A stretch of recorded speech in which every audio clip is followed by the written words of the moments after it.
Chapter 1. Mother, where are we going? To visit the grave. The 6 or 7-year-old Chen Ping was still somewhat bewildered. Mother, what is a grave?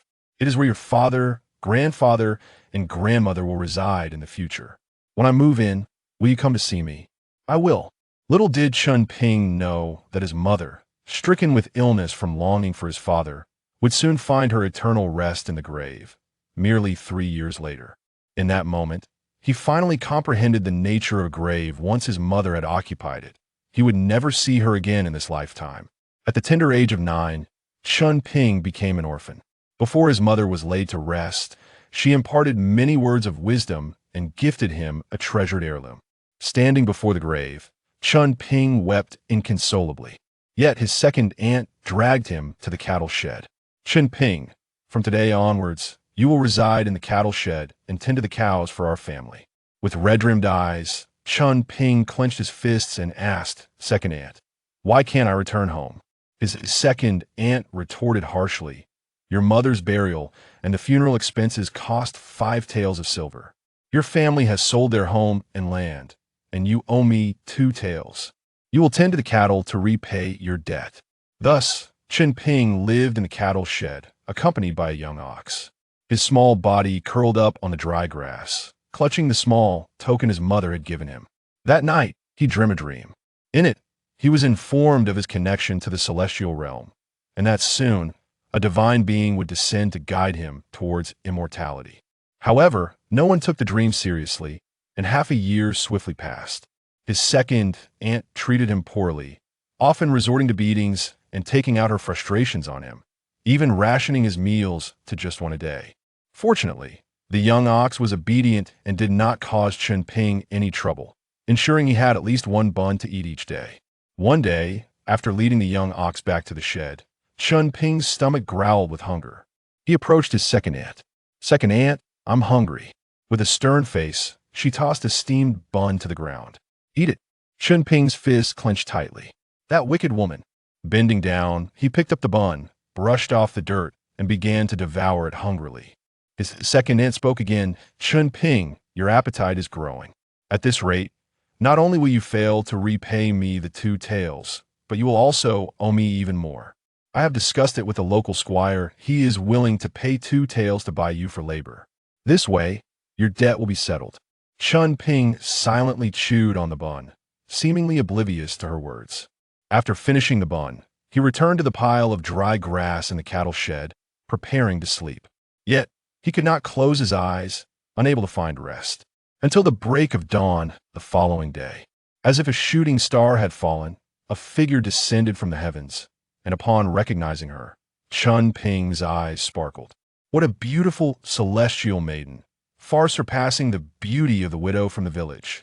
Dressed in a peach-colored robe, the maiden frowned slightly, her eyes revealing a hint of disdain as she looked at Chen Ping. Are you the one holding the celestial token? Chen Ping's heart raced. What is the celestial token? The maiden pointed to the small token hanging around Chen Ping's neck. This item is called the celestial token. Those who possess it may have a connection to the divine. Chen Ping's heart raced. The dream was indeed real. The item his mother left him was a treasure. What is your name? Celestial maiden. I am Chen Ping. I am Meng Huanger of the Eastern Xuanzong. I have come today to test whether you possess the innate talent for immortality. Just as Meng Huanger was about to continue speaking, the loud voice of his second aunt interrupted. Chen Ping, get up. The squire has arrived. He has already paid the deposit. If you are sold to the squire, you must work diligently, otherwise you will suffer the consequences. As she spoke, the rotund squire entered, holding the contract of sale. Meng Huanger furrowed her brow, interrupting his aunt with a cold voice. From today onwards, Chen Ping will not be required to work. His second aunt, upon seeing Meng Huanger, instantly became enraged. Why should he not work? Who are you? Silence. Meng Huanger uttered, and an invisible force manifested, pressing down upon his aunt.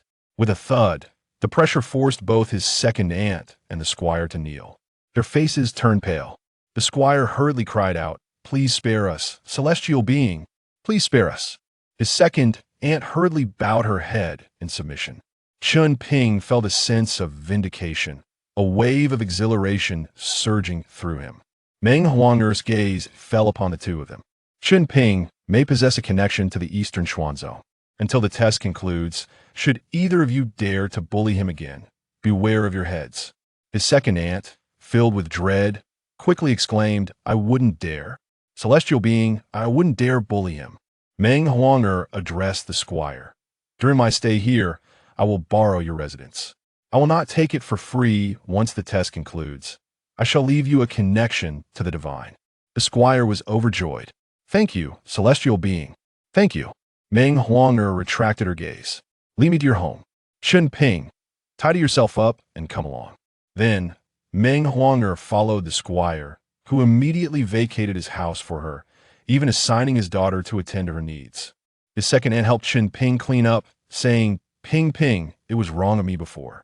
I apologize, please do not speak ill of me in front of the celestial being. Once he was dressed in fresh clothing and shoes, she carefully escorted Chen Ping to the squire's residence. Since his mother's passing, Chen Ping had not worn new clothes. Upon entering the grand hall of the squire's home, Chen Ping's stomach growled with hunger, prompting the squire to immediately present roast chicken, marinated goose, and steamed fish. Chen Ping savored the meal, tears streaming down his face. It had been so long since he had tasted meat. After eating to his heart's content, Chen Ping sat silently in the grand hall, lost in thought. With Meng Huanger's arrival, he had begun to experience a better life. But how long could this good fortune last? If he failed Meng Huanger's test, once she departed, his second aunt and the squire would likely treat him even more harshly. I must pass her test. Though only 9 years old, Chen Ping felt the pressure and understood that as an orphan without parents, this was his sole opportunity to change his fate and enjoy a better life. After finishing his meal, Chen Ping waited in the grand hall until Meng Huanger appeared. Sit down.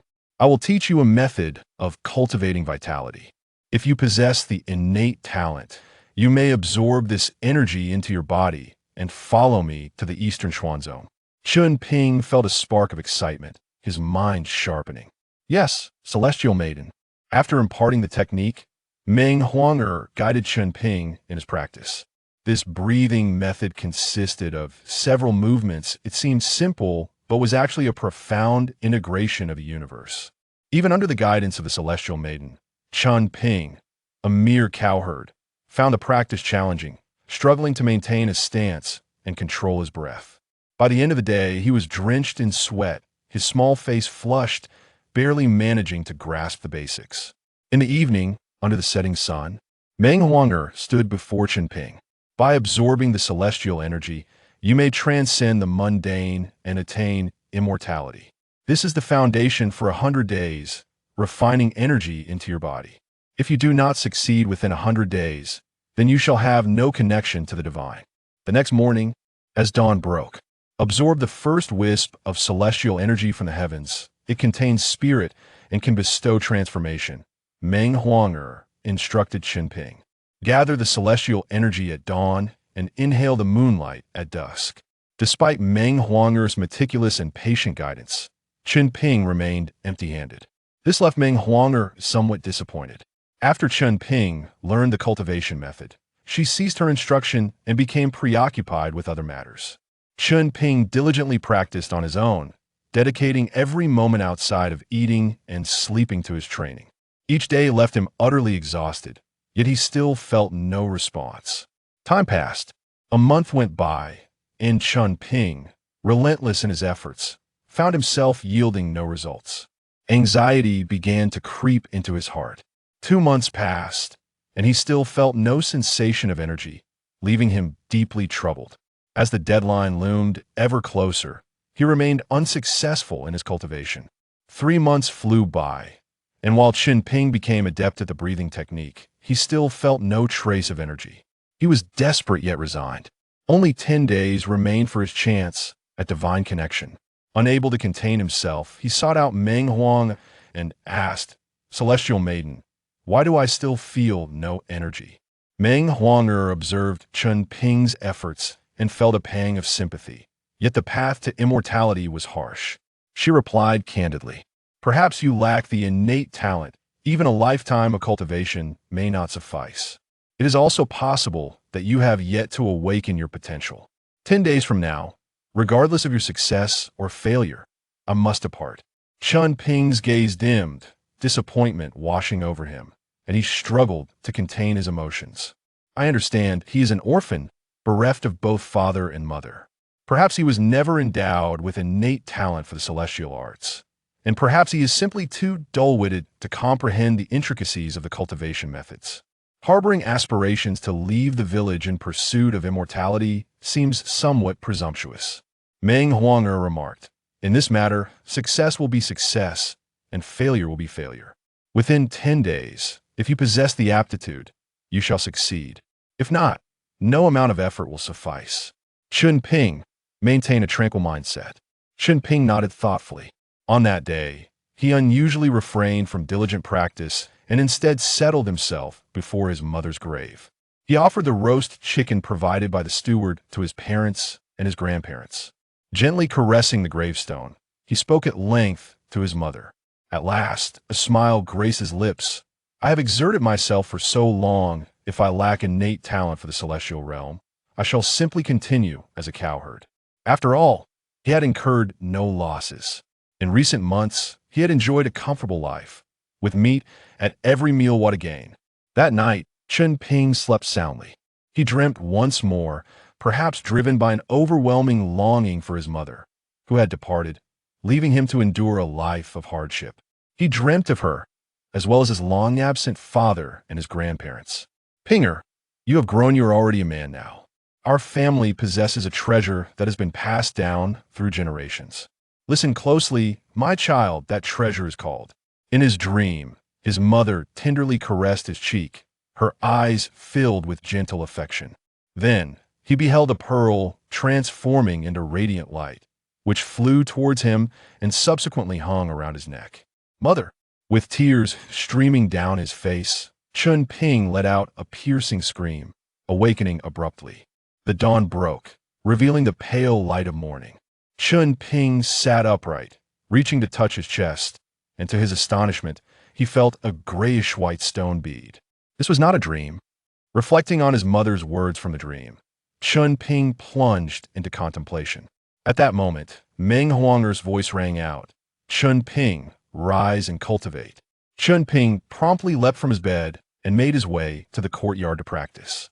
He initiated the food chi method, closed his eyes, and slowly seated himself in a meditative posture. A beam of sunlight imbued with a hint of violet enveloped Chen Ping.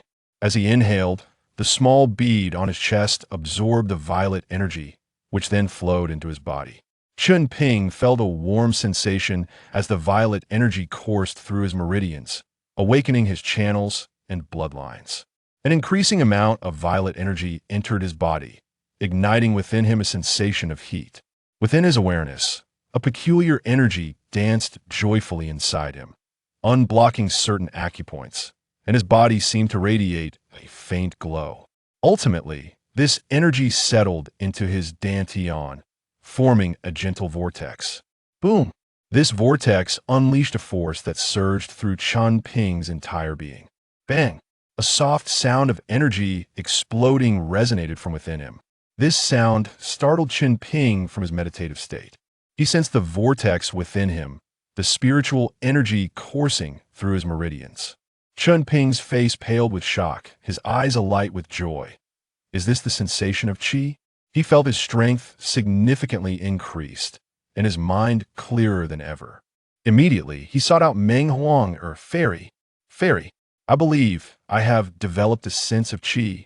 I feel a vortex forming in my dantian." Meng Huanger regarded him with a glimmer of surprise and said, "Extend your hand, let me examine." After a moment, her eyes brightened, and her tone softened considerably as she addressed Chen Ping. "Indeed, you have manifested a vortex. Congratulations, Chen Daoyu." Even her form of address had shifted. Regardless of Chen Ping's innate roots or talents, the cultivation of a vortex and entry into the first layer of qi refinement was a tangible achievement. Chen Ping promptly clasped his hands in gratitude. "Thank you for your guidance, Fairy." "Thank you." Meng Huang'er could not help but smile. Still calling me fairy? Chen Ping scratched his head in embarrassment. What should I call you then? Meng Huang'er responded. Since you have achieved cultivation, you may call me senior sister. Chen Ping immediately bowed. I pay my respects to senior sister Meng. He was filled with excitement, a sense of fortunate exhilaration enveloping him. Meng Huang'er continued, now that you have manifested a vortex, according to the rules of the celestial sect, I can take you away from here. Chen Ping, do you wish to leave with me? Chen Ping's face lit up with anticipation. Absolutely. Absolutely. Why would he wish to remain a cowherd for all eternity? After his mother's passing, Chen Ping's singular dream had been to fill his belly. Now, he yearned to cultivate at the Eastern Xian sect, aspiring to become an immortal. He no longer had to fear being sold off by that wicked ant, nor live a life of herding cattle. Content and fulfilled, Chen Ping drifted into dreams once more, envisioning his future. That night, he once again entered the realm of dreams. He stood before a grand palace adorned with many peculiar symbols, a place that evoked a profound sense of familiarity, as if intertwined with his very bloodline. He stood outside the palace, unable to enter, blocked by an unseen force. What lay within was shrouded in mystery, obscured from view. A voice, steeped in the weight of ages, resonated from within the palace. My Chen family faces a formidable enemy.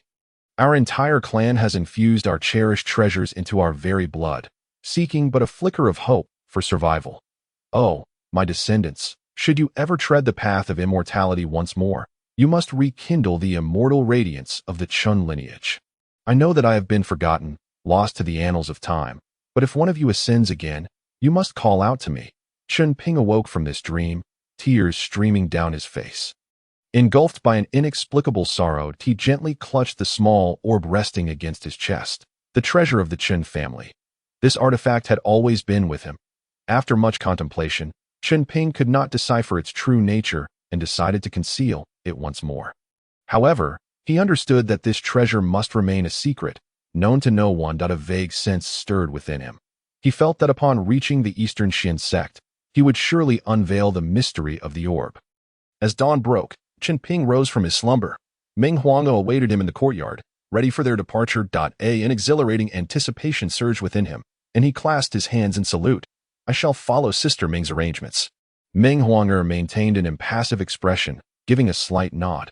Observing Chen Ping's eager excitement, she could not help but sigh softly. Despite Chen Ping possessing spiritual roots and the sect's decree allowing his entry into the Eastern Xian sect, his cultivation speed was woefully slow. Whether his future there would be prosperous or fraught with challenges remained to be seen.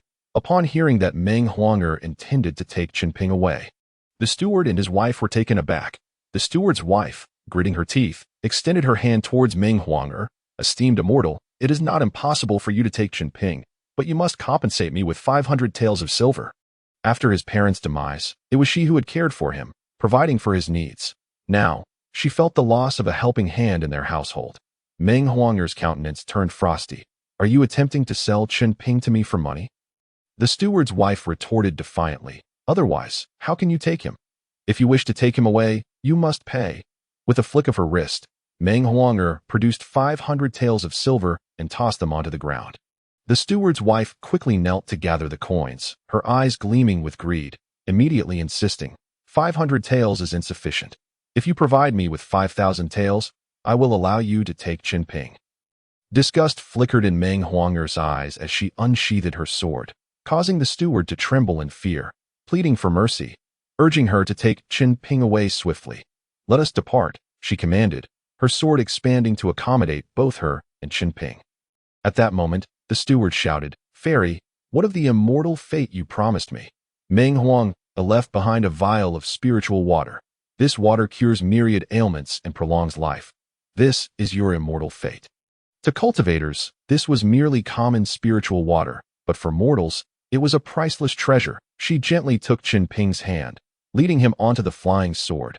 Hold tight. With a sudden rush, the flying sword ascended into the sky, transforming into a streak of light, swiftly vanishing into the horizon. Standing atop the sword, Chen Ping felt both exhilarated and fearful of heights, riding the sword upon the winds, vanquishing demons across the realms. He clenched his fists, resolute in his determination to one day become a sword immortal, embodying the spirit of freedom and grace. Noticing his enthusiasm, Meng Huanger smiled lightly. This is a flying sword. Should you cultivate sufficiently, you too can traverse the skies with it. Chen Ping exclaimed in awe. How marvelous! Meng Huanger replied. This is merely the beginning. Upon your arrival, you will encounter even greater treasures to expand your horizons. Curious, Chen Ping inquired, Sister Meng, how long will it take to reach the sect? He was eager to enter the Eastern Xian sect. Meng Huanger explained, it is a journey of 10,000 miles, with the flying sword covering 1,000 miles each day.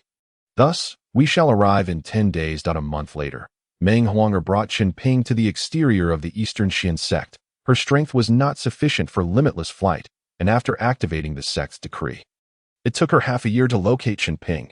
Their journey had been filled with stops in various towns for food and lodging, ensuring comfort rather than hardship, as Meng Huanger, a female cultivator, valued cleanliness and refinement. Upon the majestic mountains rested 9 grand palaces, shrouded in mist, while smaller structures adorned the landscape. At the foot of the mountain stood a massive stone tablet inscribed with the words Eastern Xian Sect.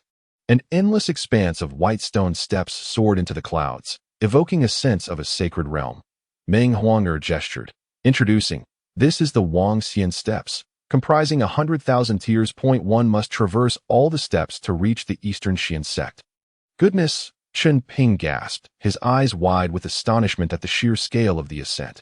Meng Huanger summoned the flying sword once again, but instead of heading to the Eastern Xian Sect, she changed direction, guiding Chen Ping to the edge of a vast crescent-shaped lake. My lord, there is more to this chapter. Please click to the next page to continue reading, for what follows is even more thrilling. Radiant clouds ascended, showcasing grand halls and intricate corridors, stretching endlessly before them, seemingly without end in the sky. Flying swords, celestial gourds, and vessels glided gracefully amidst the luminous glow. The surrounding scenery was enchanting, with clouds swirling and hues of dawn painting the sky, invoking a sense of tranquility in Chen Ping. Yet, this was not the Eastern Xian sect. Curiosity piqued. Chen Ping asked, Sister Meng, why have we come here instead of the sect? Meng Huanger maintained her composure, replying, Chen Ping, the Eastern Xian sect only accepts disciples at the foundation establishment stage. With your current cultivation, you lack the qualifications to join the sect. I am affiliated with the second-tier celestial clan, the Mu family, under the Eastern Xian sect. Allow me to introduce you to the Mu family. They are overseen by a golden core ancestor, comprising 6 divisions, 3 halls, and 1 courtyard. These include the Battle Division, Talisman Division, Array Division, Spirit Herb Division, Artifact Division, and Punishment Division, where the most talented disciples reside. The remaining areas consist of the Steward Hall, Alchemy Hall, and Logistics Hall, culminating in the miscellaneous courtyard. Chen Ping was left dumbfounded. It dawned on him that Meng Huanger was not from the Eastern Xian sect at all. His so-called immortal fate lay with the Mu family, a revelation that explained the inconsistency in Meng Huanger's previous statements. Feeling deceived, Chen Ping felt a surge of indignation. Then, Sister Meng, why have you brought me to the Mu family? Meng Huanger adopted a serious demeanor, her expression stern. The Mu family seeks to cultivate celestial seedlings like you, offering spiritual veins, cultivation manuals, and more, provided you become a son-in-law of the Mu family. Moreover, the Mu family boasts numerous beautiful maidens. Chen Ping's eyes widened in shock. Was this not akin to entering a family as a marriage prospect? His complexion paled slightly, realizing that this so-called immortal fate merely meant becoming a live-in son-in-law. Thoughts raced in his mind, but without access to the Eastern Xian sect, where else could he cultivate? Surely, he could not return to his village to resume his life as a cowherd. Though he had come this far, he was reluctant to accept the notion of becoming a son-in-law. Meng Huanger stated, Brother Chen, our immediate destination is the Steward Hall, where we will handle your admission into the Mu family, receive disciple benefits, assess your spiritual root qualifications, and assign your duties. Meng Huanger's demeanor towards Chen Ping grew noticeably colder, and her address shifted. Chen Ping sensed an underlying heaviness in her mood, her spirit more restrained than before. Brother Chen, we have arrived at the Steward Hall. Let us proceed. The entrance of the hall. A bustling crowd thrived, everyone occupied with their own affairs. Yet, as Chen Ping observed, most wore expressions of oppression and numbness, hurrying along without purpose. He glanced back at Meng Huanger, puzzled. Shouldn't becoming a cultivator and immortal mean a life free from worries? Filled with joy, why did these individuals appear so burdened? Their demeanor reminded him of his own past, having been forced by his aunt to tend cattle for half a year, only to be sold into a lifetime of servitude. Led by Meng Huang'er into the grand hall, Chen Ping was astonished by the interior's arrangement. Spiritual light flickered continuously. Individuals exchanged tasks, entered the sect, and redeemed celestial artifacts. Meng Huang'er approached a solitary counter, where a middle-aged man attended to her. That a warm expression replaced her previous demeanor, and she even wore a hint of a smile. "Brother Tang, I have come to submit my task certificates." As she spoke, she handed over a token. Tang Sheng revealed a standard smile. "Meng Shimi, you have returned. Was the task of receiving the immortal seed and the celestial sprout smooth?" Meng Huang'er maintained a subtly ingratiating smile. There were some dangers, but nothing too perilous. Tang Sheng examined the task jade slip, his smile gradually fading, his voice turning slightly cold, indifferent, and devoid of warmth. "Meng Shimi, the immortal seed task is meant to last 5 months. Yet you have been away for a full 10 months. According to the rules of the Mu family, you must be fined 10 spirit stones." Meng Huang'er strained to maintain her smile. "Tang Shixiao, this is a gift I specially brought for you." As she spoke, she presented a pouch of spirit stones. However, Tang Sheng refused the gift outright, his expression unyielding. "Meng Shimi, please do not err and cause me trouble. Keep this trifling gift. Rules are rules and cannot be broken." Meng Huang'er's face paled, her mood sinking, her voice tinged with bitterness. "Thank you, Shixiao, for your admonishment." Tang Sheng's tone shifted. "However, I am about to leave the Mu family and return to secular life. So these spirit stones shall be considered a farewell gift from you to me." Meng Huang'er's complexion grew even paler, yet she still wore a flattering smile, her words lacking strength. "Congratulations on your retirement. May you enjoy the autumn of your life. After serving the Mu family for 60 years, such great merit must surely be rewarded generously by the family." Tang Sheng discreetly accepted the spirit stones. Sighing, "I entered the Mu family at the age of 13, and now, as I prepare to depart, I am already 70-3, and no matter how great my achievements, it seems I shall never establish a foundation in this life. After laboring like a beast for 60 years, it is better left unmentioned. I have no chance now. You are still young. Shimi, strive hard, and perhaps you will have the opportunity to establish a foundation." Upon hearing this, Meng Huang'er's expression darkened further, and she took a deep breath, saying, "One can only hope." Chen Ping's face also turned pale, deeply shocked.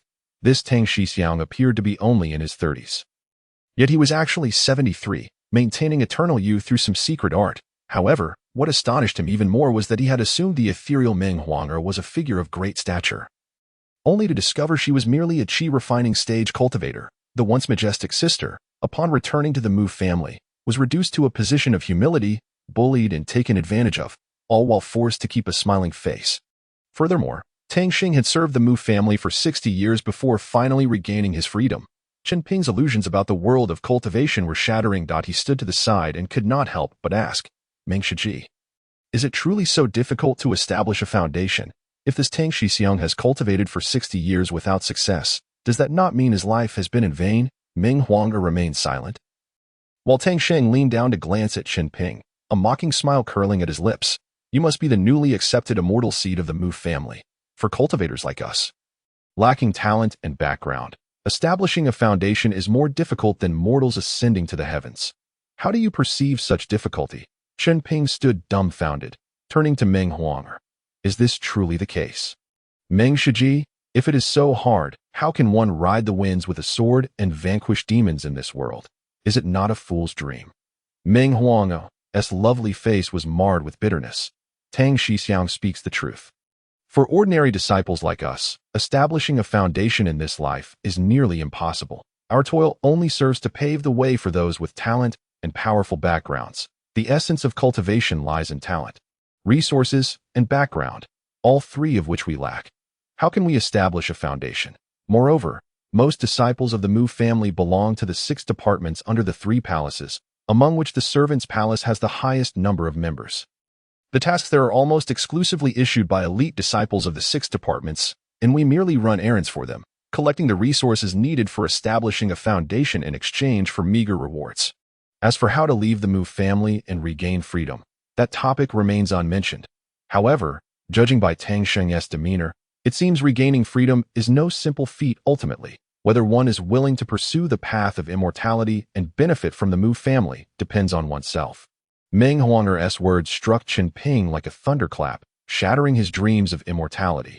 Back home, he was exploited by his second aunt, made to tend to cattle, given only one meal a day, and forced to sleep in a cow shed, facing beatings for any shortcomings that he had believed that entering the world of cultivation would change his fate, only to discover he had perhaps entered another cage bound by ropes. Taking a deep breath, he reminded himself that even in the Mu family, it was better than being a mere cowherd. At the very least, he would not starve or be made to sleep on a pile of dry grass. Furthermore, regarding the establishment of a foundation, he still had his mother's bloodline heirloom. A heavy stone in his heart quietly lifted. No matter what, he would thoroughly examine this treasure. Others may be descendants of elders, talented elites, blessed with abundant resources and powerful backgrounds. Though he lacked these, he too was a descendant of immortals, possessing a bloodline pearl. Perhaps whether he could establish a foundation in the future would depend on this small pearl. Although he had yet to comprehend its purpose, the heirloom refined with the strength of his entire clan could not be inferior. Whether he could break free from his cage and seek longevity and freedom hinged on this mysterious little pearl. Seeing Chen Ping appear anxious, Tang Sheng smiled at him. Chen Shidi, do not be so fearful. You have yet to have your qualifications assessed. Should you possess exceptional talent, perhaps you may join the 6 departments and become an elite disciple, paving a smooth path to establishing a foundation. Hand over the Immortal Gate token, and I will assist you in completing the necessary procedures and testing your qualifications. Chen Ping's expression shifted, a surge of anticipation and anxiety, mingled with an unwillingness to confront disappointment, welled up within him. Yes, he still had to undergo a qualification test. What if he was simply slow due to lack of talent? What if his spiritual roots were actually good? Chen Ping retrieved the small metallic Immortal Gate token from his pocket and handed it to Tang Sheng, who then began processing the necessary paperwork to test his qualifications. Chen Shidi, place your hand on this stone. Chen Ping complied, and soon, the stone before him erupted with faint glimmers of gold, wood, water, fire, and earth. Tang Sheng's expression shifted, inhaling sharply. 5-element mixed spiritual roots. I did not expect such inferior spiritual roots to exist in this world.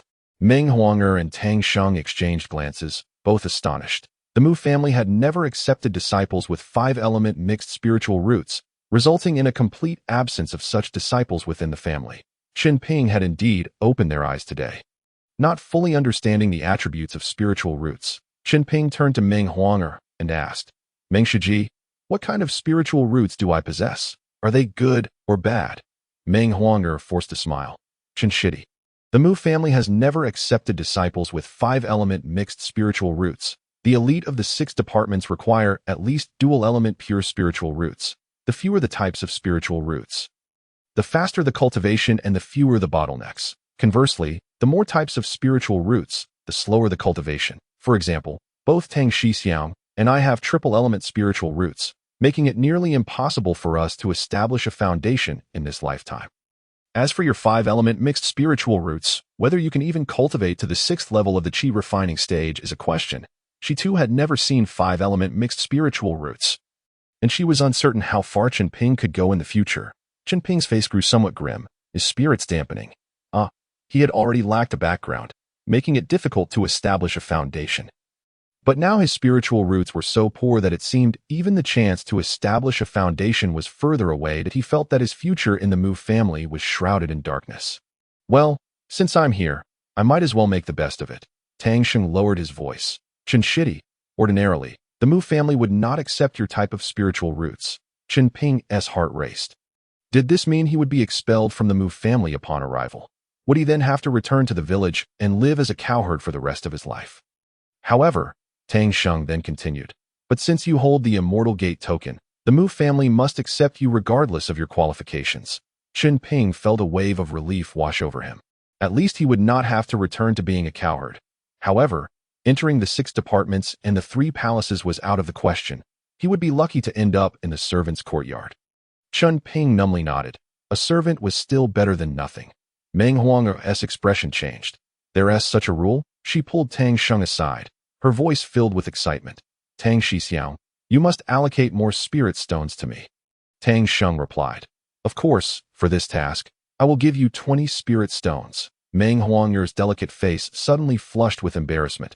I have been away for 10 months, and you, senior brother, have deducted 10 spirit stones from me. Leaving me with just 20, that's unacceptable. At the very least, I deserve 30 spirit stones. Otherwise, I shall report the task. Tang Sheng chuckled. All right, 30 spirit stones it is. Chen Ping could hardly believe that the ethereal and beautiful senior sister Meng Huang was throwing a tantrum like a village shrew over a mere handful of spirit stones.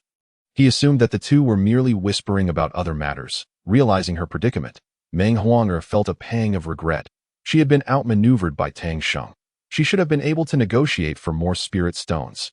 Yet her words had left her unable to retract them, and she dared not offend Tang Sheng too much. Accepting the 30 spirit stones, Meng Huang regained her composure and said to Chen Ping, Junior brother Chen, our fate together concludes here for now. Should destiny allow, we may meet again in the future. I wish you prosperous fortune in your cultivation. Until we meet again. As Chen Ping watched the graceful figure of Meng Huang depart, a sense of unease washed over him. After all, he was just a 9-year-old child, alone and forlorn in this unfamiliar place, lost and bewildered. Yet, he quickly composed himself, his gaze resolute as he turned to Tang Sheng. Junior brother Chen, do not worry. Your senior brother will arrange everything for you. Tang Sheng approached, crouching down to whisper a few words in his ear. When you arrive at the servants' hall, you must declare yourself as possessing a 4-element spirit root, understand? If anyone discovers you have a 5-element mixed spirit root, you will be expelled from the Mu family. Chen Ping nodded. I understand. Senior brother Tang. Tang Sheng continued. Work diligently in the servants' hall. As long as your cultivation meets the requirements, you can be selected to enter the 6 departments and 3 halls, and you have to spend your entire life as a mere servant. Hearing the terms servant and son-in-law sounded a bit harsh to Chen Ping, yet it was undoubtedly better than being a slave or a cowherd, so he reluctantly accepted. Tang Sheng turned, handing Chen Ping a wooden box. Inside this box are the free benefits provided by the Mu family for new entrants, including a storage bag, 3 spirit stones, a copy of the family rules and regulations, a map, and several sets of servant attire. You must memorize the rules. Otherwise, if you make a mistake and are caught by the punishment department, you may not die, but your path to immortality will be severed. Understand? Chen Ping nodded, then scratched his head. Senior brother Tang, what about the cultivation methods for my future practice? Senior sister Ming only taught me the method to reach the first layer of qi refinement. But there's no subsequent method. Tang Sheng's gaze deepened. The servants' hall will provide you with a method sufficient for you to cultivate to the foundation establishment stage. In this regard, the Mu family is quite generous, so rest assured. They will give you a method that can lead you to foundation establishment, but most disciples struggle to reach that stage. Chen Ping felt a chill at how calculating the Mu family was towards its disciples. Fortunately, he was different from the others. With the method in hand, his final vestige of anxiety dissipated. His initial desire to join the Mu family was solely for the purpose of acquiring subsequent cultivation methods. Without them, he would have no means to practice. Tang Sheng remarked, Junior brother Chen, take the wooden box. I will escort you to the servants' hall. Chen Ping promptly lifted the somewhat heavy wooden box and followed Tang Sheng out of the Hall of Elders. His expression mirrored those busy disciples, somewhat numb and restrained, yet the light in his eyes had not yet dimmed. Tang Sheng raised his hand to summon a flying gourd, carrying Chen Ping as they soared downwards. Above them were the 6 departments. In the center lay the 3 halls, and just below was the vast servants' hall. Along the way, Chen Ping asked, Senior brother Tang, what level of cultivation is required to manipulate flying artifacts like you do? Without turning his head, Tang Sheng replied indifferently, you must reach the 5th layer of qi refinement. There are 12 layers in total, involving 3 transformations of spiritual energy. Upon reaching the 5th layer, you will experience the first transformation of spiritual energy. At that point, you will awaken spiritual consciousness, allowing you to project your magical power, utilizing jade slips, spells, artifacts, talismans, and other celestial items. He then shook his head. With his 5-element mixed spirit root, he doubted he could ever reach the 5th layer of qi refinement. He had heard of a practitioner with such a root who spent a lifetime without ever attaining even the 3rd layer. However, upon hearing this, Chen Ping felt a surge of excitement. The ancestral treasures he could not unlock no matter how he studied might just be beyond his current cultivation, without spiritual power and consciousness. He had been barred from the treasures within the palace in his dreams. If he could diligently cultivate to the 5th layer of qi refinement, he was certain he could unlock the ancestral treasures. By the way, senior brother Tang, how are the distinctions made between a Mu family's son-in-law and a free man? Chen Ping could not help but voice his burning curiosity. Tang Sheng smiled warmly. If one possesses good innate roots, they can directly join the Mu family's 6 departments and marry a direct descendant of the Mu family, thus becoming a son-in-law. However, those entering the servants' hall must start as son-in-laws. Of course, you are still young. You will need to wait until you are 15 or 16 before the Mu family considers such matters. But if you do not wish to marry and become a son-in-law, you must serve as a servant in the 3 halls and 6 departments for 60 years, repaying the Mu family's investment in you. Junior brother Chen, I speak from experience. Being a son-in-law in the Mu family is quite beneficial. Meals and lodging are covered, and you may even receive a beautiful wife. When I was young and impetuous, seeking immortality and freedom, I chose to become a servant disciple, and after 60 years, I came away with nothing. Thank you for the advice, senior brother. Chen Ping fell into contemplation, discerning the underlying message in Tang Sheng's words. With his 5-element mixed spirit root, unable to cultivate to foundation establishment, he might as well accept his fate as a son-in-law. Marrying a beauty from the Mu family and living a comfortable life. Tang Sheng then shared the origins of Meng Huanger. She was born of a servant girl from the Mu family. But possessing a spirit root afforded her 2 choices. Either marry a direct descendant as a concubine or serve the Mu family for 60 years. 60 years. The Mu family, nestled among mountains and waters, boasted a grand crescent-shaped lake, with the servants' hall situated right beside it. Here we are, junior brother Chen. Your designated place is in the Jiazi courtyard. Before parting, Tang Sheng added, Junior brother Chen, the Jiazi courtyard will only accommodate you for 5 years. After 5 years, you will be around 14 or 15, at which point you must choose to become a servant or a son-in-law. The minimum requirement for becoming a servant is that you must reach the 5th layer of qi refinement by then. Should you fall short, the Mu family will not offer you a choice. You will only be allowed to become a son-in-law. Chen Ping pursed his lips. To serve as a mere servant, he would have to exert himself in his cultivation. Falling short of the 5th layer of qi refinement would leave him no better than a son-in-law, which was hardly different from being a slave, bound for generations. Taking a deep breath, Chen Ping said, Thank you for the reminder, senior brother. With that, Tang Sheng soared away on his gourd, while Chen Ping set off to locate the Jiazi courtyard. The vast servants' hall was constructed from bluestone bricks, and even the ground and the servant attire were quite exquisite. In summary, being a servant in the Mu family was undoubtedly preferable to living among commoners. The Jiazi courtyard was easy to find. Organized in alphabetical order, Chen Ping soon arrived at his designated place. The Jiazi courtyard, it was here. Chen Ping stepped inside, cradling the wooden box. Upon entering the courtyard, he was greeted by the sight of an elegantly designed hexagonal pavilion. The air was fragrant with flowers, and a small lotus pond adorned the center, home to koi fish and lotus blossoms. The environment was clean and tidy, filled with the melodies of birds and the fragrance of flowers, exuding an aura of tranquility. The second floor served as the living quarters, while the first floor housed a large dining hall, training area, and library. At that moment, 5 young boys and a girl were engaged in conversation, the girl being the center of attention. Surrounded by the 5 boys, upon noticing Chen Ping, the girl in the ornate, delicate palace dress rose and approached him. Are you the new servant disciple residing in the Jiazi courtyard? Chen Ping nodded, placing down his box. Yes, I am Chen Ping. Greetings to all of you, senior brothers and sisters.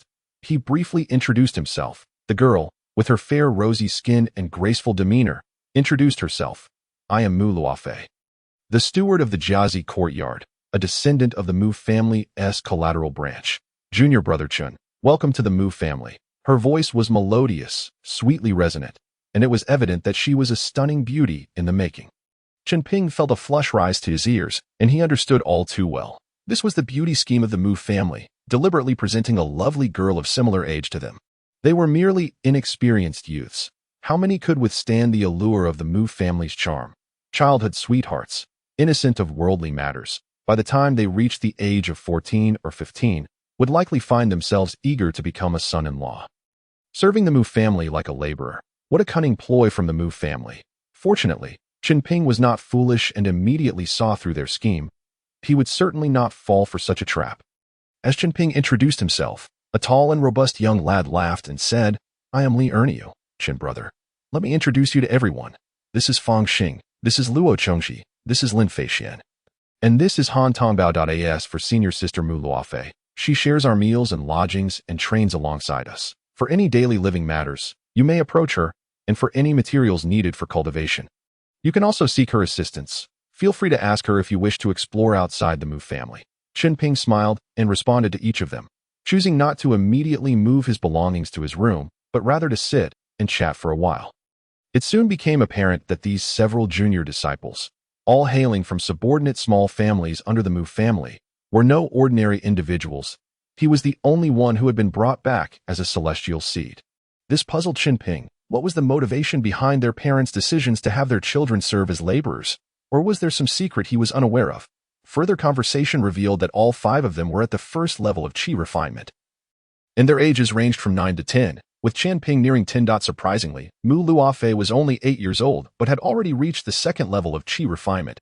She had developed remarkably well, and her demeanor and grace made one overlook this fact. Mu Luofei's delicate face had yet to fully bloom. One could only imagine how beautiful she would become as she grew. Her every smile and frown was imbued with propriety, prompting admiration. Truly a child of the Mu family. With a radiant smile, Mu Luofei announced, "Since everyone from the Jiazi courtyard has arrived, I will go inform the steward shortly and teach the junior brothers the cultivation techniques." Chen Ping found himself assigned to room 6 on the second floor to Li Erniu, displaying a natural leadership quality. Voluntarily helped Chen Ping carry his wooden box, saying, "Brothers, let us help Chen brother tidy up his room." Chen Ping was somewhat taken aback. "Thank you, brothers." Even as junior disciples, the Mu family bestowed a commendable level of respect. Each room was equipped with a first-tier array formation that could only be opened with the disciple's own token. After some time spent tidying up, Chen Ping became more familiar with the 5 of them. The bonds among children are simple. You help me, and we become friends. Room 6 was furnished with brand new items, a cloud bed resembling white jade, and other decorations adorned with golden glass. These items challenged Chen Ping's understanding and worldview. A junior disciple of a second-tier celestial clan enjoyed a standard of living that exceeded that of a county magistrate. After the 5 helped Chen Ping settle in, Li Erniu suggested, "Let us go. It's time for supper." Chen Ping, feeling hungry, replied, "Let us go." On the first floor, several middle-aged individuals clad in servant attire had begun preparing supper for Chen Ping and the others. Witnessing this, Chen Ping was somewhat astonished, and Li Erniu explained, "These are true junior disciples who have not yet reached the 3rd level of qi refinement. Chen brother, although we currently reside in the servant quarters and bear the identity of junior disciples, we are not true servants. However, once we reach the 5th level of qi refinement, we can work in the 6 departments and 3 halls, engaging with the myriad arts of the celestial path. Without reaching the 5th level, one cannot wield magical power or possess spiritual awareness, and thus is not considered a true cultivator." Chen Ping fell into silence, realizing he needed to reach the 5th level of qi refinement within 5 years. He also recognized the gap between himself and Li Erniu and the others. They came from families of cultivation and possessed far greater knowledge of the cultivation world. Soon, the mouth-watering aroma of the meal wafted through the air, stimulating their appetites. The 7 of them took their seats, with Mu Luofei at the head of the table, while the others sat wherever they pleased. When the servants brought the dishes to the table, Chen Ping was astounded to find that the translucent rice contained a hint of spiritual energy. The others remained unfazed, accustomed to such fare. Li Erniu chuckled, "Chen brother, this is first-tier Qingzhu spiritual rice, and it tastes divine. For cultivators, consuming spiritual rice has the effect of purifying spiritual energy and cleansing the marrow." Chen Ping nodded and took a bite. The flavor surged through him, far superior to roasted chicken, roasted goose, or steamed fish. Even eating the spiritual rice alone would suffice, not to mention that everyone was served 4 dishes and a soup. That Mu Luofei, however, enjoyed 7 dishes and a soup, which was even better than theirs. Yet no one raised any objections. For such a meal, it was worth being sold to the Mu family. Chen Ping silently rejoiced that he had not left, but chose to remain with the Mu family to pursue his path to immortality. As a mere cowherd in the mortal realm, how could he savor such delicacies? Just this one supper had once again reshaped Chen Ping's worldview and opened his understanding of the cultivation realm. The five boys chattered animatedly, while Mu Luofei ate gracefully and quietly, savoring each bite with visible poise. Whenever she heard something interesting from Chen Ping and the others, a subtle smile would grace her lips. After they had eaten their fill, the group continued their conversation, neglecting to return to their rooms to meditate. Chen Ping inquired of Li Ernia how to cultivate more swiftly if one's spiritual root was lacking. Li Erniu replied with a smile, "Chen brother, everyone here has subpar spiritual roots, which is why we came to the Mu family as junior disciples that to cultivate faster. I suggest you take spirit gathering pills to assist in your cultivation. These pills are designed to facilitate the rapid absorption of spiritual energy, purging impurities and transforming them into our cultivation progress. The spirit gathering pill is a first-tier low-grade pill, costing 1 spirit stone for a bottle containing 10 pills. Except for you. Everyone here hails from cultivation families and possesses some of these pills." Noticing Chen Ping's embarrassment, Li Ernia generously lent him a pill to try. After the sunset, they all returned to their rooms to sleep. The next morning, the steward of the servant quarters arrived. The 5 elements technique is suitable for each of you to cultivate and is currently the most mainstream cultivation method in the cultivation world. This technique can enable you to reach the foundation establishment stage, and the Mu family will not shortchange anyone. Those willing to cultivate the 5 elements technique, step forward. I shall impart the technique. Among the 5, only Chen Ping stood up, for he possessed a 5 elements spiritual root. The steward handed him a booklet and instructed him to take an oath to not disclose the technique. After receiving the technique, the steward departed. Chen Ping then realized that Li Erniu and the others had all been practicing the techniques provided by their families. This further highlighted the disparity between him and Li Erniu. However, Chen Ping quickly remembered that although Li Erniu and the others had family support, he possessed a mysterious small pearl. Before this, he had merely been a bullied cowherd. What was there to feel disheartened about? With the cultivation method in hand, Chen Ping felt a surge of confidence. He could finally continue his cultivation and aim to reach the 5th level of qi refinement as soon as possible. To manifest magical power and spiritual stones, thereby uncovering the secret of the small pearl. Once the steward had departed, everyone returned to their rooms to cultivate.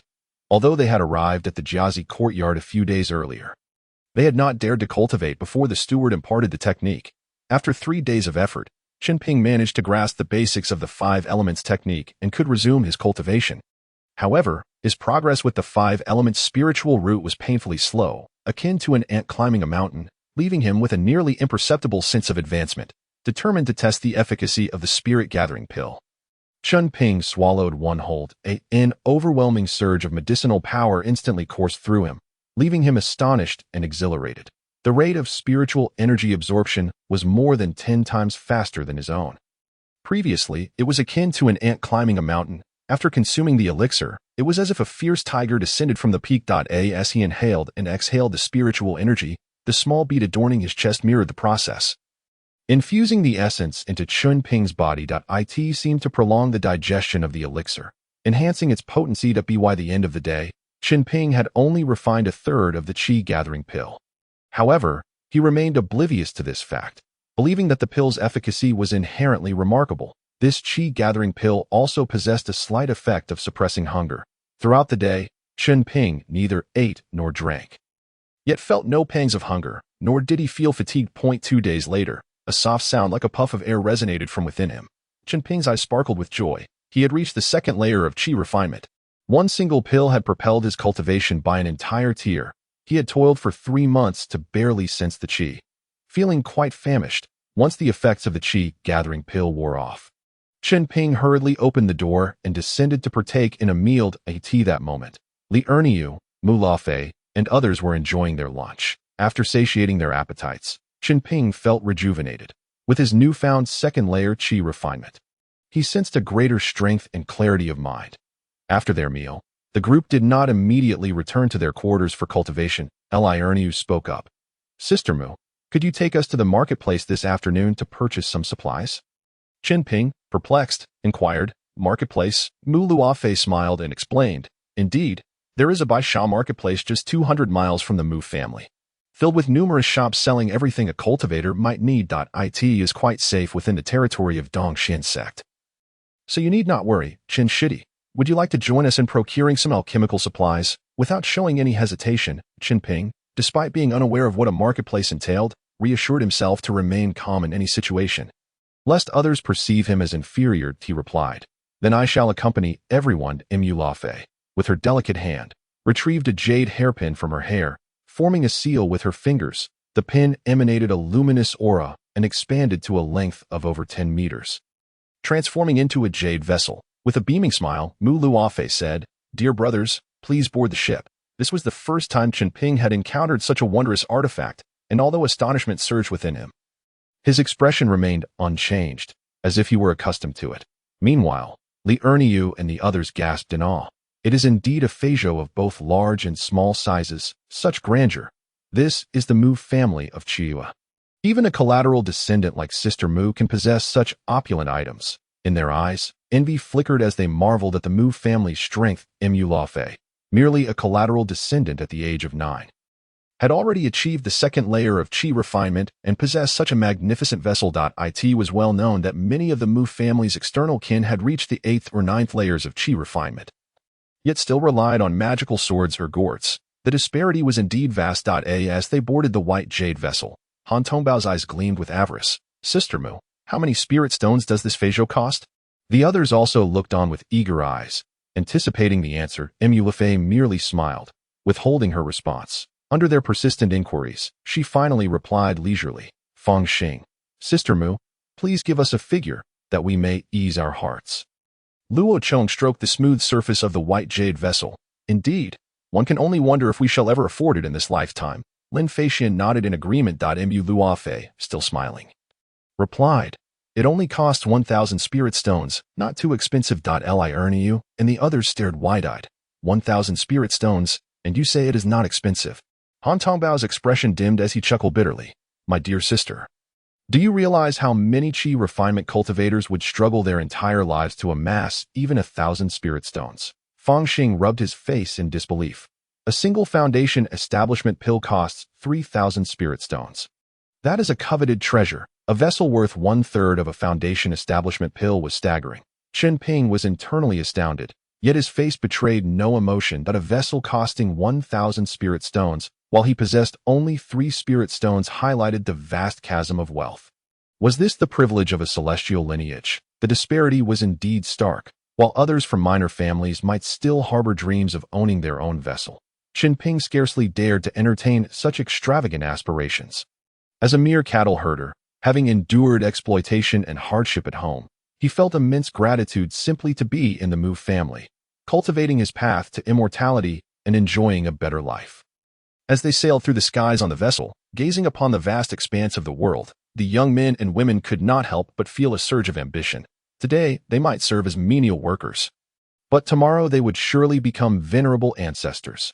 Even if the path to immortality were fraught with obstacles, they would remain undeterred, treading the path of celestial beings. Indeed, if not for the pursuit of immortality, how could one demean oneself by entering the Mu family?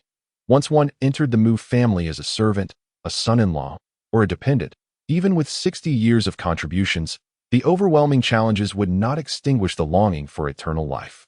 Li Erniu took a pragmatic view. "I entered the Mu family for 2 reasons. To seek the path of immortality and to find a beautiful wife. As for being a son-in-law or a menial worker, I shall pass. As he spoke, he discreetly glanced at Mu Luofe.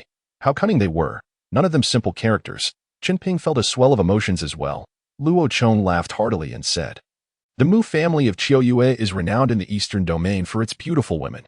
There are many celestial seeds like Brother Ernie to among the Mu family." To put it plainly, the Mu family's spiritual veins are needed for their cultivation, and they yearn for the resources for training. Not to mention the beautiful women of the Mu family. Ultimately, they sought either the path of immortality or the allure of beauty. Over the course of the 200 miles, the group conversed extensively. Chen Ping gleaned a general understanding of the Eastern Domain's cultivation world from their discussions. The pinnacle, there were 4 major sects: Dongxian sect, Dangemo sect, Tian Shengjiao, and Miao Yulu. Below them were 16 clans, such as the Mu family of Chiyue Lake and the Qiu family of Tianshan Sword. The 4 major sects possessed transformation stage ancestors, while the highest combat strength among the 16 clans was at the golden core and nascent soul stages. The 4 major sects only accepted disciples of exceptional talent or those who had reached the foundation establishment stage, Emulafei's vessel halted before the Baisha marketplace, and the group disembarked. Proceeding on foot, the expansive marketplace was bustling with various shops, and powerful cultivators clad in armor patrolled the area. Although the group was relatively young and small in stature, they were not looked down upon within Baisha marketplace. Mu Luofei's attire bore the character Mu, signifying her affiliation with the Mu family. With the Baisha marketplace located nearly 200 miles from the Mu family of Chiuyue Lake, who would dare to be disrespectful? Mu Luofei led the group directly to Wan Bao Gu, introducing it. This is Wan Bao Gu, known for its good reputation. It is convenient for purchasing items here, with more transparent pricing be it pills or any other necessities. Nearly everything can be found. My vessel was also purchased here. If you wish to buy something, simply proceed to the corresponding counter. Chen Ping made a beeline for the medicinal area, with only 3 spirit stones to his name and possessing an inferior spiritual root. His foremost desire was to elevate his cultivation to the 5th layer of qi refinement as soon as possible. Behind the counter stood an elderly man radiating a sense of twilight. He peered down and, upon seeing the multitude of wrinkles on his face, offered a warm smile. "Little friend, what kind of pills do you wish to purchase?" Chen Ping clasped his hands in respect. "Senior, I would like to buy 3 bottles of essence pills." The elder replied with a gentle smile. "Very well, but I must advise you, young friend, that essence pills contain a substantial amount of pill toxins. Overconsumption may hinder your cultivation, leading to a muddled spiritual energy. It would be better to consume the more effective vitality pills." Chen Ping glanced at the price. A bottle of vitality pills cost 10 spirit stones. Far beyond his means, he replied. "Senior, I only want the essence pills." As he spoke, he handed over his 3 spirit stones. The elder retrieved 3 bottles of essence pills from the counter and handed them to Chen Ping. Chen Ping did not immediately turn to leave. Instead, he opened the 3 pill bottles to inspect the contents, checking their color and scent. Once he confirmed their authenticity, he took the pills and returned to Mu Luofei's side. The elder observed Chen Ping's retreating figure, smiling. What a meticulous little fellow. Seeing Chen Ping return so promptly, Mu Luofei beamed. "Chen Shidi, you are back so soon. Did you manage to find what you were looking for?" Chen Ping nodded slightly. Mu Luofei continued. "Then you may wait for a while. The others will be back shortly." After waiting for approximately half an hour, Li Erniu and the others returned to the side of Mu Luofei. Chen Ping noticed that although Mu Luofei was younger than them, her approach to matters was gentle yet effective, compelling one to unwittingly bow before her. This was, in a sense, a manifestation of the Mu family strength. However, the stark contrast of Mu Luofei's mature and warm demeanor was quite endearing, making it difficult for anyone to harbor resentment towards her, further accentuating the disparities in status and identity. Perhaps a few years hence, some would willingly bow their heads, toiling like beasts for the Mu family, all for the sake of eliciting a smile from Mu Luofei. They departed from Baisha Fengshe and returned to Jiazi Courtyard. The group clasped their hands together, expressing their gratitude. "Thank you, senior sister Mu." Mu Luofei gracefully returned the gesture, saying, "There is no need for such formality, my junior brothers." Each individual then retreated to their quarters to commence their cultivation. Chen Ping, feeling particularly impatient, hastily consumed a pill, channeling his energy to refine it and enter a state of cultivation. After refining the pill, his most profound realization was that while he previously could only draw in 5 strands of spiritual energy, now hundreds of strands surged into his body, transforming into spiritual power. After a night had passed, Chen Ping was astonished to discover that he had only refined a mere 1/10 of the essence pill. In contrast, the pill given to him by Li Erniu had yielded 1/3 of its effect in just one night. Chen Ping pondered, is this disparity a matter of the quality of the pills? How could there be such a significant difference? With the same price, one could experience vastly different effects. Indeed, the Wanbao Pavilion was truly a remarkable establishment. Perhaps the essence pills sold at Wanbao Pavilion were the standard of excellence. Nonetheless, this was undoubtedly a tremendous boon for Chen Ping. Soon, Chen Ping encountered a bottleneck in his cultivation. His mixed-element spiritual root was indeed poor. Even with the aid of the pills, his cultivation speed was hindered. Thus, Chen Ping redoubled his efforts, persisting in his training. Despite the limitations imposed by his spiritual roots, his cultivation continued to ascend rapidly. This sensation was exhilarating, almost addictive. Even with inferior innate talent, if one possessed sufficient resources, The path to immortality could be smooth with the aid of the pills. A glimmer of hope illuminated Chen Ping's heart. He felt ravenous after a night of cultivation. By dawn, hunger weighed heavily upon him. Yet the pill remained only partially refined, requiring at least 4 more days for complete assimilation. Chen Ping contemplated pausing his training to eat before resuming, but he was loath to squander even a fraction of the pill's potency. Poverty and his humble origins compelled him to seize every opportunity to enhance his cultivation rather than squander resources. A few missed meals would not spell doom for him. With a firm resolve, Chen Ping bore the pangs of hunger and continued his cultivation. After all, during his time at home, his second aunt would only provide him with a single bun each day, and he had survived just fine. Time passed, and after 4 days, he finally completed the refinement of the pill, though he was left feeling lightheaded from hunger. Only then did he realize that his chest felt ablaze upon retrieving the small pearl. He was astonished to see that the once grayish-white orb was now glowing a fiery red. Chen Ping felt a surge of excitement, but was at a loss as to why the pearl had changed. Could it be about to reveal a secret or assist him in his cultivation? Staggering, he pushed open the door with great effort and made his way downstairs to eat, his limbs weak. Mu Luofei and the others had already finished their training and were now resting together, engaged in conversation. They were somewhat surprised to see Chen Ping in such a state, but did not comment further.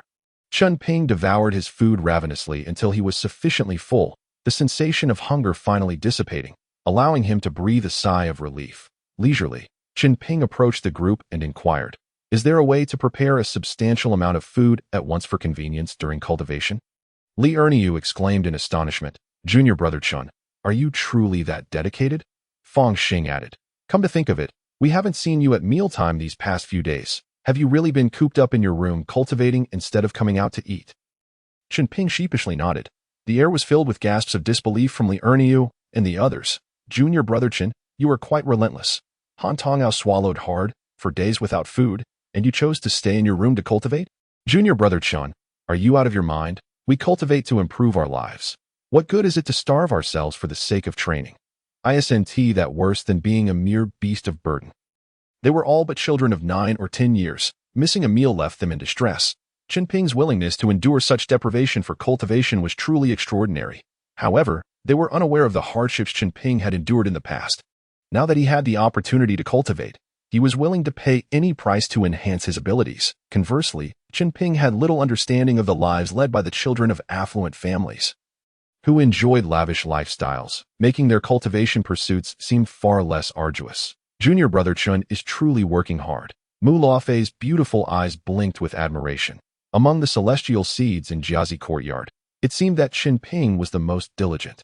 Reminiscent of legendary ascetics, the others gazed at Chen Ping as if he were a rare specimen. The towering Li Erniu inquired, "Junior brother Chen, are you managing to cultivate without food? Can you withstand it?" Chen Ping replied honestly, "I can endure it. Even if I cannot, I refuse to waste the potency of the pills." Fong Xing immediately gave a thumbs up. "Impressive. I'm in awe of you." Senior brother Chen, Han Tongao marveled, "To not waste the potency of the pills, Senior brother Chen, you truly know how to live." He was reluctant to waste the spiritual rice provided by the Mu family. While Chen Ping's concern lay with the potency of the pills, his resolve was even more formidable. Lin Feixian remarked, "Senior brother Chen possesses great willpower. We cannot match such determination." The indignity of voluntarily becoming a servant in the Mu household was all for the sake of the path to immortality. Staying in Jiazi courtyard and immersing oneself in relentless training was already a challenge. Their only source of entertainment was gathering together for meals and conversation. If they were to forsake food and drink for the sake of cultivation, they would find it unbearable to live like ascetic monks. Luo Chongji gritted his teeth and said, "Senior brother Chen's mindset is something we should all learn from." Gradually, their address shifted from Junior brother Chen to Senior brother Chen. Mu Luofei commented, "If Junior brother Chen were to establish his foundation in the future, with such willpower, he would be well suited for the path of the sword." Li Ernie aside with a wry smile. If Junior brother Chen can indeed establish his foundation, he might truly walk the path of the sword, but that depends on the choices he makes. Little master, there's more to this chapter. Please click the next page to continue reading. It gets even more exciting. Establishing a foundation seemed distant. Remaining in the Mu family as a servant, a son-in-law, or a husband, he had yet to pass the threshold of 60 years. Different paths held different balances. Would he seek freedom or resources, or submit to the Mu family? Mu Lefei smiled brightly. With junior brother Chen's determination, and given sufficient resources, I believe the issue will be manageable. Luo Chengji's gaze was resolute. Given senior brother Chen's temperament, he would likely not wish for such a fate. Mu Lefei advised, junior brother Chen, you will come to understand the significance of resources in time. She was astute and did not refute Luo Chengji's words. Let us discuss this matter 5 years from now. Chen Ping scratched his head, not providing a direct answer at present. He had not contemplated whether to remain a servant or submit to the Mu family. Tang Xing had urged him to become a son-in-law of the Mu family, as had Mu Luofei. Meanwhile, the spirited Luo Chengji and his companions were averse to the notion of submitting to the Mu family. Even if it meant dedicating 60 years of effort, they wished to maintain their freedom and integrity. Mu Lefei nodded gently, her smile unwavering. Indeed, 5 years from now, there will be a cultivation assessment, at which point responsibilities will be assigned. Whether to toil like a beast of burden, submit to the Mu family, or soar to new heights on a different path will depend on the distribution upon leaving Jiazi courtyard. As this topic arose, everyone's interest was piqued. Senior Sister Mu, could you share with us which positions are the most desirable? Chen Ping also perked up his ears, regardless of whether he would become a son-in-law.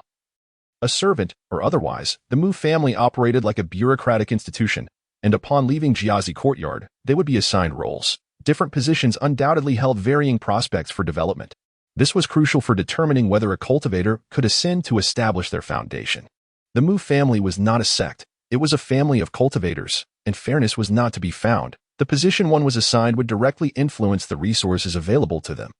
Senior Sister Mu, as a descendant of the Mu family, please enlighten us. This is a matter of great concern to everyone.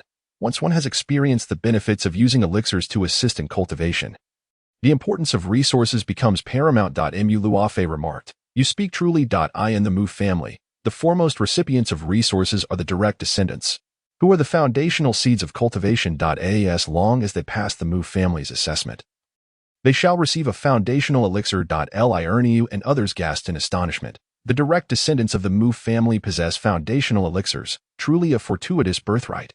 The second tier of resource allocation is reserved for the elite with celestial potential.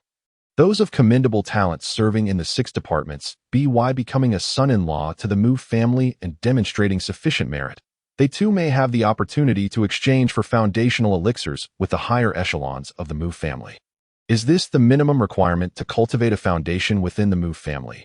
Yet, isn't the number of people in the 3rd hall the greatest? Chen Ping furrowed his brow and asked, Sister Mu, is the production of foundational elixirs truly so limited? Mu Luofei responded, in the eastern region of the immortal cultivation realm, only the 4 great sects possess the means to refine foundational elixirs. The formula for the foundational elixir is a closely guarded secret, and the methods of its refinement are even more confidential, while the Mu family cultivates a portion of the materials necessary for the foundational elixir. They are unable to refine it. Moreover, the cost of training an alchemist is immense. The Mu family, after hundreds of years, has yet to cultivate a second-tier alchemist. Liu sighed in resignation. Thus, such a crucial resource is reserved solely for the Mu family members. Those unwilling to become part of the Mu family have little hope of obtaining a foundational elixir. Yet, most are reluctant to bow their heads, preferring to toil and strive on their own. Luo Chengji's gaze was resolute. Even without a foundational elixir, I shall rely on my own strength to cultivate my foundation. Mu Luofei smiled gently and replied, junior brother Luo possesses commendable ambition. Yet cultivating a foundation is not as simple as it may seem. In ancient times, due to the nature of cultivation techniques, refining qi was divided into 9 levels, offering a 10% chance of foundation establishment. Today, the techniques divide refining qi into 12 levels, providing a 30% chance that a foundational elixir also grants a 30% chance. Even so, the Mu family can only acquire 60 foundational elixirs every decade. Yet no more than 5 succeed in establishing their foundation. Chen Ping inhaled sharply, now acutely aware of the formidable challenge of foundation establishment, with a 60% success probability. The number of those who successfully cultivate their foundation remains astonishingly low. Furthermore, those who reach the 12th level of qi refinement and obtain a foundational elixir represent but a minuscule fraction of the population. Tang Sheng and Meng Huanger had once remarked that establishing a foundation is as difficult as a mortal ascending to the heavens. And Chen Ping finally comprehended the gravity of their words that to cultivate a foundation is to extend one's lifespan to 200 years. Without it, one is likely to live only to 80 or 90. Mu Luofei was quite pleased with everyone's reactions, and with a bright smile, she continued. Thus, it is indeed a fortunate circumstance for the Mu family to recruit celestial seeds as sons-in-law, yet the decision ultimately lies with you. Dear juniors, cultivators are often self-serving, eager to reap the benefits of the Mu family without bearing its responsibilities. However, whether one can become a son-in-law of the Mu family also depends on fate. Otherwise, why would the Hall of Stewards have so many attendants laboring day in and day out? As for the third hall, I shall refrain from discussing it further and instead focus on the 6 departments. That is where resources abound. The 6 departments hold a prestigious position due to their mastery over various celestial arts and inheritances, including second-tier and even third-tier legacies. For instance, our Mu family's golden core ancestor is a third-tier talisman master.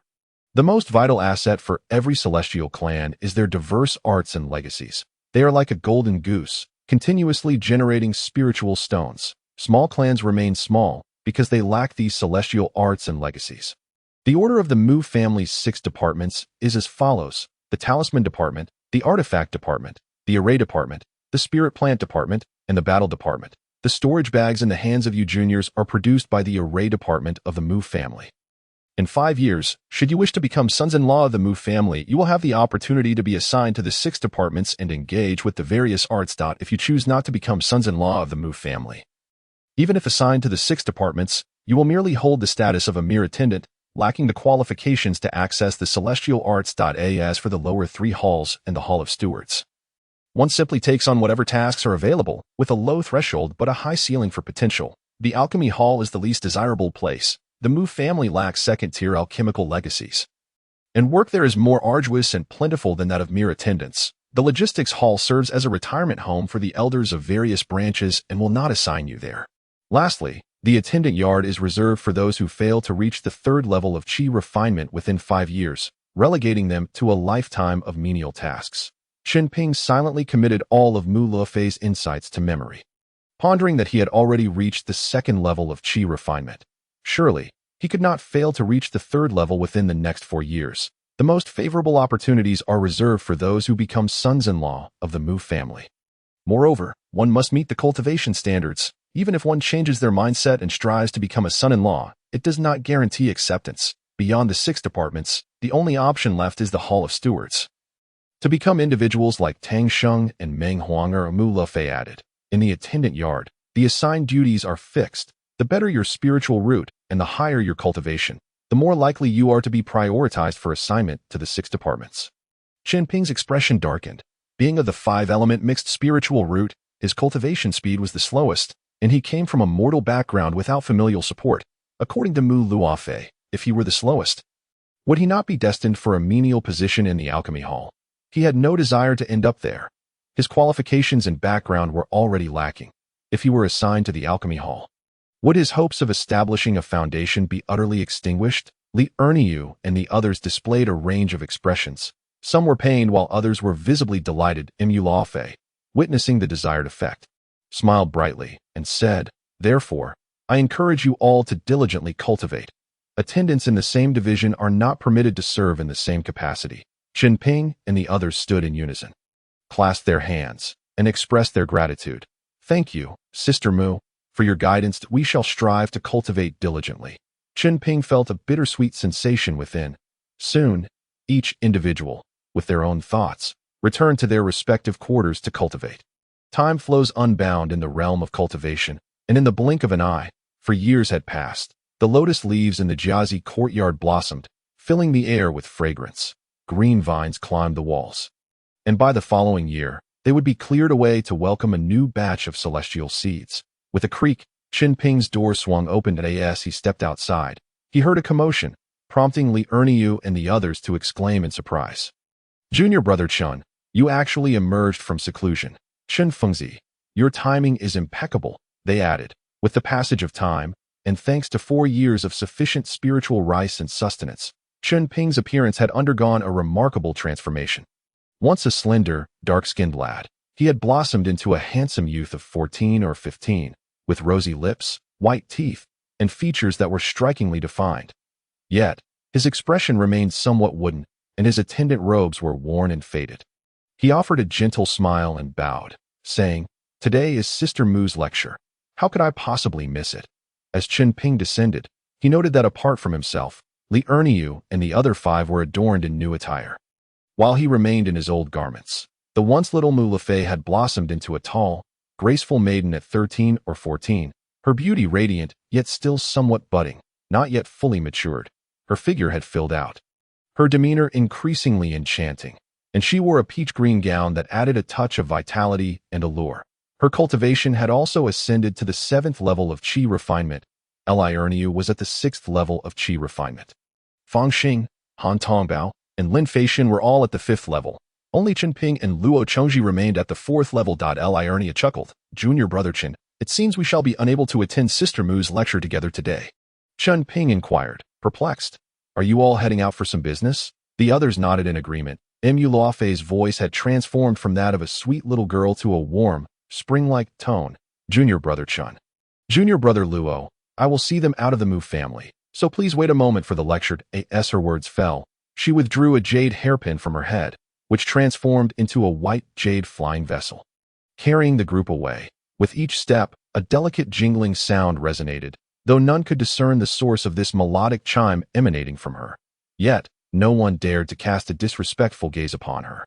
After years of close companionship, it became evident that this seemingly gentle senior sister possessed a proactive and rather domineering personality. Those who dared to provoke her could expect to face dire consequences. In the loft below, Chen Ping and Luo Chengji sat down, pouring themselves cups of spiritual tea. Chen Ping lowered his voice to inquire, "Junior brother Luo, do you know if the seniors are leaving the Mu family for some urgent matter?" Luo Chengji revealed a mischievous smile, raising one hand and rubbing his thumb and index finger together. "Brother Chen, are you unaware? In just half a year, we shall depart from the Jiazi Academy. Their cultivation has already reached the 5th level of qi refinement. It is time for choices to be made. Their primary option is to approach the 6 departments of the Mu family, and surely, gifts must be exchanged." Chen Ping nodded slightly, acknowledging that even in the realm of cultivation, one cannot escape the intricacies of human relationships, which are, in fact, even more pronounced. These individuals have the backing of their families and have consistently received elixirs over the years, resulting in rapid progress in their training. Now that duties are to be assigned, it is inevitable that substantial sums will be spent to foster connections. Not to mention, even as a prospective son-in-law, if one navigates the connections wisely, they might be allocated a more beautiful wife. Naturally, among them, a few have developed feelings for Mu Luofei, but it remains uncertain whether such sentiments are reciprocated. In any case, Chen Ping had never harbored such extravagant aspirations. Luo Chengji, however, broached this topic with keen interest. His gaze turned toward the horizon. "I wonder who Sister Mu will choose as her husband." Having spent years in close companionship, Mu Luofei treated them exceptionally well. They were childhood friends, innocent and untainted by worldly concerns. Moreover, Mu Luofei possessed exceptional talent and striking beauty, who among the young lads would remain unmoved. In this world of cultivation, marriages at the ages of 13 or 14 are commonplace. Chen Ping's eyes flickered. "Junior brother Luo, who do you think she will select?" Luo Chengji laughed heartily. "That will depend on who offers the most substantial gifts and has the strongest backing." Chen Ping nodded in agreement, inwardly reflecting on the depth of his understanding. Each of these individuals held the identity of miscellaneous servants in the 6 departments or potential sons-in-law, with numerous intricacies involved. Not to mention, over the years, Liu and others had strived tirelessly to showcase themselves before Mu Luofei, diligently cultivating their relationship with her. Entry into the 6 departments is pursued for the inheritance of diverse skills and access to resources of the celestial path. The competition for foundation-building pills is likely to be even more intense, both overtly and covertly. Luo Chengji shifted the topic. "Brother Chen, with Liu and the others having advanced their cultivation first, the slots for the 4 departments, symbols, formations, tools, and spirit plants, are now taken. The remaining positions in Jiazi Academy are only within the Hall of Stewards and the Alchemy Hall. Let us see who secures a position first in the coming 6 months. As for Mu Luofei, as a member of the Mu family, she should at least be assigned to the combat department of the 6. Given her assertive nature, she is bound to pursue foundation building, and the combat department is the fastest for resource accumulation at AS Brothers. We must exert ourselves fully and ensure that this matter does not breed discord between us. Whoever breaks through to the 5th level of Qi refinement first will take the position in the Hall of Stewards. How does that sound? What was once an unappealing Hall of Stewards, a role no one desired, has now become quite coveted. The Alchemy Hall, conversely, is the least desirable destination, rumored to have had no disciples achieve foundation building for 3 or 4 centuries. That in contrast, other departments have disciples breaking through every few decades or even centuries, soaring to success, leaving the Mu family to join the Dongxian sect, establishing their own families, becoming ancestors, and enjoying a carefree life. The Alchemy Hall is viewed by others as a plague, a tomb of despair. Even within the Mu family, there is reluctance to allow daughters to marry those from the Alchemy Hall. To join the Alchemy Hall is tantamount to conceding a severed path to immortality. Chen Ping nodded in agreement, responding bitterly. It ought to be so. Talent, background, and connections. After years of cultivation, the gap with others only widens. Gifts? Chen Ping had neither connections nor wealth. For mortals, the path to immortality is fraught with challenges. However, this also spared Chen Ping the burden of expectation. After a brief interlude, Mu Luofei returned to Jiazi Academy aboard a white jade flying vessel. Upon landing, she handed Luo Chengji a storage bag. Junior brother Luo. This is something your family entrusted me to deliver to you. Luo Chengji's eyes gleamed with surprise as he accepted the storage bag, laughing heartily and patting Chen Ping on the shoulder. It seems that next time we meet after my retreat, you shall address me as Brother Luo. Chen Ping, albeit begrudgingly, could only extend his congratulations. Then I shall be the first to congratulate Brother Lu. Mu Luofei's expression remained composed, her voice gentle. Silence. Light incense. I shall impart teachings to you. At her words, Luo Chengji's smile instantly faded. 2 Junior brothers. The path knows no precedents. It is the accomplished who lead. Today, I will share insights on the transition from the 4th to the 5th level of Qi refinement. With an elegant and composed demeanor, Mu Luofei stood above them at 13 or 14. Her figure was already somewhat graceful and slender.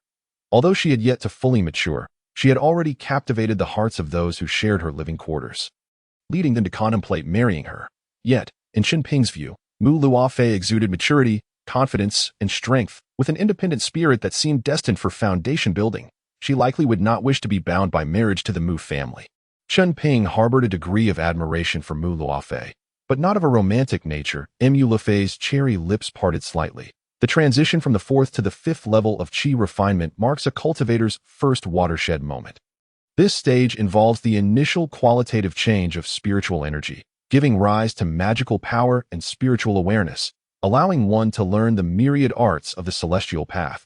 The bottleneck from the 4th to the 5th level often presents 3 scenarios. The first involves chaotic spiritual energy. If one's spiritual roots are muddled, or if one has consumed excessive elixirs during cultivation, it can lead to a bottleneck where spiritual awareness and energy are obstructed, hindering their emergence. In such cases, one must cease taking elixirs and refine their spiritual energy. The second scenario is related to hidden ailments. If a cultivator's meridians are weak, any underlying health issues can prevent the emergence of spiritual awareness and magical power. The solution lies in concurrently practicing body refinement. The third scenario is restlessness. As the saying goes, a person without foresight will have immediate worries, with only half a year left until significant choices must be made. All of you junior brothers are likely feeling restless, unable to focus on your cultivation. Consequently, upon reaching the 5th level of Qi refinement, their progress has stagnated. As both of you have been in the 4th level for several days.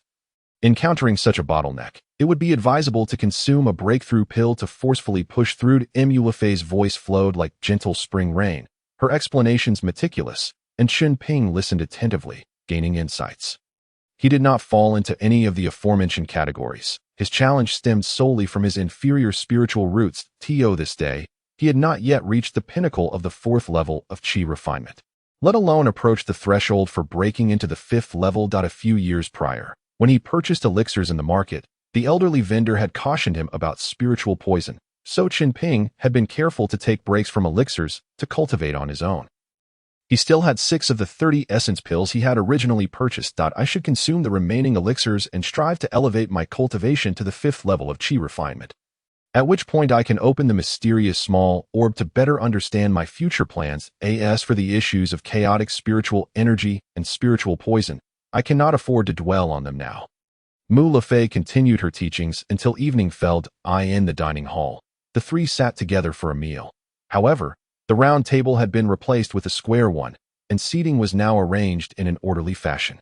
No longer the casual arrangement of your at the table, Luo Chengji cheerfully inquired. Sister Mu, now that you have reached the 7th level of qi refinement, have you decided which department to join? Mu Lafay smiled lightly, her bright eyes gleaming. Yes, Luo Chengji scratched his head. Isn't that why I asked sister? Mu Lafay replied. That's a secret. I won't tell you for now. In 6 months. You will naturally know where I will go. As a descendant of the Mu family, despite not being of the direct line, she had been assigned to the miscellaneous department to cultivate alongside the celestial seeds. Even so, she would undoubtedly have the most convenient connections to secure a position in a certain department, Chen Ping remarked. Regardless, we will all be working within the Mu family, so it will still be easy to meet. After finishing their meal, Chen Ping returned to his room to rest.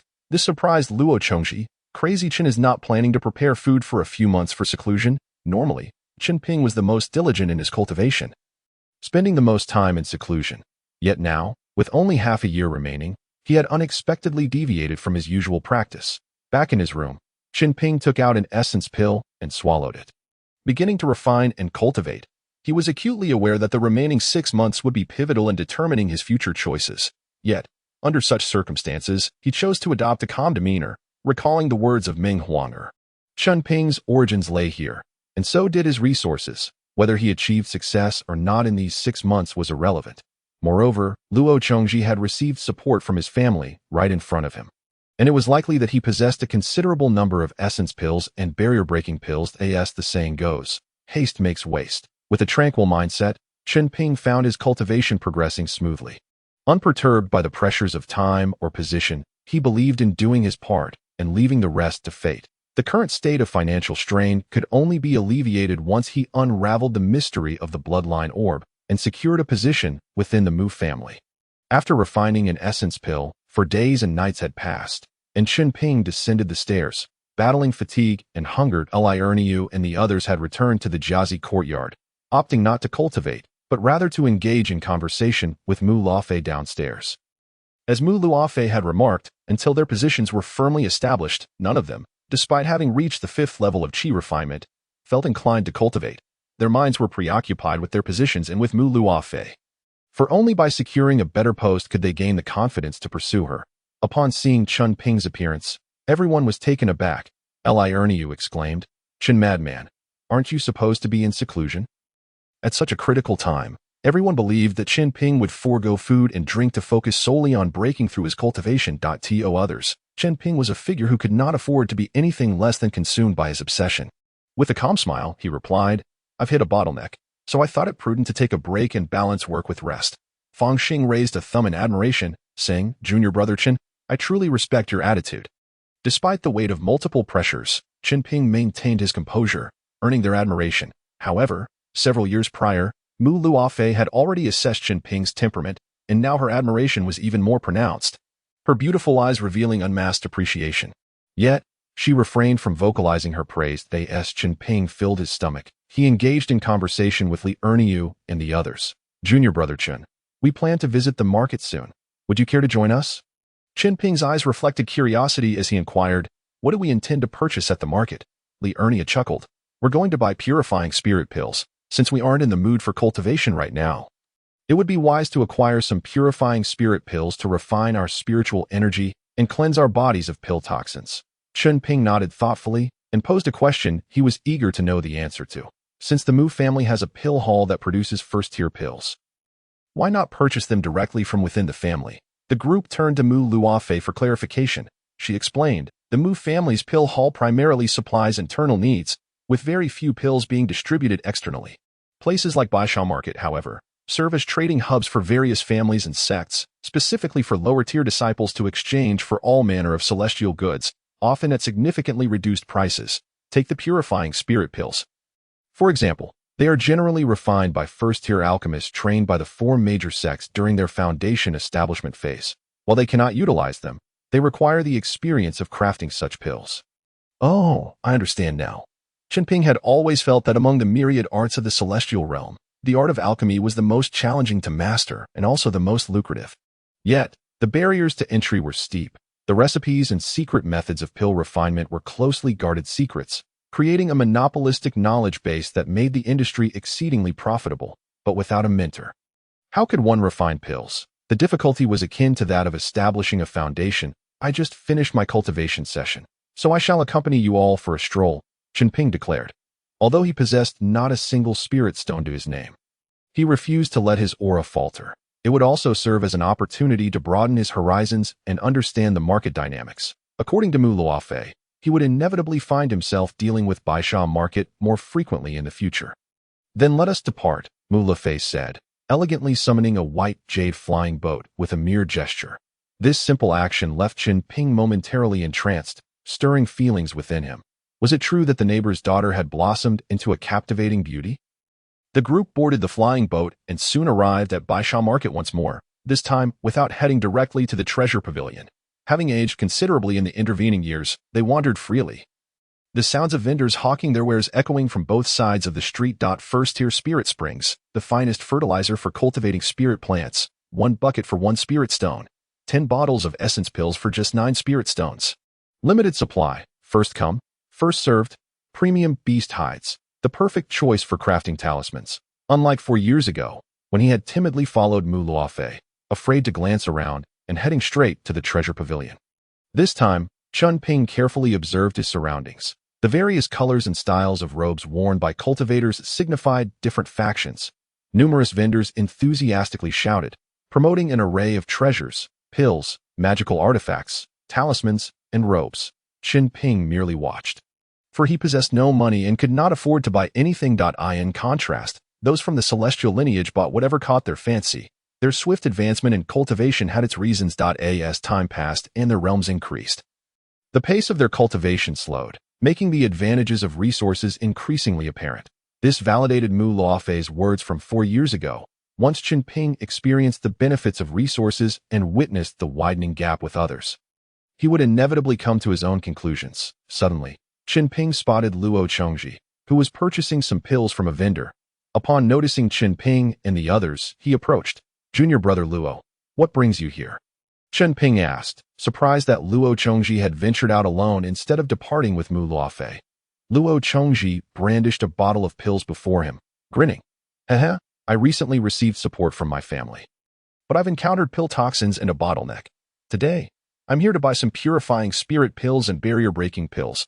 Junior brother Chen, is your family still yet to provide you with resources at this critical juncture?" Chen Ping shrugged, dismissively replying, "Support from home has already arrived.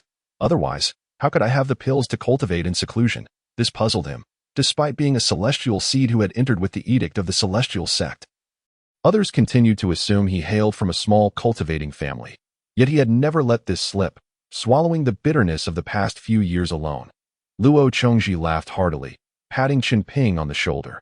"With the purifying spirit pills and barrier-breaking pills in hand, I can refine my spiritual energy and work towards a breakthrough. Within 4 months, I shall surely reach the 5th level of chi refinement. Brother, you must keep up. Otherwise, when I emerge from seclusion, if you haven't broken through, you'll have to call me senior brother." Should that happen, Chen Ping would find himself at the very bottom of the Jiazi courtyard. Previously, Chen Ping had earned the respect of others through his frenzied cultivation methods, leading them to believe he would be the highest ranked among them. Yet, now, over 4 years later, only Luo Chongji's cultivation surpassed his. As they were about to be assigned their positions, shaping their futures, their thoughts began to shift, losing the innocence they once had.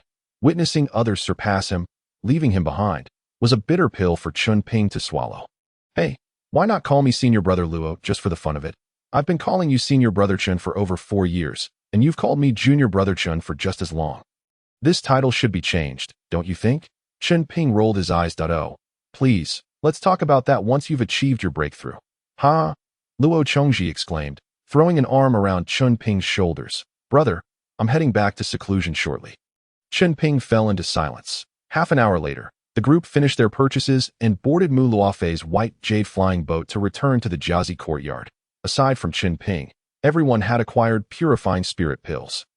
Li Erniu, smiling broadly, remarked, "Junior brother Luo, while barrier-breaking pills are excellent, they can only be used once every 10 years. Using them at the 5th level of Qi refinement is less advantageous than saving them for the 10th level, where it could enhance your chances of foundation establishment in the future. Neither Mu Shiji nor I have used our barrier-breaking pills yet." Luo Chongji replied with a wry smile, "How could I not be aware? However, if I cannot break through to the 5th level of Qi refinement now, I may never even get a taste of foundation establishment, having barely reached the 5th level of Qi refinement. I find myself caught between the 3rd hall of the 6 departments in the miscellaneous roles, neither ascending nor descending, which is most distressing. I fear the best outcome would be to become a son-in-law of the Mu family, to toil like an ox or horse for them throughout my life. The gap of just one level in cultivation signifies a disparity as vast as the heavens and the earth in the future.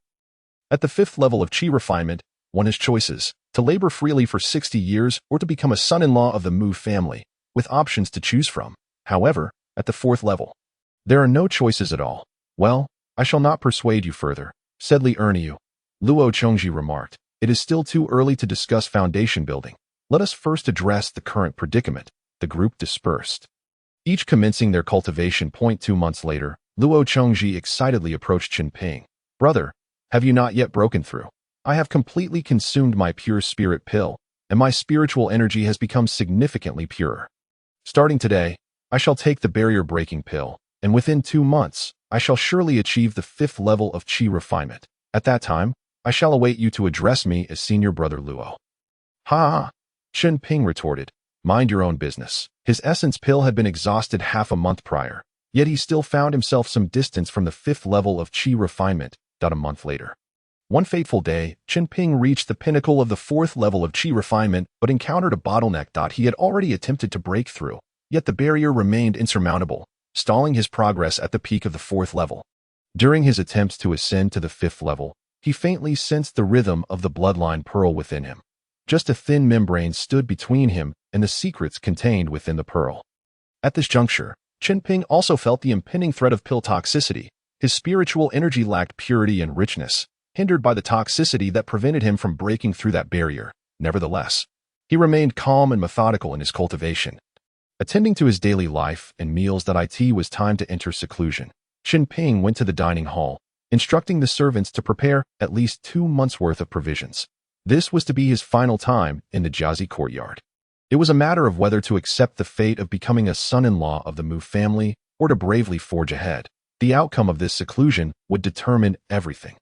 While waiting for his food, the steward of the miscellaneous roles, whom he had met 4 years prior during a transmission of teachings, arrived at the Jiazi courtyard. The steward declared loudly, "The affairs list of the Jiazi courtyard has been announced. You all have 3 months left before leaving the Jiazi courtyard. Prepare yourselves." With that, aside from Luo Chongji, who was in seclusion, the remaining individuals rushed out, their steps filled with excitement as they descended the stairs. Finally, the affairs list has been revealed. The anxious hearts can finally rest. A few months prior, Li Erniu and others had returned home to establish connections for this very matter, and during this time, they had not been focused on their cultivation, their minds consumed by the affairs list. Even Mu Luofei made her appearance. The 6 of them arrived at the affairs list almost simultaneously. Their hearts raced with anticipation. After taking a deep breath, they collectively lifted their gazes to the list. This list would determine their fates within the Mu family. Chen Ping was particularly anxious as he and Luo Chongji had yet to break through to the 5th level of Qi refinement. With only 3 months left until the 5-year mark, the establishment of positions before the deadline made him uneasy. Would they force him and Luo Chongji to become sons-in-law of the Mu family? The first name on the list was Li Erniu, Battle Department. This was quite surprising. Mu Luofei had previously stated that only talented elites could enter the Battle Department. Ordinary individuals need not apply.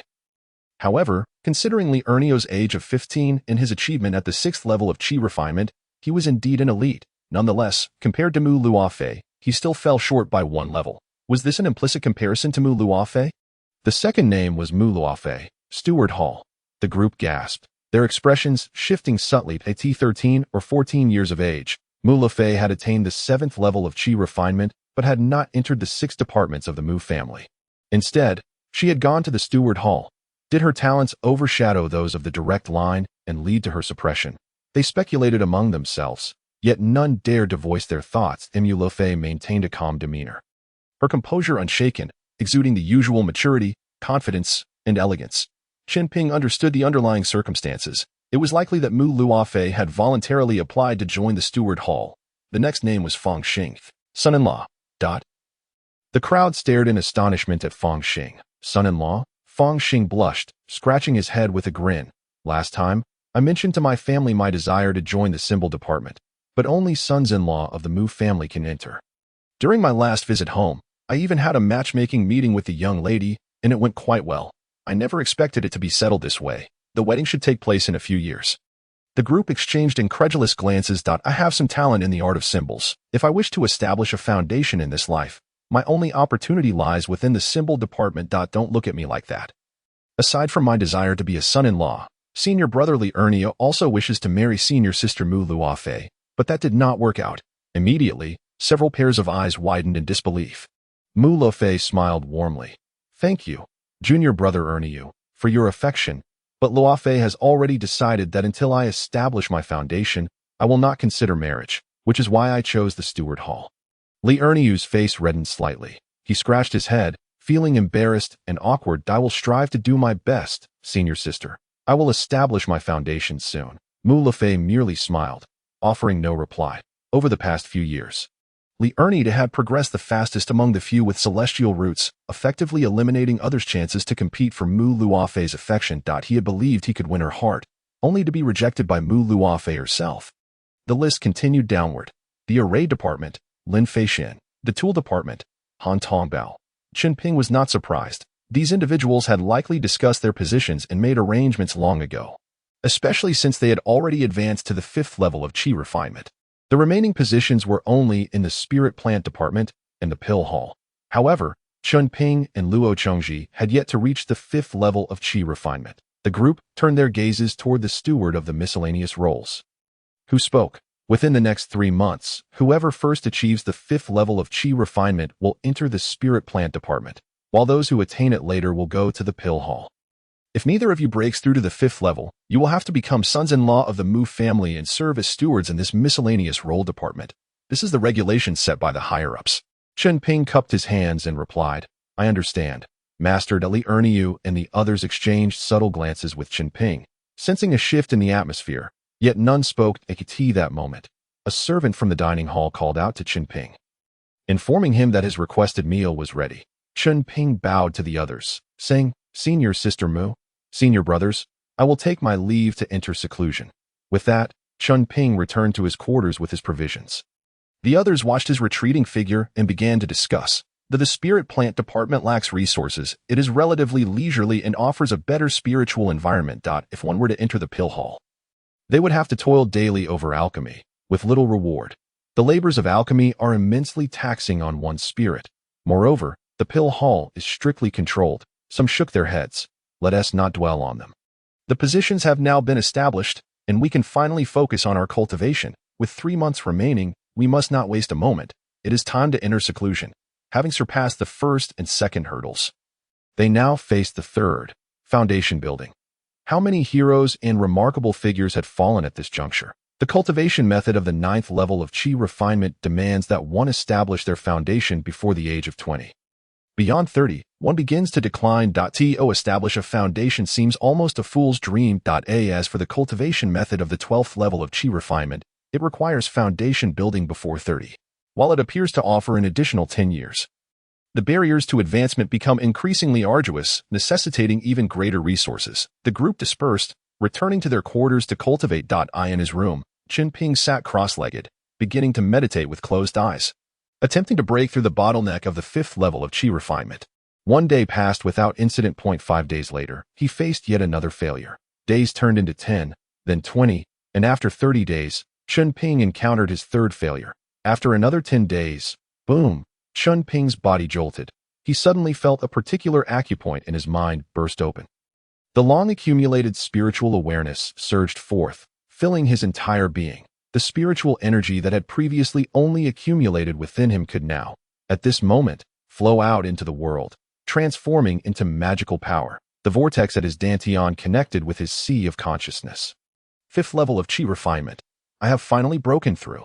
Chen Ping opened his eyes, and with a single finger, he unleashed a terrifying magical force that punctured a large hole in the solid white jade cloud bed.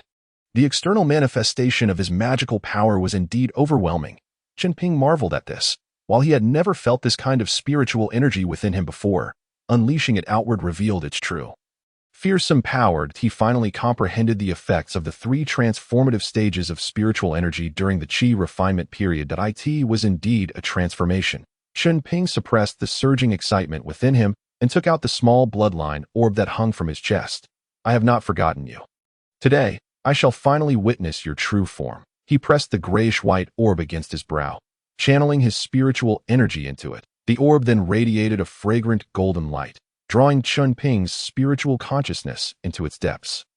A wondrous phenomenon occurred. He transformed into a small figure, standing before a grand hall, surrounded by a dense mist that only allowed a narrow path to remain visible. Following this path into the hall, Chen Ping beheld a wall inscribed with the names and images of hundreds of medicinal pills: essence pill, vitality pill, detoxification pill, serenity pill, purifying pill, comprehension pill, recovery pill, consciousness pill, diamond pill, youth pill, tiger wolf pill, longevity pill, and golden marrow pill. Chen Ping inhaled deeply. Were these all first-tier pills? At the bottom, there was a line of text. Offer sacrificial materials for the medicinal pills to learn their detailed refining techniques. Chen Ping's heart trembled, waves of astonishment surging within him. In the Eastern Domain's cultivation world, pill formulas were top secret, and the refining techniques for these pills were even more so. And here, Chen Ping took a deep breath, suppressing his excitement as he moved forward to study them earnestly. Comprehension pill enhances the effect of understanding the law. Recovery pill restores a vast amount of expended spiritual energy. Consciousness pill enhances one's own consciousness strength. Diamond pill, body tempering. Youth pill, consuming one annually ensures everlasting youth. Tiger wolf pill, a powerful aphrodisiac. One pill ensures vitality for 3 days. Longevity pill, consuming one extends life by 3 months. Golden marrow pill, consuming this pill can alter one's form and spiritual root. After extensive study, Chen Ping discovered that there were also formulas for second-tier pills hidden within. However, his cultivation level was insufficient to discern them clearly. They remained vague. Yet, even in their obscurity, he could make out the words Foundation Establishment Pill. His heart raced. The formula and refining techniques for the Foundation Establishment Pill cultivating was exceedingly difficult. One needed innate talent, background, and resources. Chen Ping possessed none of these, having been sold by Ming Huanga to the Mu family as a child groom.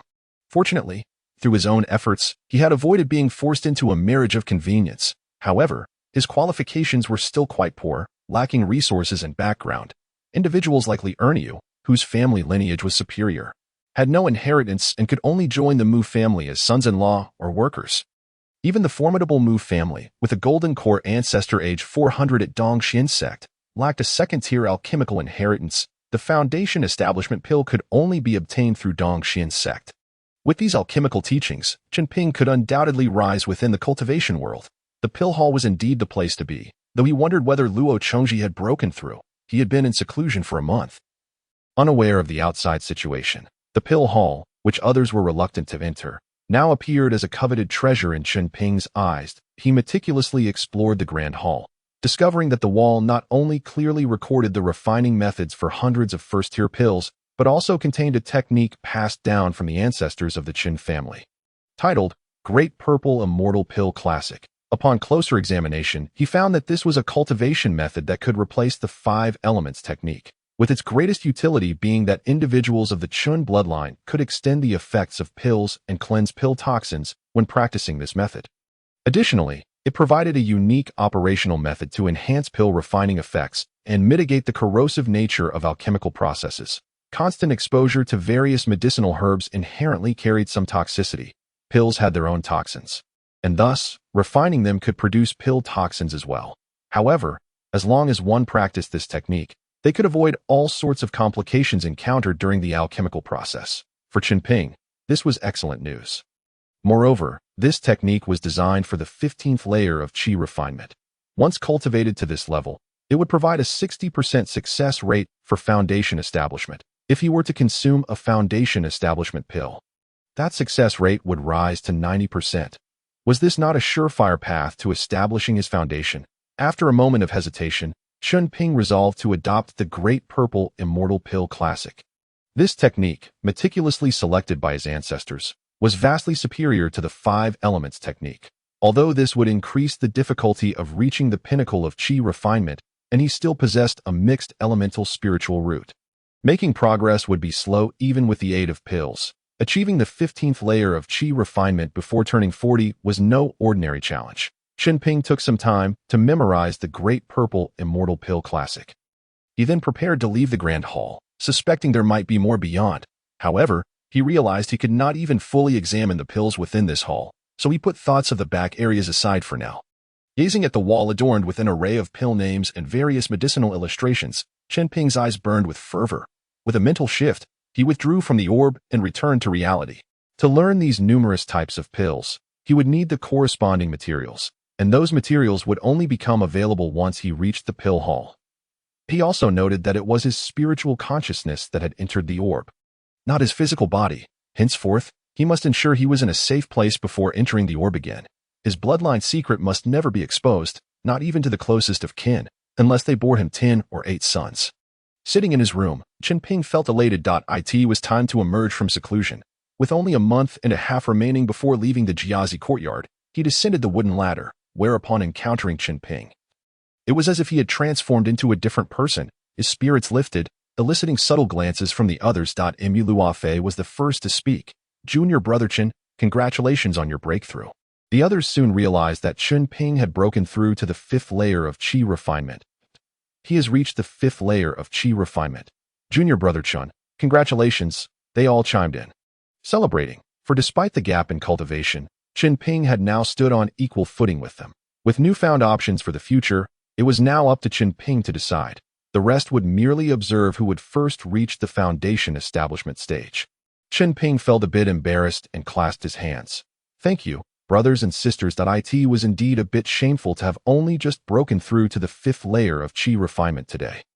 Mu Luofei was at the 7th layer of qi refinement, Li Ernie at the 6th layer, and the others had already surpassed the 5th layer more than half a year ago. They exchanged glances. And it was Mu Luofei who spoke again. Junior brother Chen, congratulations on being the first to break through to the 5th layer ahead of Luo Junior brother. However, Luo Junior brother's family has sent gifts to the upper management, securing the position in the spirit plant department, awaiting his breakthrough to the 5th layer. Chen Ping looked up at the affairs board, confirming the positions assigned to him in Luo Chongji, spirit plant department. Chen Ping, Pill Hall de Li Erniu spoke with a hint of dissatisfaction. This Luo Junior brother lacks propriety. Junior brother Chen, didn't you have your family send gifts? Chen Ping smiled lightly. Do your best and leave the rest to fate. Fang Xing interjected, saying one thing to your face and another behind your back. This Luo Junior brother has lowly means. Chen Ping replied, it matters not. The pill hall is the pill hall. He had previously considered that if he broke through first, he would secure the position in the spirit plant department and then negotiate a position swap with Luo Chongji upon his emergence. However, Luo Chongji leveraging connections and sending gifts had allowed him to secure the spirit plant department position first, leaving Chen Ping with no choice but to go to the pill hall. This turn of events unexpectedly aligned with Chen Ping's intentions. 3 days later, Luo Chongji emerged from seclusion, and upon seeing the already emerged Chen Ping downstairs, his complexion was pale. Approaching Chen Ping, he gritted his teeth and clasped his hands. Senior brother Chen, regarding the spirit plant department, I owe you an apology. This matter was not my intention. It was arranged by my family, and I could not refuse. Senior brother, I owe you this. Chen Ping smiled. It matters not. Do your best and leave the rest to fate. There is no need to let this matter harm our camaraderie. At this moment, having awakened the alchemical inheritance, he felt a newfound confidence in his words. Just don't expect me to call you Luo Junior brother all the time. Luo Chongji trembled slightly, his eyes welling with warmth. You shall always be my senior brother Chen. The allocation of positions was akin to traversing half a path. The actions of his family effectively severed Chen Ping's journey by half. Yet, rather than harboring resentment, Chen Ping responded with gentle laughter and forgiveness. The onlookers were visibly moved. ultimately captivated by Chen Ping's noble character. Mu Lafei secretly admired him. Liu laughed heartily, proclaiming, Chen Shidi's actions shall surely shine forth. Today, we shall feast and drink until we are inebriated. In the blink of an eye, a month and a half had passed. During this time, Chen Ping had transformed his cultivation method into the Great Purple Immortal Elixir Sutra, thus distinguishing himself completely from the others in Jiazi Academy. Chen Ping's Qi refinement stage had reached the 15th layer, granting him a 60% success rate in foundation establishment. Having spent 5 years at Jiazi Academy, tomorrow they would all report to different locations. As the day approached, the 7 companions, having spent 5 years in close quarters, felt a pang of reluctance. That evening, they summoned the laborers to prepare a grand feast, with Li Ernie even producing fine spirit wine. Sister Mu, Brother Li, I shall rely on you both in the future. I toast to you. Cheers. How forthright. Sister Mu, wait for me. Once I establish my foundation, I shall surely marry you. Hush, drink your own wine. Mu Lafei, having consumed the spirit wine, felt her cheeks flush slightly, finally revealing a domineering and assertive side. Li Erniu's face turned red as well. Let us drink, and speak of such things no more. I wish you all a smooth path in the immortal way. May your certificates be everlasting. Though we depart from Jiazi Academy, we shall undoubtedly support one another in our quest for immortality and seek the bliss of eternal life. Beneath the moonlight, the group of young men and women drank, oblivious to how many would remember last night's words after the wine wore off. The next morning, the 6 divisions of the Mu family sent their representatives to await the arrival of the new blood of immortal seeds outside the laborers' quarters. Within the expansive laborers' quarters, this batch of new immortal seeds numbered in the hundreds. In stark contrast, the line for the elixir hall consisted solely of Chen Ping. This left him bewildered. Leading the way was a middle-aged man with a pale complexion, sunken eyes, and lips tinged with purple, resembling someone afflicted by poison. Even from several meters away, the complex scent of medicinal herbs emanating from him was unmistakable, and his Dao robe was stained with herbal residue. Are you Chen Shidi? The middle-aged man inquired weakly. Chen Ping promptly clasped his hands in greeting. Yes, I am Chen Ping. Greetings, Shi Xiao. The man replied, I am Su Fengshan. Come with me. Chen Ping, puzzled, asked, Shi Xiao, are we not waiting for the other brothers and sisters? Su Fengshan chuckled weakly. No need to wait. You are the only one assigned to the elixir hall this time. Chen Ping's eyes widened in shock. How can this be? Each laborer's quarter should send one out. The tasks are singular. Su Fengshan gazed at him meaningfully. They all offered gifts. Chen Shidi. You, however, must not have provided enough to be assigned to the elixir hall. He seemed to imply that Chen Ping must have offended someone, resulting in his unfortunate assignment. Yet, Chen Ping had not offered any gifts and had actively sought to join the elixir hall. He could only respond with a perfunctory smile, concealing the matter that Su Fengshan raised his hand, summoning a large palm fan, inviting Chen Ping to board it before employing his magic to ascend into the air, heading towards the elixir hall while detailing some points of caution. Chen Shidi. The elixir hall has not had a new disciple for 19 years. Your luck is both fortunate and unfortunate. When you meet the hall master, remember to be prudent in your words and actions. I understand. Thank you for the reminder, Shi Xiao. The palm fan soared over mountains and glided past Crescent Lake, arriving at a vast valley where a grand multi-tiered palace stood, surrounded by scattered disciples' courtyards. Upon entering the valley, thick white smoke continuously billowed into the sky, filled with the pungent aroma of medicinal herbs. Numerous laborers busily transported elixirs and herbs along the way, each appearing pale and sickly, as if suffering from consumption. Su Fengshan and Chen Ping entered the main hall, its core area exquisitely decorated, complete with rock formations, lakes, and the sweet sounds of birds and fragrant flowers. Atop a massive meditation cushion sat a middle-aged woman with her eyes closed in contemplation. Even from dozens of meters away, one could sense the overwhelming aura she exuded, creating an oppressive atmosphere that made it difficult to breathe, as if confronted by an insurmountable mountain, rendering one unable to gaze directly upon her. What a powerful presence! Even the surrounding spiritual energy seemed to distort. Is this the might of a foundation establishment cultivator? It was Chen Ping's first encounter with such a powerful figure, leaving him in awe. Su Fengshan brought Chen Ping forward, stopping before the meditation cushion, clasping his fists in salute. I am Su Fengshan, paying respects to the left hall master. I have brought this new blood of immortal seeds to the elixir hall.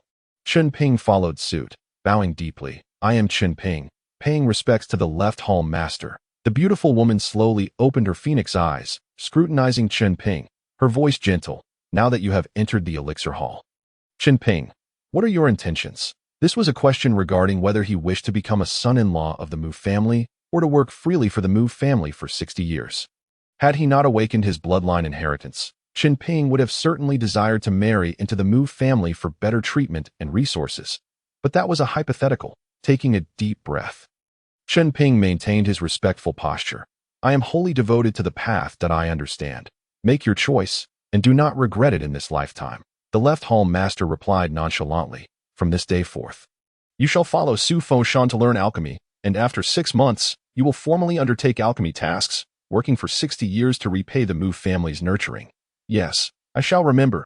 You may withdraw. Su Fengshan will instruct you on the relevant matters pertaining to the elixir hall.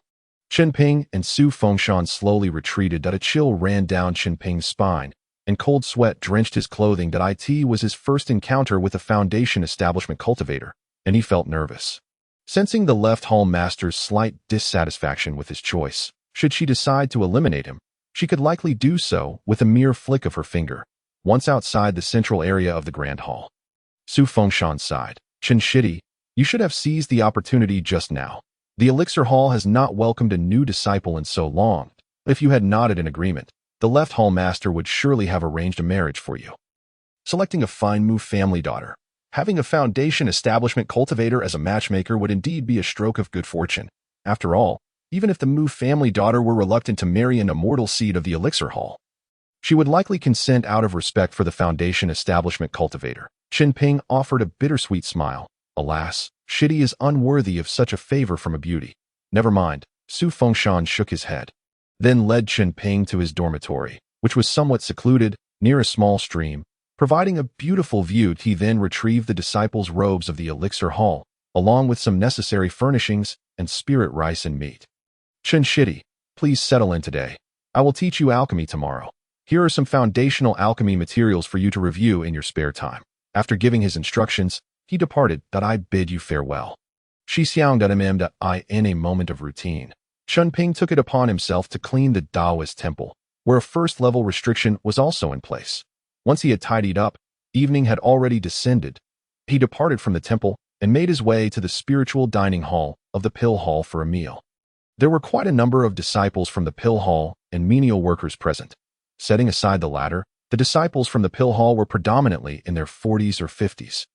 With some even approaching the age of 60, their faces pallid and their gazes vacant, embodying an indescribable numbness. Upon seeing such a youthful disciple of the Pill Hall as Chen Ping, expressions of fear, regret, and pity flickered in their eyes, which sent a shiver down Chen Ping's spine. Was this Pill Hall a hellish place? These gazes instilled a sense of dread within him. Chen Ping recalled the rumors he had heard about the Pill Hall during his years at the Jiazi Academy. Now, witnessing their veracity firsthand, he felt an overwhelming sense of oppression. After satisfying his hunger, he also packed breakfast for the next day before returning to the temple. After indulging in a comforting bath, he found that the temple was equipped with a standard hot spring pool, a marked improvement compared to the conditions he had endured as a menial worker at the Jiazi Academy. For a full Jiazi, 60 years, Chen Ping enjoyed a restful slumber. At dawn the following day, as the first light broke on the horizon, Chen Ping rose to meditate and cultivate, a routine instilled in him by Meng Huanger, which he had diligently maintained.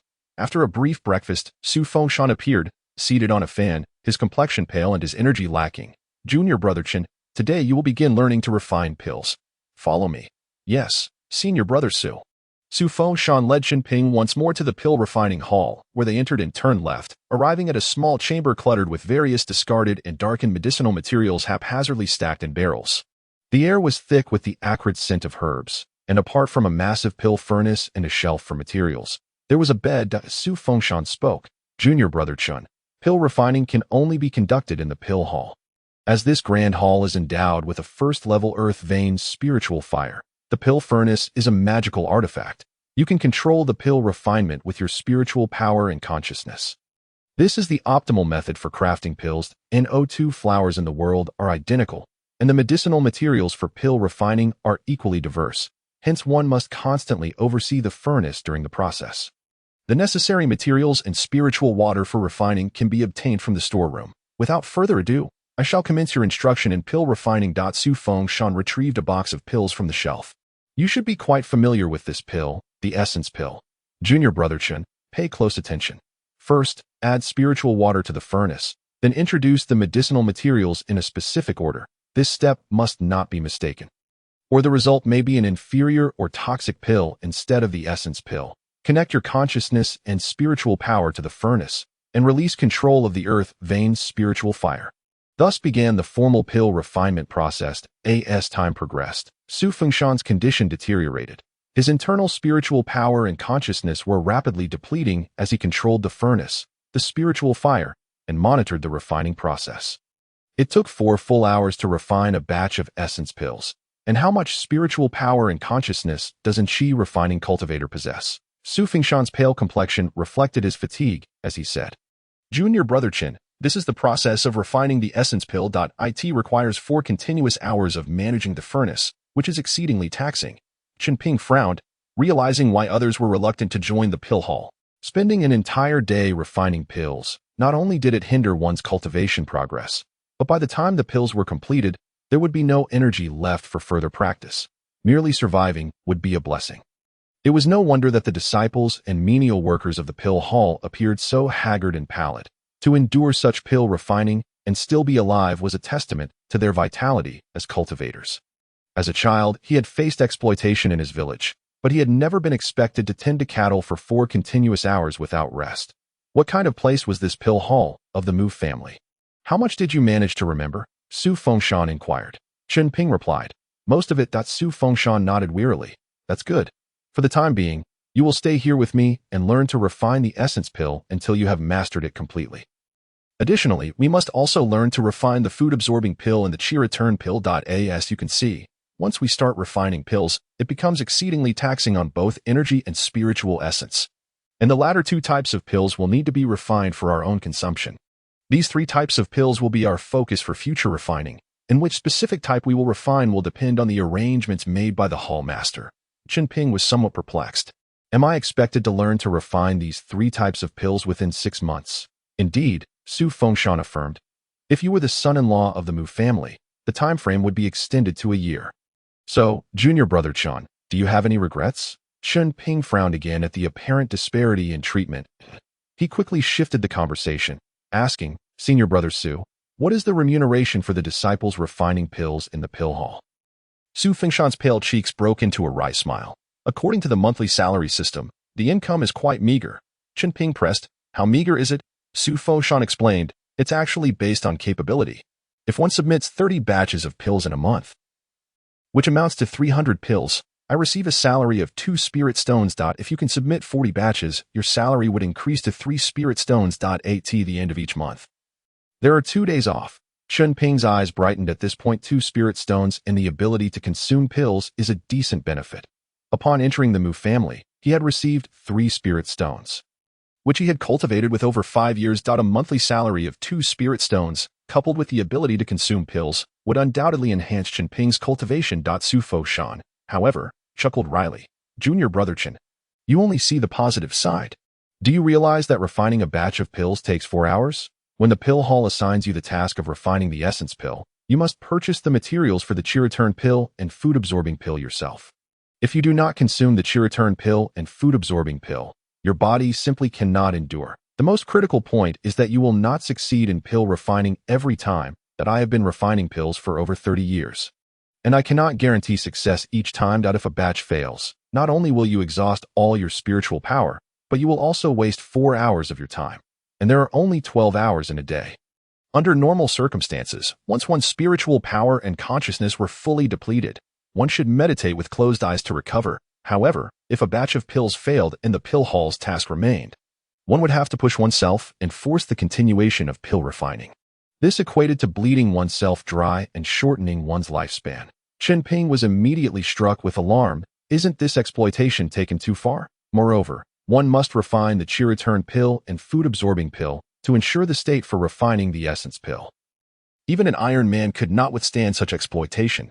No wonder the people of the pill hall had looked at him with such eyes yesterday. Their spirits were severely depleted. and the root of the problem lay here. To work in the pill hall meant that not only was one unlikely to advance in cultivation, but merely managing to preserve one's life until the end was already quite an achievement. What a bottomless pit. Su Foshan scoffed with a hint of sarcasm. If they did not exploit us, how would the Mu family gain any profit? For the Mu family, we laboring disciples are worth even less than cattle or horses.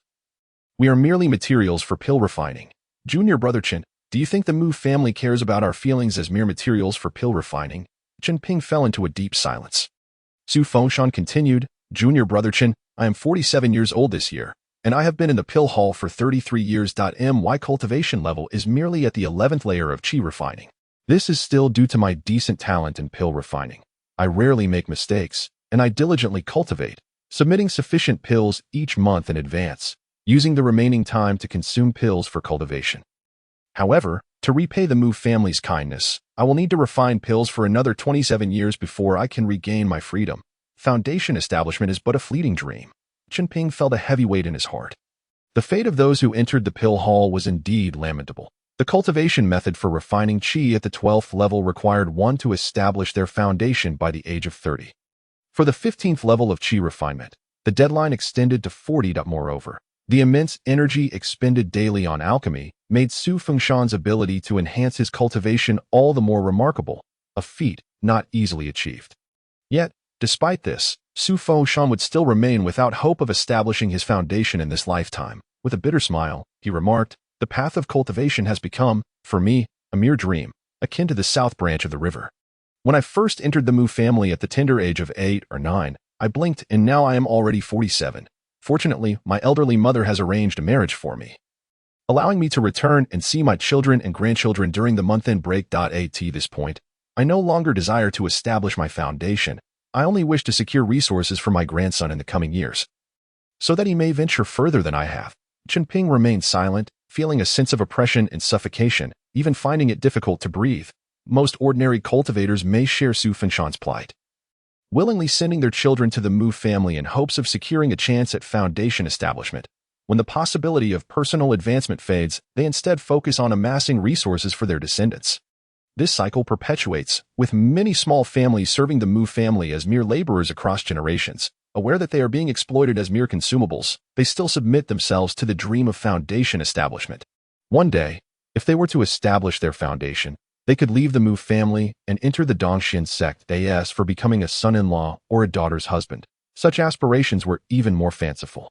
The bloodline descendants would forever remain as the Mu family's laborers, leading to stark disparities in treatment between the direct and collateral lines. Alas, Chen Ping chose to dismiss such heavy thoughts and spoke up. Senior brother Su, if I were to master alchemy, would I be able to submit 30 furnaces of pills each month? Indeed, Su Fengshan nodded.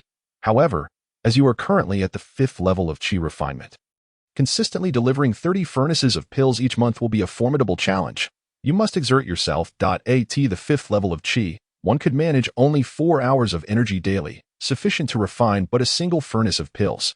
Now, Junior brother Chen, I shall continue to instruct you in alchemy. To achieve success, you must pay close attention. Su Foshan taught with great care, concerned that Chen Ping might misunderstand any aspect. This was also a means of forging connections and goodwill for future generations. A lesson in the intricacies of human relations that Chen Ping learned. He was engulfed in contemplation. With a monthly allowance of 2 spirit stones, nearly all would be spent on purchasing the materials for recovery pills and fast absorption pills. Given his mixed elemental spiritual roots, the prospect of reaching the 15th level of qi refinement before the age of 40 seemed utterly unrealistic. However, he discovered a shortcut to transformation: the materials for the recovery pills. Fast absorption pills and the fast absorption pills could be combined into a novel type of pill recorded in the alchemical legacy, the spirit awareness pill.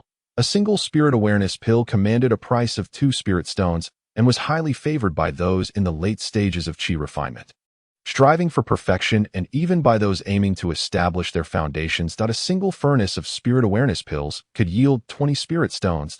If he were to refine the spirit awareness pill using the materials from the other pills and sell them.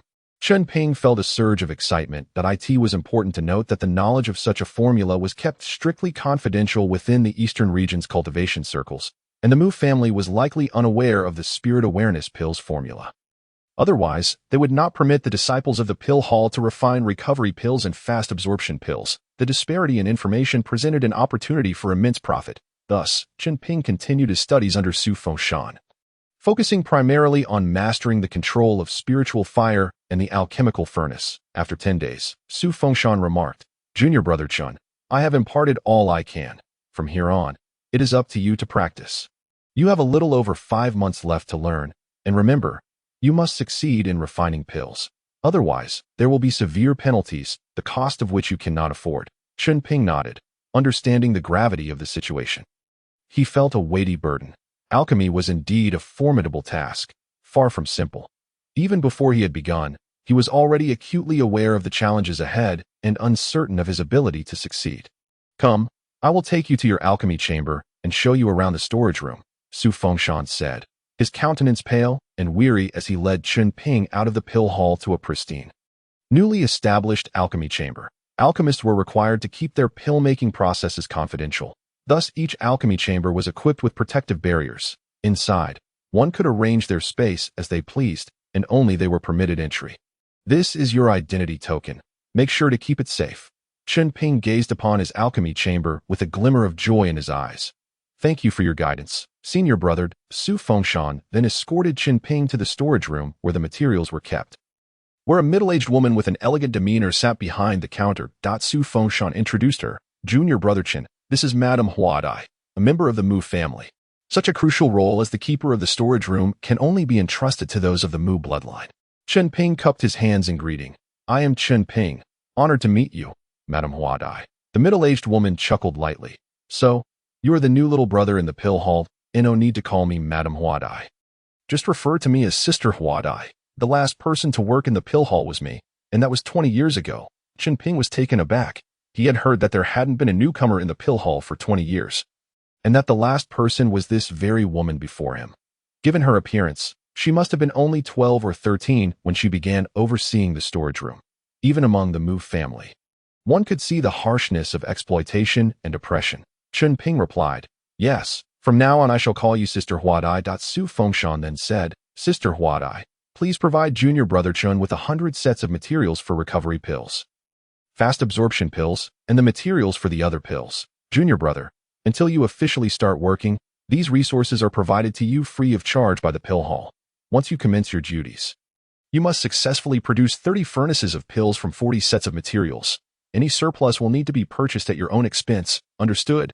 "Understood," Chen Ping nodded, feeling the weight of the responsibility upon him.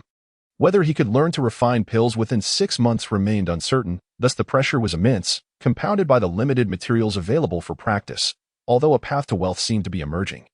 He had to first master the art of alchemy and dutifully fulfill his obligations for a period, waiting until he could fully integrate into the pill hall and become an inconspicuous figure before making further plans. With a storage bag of materials in hand, Chen Ping returned to his alchemy chamber. He held the materials and offered them to the bloodline orb, seeking the refining methods it would impart. Chen Ping meticulously arranged the 32 ingredients for the recovery pill against the stone wall. Once the materials were in place, the image of the recovery pill shimmered with a faint glow, and several lines of text emerged. "Soak the materials in spiritual water for half a day, then place them into the alchemical furnace. Boil and melt until the pill forms." Chen Ping committed this instruction to memory. Reading 1,000 times is not as effective as walking 10 miles. He promptly set to work, exiting the spiritual awareness space and soaking one batch of materials in spiritual water. This method differed entirely from what Su Fengshan had taught him. After half a day, he added the materials to the alchemical furnace. Holding the furnace token in his hand, he commanded the spiritual fire to rise. The massive furnace was immediately enveloped in flames, and the room grew sweltering. By channeling his spiritual awareness into the furnace token, he could observe the conditions within. Chen Ping watched as the materials transformed, slowly melting into pill liquid that flowed into the pill cavity. Suddenly, a loud explosion erupted from the furnace, and the materials within were reduced to charred powder. Chen Ping was startled and hastily extinguished the spiritual fire and closed the furnace as he opened it to retrieve the failed materials. A pungent and acrid odor assaulted his senses, overwhelming and unpleasant. Prolonged exposure could lead to poisoning from the drug. All medicines carry a degree of toxicity. Chen Ping's complexion paled. He had labored for an hour on this batch of pills, Yet it was still 3 hours away from completion. After 1 hour, his spiritual power and awareness were already waning. Currently devoid of funds or any pills, he could only sit cross-legged in meditation to recover his state. Meanwhile, he pondered the reasons for his failure. Where had things gone awry? Although Su Fengshan had imparted much experience and caution, the manipulation of spiritual power was an entirely different matter once he had regained his strength. Chen Ping took out another batch of materials, gritting his teeth as he contemplated. The legacy left by his ancestors could not be subpar. He adhered to the refining methods of the spiritual consciousness space. Bang! The explosion echoed once more within the alchemical furnace, as the ingredients inside were once again reduced to mere powder. Chen Ping discerned the underlying issues. Although the formulation and guidance from his master made alchemy appear deceptively simple, the practical execution proved exceedingly challenging. Once the furnace was ignited, he had to meticulously observe the fluctuations of the spiritual flame, paying close attention to both its intensity and size. A moment's inattention could result in a catastrophic failure and explosion of the materials. Thus, Chen Ping directed his research towards the manipulation of the spiritual flame. Half a month later, bang, bang, bang, Chen Ping had suffered through a series of failures, failing over a dozen times, with his current mastery at the 5th layer of qi refinement. His spiritual power and awareness could only sustain him in refining a single furnace each day. Exceeding this limit would hinder his recovery and jeopardize his foundation. He pondered silently, accumulating considerable experience. Each failure yielded a different hue in the powdered elixir, which was related to the temperature and the discrepancies in the materials. The infusion of spiritual water was intended to eliminate the variations in the ingredients. The crux of the problem still lay in the temperature control. The furnace's heat was too intense. Had he perhaps started with the flame set too high? Initially, he had let the spiritual fire boil at its maximum. Influenced by Su Fengshan's methods, Su Fengshan would ignite the spiritual flame to its peak before adding the materials and spiritual water into the furnace. He reflected that the bloodline inheritance of alchemy provided formulations and methods for handling ingredients. Yet the furnace and flame varied significantly, introducing an element of uncertainty. Thus, Chen Ping began to carefully manipulate the flame, starting from the lowest setting and gradually increasing the heat point. 10 days later, he made remarkable progress, successfully avoiding any further explosions. Instead, he achieved complete dissolution of the materials into elixir liquid. The improvement was evident. It was indeed a matter of regulating the flame's intensity. Chen Ping had found his direction and felt invigorated. However, upon the elixir's transformation into residue, it failed to coalesce into a refined qi elixir, resulting in yet another batch of failed concoctions. The mastery of temperature was intrinsically linked to the duration of the refining process. He resolved to keep trying, as he still had over 60 portions of ingredients remaining. A month later, he finally succeeded. Chen Ping gazed at the alchemical furnace, his complexion slightly pale, yet his eyes sparkled with joy. After months of relentless effort, he had at last refined a qi elixir. Eager to test its efficacy and flavor, he opened the furnace to reveal 10 warm elixirs, emitting a faint white mist. He took one elixir and seated himself to absorb its essence. The familiar sensation surged within him, lifting his spirits. The quality of this elixir was commendable, comparable to those sold at Wanbao Pavilion. The first qi elixir he had consumed was obtained from Li Erniu, whose elixirs were of inferior quality, dissipating within 3 days. In contrast, the elixirs from Wanbao Pavilion took approximately 5 to 6 days for complete absorption. Now, having refined his own qi elixirs, Chen Ping took a full 6 days to fully digest one. His mood inevitably uplifted. His cultivation speed could finally keep pace upon reaching the 5th layer of qi refinement. His progress with the 5 elemental roots had slowed to a crawl, akin to that of a snail. It had been 6 months since he last tasted a qi elixir. By the 2nd or 3rd day of the refining process, he found himself ravenously hungry. Despite having dozens of elixir materials at his disposal, he was reluctant to waste the potency of the qi elixirs. He stubbornly endured 6 days without consuming anything. His body weakened as he stood up, nearly fainting from the sheer hunger. He realized that in his fervor to produce elixirs, he had neglected his own sustenance, and now he was too frail to endure any longer. Reluctantly, he summoned a servant disciple using his identity token to assist him to the dining hall for a meal. It was a relief. He felt rejuvenated. After satisfying his hunger, Chen Ping returned to his sanctuary for the 3rd time, enjoying a restful sleep. Once refreshed, he wasted no time in returning to the alchemical chamber to continue his work. he began to understand why Su Fengshan's alchemical chamber contained a bed amidst the clutter. After 3 or 4 hours, he successfully refined another batch of qi elixirs. Yet, his complexion remained pale, and joy eluded him, overshadowed by a sense of despair. Each batch of elixirs drained his spiritual awareness and power.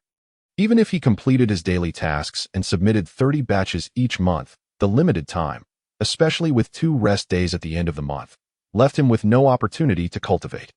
The prospect of reaching the 15th layer of qi refinement before turning 40 to prepare for foundation establishment seemed increasingly bleak. He feared he would end up like Su Fengshan, perpetually drained by the Mu family. This, he suspected, was a scheme long in the making by the Mu family. Contemplating his situation, Chen Ping felt despair wash over him, exploited as a mere cowherd at home, and now condemned to a lifetime of alchemical servitude here. He saw no hope for a carefree future. Entering the Mu family had not altered his fate. No. He resolved to continue refining his methods, adjusting both the heat and the time. Initially, he had set the temperature to maximum. Now he began to contemplate gradually increasing it from the lowest setting. Having successfully refined 2 batches of qi elixirs, he sensed that this approach might not yet be optimal, and that further adjustments could expedite the process. Another month passed. With a medium-high temperature approach, Chen Ping focused intently, his expression tense. Cautiously opening the furnace, he was taken aback as his face flickered with uncontainable delight. It worked. He had discovered the optimal conditions for refining elixirs.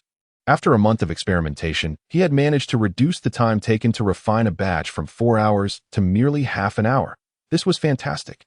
Chen Ping was elated. He would no longer be burdened by the Mu family's imposed tasks and the time constraints of alchemy. With only half an hour needed for refining, he could now devote the remaining time to his own cultivation, or even consume qi elixirs for enhancement. For this, he was willing to sacrifice half an hour of the elixir's potency. What he gained was the removal of the Mu family's calculated obstacles hindering his cultivation. After the initial exhilaration, Chen Ping took a deep breath, forcing himself to calm down and reflect on his experiences. The primary distinctions between the bloodline inheritance of alchemy and the Mu family's methods lay in the use of spiritual water, spiritual fire, and ingredients. Each fundamentally different. Su Fengshan's approach to refining qi elixirs involved maximizing the spiritual fire to evaporate the spiritual water within the furnace, concentrating the essence of the ingredient solution. The variances in the medicinal properties of the materials necessitated his constant vigilance over the furnace for 4 hours, leaving him no room for distraction. As for the spiritual flame, he chose not to overthink it. The ancestral methods handed down were inherently adaptable and the simplest, most efficient. Chen Ping was thoroughly impressed by the wisdom of the Qin family's ancestors. In contrast, the Mu family's alchemical methods seemed rudimentary, relying on brute force to achieve results. Given the disparities in medicinal properties that could lead to failed elixirs, the addition of spiritual water could effectively evaporate the problematic elements, ensuring a uniform quality in the essence of the materials. As he contemplated this, he felt a pang of suffocation. The Mu family might possess more advanced refining techniques, yet they only imparted this rudimentary method to maintain control over their disciples' time, thereby exploiting and squeezing them while ensuring their cultivation progressed at a snail's pace. This was yet another calculated maneuver. The urgency of the tasks meant that even if other alchemical disciples wished to experiment with different methods, they lacked the time for extensive trials like Chen Ping. The key to handling the materials lay in the essence of time. Soaking the materials required precisely half a day, no more, no less. Who would think that the first step in improving the alchemical timing methods would hinge upon the treatment of the materials? Chen Ping was thoroughly convinced of the brilliance of the Chen family's ancestors. Although he had freed up time, he could not frequently leave the alchemical chamber, lest he draw attention to any inconsistencies or anomalies.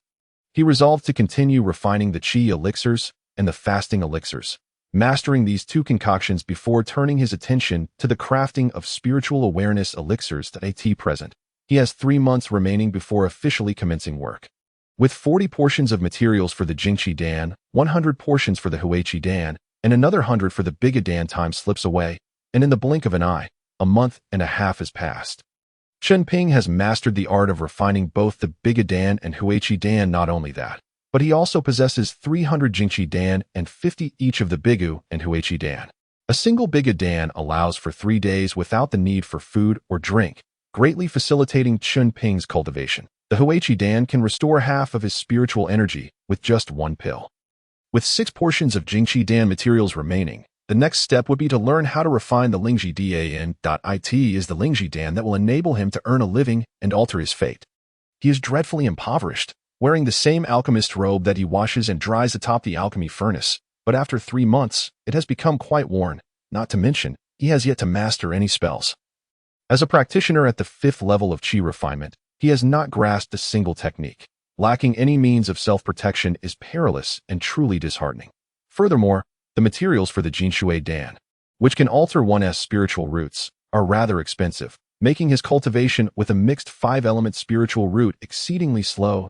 To expedite his training, he must consume more Jinshui Dan, the 4 essential elements of cultivation: wealth, partners, techniques, and environment. He currently lacks in all regards. The notion of wealth is paramount, thus the transmission of various immortal arts is immensely valuable. The Mu family seeks to exploit and manipulate him, while Chen Ping aims to leverage the Mu family's resources for his own development, barely securing a place. Otherwise, with the inheritance of alchemy, he would be at a loss for where to acquire a furnace, and the earth's spiritual fire Liu had previously borrowed a Jingqi Dan from him, allowing Chen Ping to recognize the benefits of elixirs, a kindness he has always remembered. Now that he can refine pills, he must repay Liu with a Jingqi Dan first. He will visit Su Fengshan to inform him of his newfound ability to concoct elixirs. Chen Ping takes a Jingqi Dan and swallows it, settling down to cultivate. 5 days later, he turns 15, with a pale complexion and heavy, labored steps. Chen Ping finds Su Fengshan, feeling exceedingly weak. Junior brother greets senior brother Su. Su Fengshan, equally pale and fatigued, gazes at Chen Ping and inquires weakly, "Junior brother Chen, what troubles you?" Chen Ping forces a smile and bows, stating, "Thank you, senior brother Su, for your guidance. Today, I successfully refined a batch of Jingqi Dan." A smile breaks across Su Fengshan's face as he returns the gesture, saying, "Congratulations, junior brother Chen. However, I must ask, have you truly mastered the refining of Jingqi Dan?"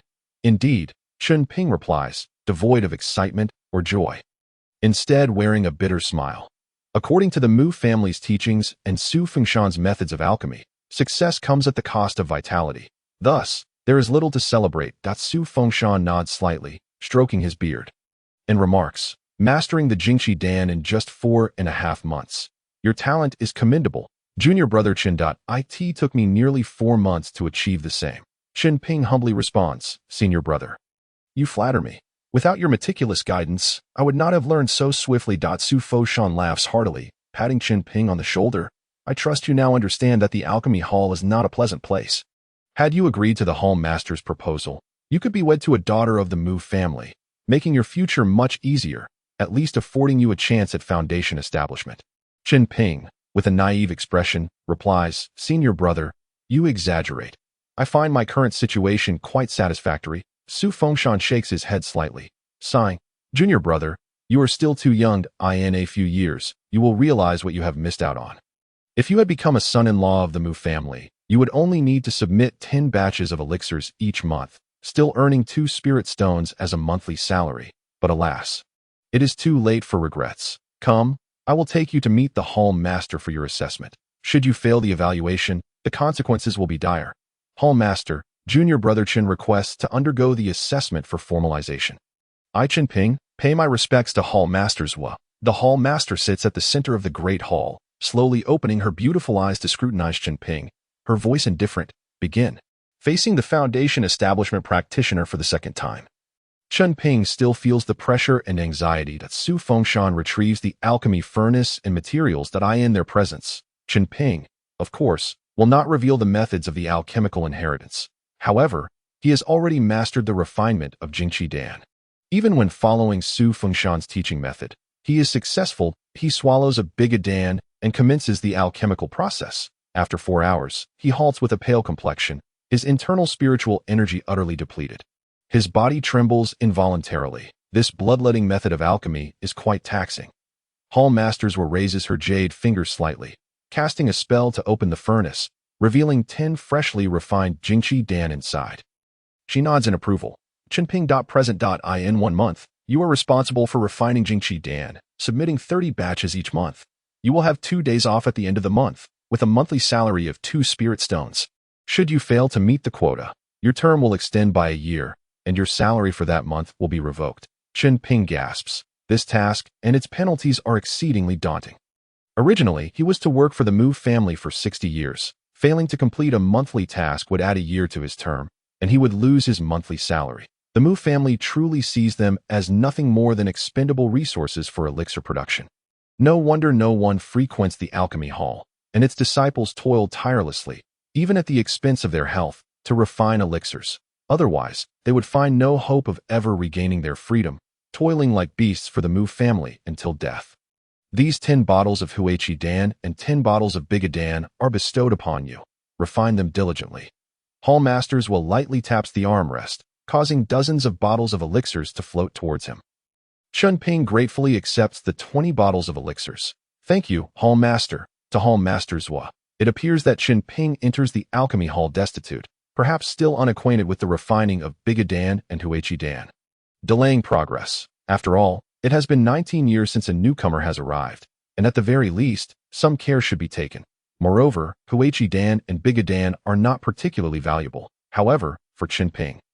A disciple at the 5th level of Qi refinement. This is undoubtedly a timely relief, allowing him to endure the first month. A bottle of Huichi Dan is worth 5 spiritual sands, totaling 50 for 10 bottles.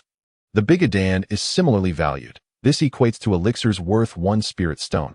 Essentially, Chen Ping would receive 2 spirit stones each month, with 1 needed to purchase additional Biga Dan and Huichi Dan, leaving him with only 1 spirit stone in hand. This 1 spirit stone could buy a single Jingqi Dan, but with his focus on cultivation, he would find little time to refine elixirs, rendering his earnings useless and preventing any advancement in his cultivation. Chen Ping feels a chill in his heart. Without awakening the bloodline and alchemical inheritance, his path as an immortal would likely end here. Conversely, Su Fengshan's ability to cultivate to over a dozen levels of qi refinement in such an environment is truly remarkable and almost unbelievable. You may leave. Yes, Hall Master. The 2 bow and exit the Hall Master's domain. Su Fengshan pats Chen Ping on the shoulder, smiling. Junior brother Chen, we shall be colleagues from now on. As someone who has been through this, I have a few words of wisdom for you. You have just over a month to cultivate. You can either use this time to practice in the hall or remain in the alchemy room to refine elixirs, preparing ahead so that when the month's end arrives, you won't be caught off guard. You are well aware of the weight of the penalties for failing the task. Do not take it lightly. Senior brother Su, I understand the gravity of the situation. Chen Ping responds, cupping his hands. Come, I will first take you to collect the 40 portions of materials needed for the task. Su Fengshan leads Chen Ping back to the storeroom. Madam Huadai, Junior brother Chen is being formalized. I am here to assist him in collecting materials. Greetings, Sister Huadai. Madam Huadai smiles warmly at Chen Ping. Junior brother Chen, you shall have many opportunities to interact with us from now on. Chen Ping replies with a smile. I hope to trouble Sister Huadai for guidance. Madam Huadai treated him with gentleness, evoking a sense of mutual compassion, as if they were both unfortunate souls adrift in the same turbulent sea. After all, entering the pill hall meant enduring the harsh labor of sacrificing one's lifeblood, with the looming possibility of serving the Mu family as little more than a beast of burden for the entirety of one's life. Su Fengshan remarked, Junior brother Chen, a bottle of fasting elixir sells for 5 spirit sands outside, but acquiring medicinal materials from Madam Huadai costs only 2 spirit sands per bottle, over the course of a month. You could save 60 spirit sands, accumulated over decades. That amounts to a considerable fortune. The elixirs just bestowed upon you by the Hall Master, the fasting elixir and the rejuvenation elixir, could be sold in the market, allowing you to return to Madam Huadai for more materials. Chen Ping quickly clasped his hands in gratitude. Thank you for your guidance. Senior brother Su Fengshan's astute money-saving strategy resonated with Chen Ping, who was acutely aware of his own background and circumstances. To traverse the path of immortality for the long haul, one must learn to conserve and expand resources. Yet, a concern brewed within Chen Ping, prompting him to ask, but Senior brother Su, can disciples of the pill hall sell our own elixirs outside? Su Fengshan, maintaining a calm demeanor, replied, given the arduous nature of our work and the meager salaries, it would be unreasonable to completely block our avenues for survival. Such matters are often overlooked. It seems the pill hall still harbors opportunities for profit, contingent on one's capabilities. Thus, Chen Ping resolved to refine more elixirs and vend them in the market. At that moment, Madame Huadai returned with materials for 40 batches of vitality elixirs, handing them to Chen Ping. The two bid farewell to the storeroom and returned to their respective alchemical chambers. With Su Fengshan immersing himself in his work, Chen Ping, on the other hand, returned to his dojo to commence his training. With several hundred vitality elixirs at hand, he was determined to prioritize enhancing his cultivation. A month and a half later, the Grand Purple Immortal pill indeed proved exceptional. While I maintained my cultivation, it gradually expelled the accumulated pill toxins from my body, facilitating smoother and purer cultivation. Consequently, I could consume elixirs without hesitation to aid my practice. Today marked the day to commence alchemical work. By the month's end, I would take a bottle of elixirs to seek out Liernio. After concluding my training, I enjoyed a bath in the hot springs and donned my robe, stained with medicinal residues, as I made my way to the pill hall, entering my alchemical chamber. Let me begin with the 20 batches of vitality elixirs assigned for this month's task. Currently, I can refine one batch in half an hour, so completing 30 batches will take merely 5 days. 5 days later, while dining at the Lingshan Hall, I fortuitously encountered Su Fengshan conversing with a white-haired elder. Junior Brother Chen, allow me to introduce you. This is the chief alchemist of the Pill Hall, Senior Brother Liu. Chen Ping clasped his hands in greeting. It is an honor to meet you, Senior Brother Liu. Senior Brother Liu, now graced with white hair, bore the appearance of a septuagenarian. His eyes appeared somewhat clouded, but upon seeing Chen Ping, he smiled warmly. You must be Junior Brother Chen. That is me. Su Fengshan then elaborated. When I entered the Pill Hall decades ago, it was Senior Brother Liu who guided me step by step in the art of alchemy. Senior Brother Liu has dedicated 60 years to the Pill Hall, repaying the Mu family's favors in the path of immortality. In essence, we three share a common lineage. Senior Brother Liu, gazing at Chen Ping's youthful countenance, reflected, over 60 years ago, when I joined the Mu family. I too was this young. Time has flown, and now it feels like a lifetime. Junior Brother Su, I have long since escaped the sea of suffering. The remainder of my days shall be spent cherishing family and grandchildren. Su Fengshan looked at him with envy, saying, Senior Brother Liu, I still have a decade or more before I can leave the Mu family. Rest assured, when your progeny join the Mu family, I shall look after them. Senior Brother Liu nodded, laughing heartily. Very well. Junior Brother Su, I shall await your liberation at home. When that day arrives, we will drink together, sail on a flying vessel, and explore the vast realms of the immortal world. Su Fengshan nodded solemnly. Absolutely. On that day, I shall certainly pay a visit to Senior Brother Liu. Chen Ping, having just entered the Pill Hall, felt a stirring within. This encapsulated the carefree freedom they pursued in their quest for immortality. Yet, once ensnared in the depths of the Mu family, a lifetime commitment lay ahead. Senior Brother Liu's smile bore a hint of melancholy. A lifetime of seeking immortality, yet the foundation remains elusive. What have I truly gained from a lifetime of alchemy for the Mu family? Su Fengshan sighed. Indeed, Senior Brother, the path of immortality is fraught with hardship. Thus, we seek companions to warm each other's hearts. Indeed, the wisest decision of my life was to marry and have children, declared Su Fengshan, laughing heartily. Senior Brother Liu departed the Pill Hall in a hurried manner, not looking back, despite his age, moving with the agility of youth. It seemed he could not bear to linger in a place that had held his lifelong hopes yet ultimately yielded nothing. Su Fengshan regarded Chen Ping with envy, patting his shoulder. Let us eat. Within the Pill Hall, one must either establish a foundation or serve as a slave for 60 years to escape the sea of suffering. Establishing a foundation is a lofty aspiration. The Pill Hall has not seen a foundational establishment in centuries. Chen Ping nodded in agreement. What you say is true. Sitting together with Su Fengshan, they quietly consumed their meal. Senior Brother Liu's presence reminded Chen Ping of his senior sister, Ming Huaner. His guide on the path of immortality. In his youth, he dreamed of establishing a foundation, striving with lofty ambitions. Yet, as the years passed and he began to show signs of aging, such fantasies gradually faded. Perhaps decades later, those few from the Jiazi courtyard would also find themselves hopelessly yearning for foundational establishment, merely discussing their departure from the Mu family's sea of suffering. Would I ever establish a foundation in my lifetime? Chen Ping pondered, realizing that most who entered the Mu family possessed 3 elemental roots, rendering them incapable of establishing a foundation. Could he, with his 5-element mixed root, truly achieve it? Decades hence, would he too become like Su Fengshan? Becoming worldly, seeking a wife and children, only to depart the Mu family in his old age, awaiting death? No, I possess the bloodline and alchemical heritage. I am destined to establish a foundation in this lifetime. Even as a 5-element mixed root, I shall achieve it. Chen Ping's gaze hardened with determination. After finishing his meal, Chen Ping returned to his alchemical chamber. Today, I shall delve into the study of the spirit awareness pill. I still have materials for 30 spirit awareness pills. If I can successfully refine even one batch, it will yield substantial wealth. However, this endeavor carries hidden dangers. Chen Ping, armed with the materials, entered the space of the small pearl, embedding the materials for the spirit awareness pill into the stone wall. Subsequently, the design of the spirit awareness pill emitted a faint glow, revealing a few lines of text. This pill follows no fixed order. The sequence of materials for each batch must be arranged according to the age and size of the ingredients. Soak the materials in spiritual water separately. The color depth of the spiritual water can accurately indicate their age and size. In the days that followed, Chen Ping devoted himself to the meticulous study of the spirit awareness pill within the alchemical chamber. Even with a legacy, the precise timing and conditions for refining this pill required his own research and mastery.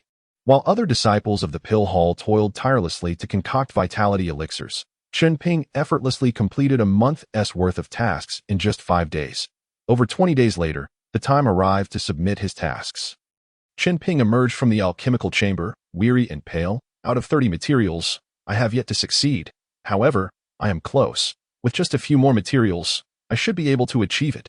Before the left hall master's dojo stood a throng of alchemical disciples, each pale, expressionless, and with vacant stares. After submitting his tasks, Chen Ping received his monthly salary of 2 spirit stones. This brought him immense joy. At last, he possessed spirit stones once more.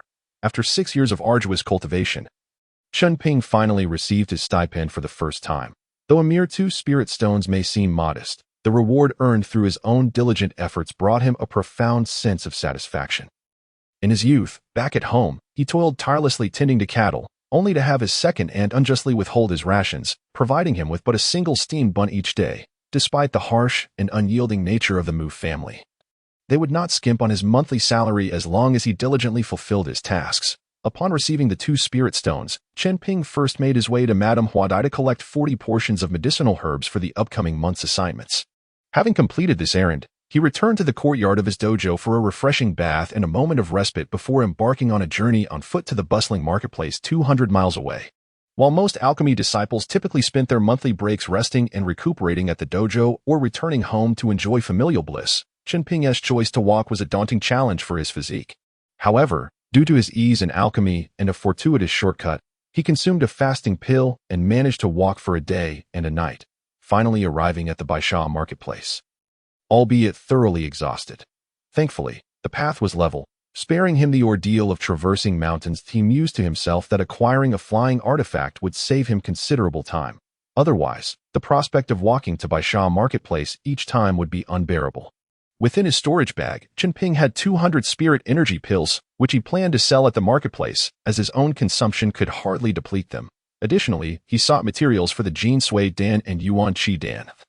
For despite the assistance of the spirit energy pills, his cultivation with a mixed elemental root remained painfully slow. From a distance, the Baisha marketplace appeared vibrant and lively, with various flying artifacts continuously arriving and departing, shimmering like a cascade of rainbows and meteors. Upon entering the marketplace, rather than immediately setting up a stall to sell his pills, Chen Ping first used his 2 spirit stones to purchase several sets of clothing, and then spent 50 spirit sands on a first-grade 1,000 Faces talisman. Given his youth, selling hundreds of spirit energy pills in the Mu family's robes was fraught with danger, with the 1,000 Faces talisman to alter his appearance and aura. He donned new attire and finally felt secure enough to set up his stall to sell spirit energy pills. Transforming into a lean middle-aged man, he established his booth in a secluded spot along the road. Spirit energy pills were quite the commodity during the Qi refinement stage, and shortly after setting up, a customer approached asking for the price. "How much for the spirit energy pills, fellow cultivator?" Chen Ping lowered his voice, feigning a hoarse tone. 90 spirit sands for a vial. This was 10 spirit sands cheaper than at Wanao Pavilion. The customer, somewhat taken aback, inquired, 90 spirit sands? Could you show me 2 pills for inspection? Of course, Chen Ping replied with a nod. He poured out 2 pills from the vial. The spirit energy pills were pristine white, exuding a subtly refreshing fragrance, and bore a distinct pattern. After examining the pills, the customer expressed astonishment and delight. "These are top-quality spirit energy pills. How many do you have?" I'll take 10 vials. 10 vials of spirit energy pills represented a lucrative transaction, amounting to 9 spirit stones. Chen Ping couldn't suppress a smile at the prospect. With 9 spirit stones in hand, he still had 100 spirit energy pills remaining. As for the fasting pills and recovery pills, he had no intention of selling them just yet. After an hour of selling, the initial buyer returned with a friend and purchased the remaining 10 vials of spirit energy pills. That all. When will you be back to sell again? Chen Ping pondered before replying. It's hard to say. I likely won't return for at least 2 months. The two men expressed disappointment. Very well. We'll be waiting for you. With a sudden windfall of 19 spirit stones, Chen Ping packed up his stall and retreated into an empty alleyway to change his attire, recognizing that the market for spirit energy pills was promising. He knew he would need to consider alternative channels for selling the pills he would produce in the future. 1 spirit stone per vial. Spirit energy pills wouldn't attract undue attention. But the real profit lay in the lineage Dan, which sold for 2 spirit stones each or 20 spirit stones per vial. Selling such valuable pills would require a reliable distribution channel. Having sold his pills, Chen Ping strolled through the marketplace with 19 spirit stones in his pocket. A puppet horse that can travel 1,000 miles for just 5 spirit stones, a vendor called out. Would you like to purchase a batch? It's incredibly convenient for transportation. Chen Ping shook his head slowly. Too expensive. I can't afford it. The realization struck him that the value of Mu Lefei's white jade flying boat, priced at 1,000 spirit stones, was incomprehensibly high. The disparity in their worth was staggering. While the allure of a 1,000-mile traveling puppet horse was enticing, it was still beyond his current means. At present, his priority remained the acquisition of medicinal materials. After perusing the stalls, he found none of the herbs he sought and spent 5 spirit stones on a few manuals, including the Qi observation technique, which allowed him to discern the cultivation level of others within the same realm, proving quite useful. He also acquired a technique for golden light, which could condense one's magical energy into golden light. Its lethality was modest, yet it provided Chen Ping with a means of self-defense. Lastly, he purchased a manual on spirit nurturing technique, which would enable him to cultivate a spirit plant that, with time, could be refined into a magical artifact. He also acquired a low-grade Qingyu bamboo spirit plant. With 13 spirit stones remaining, Chen Ping ventured to Wanbao Pavilion to buy a vial of Yuan Qi Dan, eager to test its efficacy. Spending 10 spirit stones on a single vial pinched his pocket. With his new acquisitions, he began the trek back to the Mu family, retracing his steps on foot, under the governance of the Dongshin sect.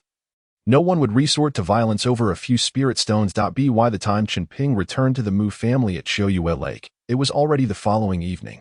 Most of his 2-day break had been consumed by travel, leaving him visibly fatigued as he made his way toward the battle department. The battle department was a towering peak that pierced the clouds, and at its base, a servant disciple blocked Chen Ping's path. Brother, outsiders are not permitted in the battle department. Chen Ping clarified his purpose. I am here to deliver a vial of spirit energy pills to brotherly Ernie in the battle department. The servant disciple replied, delivering pills, is it? Here's the deal. Hand the pills to me, and I will ensure they reach brotherly Ernie. Chen Ping handed over 20 spirit sands to the disciple. I appreciate your assistance. The servant's face brightened, and he patted his chest. Rest assured, brother, I will deliver them to brotherly Ernie without fail. Chen Ping nodded, turned, and returned to his dojo, where he planted the Qingyu bamboo. Instantly, a splash of green adorned the courtyard, enhancing its aesthetic appeal. Spending most of his time in the alchemy room, the dojo's spirit energy was a resource that should not be wasted. It was far better to allow the spirit plant to benefit from it, as it would undoubtedly become a source of support in the future. After a restful night in the dojo, Chen Ping awoke at dawn and made his way to the pill hall. After breakfast, he did not rush to the alchemy room. Instead, he approached the storeroom and found Madame Huadai. Sister Huadai, I would like to purchase materials for 30 fasting pills and recovery pills. Madame Huadai gazed at Chen Ping with a playful smile, covering her mouth with a jade fan as she chuckled. Junior brother Chen, you're quite the thrifty young man at such a tender age. You re a good man indeed. But remember, alchemy is arduous work, and you must take care of your health. Chen Ping felt a slight warmth on his ears, his gaze wavering to AT-15 or 16. He was particularly susceptible to the charms of a captivating woman in her 30s, exuding maturity and grace, with a body that was tantalizingly alluring, akin to a ripe peach. Yet, Chen Ping understood that this attraction was not rooted in romantic affection. Thank you for your concern, sister. I will certainly be mindful, Chen Ping replied. Madame Huadai nodded. Please wait here. I will fetch the medicinal materials for you. The exchange of payment for materials was swift, and before parting, Madame Huadai added, if you find yourself weary from alchemy and in need of company, feel free to come chat with me for a while. At this moment, she is in the prime of her youth. Yet due to the circumstances of her birth, she must remain by the storeroom door in solitude. Chen Ping, filled with reluctance, clasped his hands and said, Junior brother will certainly come to seek sister for relief. Madame Huadai observed him with a cheerful smile. Go ahead. However, Chen Ping had no leisure to engage in idle chatter with Madame Huadai, as a practitioner with a mixed spiritual root. Wasting precious time could jeopardize his chances of establishing a foundation in this lifetime. Upon returning to the alchemy chamber, he began to prepare for the refinement of the spirit consciousness pill, hoping that this time he would succeed. He was acutely aware of his own limitations. The only support he had was the inheritance of alchemical knowledge, and he was determined to do everything in his power to establish a foundation before turning 40. Madame Huadai, believing that Chen Ping might never establish a foundation in this life, had taken the initiative to invite him to chat when he had the time as a means of alleviating her own weariness. This gesture bore a hint of ambiguity.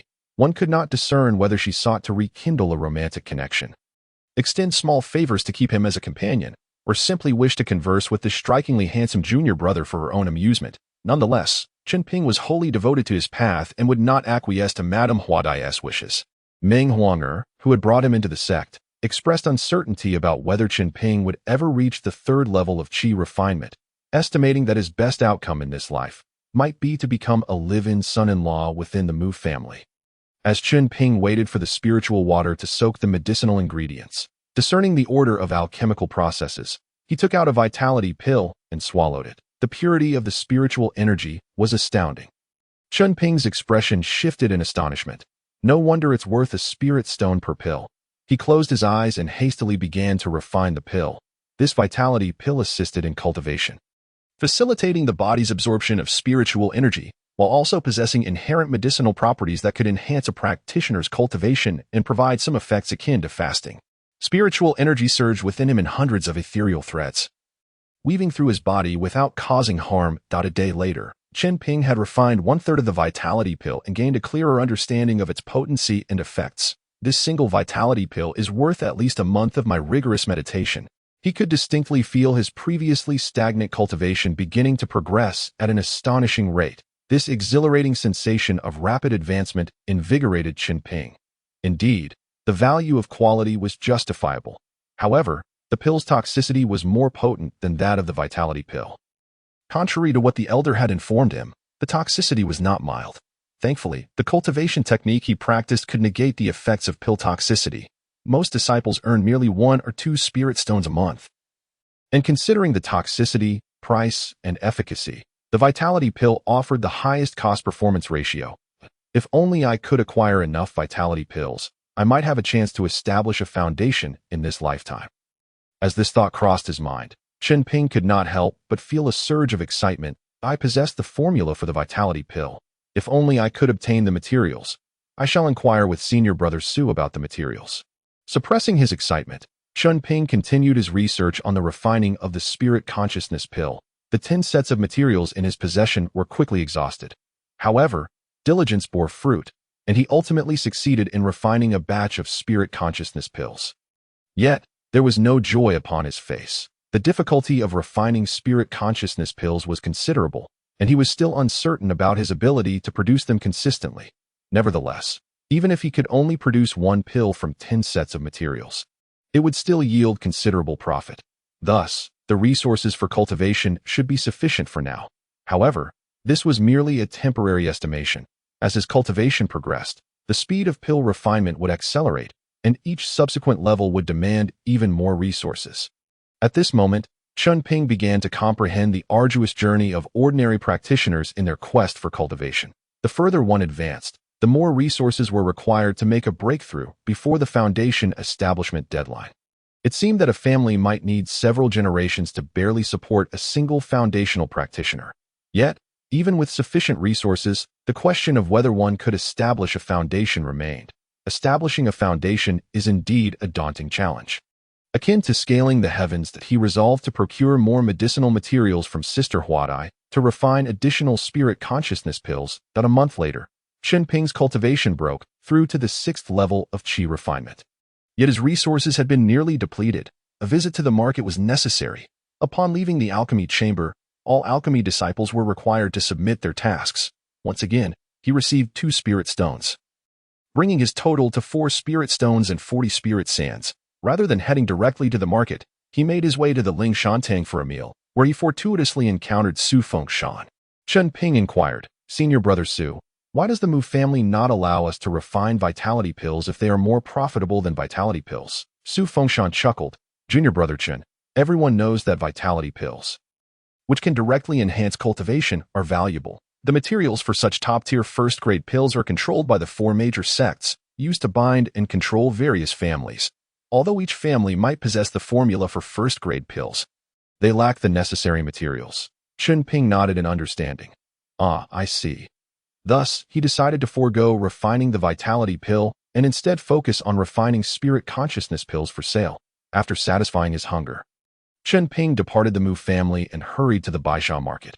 Upon reaching Wanbage, he sought out the elderly vendor who sold vitality pills. "Elder Gua, do you buy pills here?" Chen Ping employed the Thousand Faces talisman to alter his appearance and aura, ensuring that anyone below the foundational level would be unable to discern his true identity.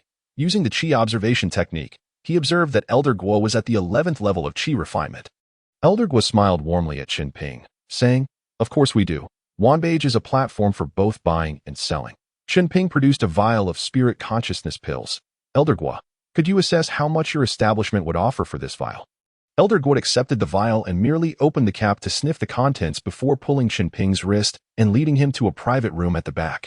"My friend, regarding the price for this spirit consciousness pill, I can offer you 15 spirit stones for the vial. 15 for a vial. You would resell it for 20 spirit stones, which means a quarter of the profit." Chen Ping shook his head in refusal. 18 spirit stones per vial is the minimum. His heart raced. Even at 18 spirit stones per vial, it would be a substantial profit for him, as he had never handled such a significant amount of spirit stones before. This was his first major transaction, and he felt quite nervous. However, thanks to the Thousand Faces talisman, he managed to mask any outward signs of his anxiety. Elder Guo chuckled, "My friend, the quality of your spirit consciousness pills is rather low, with considerable toxicity. Even if Wanbage were to buy them, we could only sell them for 18 spirit stones, which would leave no profit." This statement left Chen Ping speechless. He acknowledged that the quality of the spirit consciousness pills he had refined was indeed subpar due to his inexperience and lack of consistency in production. Chen Ping replied coolly, "Yet, once you resell them, there would still be substantial profit. If you cannot offer me at least 17 spirit stones, I might as well sell them at a stall myself." Elder Guo pondered for a moment, then sighed. "All right, if it weren't for the recent demand from those attempting to break through the Foundation establishment and their large-scale purchase of spirit consciousness pills, we wouldn't be able to accept your price." "Fine," Chen Ping agreed.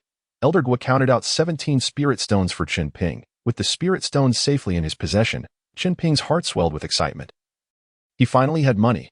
He left Wanbage with 17 spirit stones in hand. The market was bustling, and he sought to purchase a vial of vitality pills from other shops. The low success rate of spirit consciousness pills made him giddy with joy despite the challenges. 17 spirit stones represented 8 months' worth of salary for Chen Ping. With his resource concerns addressed, he could finally focus most of his time and energy on advancing his cultivation. While alchemy was profitable, his primary focus must be on cultivation.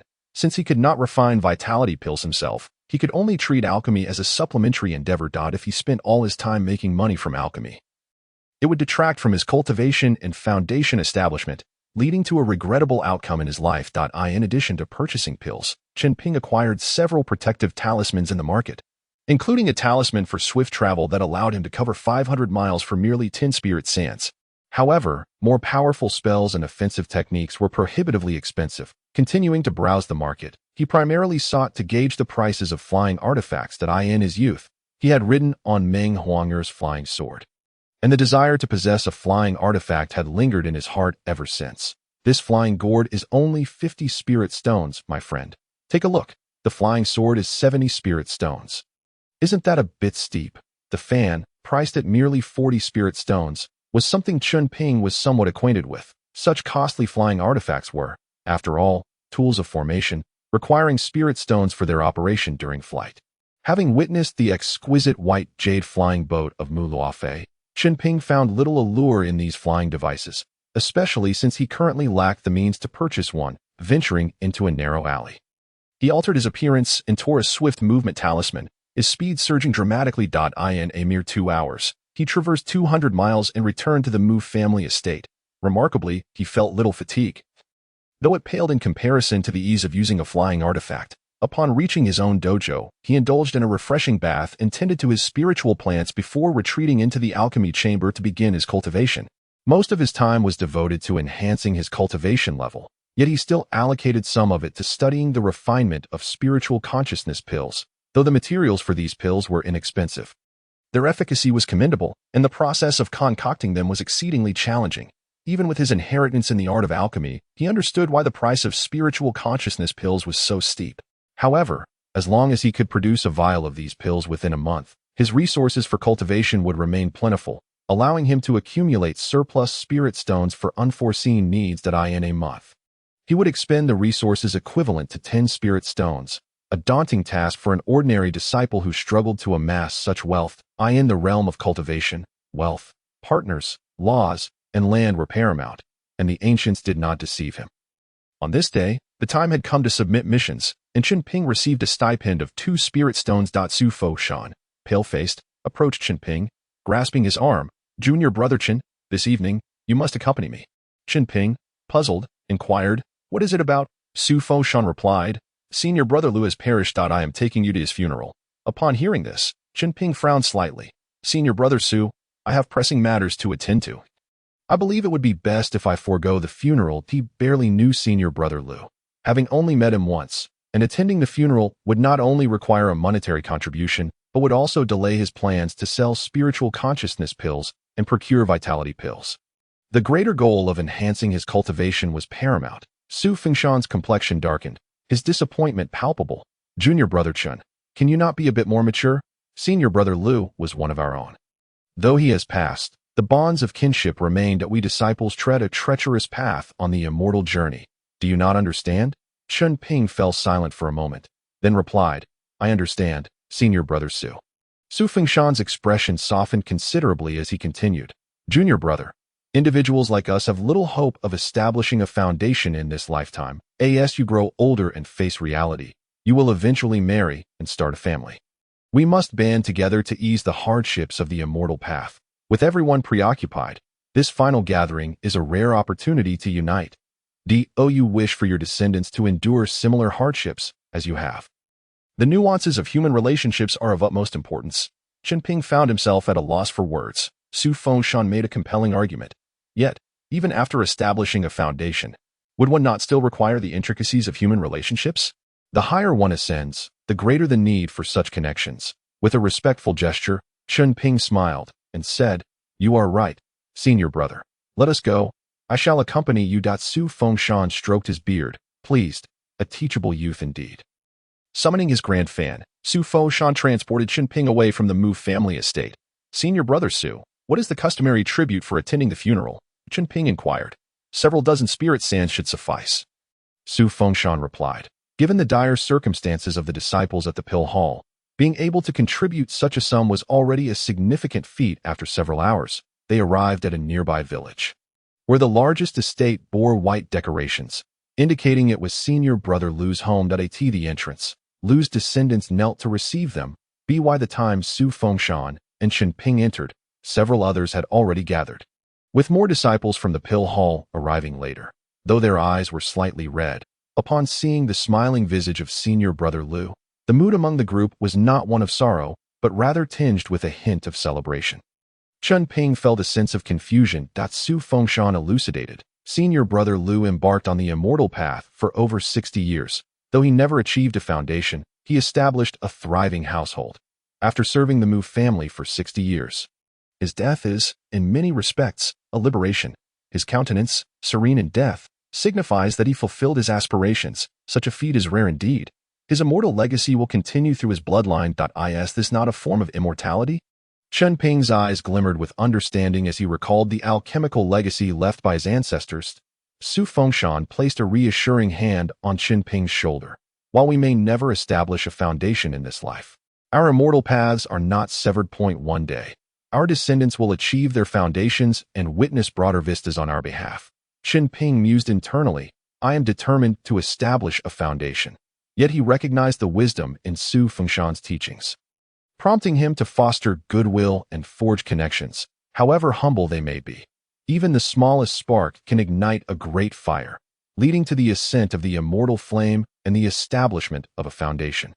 As for forming a core, that was a dream too distant to contemplate. Once the gathering was complete, Chen Ping and the others approached to offer incense that Lu's descendants prepared a fine array of food and drink for them. As night deepened, they indulged in wine, their faces flushed, seeking to overcome the fear of death by facing it with the same tranquility that senior brother Lu had. From their conversations, Chen Ping gleaned considerable news regarding the Mu family. There was a prodigy in the Qi refining stage who had joined the Dongxin sect, and another top talent from the Mu family was on the verge of breaking into the foundation stage. The following morning, as the group stumbled back to the Mu family estate, Chen Ping asked Su Fengshan to drop him off near the Baisha Fangshi. After procuring the necessary materials, he returned to the Mu family estate to enter seclusion. After 3 months of uninterrupted cultivation, Chen Ping's cultivation level reached the 7th layer of Qi refining. His resources were now fully depleted, necessitating a halt in his seclusion to refine spiritual consciousness pills. He had begun to gauge his cultivation speed. The consumption of vitality pills had propelled him from the 6th to the 7th layer in just over 4 months. The TO breakthrough to the 8th layer would likely require an additional 7 to 8 months. But accounting for alchemy and other obligations, a minimum of 10 months was more realistic. Life was indeed monotonous, a relentless cycle of alchemy and cultivation, akin to that of a wandering ascetic. Without the resources provided by his alchemical inheritance, advancing his cultivation would be exceedingly arduous. Thus, Chen Ping cherished the precious time he had for cultivating with vitality pills. His ability to sustain such a rigorous training regimen was a source of envy among the other disciples of the pill hall. The plight of other alchemical disciples was far more challenging. They could only find time to meditate and cultivate after completing their refining of vitality pills, lacking time for recovery, without the aid of elixirs for cultivation. And with no opportunity for uninterrupted seclusion, the path of cultivation was fraught with difficulties. It was better to accumulate 4 months' worth of cultivation resources before entering seclusion again, followed by more alchemy. Chen Ping focused intently on refining spiritual consciousness pills, gradually increasing his proficiency. Yet, he still consistently produced only 1 vial per month, leaving him perplexed as he had yet to discover techniques to enhance the yield of these pills. The quality of the spiritual consciousness pills was improving, which was a positive sign. Once he reached the later stages of Qi refining, he would also be able to utilize these pills himself. One day, having exhausted his vital energy pills, he visited the Lingshan Hall for a meal. Su Fengshan regarded Chen Ping with a mix of curiosity and astonishment. Junior brother Chen, when did you break through to the 7th layer of Qi refining? Internally astonished, Su Fengshan recalled that when Chen Ping first arrived at the pill hall, he had only been at the 5th layer of Qi refining. Now, within a mere 2 years, Chen Ping had ascended to the 7th layer. What sort of spiritual root did junior brother Chen possess to cultivate with such rapidity? It was remarkable that he could maintain his cultivation amidst the demands of alchemy. Chen Ping smiled and replied, perhaps it is the blessing of fate. Occasionally, through meditation, I gain sudden insights that deepen my understanding of the techniques and the barriers I face. Seeing Chen Ping's evasive response, Su Fengshan did not press further. Recognizing that every cultivator harbored their own secrets, perhaps Chen Ping's family supported him in this endeavor. With a respectful gesture, Su Fengshan congratulated, congratulations, junior brother Chen. Thank you, senior brother. Once you reach the 8th layer of Qi refining, you should attempt to refine more pills to earn additional spirit stones. Most disciples in the pill hall who attain the 8th layer typically aim to refine 40 batches of pills in a month to earn 3 spirit stones. This is a regulation set by the sect master. Chen Ping's expression darkened. After attaining a higher level of cultivation, the Dan Medicine Hall would further exploit him. Even if one possesses the potential for foundational establishment, they would still be burdened, leaving no time for cultivation. Su Fengshan is clearly one such individual who has been hindered. Chen Ping inquired, Senior brother Su, What should we do if any of our Dan Medicine Hall disciples wish to break through to foundational establishment? Su Foshan paused for a moment and replied, Our Dan Medicine Hall has not seen anyone attempt foundational establishment in nearly 200 years. However, according to the rules, once you reach the late stage of qi refinement, as long as you submit the required medicinal pills on time, you need not remain in the Dan Medicine Hall at all times. We are merely the consumables for pill refinement. As long as you submit your pills, you can spend your time outside the hall, even taking on tasks in the Deacon Hall to earn more spirit stones. Chen Ping, perplexed, asked, Then why haven't you done the same, senior brother Su? Su Foshan chuckled softly. We have stayed in the Dan Medicine Hall for too long. Firstly, we do not know many spells, and secondly, we have grown accustomed to the stable income from the Dan Medicine Hall. Earning 3 spirit stones a month amounts to 36 spirit stones a year, which is indeed not insignificant. Chen Ping nodded. This was good news for him, but the prerequisite was that one must reach the late stage of qi refinement. In the Lingshan Hall, Chen Ping utilized the qi observation technique to scan the surroundings. Noticing that many disciples, even at the ages of 50 or 60, had only reached the 8th or 9th layer of qi refinement, with no one having encountered the late stage of qi refinement. Half a year passed in the blink of an eye, and Chen Ping turned 16. He had accumulated sufficient resources to cultivate to the 8th layer of qi refinement and could enter seclusion for 4 months. Over the past 6 months, he divided his time into 3 parts. 1 for refining pills, spending an hour and a half twice daily, producing a stable batch of spirit awareness pills and 30 batches of vitality pills each month. Another for traveling to the marketplace, which took 6 hours. And finally, the remaining time for cultivation, which resulted in wasting 4 days of cultivation time each month. Over a year, this amounted to 48 days. However, entering seclusion for cultivation, compared to regular cultivation, allowed for an additional 4 days of practice each month, which, accumulated over time, became a considerable advantage. If the goal was foundational establishment, qi refinement cultivators must seize every moment. If resources permitted, he would wish to seclude himself until he reached foundational establishment. But even with the ability to refine spirit awareness pills and earn more spirit stones than other disciples, the pressure of age restrictions for foundational establishment loomed large. The profit from refining a batch of spirit awareness pills was approximately 15 spirit stones. After purchasing vitality pills for his own cultivation, he was left with only 5 spirit stones each month. On a day of rest, Chen Ping had just returned from the marketplace. After a refreshing bath, he sat in the dojo, sipping tea and roasting spirit fish. He planned to enter the alchemy chamber for seclusion the next day. Suddenly, there was a knock at the door. Chen Ping was slightly taken aback. Who could be knocking at his door? He rarely engaged in social interactions, and the most he encountered in the Dan Medicine Hall were Su Fengshan and Madame Huadai. Su Fengshan would certainly arrive floating down on a large fan, while Madame Huadai would guard the storeroom. Chen Ping rose and inquired, Who is it? A melodious, calm, and steady voice replied from outside the courtyard. Junior brother Chen. It is I. Hearing this unfamiliar, yet somewhat familiar voice, Chen Ping found himself momentarily puzzled, increasingly bewildered. However, it must be someone he knew. Chen Ping approached and opened the door. To his surprise, a young girl clad in a cyan-pink Taoist robe stood gracefully at the entrance. The girl was notably tall, with snow-white skin, an aura that was both warm and cool, and a captivating elegance that was truly enchanting. Her bright eyes were charming yet modest, exuding an innate allure. Chen Ping was momentarily entranced. Uncertain, is it senior sister Mu Luofei? Merely 2 years had passed. The once budding girl, now at the age of 14, was already stunningly beautiful, making it hard to look away. Upon seeing her, Chen Ping realized that the descriptions in ancient texts about unparalleled beauty were indeed true. He also understood the phrase "a beauty brings disaster" quite well, that a true peerless beauty does not transform dramatically with age, but rather, she blossoms from a young age, growing increasingly beautiful and captivating as the years go by. Mu Lefei smiled gently, her warm and melodious voice carrying a touch of elegance and authority. Junior brother Chen, why not invite your senior sister in for a seat? As she spoke, the girl straightened her posture and stepped forward, gracefully entering Chen Ping's dojo courtyard.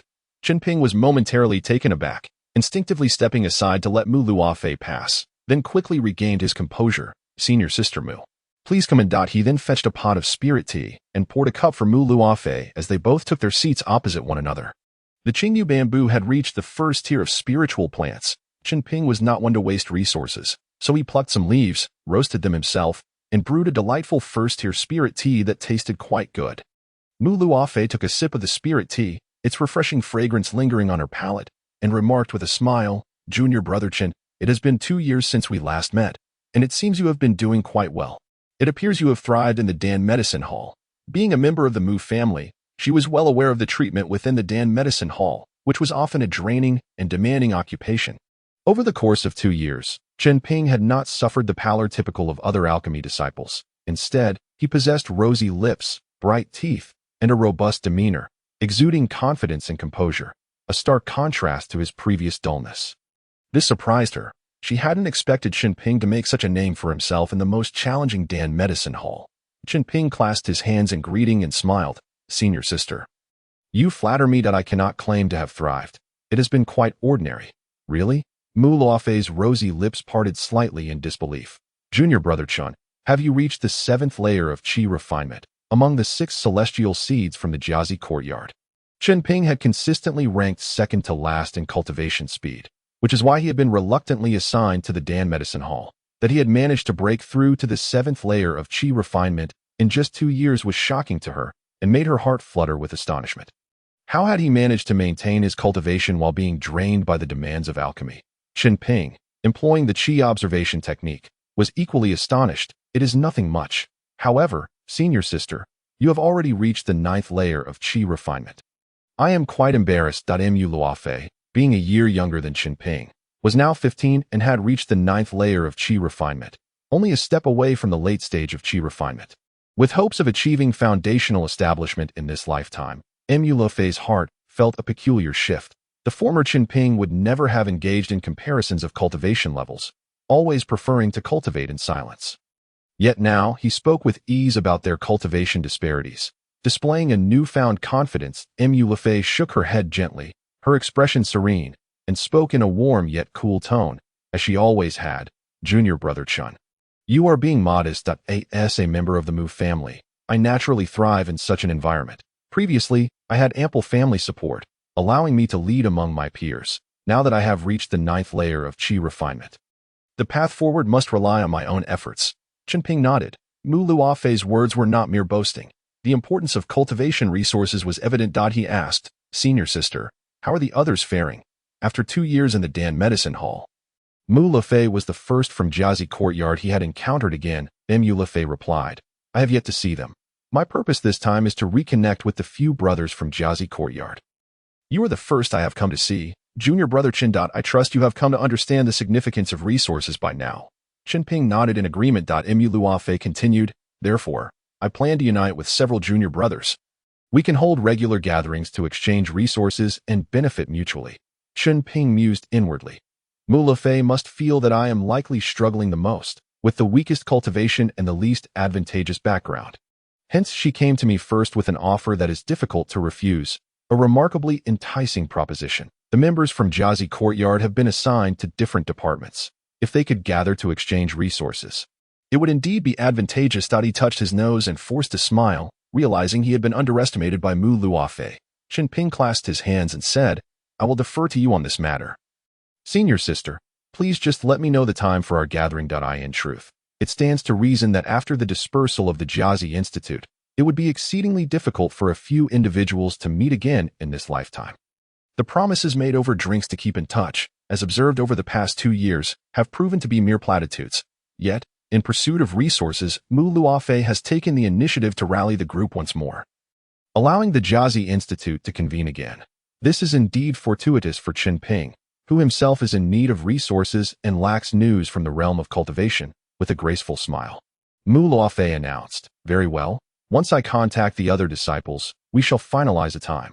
She added, "Furthermore, Chen Shidi, if any disciples from the Dan Medicine Hall are inclined to sell their vitality pills, I can procure them at the price of 85 spirit sands.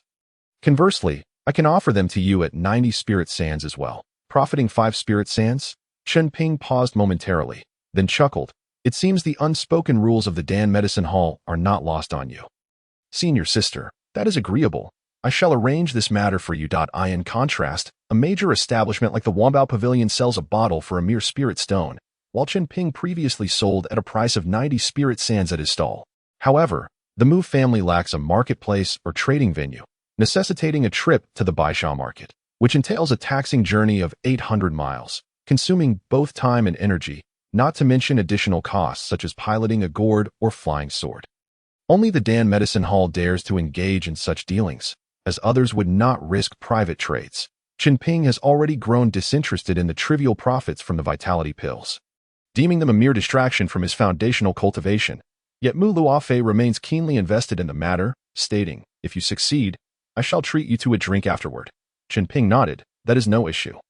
However, I cannot guarantee success, but if someone is amenable, I will introduce them to you." He preferred not to waste his time on such matters and suggested that Mu Luofei handle the connections herself.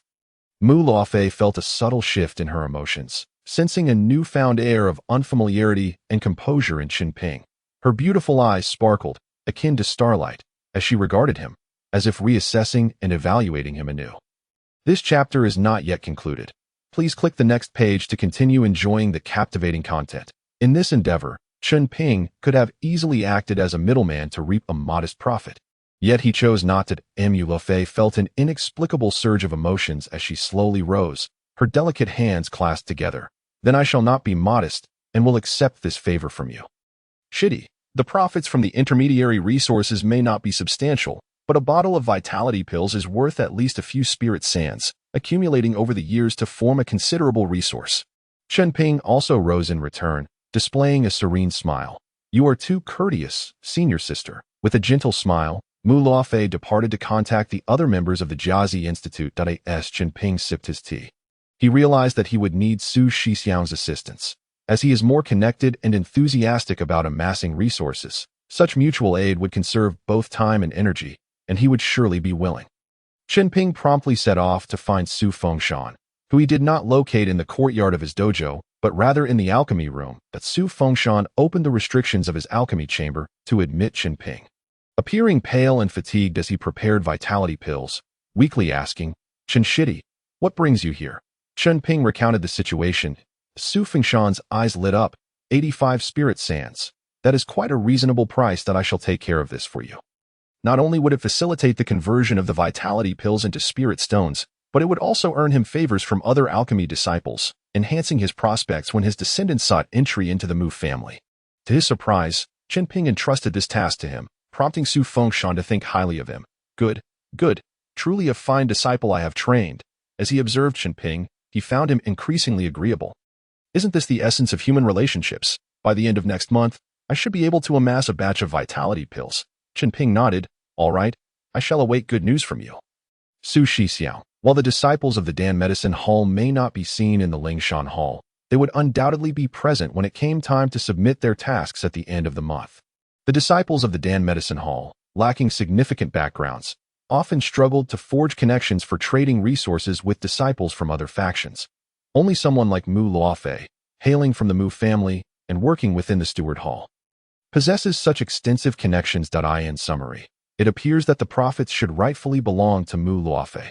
Having come this far, Chen Ping decided to visit Madame Huadai to collect medicinal materials, feigning alchemy while actually entering seclusion. Watching Chen Ping's retreating figure, Madame Huadai rested her chin on one hand, her gaze tinged with melancholy. Upon entering the alchemy room and securing the door, Chen Ping took a vitality pill and swallowed it, beginning the process of refinement. After consuming 9 vitality pills, he noted that it was time to submit his tasks and left the alchemy room to meet Su Fengshan. Su Shixiang, how goes the situation? Su Shixiang smiled. "Quite well. I have managed to gather a total of 20 bottles of vitality pills from others." Chen Ping calculated the number of disciples in the Dan Medicine Hall, after accounting for the 4 bottles submitted each month. Earning 3 spirit sands as monthly salary, each disciple could still manage to produce approximately 2 bottles. If Chen Ping were to collect them himself, he could perhaps scrape together 1 spirit sand per bottle, yielding a total of 20 spirit sands a month, which hardly seemed worthwhile. With that time, he could refine spirit awareness pills, which would be far more profitable. Chen Ping nodded. "Let us proceed, Su Shixiang, to the Steward Hall to meet my senior sister." By resolving this matter in one go, he would spare himself any future hassle. After 7 years, Chen Ping once again found himself at the Steward Hall. The throngs of people continued to flow, most still bearing pale faces, vacant expressions, and dulled gazes. creating a heavy and oppressive atmosphere. Individuals seeking to conduct business at the steward hall were ever present. Chen Ping and Su Fengshan searched for a while until they finally spotted Mu Lefei's stunning figure behind one of the counters. Mu Shiji, Chen Ping called out, drawing the attention of several women behind nearby counters. Their eyes filled with curiosity, Mu Lefei's earlobes tinged with a faint blush as she smiled radiantly. Chen Shidi, in the future, please refrain from calling me Mu Shiji. Simply refer to me as Luofei. There are many surnamed Mu in the Mu family. Of course, Luofei Shiji. Chen Ping mused. He must be the first to address her as Luofei. Follow me. Mu Luofei gracefully led them to a quiet room at the back. Chen Ping smiled. This is Su Shixiao. He will handle the matter regarding the vitality pills. Everyone was busy, and Su Fengshan cut to the chase. Miss Mu, I can provide 20 bottles of vitality pills this month, priced as you stated at 85 spirit sands. Mu Luofei nodded slightly. Well, this will be a long-term arrangement. We can establish a fixed time and place for future exchanges. Su Fengshan continued. Then every month around this time, you may come to my dojo to collect the pills. Due to the short notice this month, I only managed to prepare 20 bottles. The other brothers are also occupied with refining pills of abstinence and restorative pills. Starting next month, we should be able to stabilize at 40 bottles. I hope Miss Mu can accommodate that. Mu Luofei's delicate face radiated a bright smile. The more, the better. I can handle as many as you can provide. Su Fengshan chuckled heartily. Excellent. With 40 bottles a month and a profit of 5 spirit sands per bottle, the monthly profit would amount to 2 spirit stones. While this seemed substantial, Mu Luofei would still need to sell the pills individually, which would waste Chen Ping's time. Moreover, the critical point is that Chen Ping lacks the connections that Mu Luofei possesses, which is essential for engaging in trade. For this reason, Chen Ping remained unfazed. Su Fengshan presented the 20 bottles of vitality pills, and Mu Luofei settled the payment with spirit stones. After receiving the spirit stones, Su Fengshan remarked, Miss Mu, Chen Shidi, I must return to the Dan Medicine Hall to distribute spirit stones among my fellow disciples. So I shall take my leave. He then rose to bid farewell. With only Mu Luofei and Chen Ping remaining in the room, Mu Luofei had been observing Chen Ping's reactions throughout, her subtle feelings intensifying. She smiled softly. Chen Shidi, you have changed quite a lot. Chen Ping chuckled. Luofei Shiji, you have changed even more. As he looked upon the once childhood companion, now increasingly exquisite and captivating, Chen Ping felt a mix of emotions stirring within him. Unbothered by Chen Ping's gaze, Mu Luofei instinctively straightened her posture, revealing her delicate, fair swan neck. Mu Luofei said, I have contacted a few other disciples. We are tentatively scheduling the gathering for 4 months from now, during which we shall discuss a fixed time for resource exchanges. Chen Ping nodded and clasped his hands, saying, Then I shall trouble you, senior sister. Mu Luofei replied, When you have time, let us find a chance to drink together. It appeared she was eager to send him on his way. However, Chen Ping was well acquainted with her character and bore no resentment towards her. In fact, he felt no blame. It was perfect timing, as he too needed to return to seclusion for his cultivation. In the vigor of youth, filled with ambition, everyone harbored dreams of foundational cultivation, striving to seize every moment to advance. Indeed, there was no time to squander. Chen Ping took his leave with a bow. Watching his retreating figure, Mu Luofei's enchanting eyes flickered with contemplation as she truly began to reevaluate her junior brother. Upon returning to the alchemy chamber, Chen Ping commenced his seclusion. After 3 solid months in isolation, he had consumed all 37 qi-nourishing pills he had previously amassed. Yet, he found himself still a fraction short of reaching the 8th level of qi refinement. Young master, there is more to this chapter. Please click to the next page to continue reading. What follows is even more thrilling. Due to the monthly task of refining pills and collecting materials, some time inevitably slipped away, resulting in a diminishment of the pill's potency. For Chen Ping, this meant that after consuming the qi-nourishing pills, he was still lacking a slight edge to reach the 8th level of qi refinement. Nevertheless, he resolved to break through to the 8th level before exiting seclusion, thus retrieving his scarce supply of essence pills, even if their effects paled in comparison to the qi-nourishing pills. Chen Ping devoted himself to arduous training. Half a month later, a loud explosion echoed within the alchemy chamber. Chen Ping's robe billowed wildly, the edges flapping about. That moment, the bottleneck restricting him was finally shattered by a surge of spiritual energy.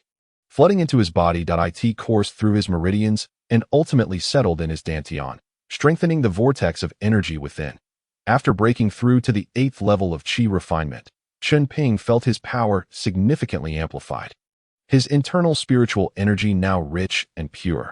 However, due to his inferior aptitude, he immediately sensed the second bottleneck that awaited him at the 9th level, which marked a transformation in the quality of his spiritual energy, the second metamorphosis of spiritual consciousness. Having attained the 8th level of Qi refinement, Chen Ping's momentary elation soon subsided into tranquility. My Qi nourishing pills are finite, and this breakthrough took me 11 months, and this is merely the 8th level. Moreover, having relied on Qi nourishing pills, were I to have only essence pills at my disposal, my journey would be doomed. Chen Ping practiced a technique that spanned 15 levels. While it inherently granted him a 60% probability of foundational cultivation, he was anxious about whether he could reach the 15th level of Qi refinement before turning 40. Given the current pace, he felt immense pressure, fearing he might toil away his life without achieving foundational cultivation. Having exhausted his resources, it was time to refine more pills to accumulate resources anew. Thus, he set about alchemy. Half a month later, Chen Ping submitted his task to the pill hall. At this point, aside from a bottle of spiritual consciousness pills and 2 spirit stones, he had nothing left. Transitioning from the 8th to the 9th level of Qi refinement would likely require over a year of seclusion. After 7 years of cultivation, Chen Ping was no longer the naive country boy who had just entered the world of cultivation. With Qi nourishing pills at his disposal, his speed of advancement was already commendable. The other disciples who labored to refine essence pills were even more unfortunate. Moreover, he had now detected a bottleneck, and it was reasonable to assume he should also consume spiritual consciousness pills to aid his cultivation. However, with a production rate of merely 1 bottle per month, after much deliberation, he concluded that exchanging for Qi nourishing pills would be the wiser choice. Otherwise, the cycle of gathering resources for a breakthrough would extend even longer. If he could refine 2 bottles of spiritual consciousness pills in a month, the problem would be easily resolved. Leaving the pill hall, he returned to his own dojo. Shortly thereafter, Mu Luofei arrived, bringing along the pills from Su Fengshan's dojo. Qin Shidi, it is time to set off. With a delicate flick of her jade finger, the hairpin atop her head transformed into a white jade flying boat. They boarded the vessel, which then soared into the sky toward Baisha Fangshi. After a 2-year interval, sitting once again on Mu Luofei's white jade flying boat, Chen Ping felt a deeper resonance. Such a boat was worth 1,000 spirit stones, even with his ability to refine spiritual consciousness pills. He would need to abstain from food and drink for a decade to afford one. That the disparity in resources stemming from family backgrounds was indeed vast. Just imagine how many Qi nourishing pills could be purchased with the cost of such a boat, and how much cultivation could be enhanced as a result. In retrospect, Chen Ping mused that Mu Luofei must have initially consumed Qi nourishing pills rather than essence pills in her youth at Jiazi Courtyard. For her rate of cultivation advancement was astonishingly rapid. Mu Luofei cast a surprised glance at Chen Ping, exclaiming, "Chen Shidi, you've broken through to the 8th level of Qi refinement." The last time she had seen him was merely 4 months ago, when he had clearly still been at the 7th level. How could such a short span yield such a leap? After her astonishment, she smiled brightly and said, "Congratulations, Chen Shidi. You were truly impressive." Chen Ping chuckled softly, replying, "Senior sister, you flatter me. I merely seized a fortuitous opportunity for this breakthrough." Mu Luofei's smile widened. The former Chen madman has actually begun to show humility. Back at Jiazi Courtyard, Chen Ping had been known for his relentless fervor in cultivation, which had earned her admiration. Her words rekindled memories of that time for Chen Ping. He explained, "It is not humility. Rather, it is sheer luck. I had underestimated the resources needed for my breakthrough and found myself short of a few Qi nourishing pills. Wasn't it fortuitous that I managed to break through to the 8th level?" Upon arriving at Baisha Fangshi, they entered a private room at a tea house. After more than 2 years, Chen Ping once again encountered Li Erniu, Fangxing, Luo Chongji, Lin Feishan, and Han Tongbao. Upon seeing Chen Ping, Luo Chongji wore an expression of guilt, though it had diminished considerably since their last meeting. As the years passed, they all exchanged glances, noting the significant changes in one another. Mu Luofei took her seat at the head of the table without objection, and the room erupted into lively chatter, reminiscent of their earlier days at Jiazi Courtyard. However, the topics of conversation had shifted. "All right, let us save our exchanges for after the transaction is complete," Mu Luofei interjected, bringing the room to silence as all 6 turned their attention to her. "I shall take the lead on this matter. All brothers and sisters from Jiazi Courtyard may exchange their needed resources here, with prices at least 10% lower than those outside." The others nodded in agreement. For instance, while the Wanbage sold essence pills for 1 spirit stone each, they would typically sell for around 90 spirit sand in the market. To this trading event, the prices would be at least 10% lower to entice participation, as they had gathered here for mutual benefit. Mu Lefei continued, I have low-priced pills available, as well as lucrative tasks from the stewardess hall. Liu, recognized as the de facto second-in-command, spoke up, his voice deeper and more somber after 2 years of hardship. Brothers and sisters, I am in need of recovery pills, fasting pills, and chi-nourishing pills. I have spirit stones, beast skins, and some medicinal materials collected from tasks. Medicinal materials. Chen Ping's mind raced. This was indeed a potential avenue. Albeit he only possessed 2 spirit stones and could not afford any purchases. Nonetheless, he made a mental note for future reference. Fang Xing chimed in. I also need pills. Essence pills, chi-nourishing pills, recovery pills. Any of these will do. His complexion appeared pale, akin to one who had been drained of vitality.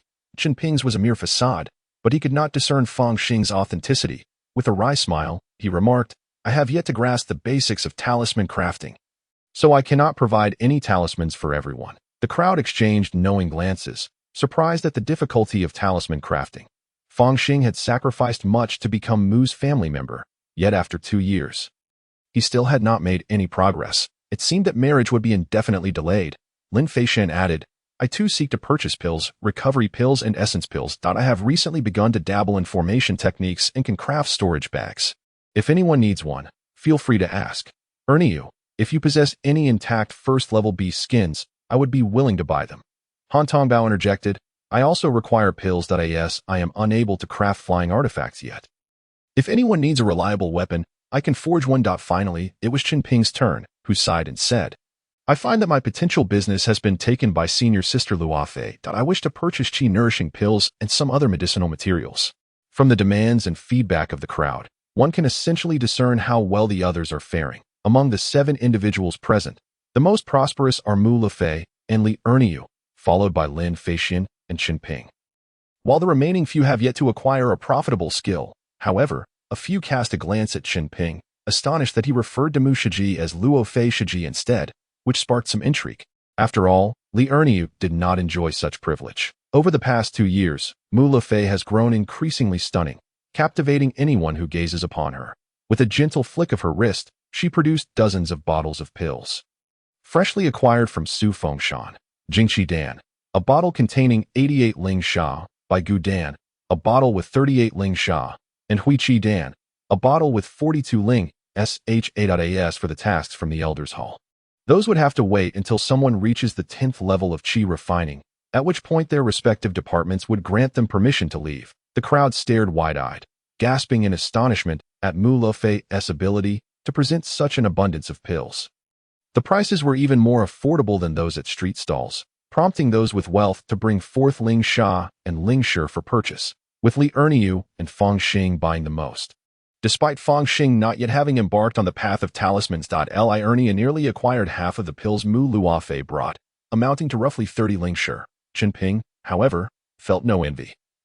The earnings were rightfully Mu Luofei's, and he could not begrudge her success. He purchased nothing. Once the transactions concluded, a sumptuous feast of exquisite Ling meals was laid out, and the group gathered at the table. Reminiscent of their days at the Jiazi courtyard, Mu Lefei remained serene, savoring her meal while listening to the others' conversations, with a knowing smile gracing her lips whenever an amusing tale arose.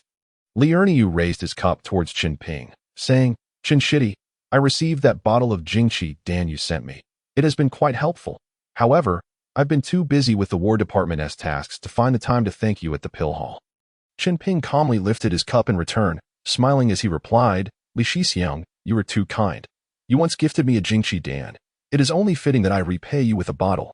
As for Mu Luofei's prompt arrival upon his call, Chen Ping chose not to disclose that. The others were taken aback. Was there more to this? Chen Shidi, you are quite generous, though the amount of money involved was trivial. It revealed much about one's character, especially among brothers who had shared the same dwelling for 5 years. After several rounds of drinks, the once loquacious group fell into a contemplative silence, their former exuberance dampened by recent setbacks. Liu turned to Mu Luofei and inquired, Mu Shiji, how have you fared these past years? His question revealed his lingering hopes regarding her. Mu Luofei set down her cup and replied candidly. Not bad that I have been stationed behind the counter at the Elders' Hall, issuing tasks rather than chasing them down. Some lucrative assignments, when completed by the disciples of the Elders' Hall, can yield me a little kickback, allowing me to meet many people, young and beautiful. Mu Lefei remained unmarried. Who could resist being drawn to such a prize? Li Erniu, somewhat anxious, declared, I will work hard, fearing that Mu Lefei might be courted by others. This caused her some displeasure, prompting Li Erniu to fall silent. That I in the past, the group would have laughed heartily, but now they were acutely aware of their standings and the hierarchy, and dared not mock Li Erniu. His display of wealth was impressive, placing him far ahead of them in terms of resources. Mu Lefei then asked, How have you all been these past years? Li Erniu lamented, The tasks from the War Department are demanding. With significant casualties, we are either dealing with demonic creatures here or ghostly entities there. The War Department must maintain order within the territory of the Mu family, and it also serves as a selection ground for Foundation establishment candidates. Foundation establishment candidates? Foundation establishment Dan. The others could not help but show envy. Within the War Department, there lay the opportunity to vie for the Mu family's Foundation establishment. Dan Fengxing added with a bitter smile. The talisman inheritance is extensive, with too many types of talismans to master. Achieving proficiency requires a high level of spiritual awareness that I've studied for 2 years and still haven't mastered a single talisman. I may only see significant progress once I reach the 10th level of Qi refining. Until he fully grasped the talisman inheritance, his marriage prospects would remain indefinitely stalled, much to the dissatisfaction of the woman's family. He was merely engaged to a Mu family woman to gain access to the talisman division. Lin Feixian remarked, I am doing all right in the formation division, but the resources I can access are too limited. Han Tongbao interjected, Oh please, who could possibly be worse off than Chen Shidi? The atmosphere grew somewhat tense, and silence enveloped the group. Only Luo Chengji turned to Chen Ping and asked, Chen Shidi, how have you been at the pill hall these past 2 years?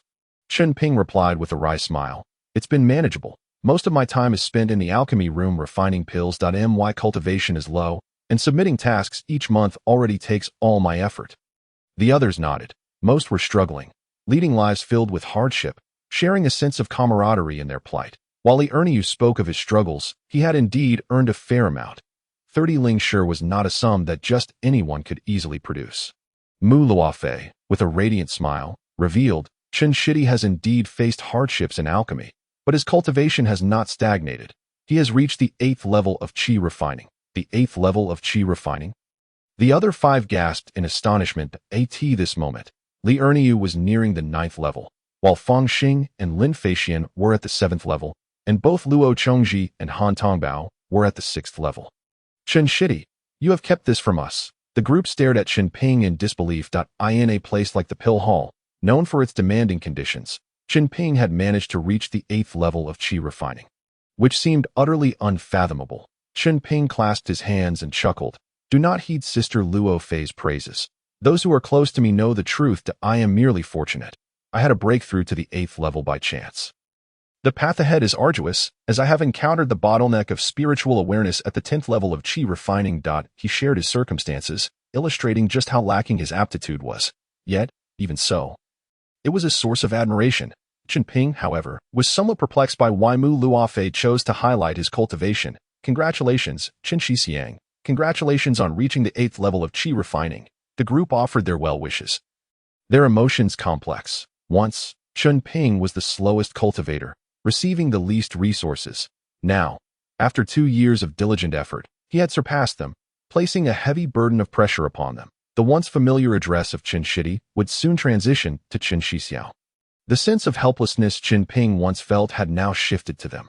Among them, the one feeling the most pressure was Li Erniu, who, recalling Chen Ping's respectful address to Luo Fei Shiji and her apparent support for him today, felt the weight of expectation. Moreover, with Chen Ping's cultivation nearly catching up to his own, he inhaled deeply, sinking into silence. They then began to discuss how to manage information and resource exchanges moving forward in the Jiazi courtyard. Ultimately, they decided that unless there was a significant matter, there would be no need for everyone to gather as they had today. Instead, if anyone needed resources or information, they could approach Mu Luofei at the Elders' Hall, where she would serve as the intermediary for resource management. Much to everyone's relief, Thus, Mu Luofei could further profit from her dealings with the few cultivators in the Jiazi courtyard, earning Chen Ping's admiration for her financial acumen. As the moonlight dimmed, the group found various excuses to disperse. Chen Ping felt that the conversations held on this final night in the Jiazi courtyard would soon fade from memory, that he too rose to leave. Heading to the Wanbao Pavilion to sell Lingshi Dan and exchange it for a bottle of Yuanqi Dan employing the Shanheng talisman, he returned to the Pill Hall's cultivation grounds in the dead of night. At the entrance of the courtyard, however, he was taken aback to see Mu Luofei's figure. Chen Ping could not help but inquire, "Sister Luofei, what brings you here?" Under the moonlight, Mu Luofei approached him with a light step. Placing 2 Lingshi into his hands, "Chen Shidi, this is a small token of my appreciation. Please accept it." Chen Ping was astonished. "Why would you give me Lingshi out of the blue?" With a cheerful smile, Mu Luofei replied, "You facilitated a business deal that earned me quite a bit. You are not an outsider.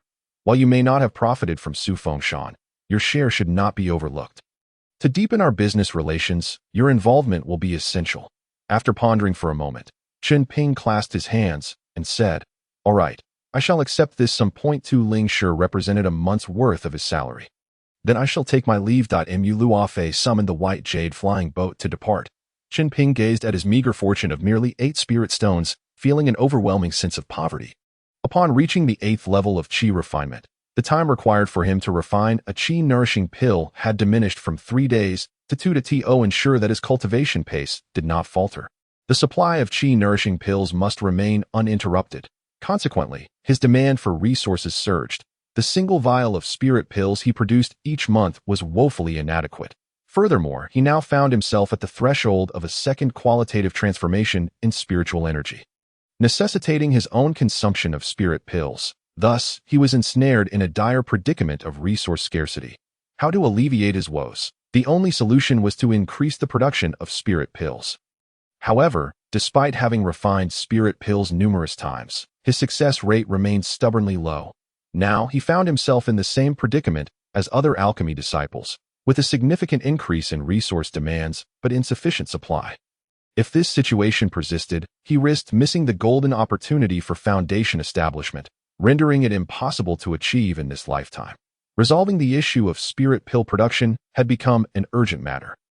Days later, Chen Ping encountered Su Fengshan at the Spirit Dining Hall. It was then that he realized that most members of the Alchemy Hall were dining there, driven by the belief that they had no hope of foundation establishment and thus aimed to conserve resources for their descendants. Even for pills such as the Qi Recovery Pill and the Fasting Pill, every single pill counted. Currently, the alchemy disciples were privately negotiating with Mu Luofei to produce more essence pills for profit. Fortunately, they refrained from crafting fasting and Qi Recovery pills, opting instead to have their meals uniformly provided at the Spirit Dining Hall. Previously, during their monthly breaks, most would return home to visit family. Now, however, they longed to remain in the alchemy chamber at all times. Su Fengshan spotted Chen Ping and exclaimed, "Chen Shidi, have you truly reached the 8th level of qi refinement? This is utterly astonishing." Chen Ping chuckled. It was merely a fortunate breakthrough. After a brief moment, Su Fengshan regained his composure and smiled. "Congratulations, Chen Shidi. Upon reaching the 8th level of qi refinement, you may apply to the Left Hall Master for a monthly stipend of 3 spirit stones. Allow me to escort you to meet the Left Hall Master." Chen Ping inwardly lamented, knowing this was an inevitable rule of the Alchemy Hall. Each month, he would have to dedicate more time to fulfill the hall's tasks. "You are nearly 17 years old. At this rate, 3 spirit stones a month amounts to 36 a year, 360 over 10 years, and 3,600 over a century. This could buy you a foundation establishment pill." A single foundation establishment pill costs approximately 3,500 spirit stones, yet even if one had the price, acquiring it was exceedingly difficult. But as a disciple in the qi refinement stage, who had the lifespan to refine pills for 100 years, 90 years was typically considered the limit. The previous Lu Shixiang, after leaving the Mu family, passed away mere months later. Had he not engaged in alchemy, he might have lived to 90. Seizing the opportunity, Chen Ping inquired, "Su Shixiang, I wish to consult you on a matter. I have mastered the techniques for pill refinement, yet my success rate remains disappointingly low. Do you have any insight into this phenomenon?" Su Fengshan chuckled in disbelief. "Chen Shidi, you are no novice in the Alchemy Hall, that you've been here for several years. How can you not grasp this? You are rather dull." Chen Ping clasped his hands. "I humbly ask for your guidance." Su Fengshan explained, It is quite simple. The issue lies with the alchemy furnace and the spiritual fire, for us alchemists to produce quality pills. Three key elements must be considered: the quality of the medicinal materials, the quality of the furnace, and the quality of the spiritual fire. Even if the alchemy chamber is impeccably clean, the furnaces we use are relics from 1 or 2 centuries past, long overdue for retirement. The spiritual fire is even more crucial. However, the Mu family only permits us to refine essence pills, chi recovery pills, and fasting pills, showing no desire for us to experiment further. After all, we are merely expendable resources for pill production. Why should they allow us to live comfortably? Realization dawned upon Chen Ping. The root of the problem lay with the furnace and the fire. Su Fengshan continued. We have refined essence pills for decades. Under normal circumstances, we could produce them with our eyes closed. Yet, due to the poor quality of the furnace and mediocre spiritual fire, we must remain vigilant over the furnace at all times. This implied that the Mu family had deliberately created such a challenging environment for pill refinement to exploit and drain the alchemy disciples, ensuring they remained preoccupied with their tasks. Chen Ping nodded. Su Shixiang, where might one procure a better furnace and spiritual fire? Su Fengshan replied. Chen Shidi, you are considering this matter too prematurely. When we entered the alchemy hall, we took an oath against divulging the knowledge imparted by the Mu family. It would be wiser to ponder this after marrying and establishing a small cultivation family. A decent furnace that could last 200 years costs 500 spirit stones, and as for spiritual fire, even a first-tier one would cost over 1,000 spirit stones. Chen Ping was left speechless. So exorbitant? 1,500 spirit stones? I would have to abstain from eating and drinking for 10 years just to accumulate that amount. Even if I managed to save that money, I would miss the optimal period for cultivation and foundation establishment in this lifetime, relegating the dream of foundation establishment to my descendants. What a pitfall. Su Fengshan smirked. Among the myriad arts of immortality, alchemy is the most financially draining. Even the affluent Dongxian sect cultivates alchemists by having foundation establishment practitioners start from first-tier pills. Each recipe, medicinal material, furnace, and spiritual fire requires significant investment, not to mention the demands for the alchemist's consciousness, talent, experience, and more. Su Fengshan assumed Chen Ping had come to an understanding. Contemplating marriage and starting a family. Chen Ping clasped his hands. Thank you, Su Shixiang, for your enlightenment. However, his heart felt heavy and cold. It seemed that to resolve the issue of spirit pill production, he first needed to acquire a better furnace and spiritual fire. He once again experienced the grim and harsh reality of the cultivation world, feeling a sense of despair and fatigue wash over him. He understood all too well why Su Fengshan and others, after losing hope for foundation establishment, were so fervently invested in marriage and family. If we cannot achieve it ourselves, we must entrust the dream of foundation establishment to the next generation, until someone ascends to the foundation and continues the legacy of our dreams. What is this if not a path to immortality? Having dined satisfactorily, Su Fengshan led Chen Ping to the dojo of the Left Hall Master. The formidable aura of the Left Hall Master, akin to a mountain looming over a deep abyss, radiated as she sat upon her mat.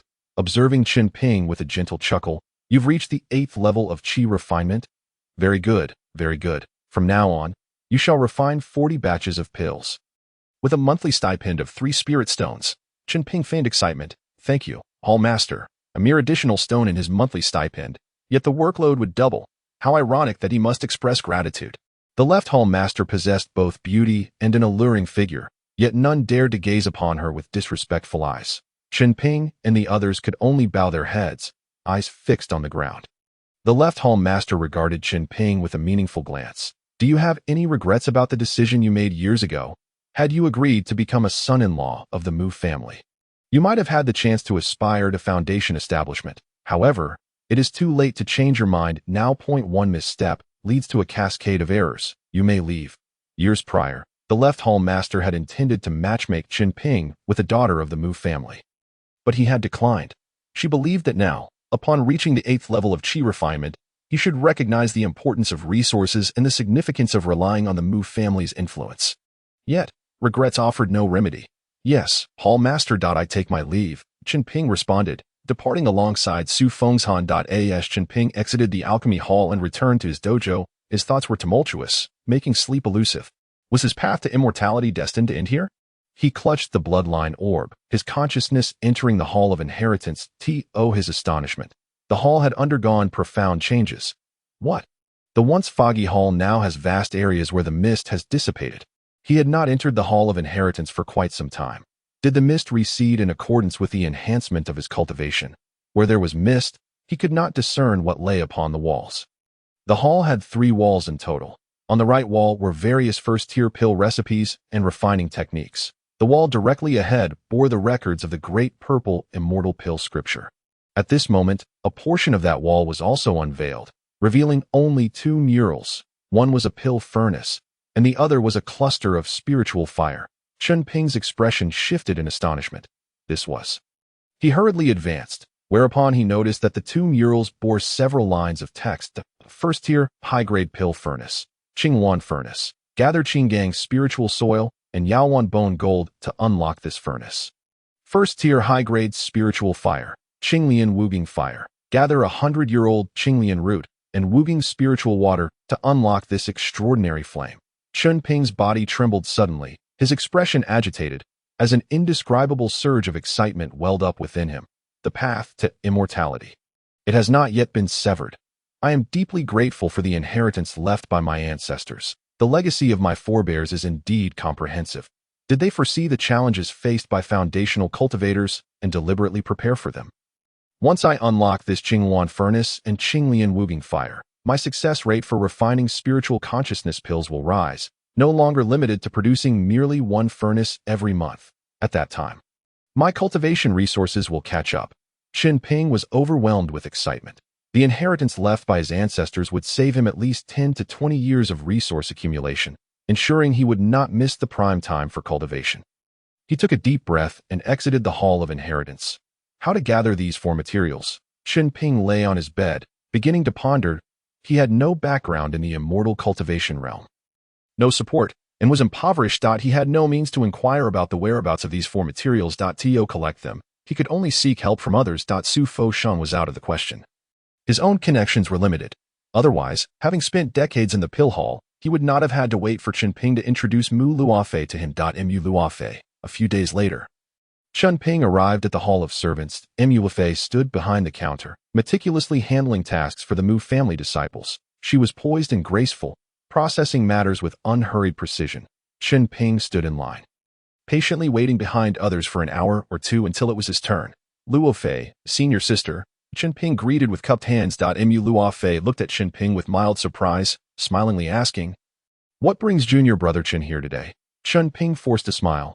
"I have a matter to seek assistance from senior sister Mu. Mu Luofei, slightly taken aback, inquired, "What is it?" Chen Ping replied, "I wish to gather the 4 materials. Qinggang's spiritual soil, Yaowan bone gold, 100-year-old Qinglian root, and Wuging spiritual water." Mu Luofei furrowed her delicate brows slightly. These 4 materials sound somewhat unfamiliar. They do not seem to be common items. Chen Ping's heart tightened. Yet he maintained a smile. If they were common, I would not dare to trouble senior sister Luo. Mu Luofei smiled gently. "Junior brother Chen. Only core disciples of the 6 branches of the Mu family have the privilege to issue tasks in the Hall of Servants. If you wish to leverage my connections to gather these materials, you will owe me a significant favor." This favor was crucial for Chen Ping's continuation on the path of immortality. He could not afford to squander the best time for cultivation. Even if it meant owing Mu Luofei a considerable favor, there was no other choice. Chen Ping cupped his hands. "Then I will trouble senior sister," Mu Luofei replied. "Very well. Return home for now. I will inform you once I have news. Save up some spiritual stones. These 4 materials will likely not come cheap." She was uncertain of the exact cost, but it was always wise to gather more spiritual stones when facing unknown matters. Chen Ping once again cupped his hands. "Thank you for the reminder, senior sister Luo.As's need for resources grew more pressing. Chen Ping found himself utterly destitute. He could only temporarily suspend his cultivation to focus entirely on pill refining. Striving to earn some money. A single coin has historically led to the downfall of countless heroes. Chen Ping was now deeply embroiled in this struggle. His decision to seek out Mu Luofei was well considered. She had the broadest network of connections and was the most acquainted with others. Moreover, with her position in the Hall of Servants, she could handle this matter without exposing Chen Ping's identity. Based on his understanding of Mu Luofei, he knew that she would only agree to assist him if he presented a genuine need, if he pretended to seek help for a senior brother. she would likely refuse and insist that the senior brother come to her directly. Having spent 5 years in close proximity to Mu Luofei, sharing the bond of brotherhood, coupled with her pursuit of profit from pill transactions without his interference, Chen Ping was confident she would lend her assistance. Would others from the Jiaxuan have the same luck? It was likely Mu Luofei would refuse, as it was a thankless task that yielded no benefit for her. This favor, Chen Ping was determined to earnestly owe in the time that followed. Chen Ping not only focused on refining spiritual consciousness pills, but also on refining vitality pills. He resolved all his meals at the spiritual meal hall, aiming to save on the cost of the pill of absorption, allowing him to accumulate a few more spiritual stones, around 50 spiritual sands each month. However, he could not afford to neglect his cultivation. He transitioned from a steady supply of vitality pills to consuming a bottle every 2 months for his practice. The pill hall provided materials for 50 portions of vitality pills for free. Chen Ping stabilized his production of spiritual consciousness pills, earning 17 spiritual stones, with a net profit of 15 after deducting costs. By additionally purchasing materials for 10 portions of vitality pills, he incurred an expenditure of 5 spiritual stones. Selling 10 bottles to Mu Luofei for a profit of 3 spiritual stones and 50 spiritual sands. Thus, Chen Ping meticulously arranged his month, leading a monotonous life that in a single month, he managed to net 17 spiritual stones and 50 spiritual sands. And after deducting the cost of half a bottle of vitality pills, he still had 13 spiritual stones left over. The remaining 50 spiritual sands would be used to purchase movement talismans and thousand-face talismans. As for the secret of Chen Ping's ability to refine spiritual consciousness pills, he could not risk exposing it, even if it meant owing Mu Luofei a significant favor. One day, while submitting a task, Su Fengshan patted Chen Ping on the shoulder. "Junior brother Chen, do not wander off later. Return to the dojo. Miss Mu said she needed to speak with you and could not reach you, so she asked me to relay the message." Chen Ping returned to the dojo and opened his storage bag. Inside lay 234 spiritual stones. Upon seeing such a sum, Chen Ping's eyes sparkled with excitement. However, this was all the hard-earned money he had accumulated through pill refining, intended for purchasing the 4 essential materials. This moment, his face was pale and devoid of energy, a result of the prolonged strain of pill refining. Every disciple engaged in alchemy experienced this, that if he had maintained a steady supply of vitality pills, he should have broken through to the 9th level of qi refinement by now. Without them, and given his mixed spiritual roots, reaching that level seemed a distant dream. He calculated that if he maintained his current state, he would not break through until at least the age of 26 or 27. If that were the case, he would likely never achieve foundation establishment, perhaps ending up like Su Fengshan, stuck at the 10th level of qi refinement for life, unable to progress further. Chen Ping felt anxious yet helpless, a sense of despair and fatigue settling in. Time passed without a word from Mu Luofei. Should he abandon his dream of foundation establishment? He was still young. Perhaps he should seek a wife and establish a small family, passing on his dream to the next generation. That he had originally been a rural boy tending cattle, and to reach this point was already a significant achievement. He decided to go with the flow, no longer forcing matters. Chen Ping adjusted his mindset. It was no issue if Mu Luofei could not gather the materials he needed. He sat in the dojo, sipping tea. The Qingyu bamboo he had purchased years ago had grown well. Now a mid-tier spiritual plant of the first rank, that he opened the door, awaiting Mu Luofei's arrival. After a while, she arrived in a white jade flying vessel. The 18-year-old Mu Luofei appeared even more radiant, standing atop the vessel as a cool breeze tousled her hair and skirt, exuding an enchanting beauty that could captivate anyone. Perhaps she was not as stunning as he perceived. It was merely the filter of childhood familiarity. Her height was nearly equal to Chen Ping's, standing half a head shorter than him, with a graceful and elegant figure. The little girl from 10 years ago had undergone a remarkable transformation. Chen Ping set down his teacup, smiled, and cupped his hands. "I see you, senior sister Luofei. There's something important you wish to discuss." Mu Luofei smiled warmly. "Tomorrow is Fang Xing's wedding. He asked me to inform several junior brothers that they must attend the banquet at his home." Chen Ping was taken aback. Fang Xing has finally entered the path of talismans and is getting married? Mu Luofei chuckled. If he had not succeeded after all these years, the talisman division would likely expel him. "Junior brother Chen, come aboard my vessel, and let us go together." A fleeting look of embarrassment crossed Chen Ping's eyes. After all these years, he still lacked a flying artifact, and could only hitch a ride on Mu Luofei's flying vessel.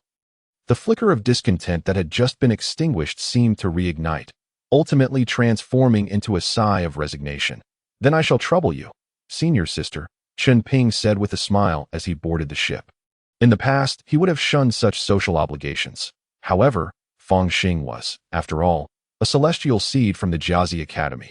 Now that Feng Xing had ventured into the realm of talismans and married into the Mu family, such a momentous occasion could hardly be avoided on the flying vessel. Chen Ping inquired, "Senior Sister Mu, how much should I prepare as a gift?"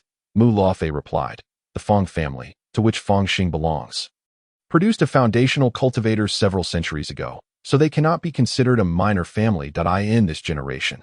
Feng Xing is the only bold and promising descendant willing to venture into the Mu family for a chance. Despite the obstacles he faced, he succeeded. Brother Chen, we need not contribute excessively. 10 spirit stones will suffice." A bitter sensation welled within Chen Ping. His gaze complex. 10 spirit stones. He earned only 12 in a month.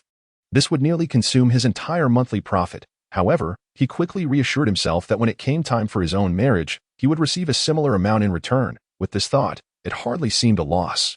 "Senior Sister Luofei, when do you plan to break through to the 10th level of Qi refinement?" Chen Ping asked. Mu Luofei had been at the 9th level for several years. The technique for the 12th level of Qi refinement required one to break through to the foundational stage before the age of 30 to retain a 30% success rate. After 30, the inherent success rate vanished, making a breakthrough to the foundational stage uncertain. Mu Luofei smiled charmingly. "After attending Brother Feng's wedding, I shall retreat for a while, and then I should be ready to break through." Chen Ping clasped his hands and smiled. "Then I extend my early congratulations, senior sister." The 10th level of Qi refinement marked the late stage, and with Mu Luofei only 18, she had prospects for foundational cultivation. "Indeed," Mu Luofei responded. "Once I break through to the 10th level, I must begin to gather resources for foundational cultivation." Chen Ping, puzzled, asked, "Such an outstanding figure as you, senior sister Luofei, does the Mu family not prepare a foundational pill for you?" For the first time, Mu Luofei displayed a bitter smile and shot Chen Ping a teasing glance. "Do you think foundational pills are so easily obtained?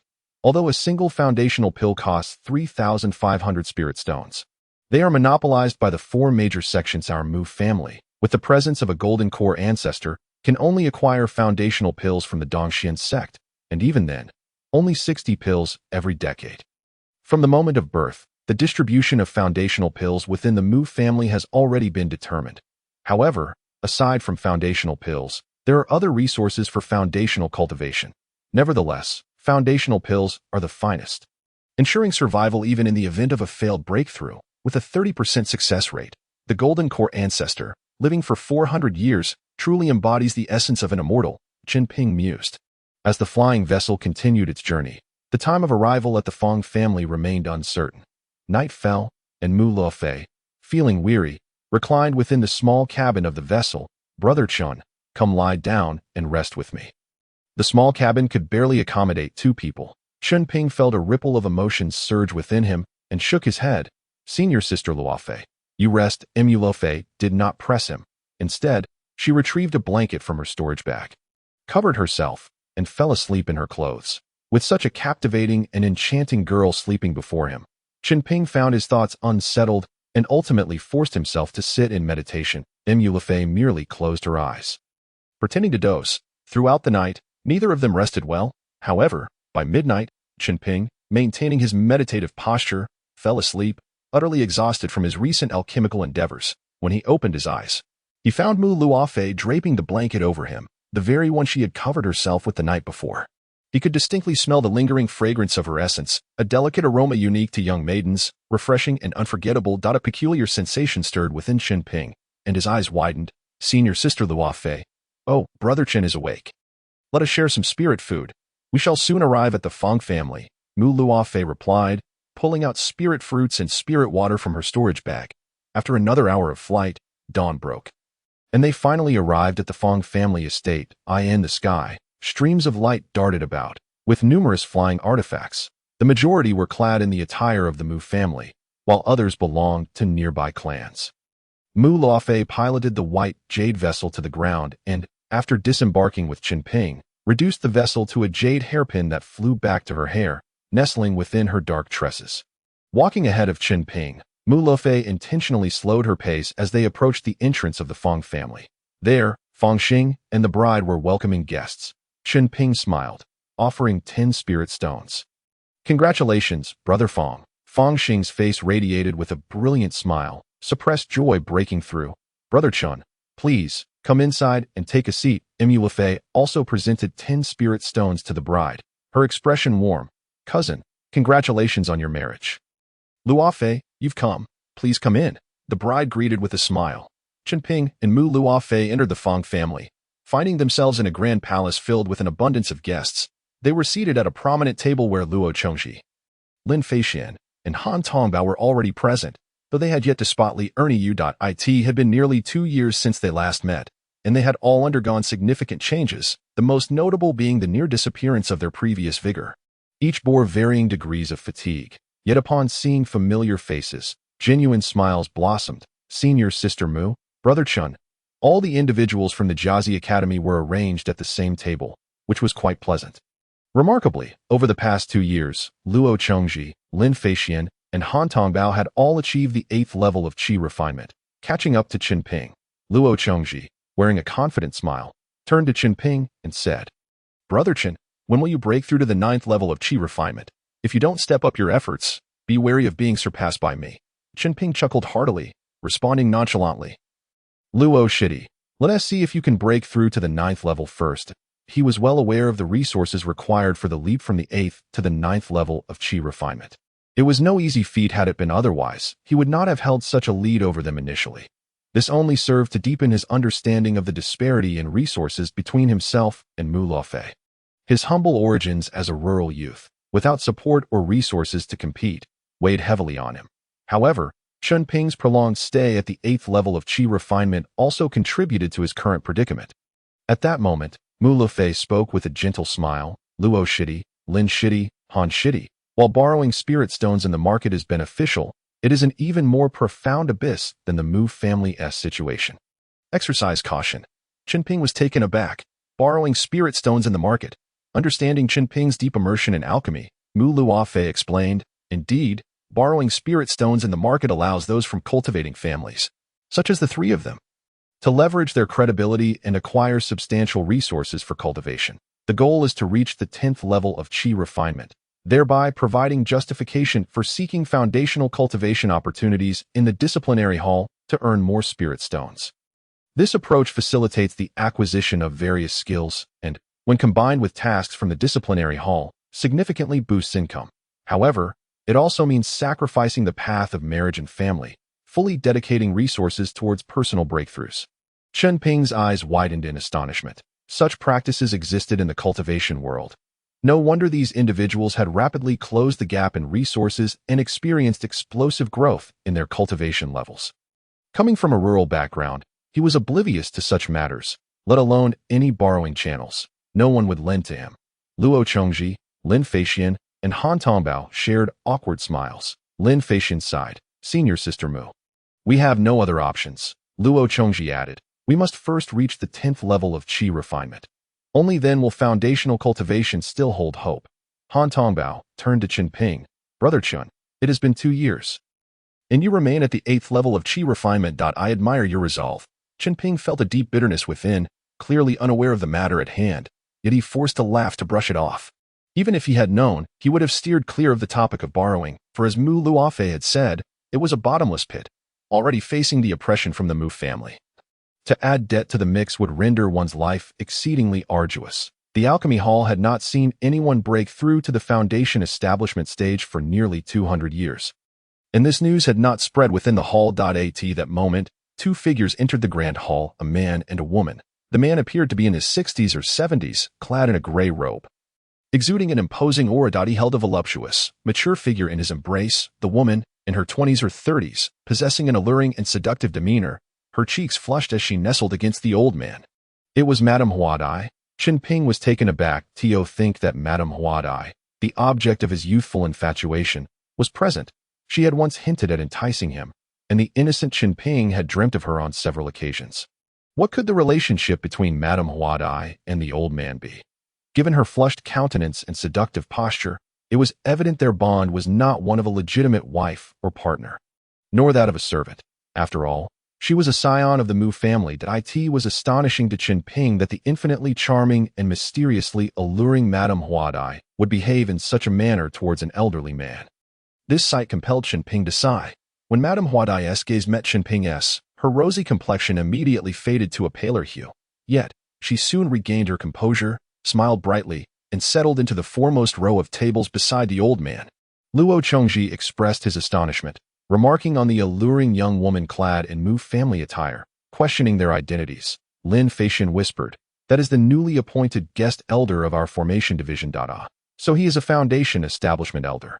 No wonder he acted so ostentatiously. That young woman was Mu Huadai, a widow who willingly became the concubine of the guest elder in broad daylight. She embraced a female scion of the Mu family while engaging in lewd acts. Yet none dared to speak out against it. Mulafei remarked nonchalantly, "You may borrow, and she may also cling to the foundation establishment elder, all for the sake of cultivation resources. Such arrangements are common among the collateral branches of the Mu family. The less attractive scions of the Mu family do not even have such opportunities. It is all for resources, for the sake of achieving foundation establishment and longevity, moral integrity and widowhood. It is hardly worth mentioning."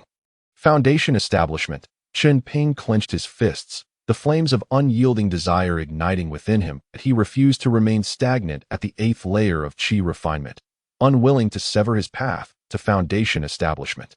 Even if there was but a sliver of an opportunity for foundation establishment, Chen Ping would not relinquish it. He understood why Luo Chongji and others were willing to borrow, even stepping into a dark abyss. All in pursuit of that elusive breakthrough. Their experiences far exceeded Chen Ping's. They could not suppress their ambitions. Foundation establishment. Foundation establishment. Chen Ping pondered whether there were alternative paths available to him.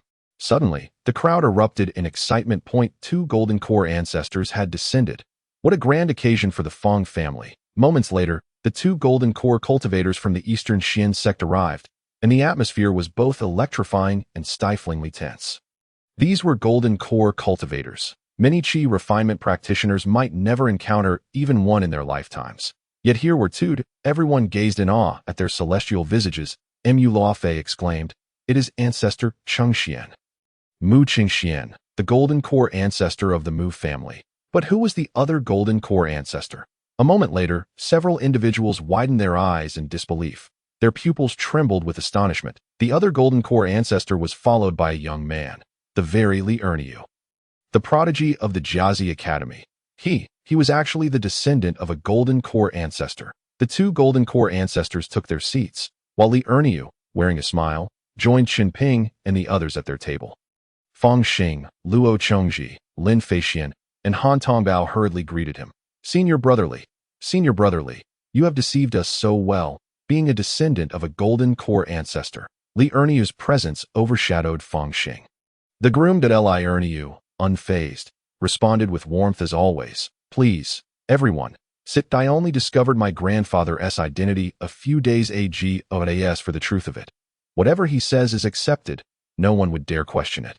This clarified why Mu Luofei had not gone to the battle division, but instead, it was Li Erniu, an outsider, who had taken that role. The collateral branches of the Mu family could not compare to the Golden Core direct descendants.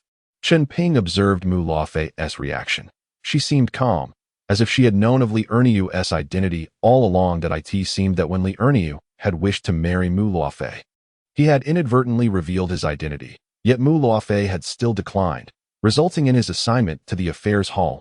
It was clear that she had not voluntarily applied to go to the affairs hall. When Luo Chongji had inquired about Mu Luofei's whereabouts, her response had been vague, as if she was unaware of her own destination. Even if Li Erniu acted without intent, this was the consequence of offending a Golden Core direct descendant. Chen Ping felt a sense of admiration for Mu Luofei's character. Li Erniu appeared somewhat bored by the flattery of Feng Xing, Luo Chongji, Lin Feixian, and Han Tongbao. He understood the desire to cling to the leg of a Golden Core descendant. The future would surely be smoother with such connections. However, the camaraderie he shared with the other prodigies of the Jiazi Academy, rooted in genuine friendship, made him feel disappointed at their cautious demeanor now that his identity was revealed. The only constants remained Mu Luofei, and perhaps Chen Ping, Emulafe's indifference to his identity as a Golden Core direct descendant only deepened his affection for her. The group hadn't seen each other in 2 years. And as they sat down to converse, the topic shifted from the gloomy realities of arduous cultivation to Liurnio. With most guests now in attendance, Fangxing's wedding was about to commence. Seizing the moment, Liurnio produced a storage pouch and handed it to Mu Luofei. "Junior sister Mu, this contains the 4 materials you asked me to gather. I could only find 3. Emulafei smiled gently, cupping her hands in thanks. "Thank you, senior brotherly, for your assistance." Liurnio chuckled heartily. No need for such formality. It was merely a trifling task. His cultivation had already reached the 10th layer of qi refinement. Chen Ping was taken aback. Mu Luofei had sought Liurnio's help in gathering materials, and no wonder she had mentioned she owed him a significant favor. The complex array of emotions surged within Chen Ping. This senior sister Mu truly was remarkable. That Liurnio casually inquired, "What do you need these materials for, junior sister? It seems you have no immediate use for them." Emulafei replied with a beaming smile.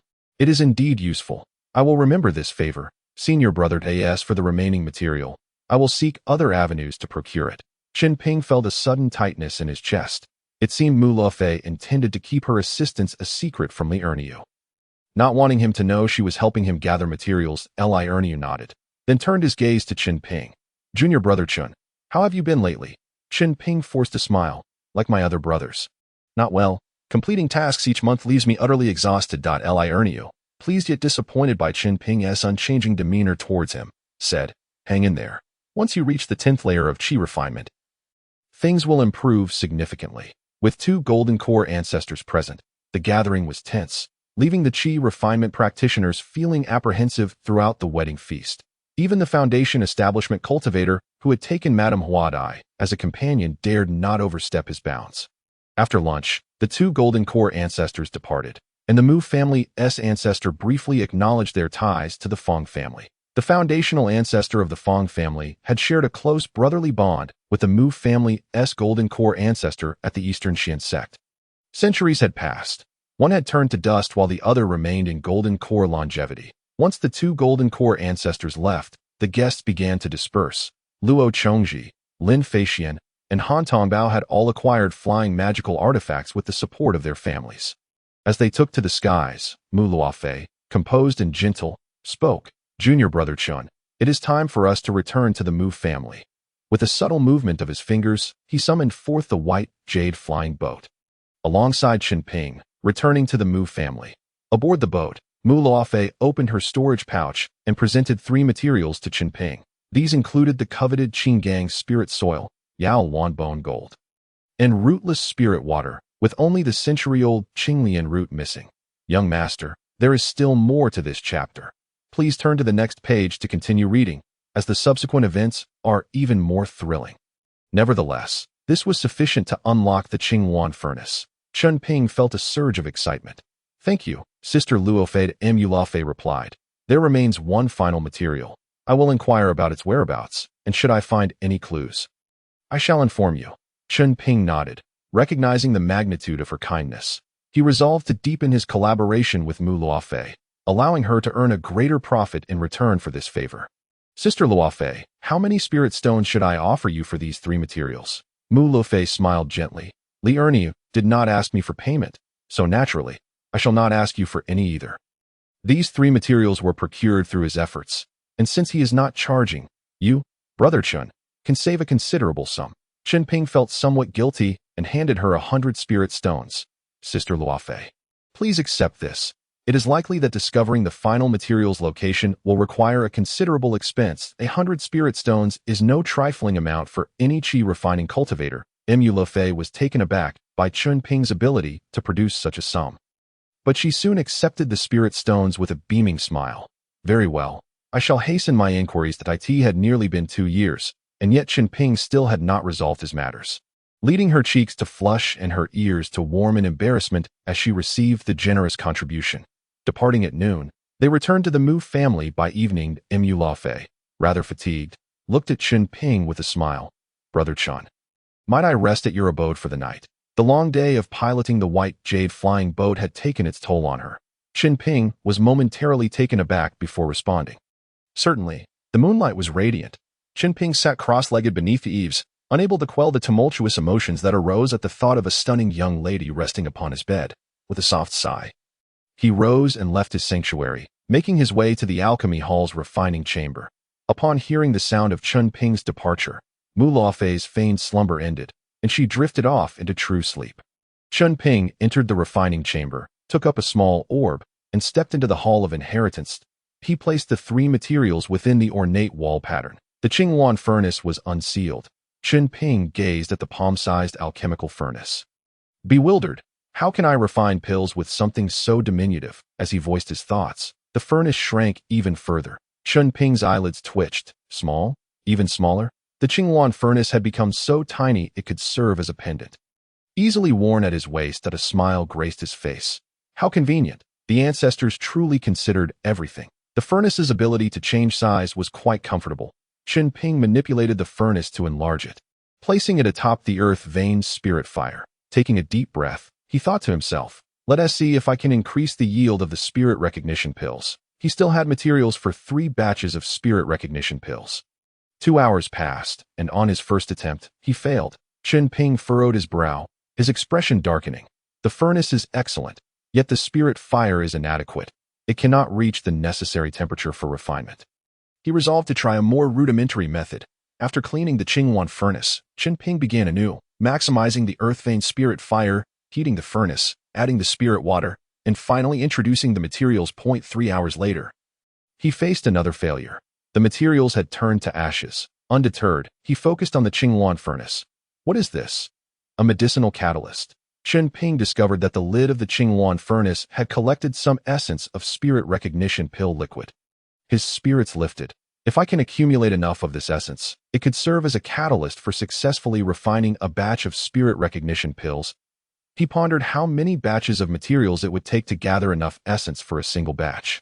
He had not anticipated that the Qingyuan furnace possessed such a benefit. With it, even lacking experience, Chen Ping could accumulate enough refining attempts to produce the pills he desired, having exhausted his materials. Chen Ping took a brief respite before departing the refining chamber and heading to the storeroom. The once flower butterfly lady had been replaced by a 12-year-old girl who bore a striking resemblance to the former, beautiful and charming in her own right. Chen Ping was momentarily startled and asked, "This younger sister, what is your relation to the flower butterfly lady?" The girl replied cheerfully, "The flower butterfly lady is my mother." Chen Ping smiled, clasped his hands in greeting. "As we both work within the alchemy hall, I hope you will look after me. I have come to collect this month's materials and to purchase some additional ones. By the way, my name is Chen Ping. He had not expected the flower butterfly lady to have a daughter. It seemed she had sought companionship with that foundational cultivator for her daughter's cultivation resources. So many were trapped by circumstance. The young girl chirped, "My name is Mu Hongwan." The red lawn star moves. An unusual sensation welled within Chen Ping. "I appreciate your assistance, Sister Hongwan." He handed her a small storage pouch. Mu Hongwan nodded. "Please wait a moment, Brother Chen." After approximately half an hour, Mu Hongwan reappeared from the storeroom, materials in hand. That will be 12 spirit stones. 50 portions of essence pill materials were allocated by the alchemy hall's task. And Chen Ping had additionally purchased 20 portions of essence pill materials and 30 portions of fasting pills and recuperation pills. Chen Ping returned to the refining chamber, continuing his research on spirit recognition pills. Half a month later, Chen Ping's expression shifted. "At last, I have succeeded." With 15 portions of materials, he could reliably produce a batch of spirit recognition pills. After enduring the clouds, he finally glimpsed the moon. The inner gloom that had plagued him for the past 2 to 3 years began to dissipate at this moment. Producing 2 bottles of spirit recognition pills per month meant that Chen Ping's essence pills could finally be replenished. Taking a deep breath, he commenced refining essence pills, only to be pleasantly surprised to discover that the Qingyuan furnace refined them at half the time compared to the furnaces provided by the alchemy hall. This indicated that Chen Ping could refine 4 batches of essence pills in 1 hour. He could now allocate additional time for cultivation, that if he obtained the Qinglian spirit fire, the yield of spirit recognition pills would surely increase further. Filled with excitement, as this was pivotal to Chen Ping's foundational journey, he set about refining the essence pills, determined to complete this month's tasks. Another half-month passed, and Chen Ping held 2 bottles of spirit recognition pills in his hands. His essence pills could now be replenished, and he possessed 126 spirit stones. After submitting his tasks, Chen Ping promptly left the alchemy hall, tearing open a swift travel talisman to head to Baisha Fengshe. He sold the 2 bottles of spirit recognition pills to Old Gua, acquiring 36 spirit stones in return. He then visited other shops to purchase 3 bottles of essence pills, sufficient for 2 months of cultivation. However, Chen Ping was cautious with his expenditure. Should Mu Lafei discover the whereabouts of the century-old Qinglian root, he would likely need to spend more.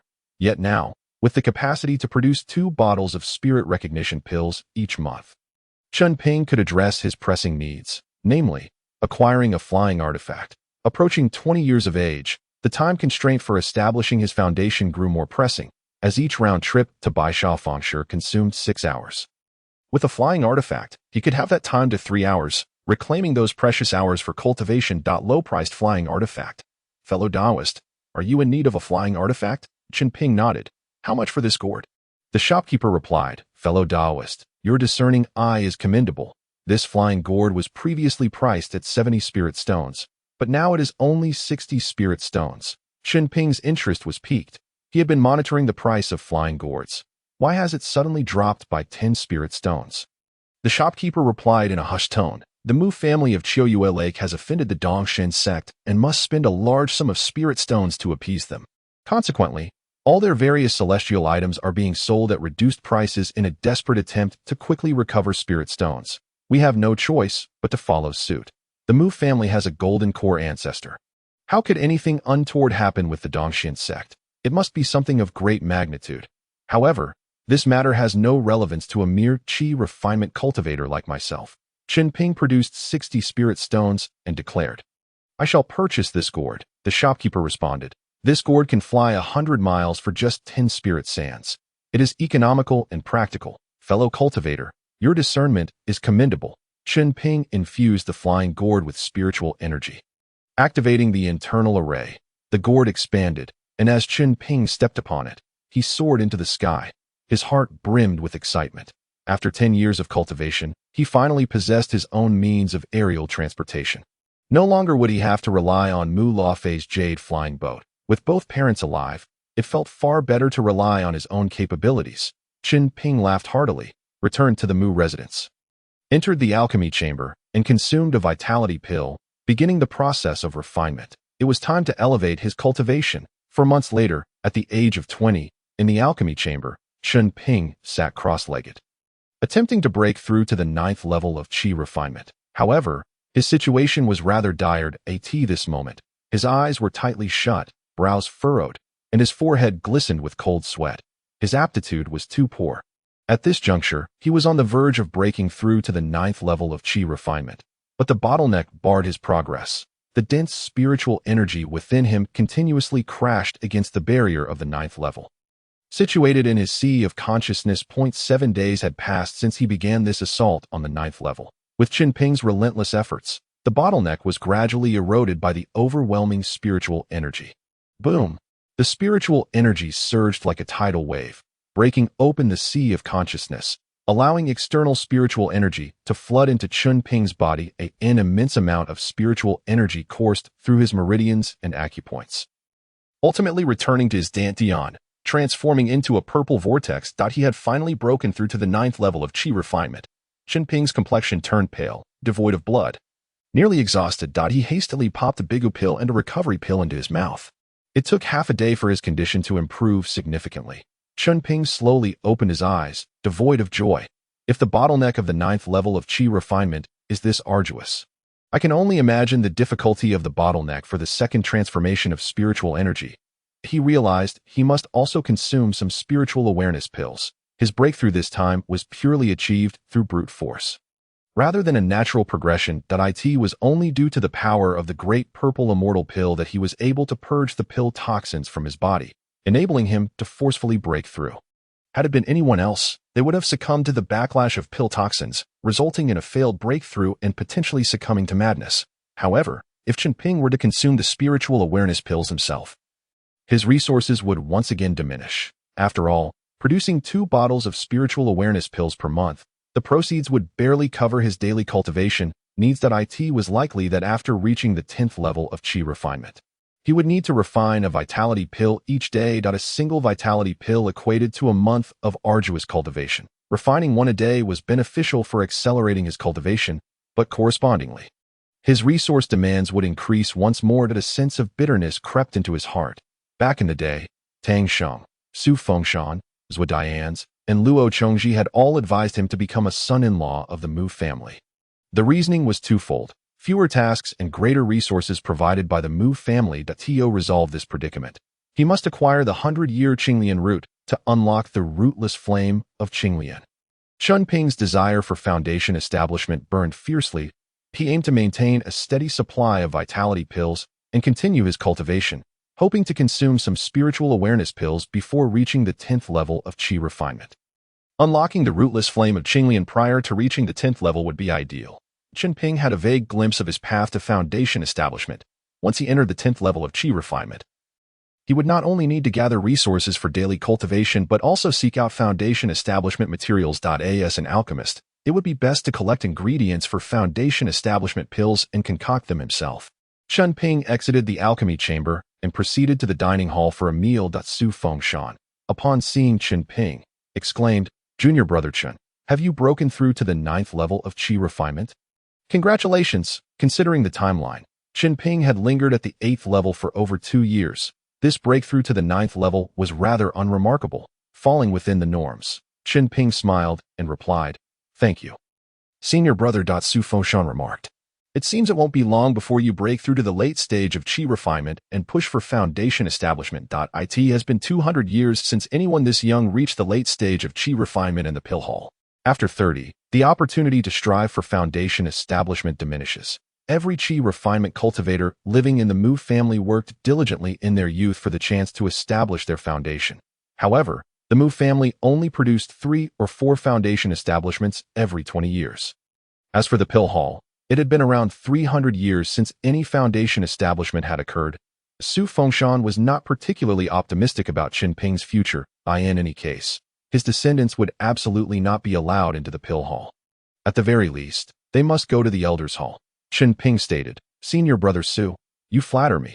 The further I go, the more challenging it becomes." Su Fengshan laughed heartily. "Who told you not to become a son-in-law of the Mu family back then?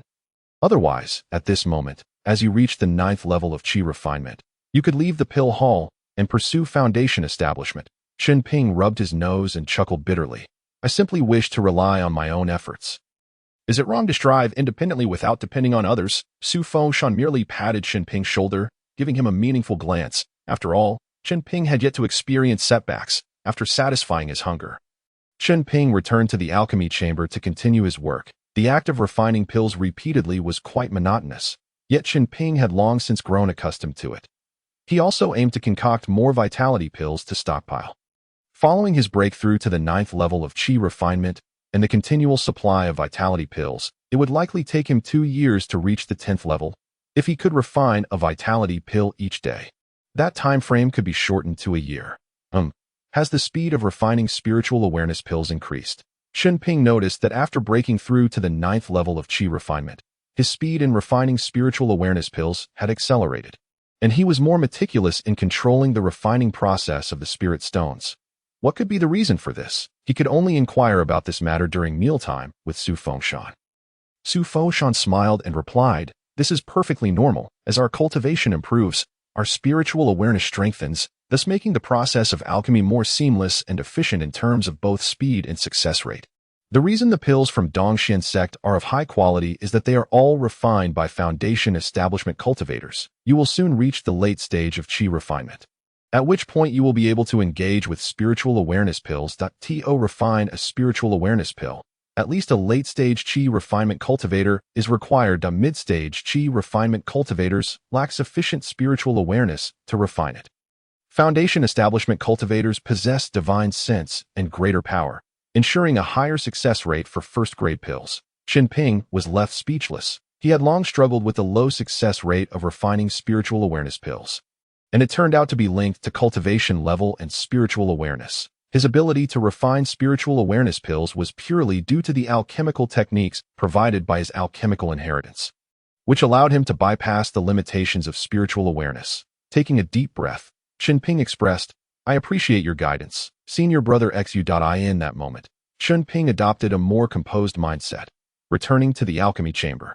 He continued his work, this time slowing down the pace of refining and paying close attention to the process.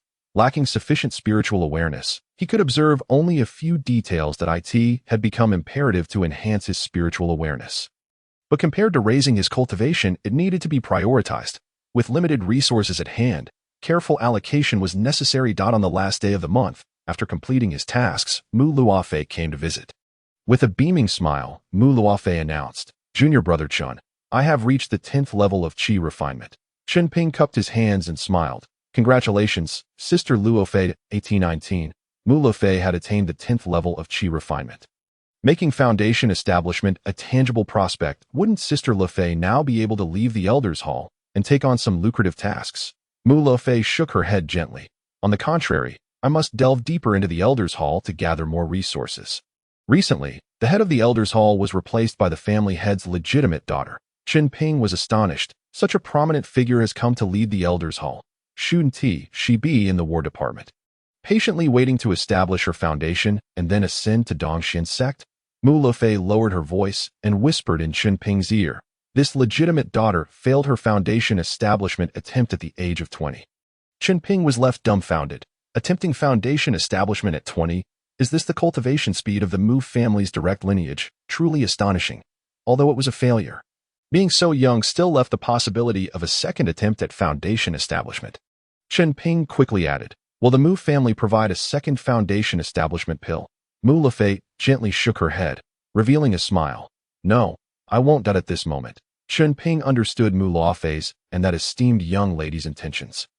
The Mu family would not provide a second foundational pill, and that young lady naturally desired to establish her foundation, but the resources for doing so would have to be procured on her own. Meanwhile, Mu Luofei aimed to hitch a ride and collectively gather the necessary spiritual materials for foundation establishment. Since Mu Luofei was already working in the Steward Hall and had recently broken through to the 10th level of qi refinement, she might even possess the authority to issue tasks herself. Chen Ping smiled and said, "Congratulations, Senior Sister Luofei." Mu Luofei scrutinized Chen Ping for a moment, surprised to discover, "You have reached the 9th level of qi refinement?" Chen Ping replied, "I was fortunate to break through." Mu Luofei grinned and said, "Junior brother Chen, you are indeed lucky. I have come to find you because I have a lead on the century-old Qinglian route you seek." Chen Ping's expression shifted with excitement. Mu Luofei continued, "A few days ago, a disciple on an external mission discovered an abandoned lotus pond that has been desolate for hundreds of years, inhabited by several first-tier demonic creatures. Unless there is some spiritual treasure within, these creatures would not linger there. Upon reviewing the records, I believe it could be the century-old Qinglian route you desire." Chen Ping's eyes gleamed with joy, and in a moment of urgency, he grasped Mu Luofei's delicate hand. "Senior Sister Luofei, can you send a disciple from the Steward Hall to undertake this task? How many spirit stones would it require?" Mu Luofei's cheeks flushed instantly, her long eyelashes fluttering as she withdrew her hand. "I came here to discuss this matter with you. That if we send other disciples to scour the pond and eliminate the demonic creatures, it would cost at least 70 to 80 spirit stones to." "So expensive?" Chen Ping exclaimed, wide-eyed. How could he save up that many spirit stones in a month? Moreover, it was merely a suspicion. Whether the century-old Qinglian route truly existed remained uncertain. If it didn't, those 70 to 80 spirit stones would be wasted. Mu Luofei giggled lightly. "It is indeed quite costly. Therefore, Junior brother Chen, you could bypass the Steward Hall and hire me directly. I would only charge 30 spirit stones. If the century-old Qinglian route is present, I will only charge you 30 to 40. If not, consider it a training exercise in slaying demons. Do you have the time to accompany me?" Chen Ping pondered for a moment before agreeing. "Very well. I shall be in your debt, Senior Sister Luofei." Given Chen Ping's current speed in alchemy, it would be no issue for him to leave the alchemy hall for 10 days to half a month. With 3 to 4 days, he could concoct 40 batches of vitality pills to fulfill the task. Thankfully, the tasks at the alchemy hall were too arduous, the monthly stipend too meager, and there was no attendance system. Otherwise, Chen Ping would not dare to leave for fear of punishment. Mu Luofei remarked. "Then, Junior brother Chen, make sure to rest well today. We shall set off early tomorrow." With that, Mu Luofei departed. Chen Ping took out his flying gourd and swiftly headed to Baisha Square Market.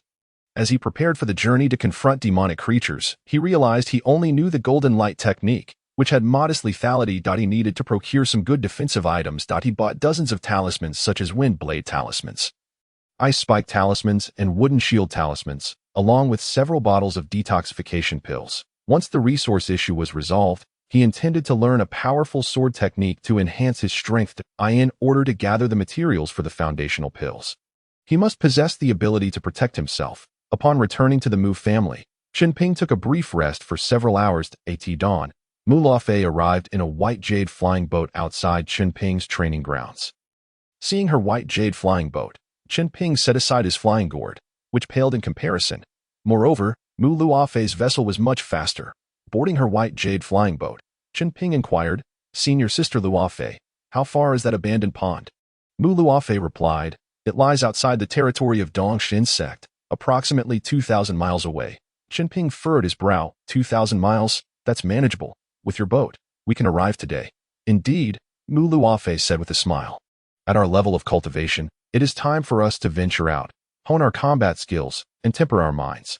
Are you prepared, junior brother Chen? Chen Ping awkwardly smiled. I've made some meager preparations. Most disciples in the alchemy hall were too exhausted from alchemy to find time or resources to cultivate spells, not to mention that Chen Ping did not hail from a cultivation family and lacked a solid foundation. Senior sister, have you heard what the first-tier demonic creatures in that pond are? Mu Luofei replied seriously. They are likely Zhu Pelong, demonic snakes, or demonic bulls. Chen Ping nodded and asked, Senior sister Luofei, do you have any channels to acquire a good sword technique? Mu Luofei looked at him with some surprise. Junior brother Chen, aside from alchemy and cultivation, you wish to practice sword techniques as well? Chen Ping responded, it will surely come in handy sooner or later. Very well, Mu Luofei said, I will arrange a sword technique for you, though it may not be top tier, as the finest defensive methods are within Dongshin sect. Chen Ping clasped his hands and smiled. That will suffice. It is primarily for self-defense, not seeking to be exceptionally powerful. The two engaged in casual conversation, and as dusk fell, they arrived at the edge of a vast abandoned pond. Standing on the flying boat and looking down, they saw several shadows beneath the water's surface, appearing mysterious and eerie. Numerous lotus leaves floated on the water, accompanied by a faint glow. Chen Ping recalled the description of the century-old Qinglian root and felt a surge of joy. It seems highly probable that the pond contains the century-old Qinglian root. Mu Luofei cautioned, Junior brother Chen, it is now dark. It is unwise to act. Let us rest for the night and strategize. It would be better to act tomorrow. Chen Ping replied earnestly, that is indeed the wisest course. In this desolate area, unfamiliar with the surroundings, neither dared to land and set up camp for fear of hidden demonic beasts attacking. Thus, the flying boat consumed spirit stones to hover in the air. After deliberating their strategy, they decided to lure the beasts away, drawing them out of their lairs so they could pluck the century-old Qinglian root when the creatures were absent, after thorough preparations. Even if a beast returned, the two could join forces to slay it. Demonic creatures were valuable. Their hides could be made into talisman paper, and their blood could be used for alchemy and talisman ink. Chen Ping produced some offensive talismans and affixed them in various locations. Mu Luofei was somewhat astonished by Chen Ping's wealth, her beautiful eyes shimmering, yet she said nothing. Once everything was in place, Chen Ping detonated the talismans. Boom! The surface of the pond erupted in splashes, and the demonic creatures guarding the century-old Qinglian root rushed toward the explosion. The next moment was crucial that Mu Luofei's white jade flying boat swiftly descended from the air. Chen Ping unleashed a golden light spell, exploding the water's surface. He then spotted a segment of the crystal white, jade-like lotus root, emanating a faint, luminous glow and a fragrant aroma. Chen Ping's heart raced uncontrollably. The century-old Qinglian root. Without hesitation, he reached out, channeling his spiritual energy to draw it forth, disregarding the mud and water. Senior sister Luofei, we have secured the item. Let's go. Mu Luofei rapidly ascended the white jade flying boat and whisked Chen Ping away. When the demonic beasts returned, they found the root had vanished, leaving them to roar in frustration. Chen Ping's face bore an undeniable smile.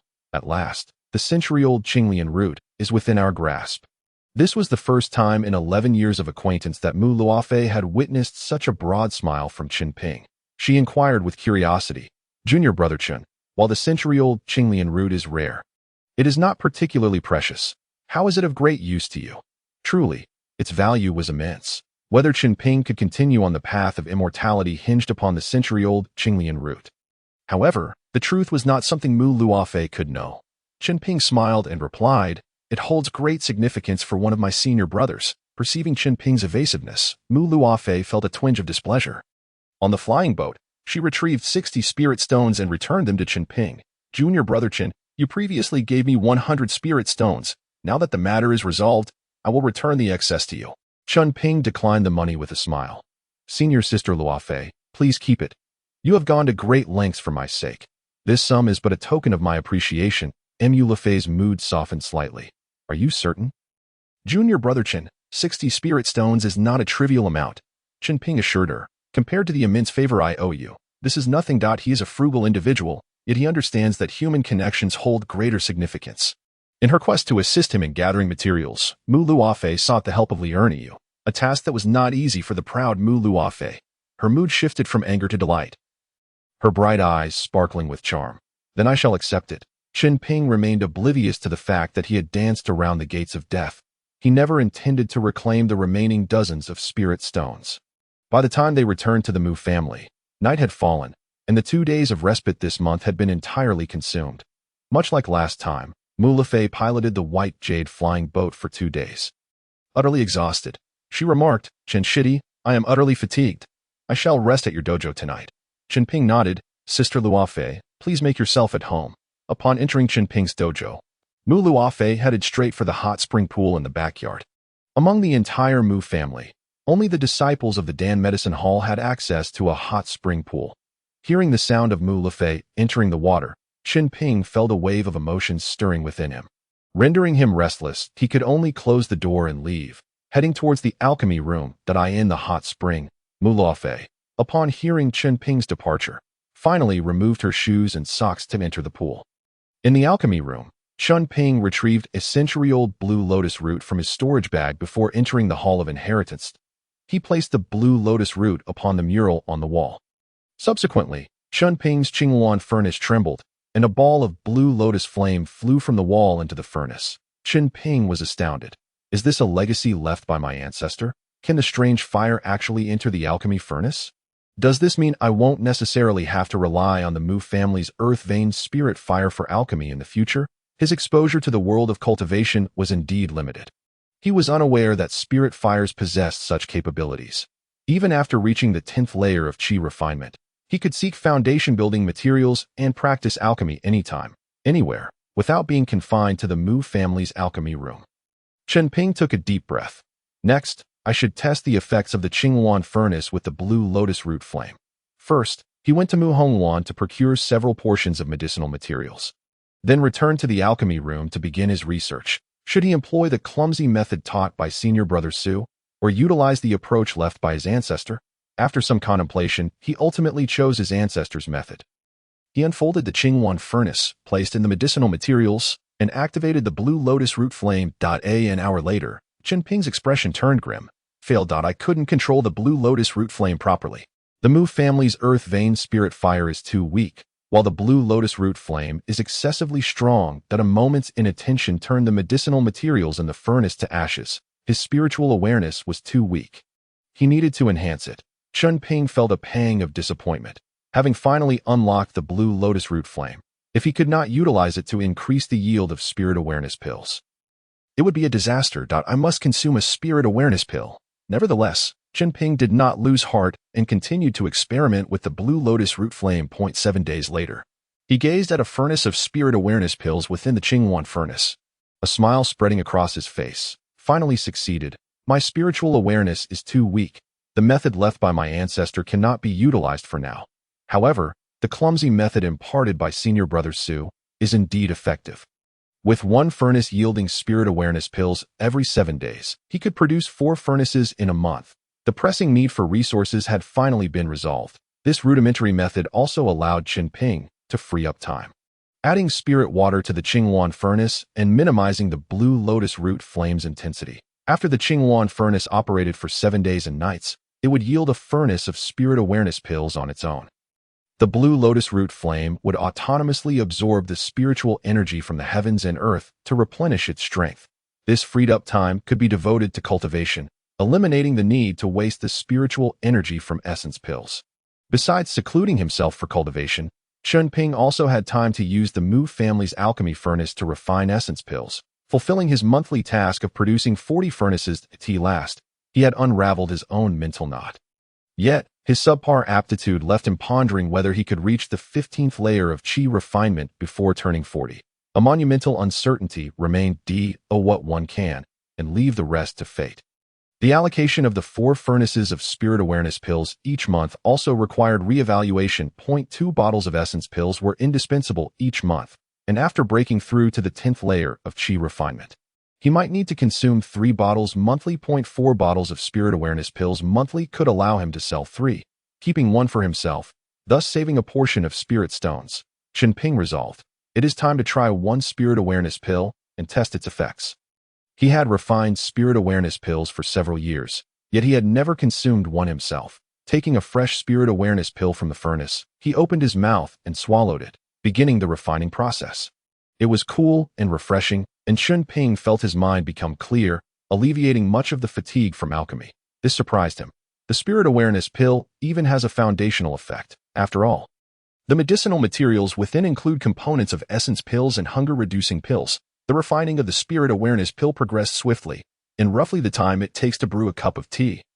He had completely refined 1.as a result. Chen Ping's spiritual awareness visibly enhanced, and correspondingly, the sensation of hitting a bottleneck diminished slightly. His expression brightened.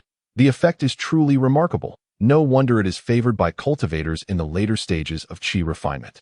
If the sensation of hitting a bottleneck decreases, then my cultivation speed will surely accelerate. However, this would necessitate more resources. Chen Ping once again deeply felt the significance of the wealth in the phrase wealth. Companion, method, and land.at the month's end. Upon submitting his tasks, Chen Ping received a monthly salary of 3 spirit stones. Having refined 40 bottles of essence pills, he earned 3 spirit stones monthly, while the Dan Medicine Hall undoubtedly profited over 10 spirit stones from each disciple. Despite this, he and his peers were expected to be grateful as usual. After 2 days of respite, Chen Ping returned to his dojo, only to find Mu Lefei waiting for him at the entrance. Chen Ping, in high spirits, couldn't resist teasing. Sister Luofei, how about I give you a restriction token for my dojo? That way, whenever you come, you can rest here. A faint blush crept across Mu Luofei's delicate face. Although it was referred to as a dojo, it was, in fact, also a home. It was normal for the head of a household to possess such authority if Chen Ping entrusted her with a restriction token. What would that make her? No need, Mu Luofei replied. Chen Ping opened the restriction, yet Mu Luofei stepped into the dojo before him. Pouring a cup of spirit tea for her, Chen Ping inquired, Sister Luofei, is there something urgent that brought you here so early today? Mu Luofei shot a playful glare at Chen Ping. Did you not mention wanting a sword technique last time? Today, I have brought you the 4-season sword technique. Chen Ping's face lit up with joy, and he couldn't help but grasp Mu Luofei's delicate hand. Sister Luofei, is that true? Mu Lefei's ears flushed slightly as she discreetly withdrew her hand. Producing an old tome of sword techniques from her storage bag, emblazoned with the words 4 Seasons Sword Technique. Rather than hastily examining the sword technique, Chen Ping opened his storage bag to retrieve spirit stones. Sister Luofei, how much is this sword technique? I will pay you. No need for payment, Mu Luofei stated. This was left by my father, and since I currently lack the time to practice sword techniques, I might as well lend it to you. Chen Shitty, once you have mastered it, you can return it to me. Chen Ping beamed with gratitude. I am truly thankful to you, Sister Luofei.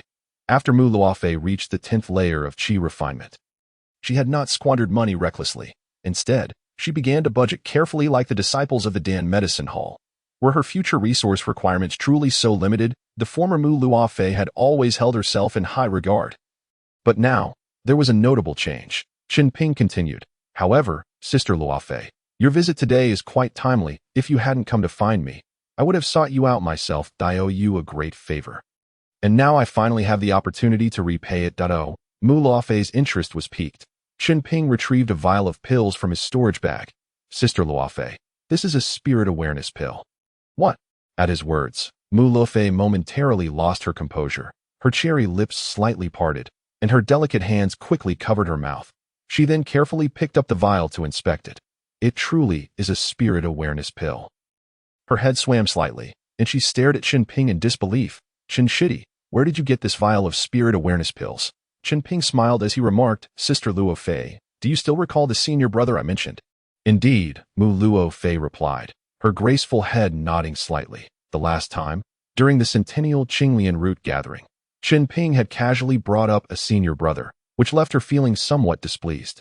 Now, as Chen Ping broached the subject once more, could it be? Seemingly sensing Mu Luo Fei's conjecture, Chen Ping lowered his voice and whispered warmly in her ear, "This vial of spirit recognition pills was concocted by my senior brother." The proximity left Chen Ping's breath tickling her ear, evoking a peculiar sense of shyness within her delicate frame.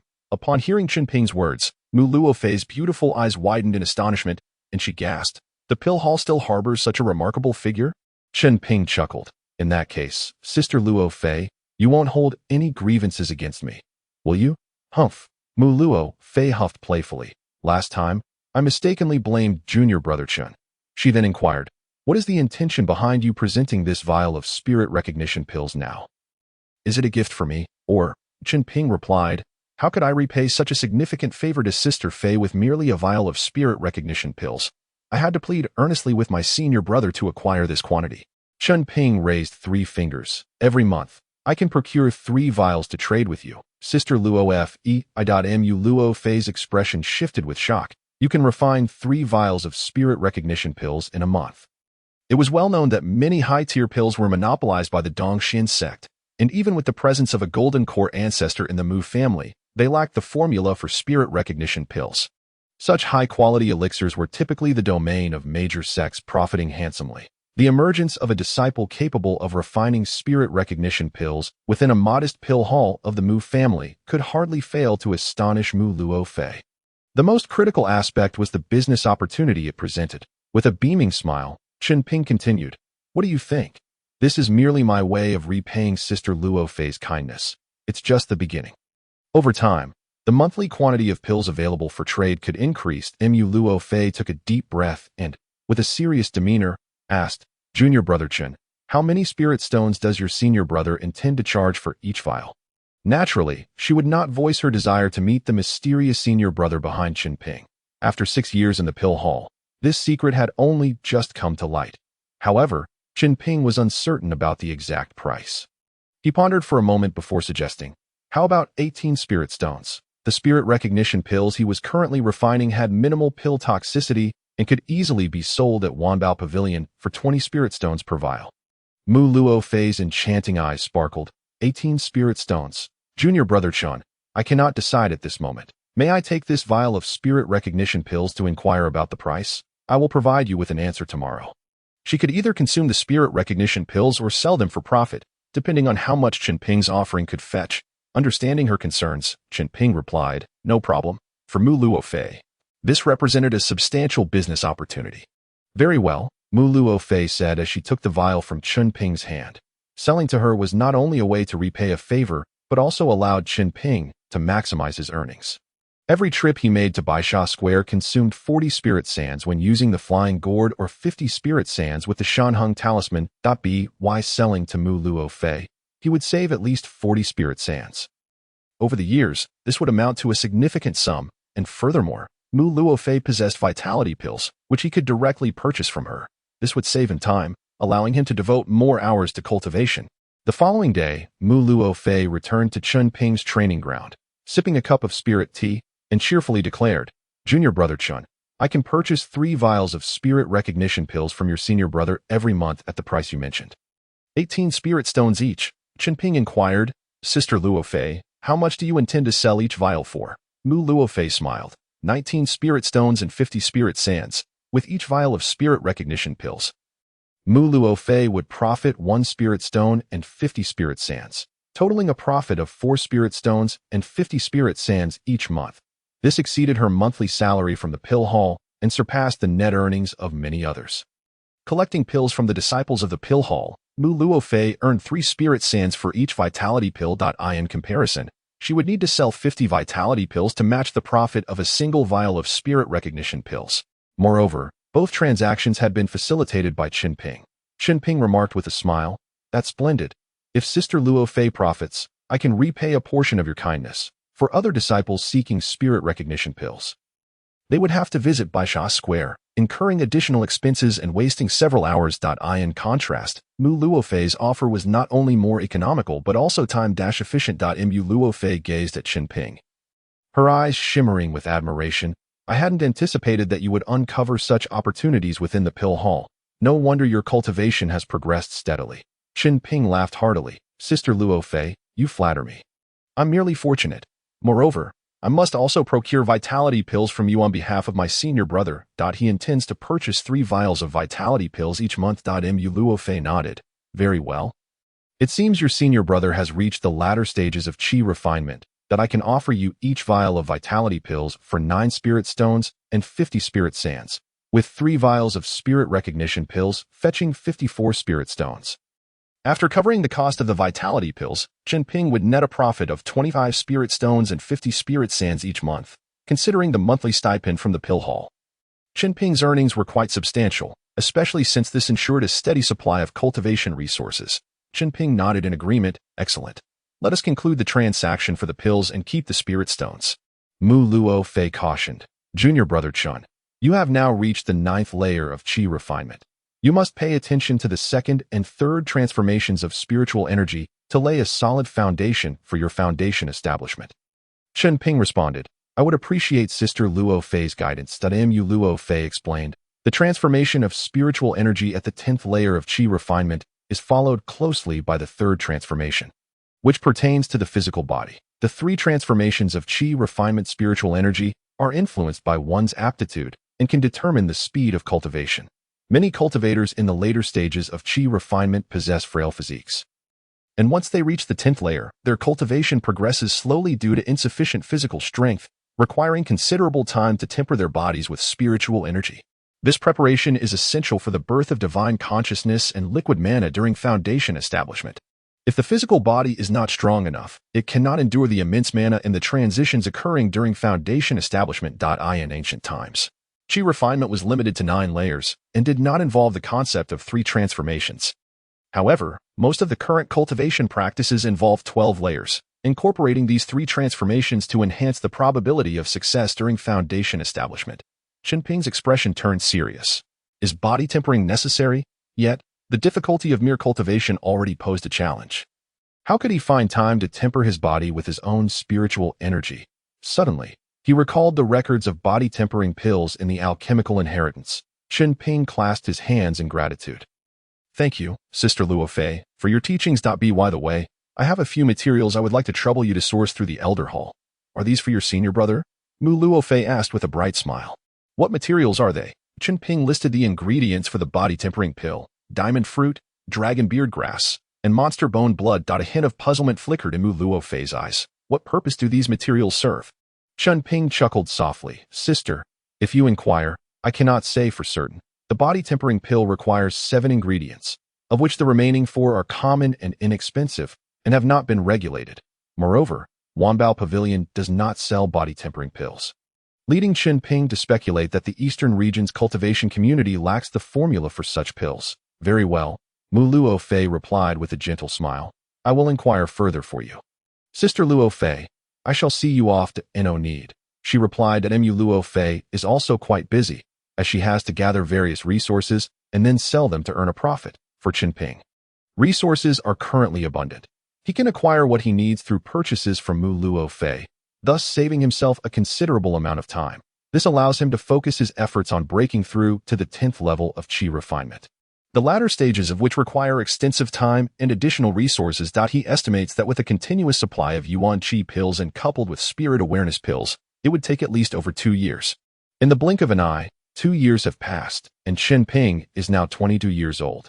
During this time, the transactions between Chen Ping and Mu Luofei have not ceased, and he has amassed a significant fortune of 643 spirit stones.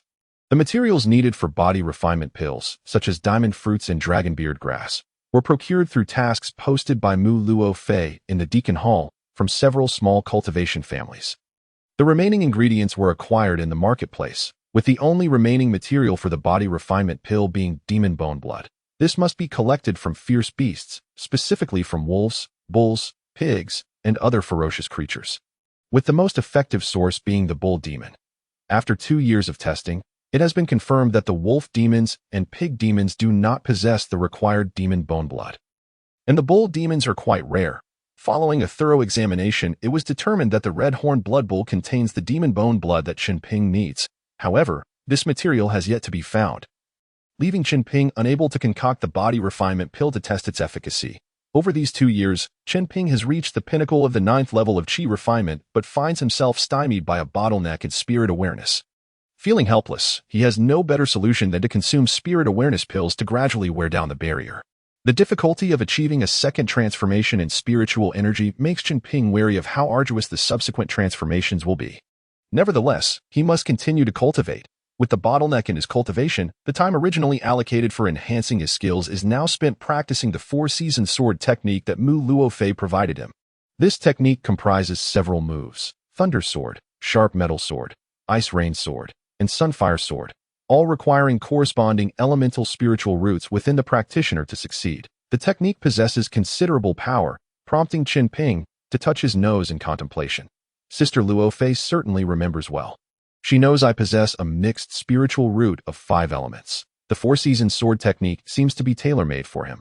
Such mutated attribute spells can only be practiced by those with a diverse array of spiritual roots, such as water and fire roots, which allow for the execution of mutated thunder attribute techniques. While they appear formidable, the more mixed the roots, the slower the cultivation progresses. Foundation building is a formidable challenge.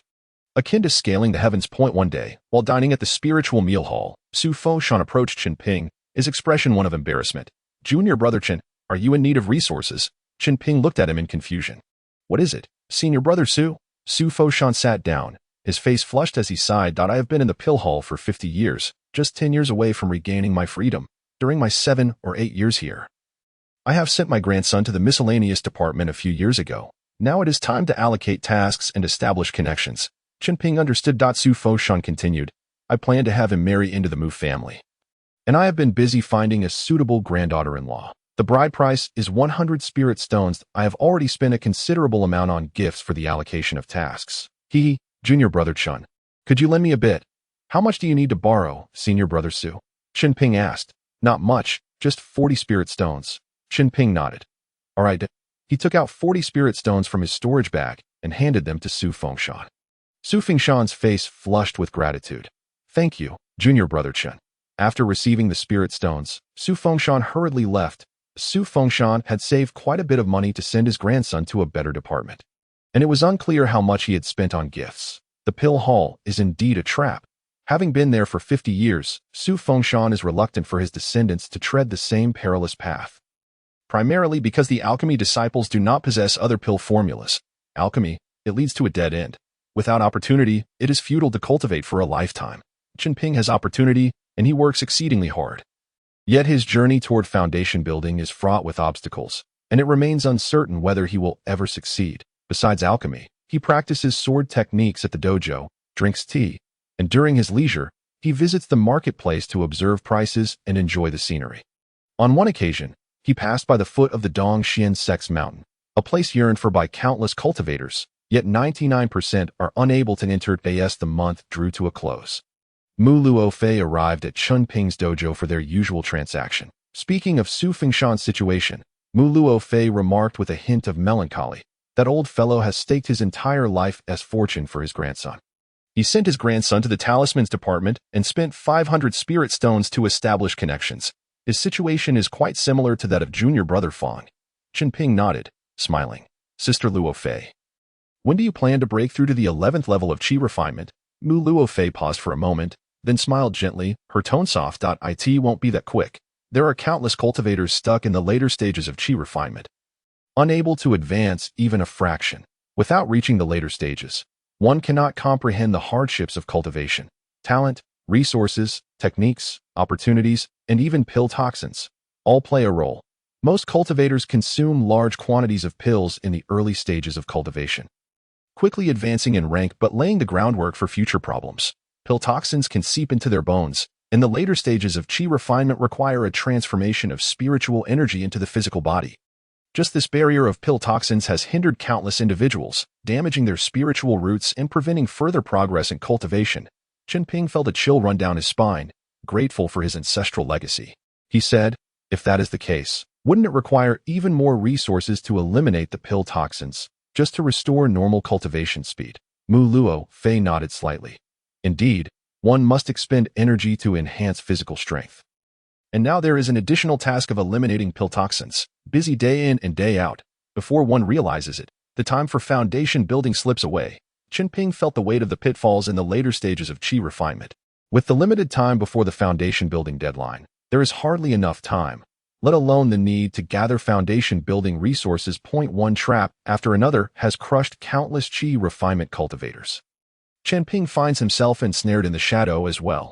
Only by reaching the foundation building stage can one attain true freedom. Before departing, Mu Luofei remarked, Li Erniu is preparing for foundation building. We should be able to gather again in the Jiazi courtyard. Chen Ping was taken aback. Li Erniu is only 24 years old and is already preparing for foundation building.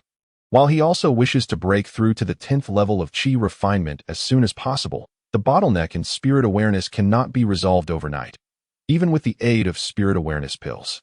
The monthly increase is minimal. No matter how many he consumes, his body's potential limits the advancement of his spirit awareness. Chen Ping can only wait. 3 months later, Mu Luofei came to find Chen Ping with good news. Junior brother Chen. We have news of the red-horned blood bull. Chen Ping's spirit lifted. Where? Mu Luofei replied. In a marsh 8,000 miles away, at the junction of the eastern domain and the eastern wilderness. So far, Chen Ping was astonished.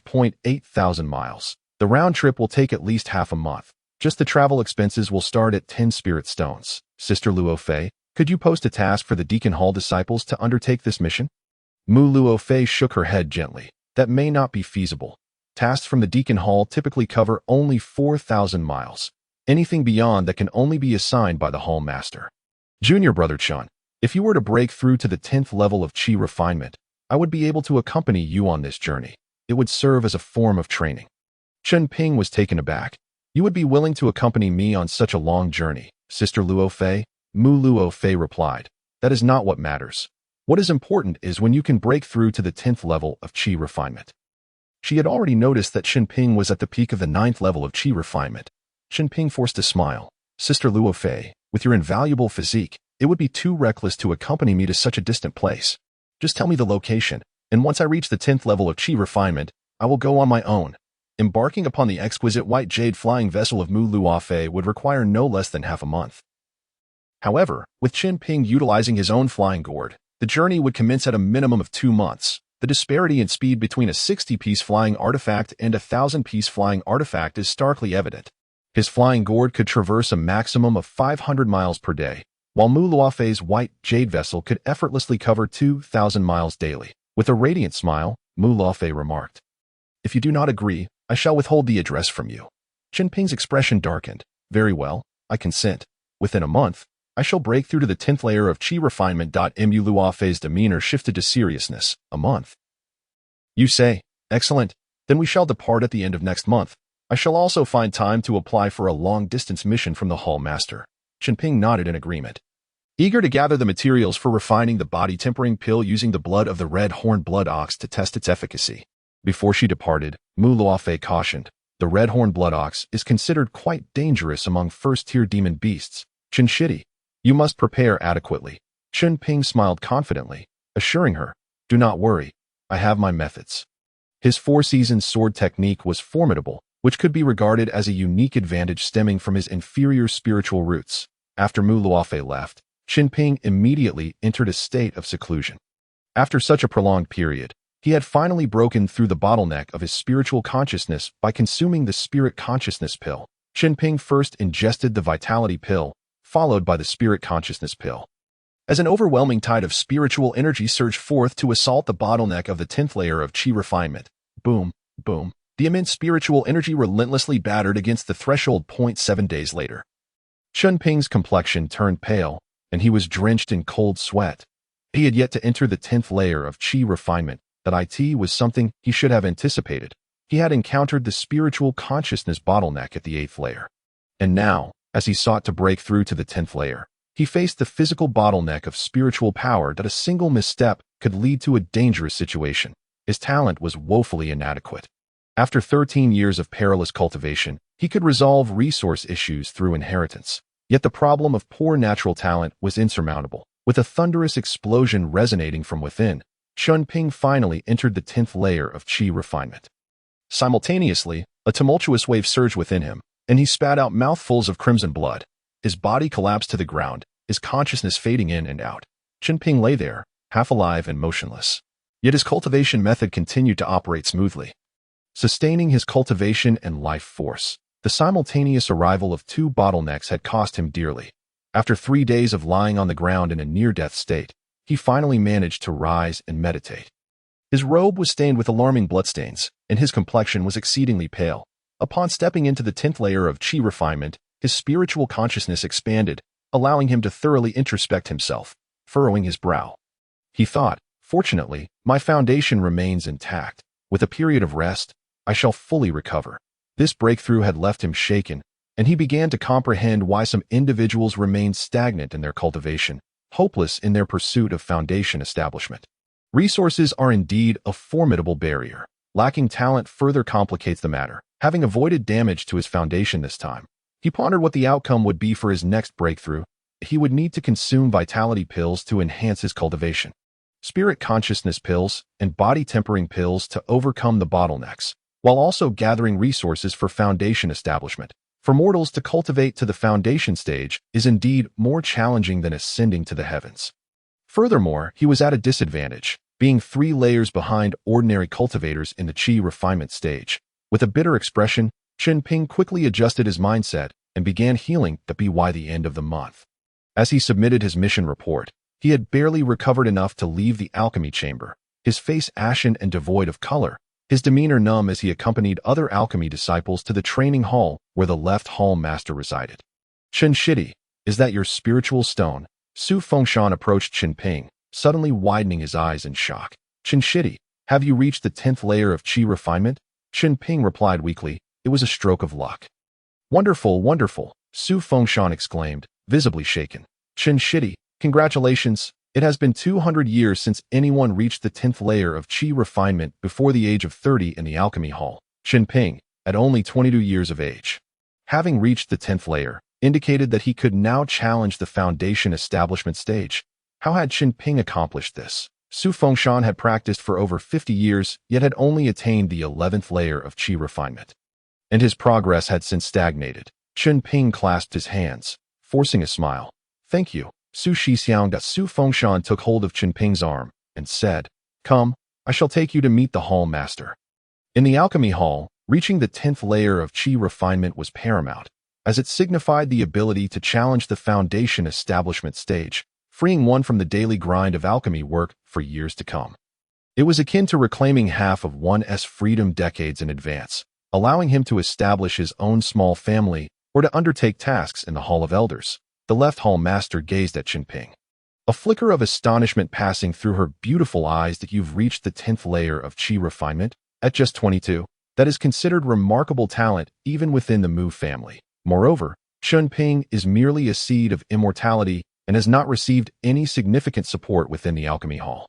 It had been 200 years since such a disciple had emerged. Chen Ping clasped his hands, stating, "It was a stroke of luck." The left hall master nodded slightly, asking, "Have you come to seek my guidance regarding foundation establishment?" "Yes," Chen Ping weakly affirmed. The left hall master did not perceive any offense from Chen Ping. Rather, she understood that all disciples of the alchemy hall were similarly straightforward. "Very well," she said, "from today onward, you shall no longer need to remain in the alchemy hall for alchemy work. You will submit 20 bottles of vitality pills each month and receive a stipend of 4 spiritual stones. Calculated on an annual basis, tasks will be halved and your stipend doubled. Within a year, as long as you fulfill your tasks, there will be no issues. Should you exceed this limit, however, you will face penalties. Do you understand?" Chen Ping nodded. "I understand." The left hall master continued, "From today, you have 15 years to challenge the foundation establishment stage while enjoying these benefits. After 15 years, if you have not broken through to the foundation establishment stage and entered the Dongshin sect, you will revert to your previous status. You may leave now." She was merely surprised that the alchemy hall had not seen a young disciple reach the 10th layer of qi refinement in 200 years. Beyond that, it was simply an opportunity granted by the Mu family. It was already challenging for the Mu family's offspring to establish a foundation, how much more so for an outsider? Yet, such unspoken rules could not be openly discussed, as there must still be some semblance of hope for those at the lower echelons. Su Fengshan, brimming with excitement, pulled Chen Ping away, exclaiming, "Chen Shidi, you are remarkable. After 200 years, the Alchemy Hall has finally produced a disciple capable of challenging the foundation establishment stage." Chen Ping replied with a wry smile, "Su Shixiang, it is merely the 10th layer of qi refinement. You know well how many resources are required to challenge the foundation stage that I can only do my best and leave the rest to fate." Su Fengshan sighed. Indeed, many heroes have faltered at this juncture. Especially for cultivators from smaller sects, the path to foundation establishment is exceedingly difficult. Shidi, I owe you the 40 spiritual stones. I will repay you soon. Very well. Su Fengshan took a considerable amount of medicinal pills to trade with Mu Luofei. Meanwhile, Chen Ping approached the storeroom to request the alchemical resources for the upcoming year from Mu Hongwan, acquiring materials for 700 vitality pills. He also purchased materials for 100 restorative pills. With the 700 materials for vitality pills, if Chen Ping were to sell them in the marketplace, he could easily acquire 350 spiritual stones, and even after deducting the cost of 240 bottles of vitality pills, he would still profit over 100 spiritual stones. This advantageous loophole would be available to him for 15 years, a deliberate oversight by the Alchemy Hall. However, this sum of spiritual stones would undoubtedly be insufficient for a cultivator aiming to establish a foundation. For Chen Ping, to maximize his benefits, the key lay in refining spirit consciousness pills. After securing the necessary herbs, Chen Ping returned to the training hall, where Mu Luofei approached him to negotiate the spirit consciousness pills. Chen Shidi, let us meet in the tea house's private room at Baisha Market shortly. Chen Ping, unaware of Mu Luofei's intentions, nodded in agreement, just as he was about to head to the market to purchase some items.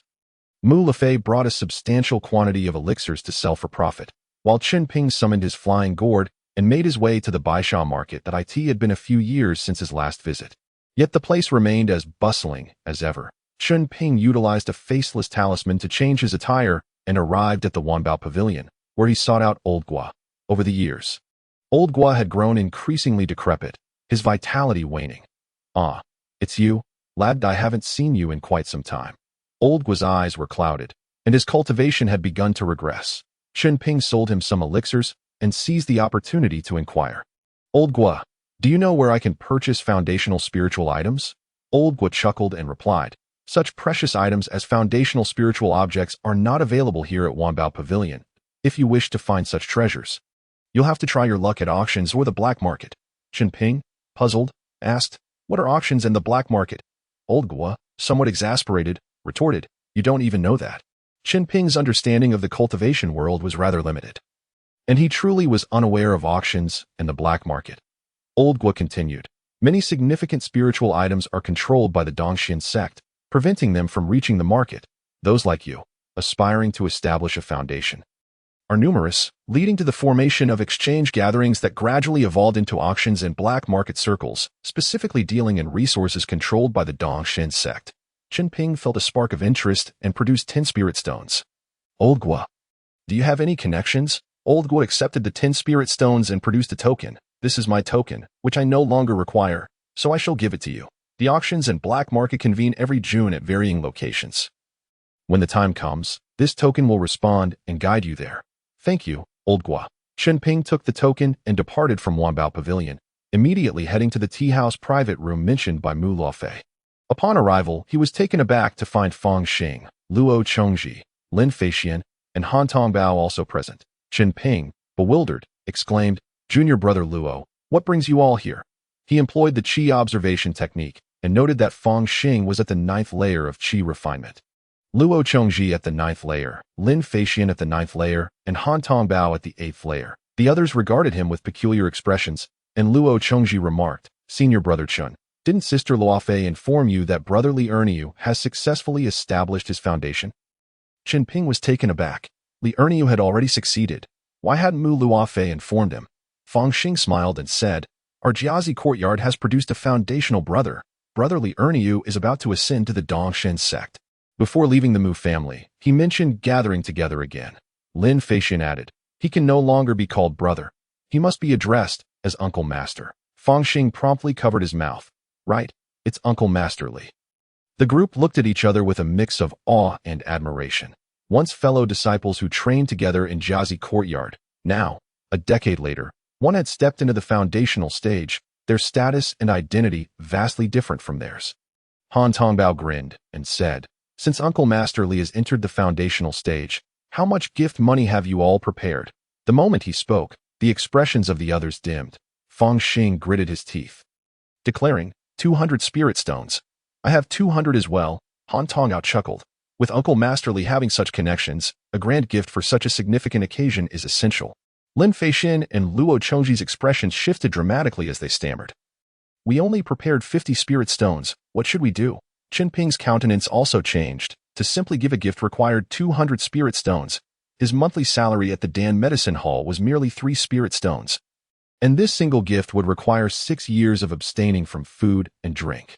Fang Xing asserted seriously, foolish. Junior brother Lin, junior brother Luo, now that Uncle Master Li has entered the foundational stage and is about to ascend to the Dongxian sect. Presenting a substantial gift ensures Uncle Master remembers our kindness, which could be beneficial for us in the future. Furthermore, the Dongxian sect controls many resources. If Uncle Master can spare even a little for us, it would be invaluable, especially pertaining to foundational materials. Upon hearing this, Lin Feishin and Luo Chongji's expressions turned anxious. What shall we do?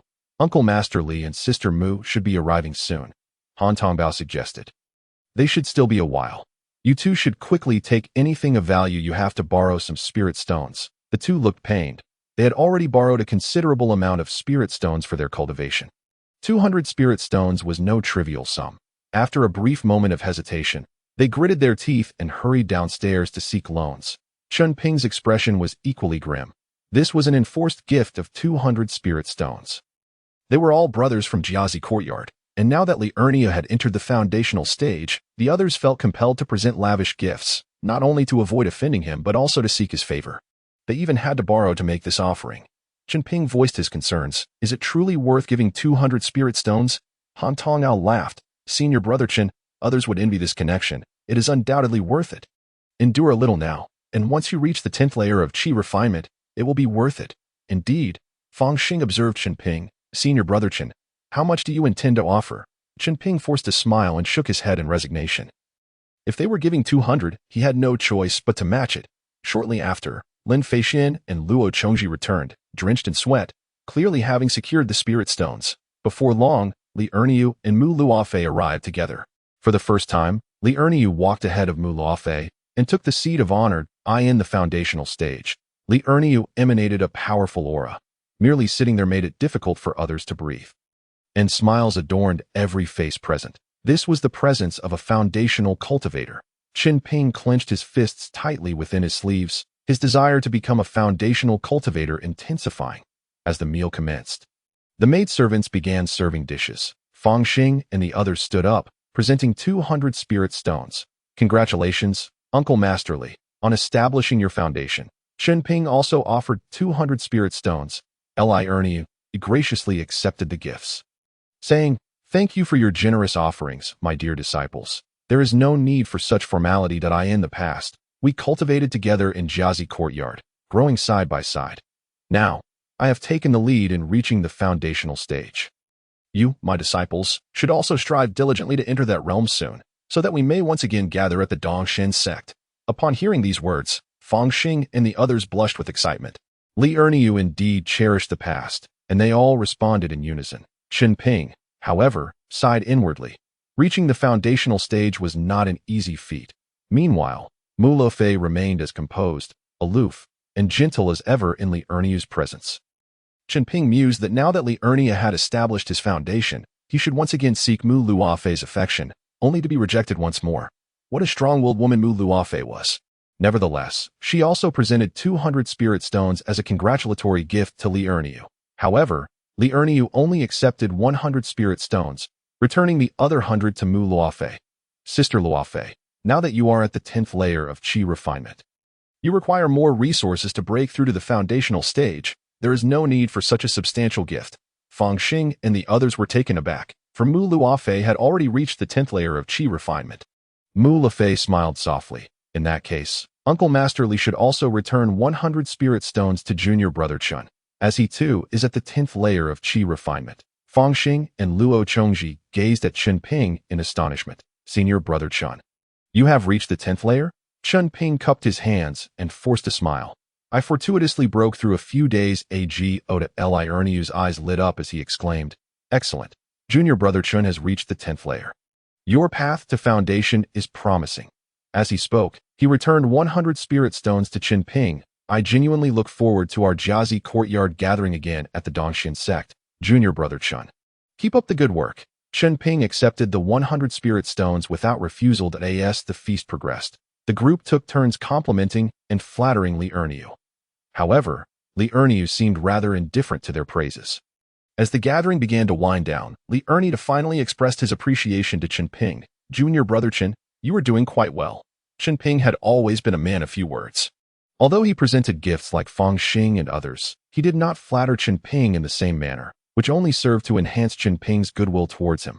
Chen Ping clasped his hands and said, thank you, Master Li, for your kind praise. Immediately, Li Erniu turned his attention to Mu Luofei and said, Junior sister Luofei, I sincerely wish you a swift foundation establishment and successful entry into the Dongxian sect.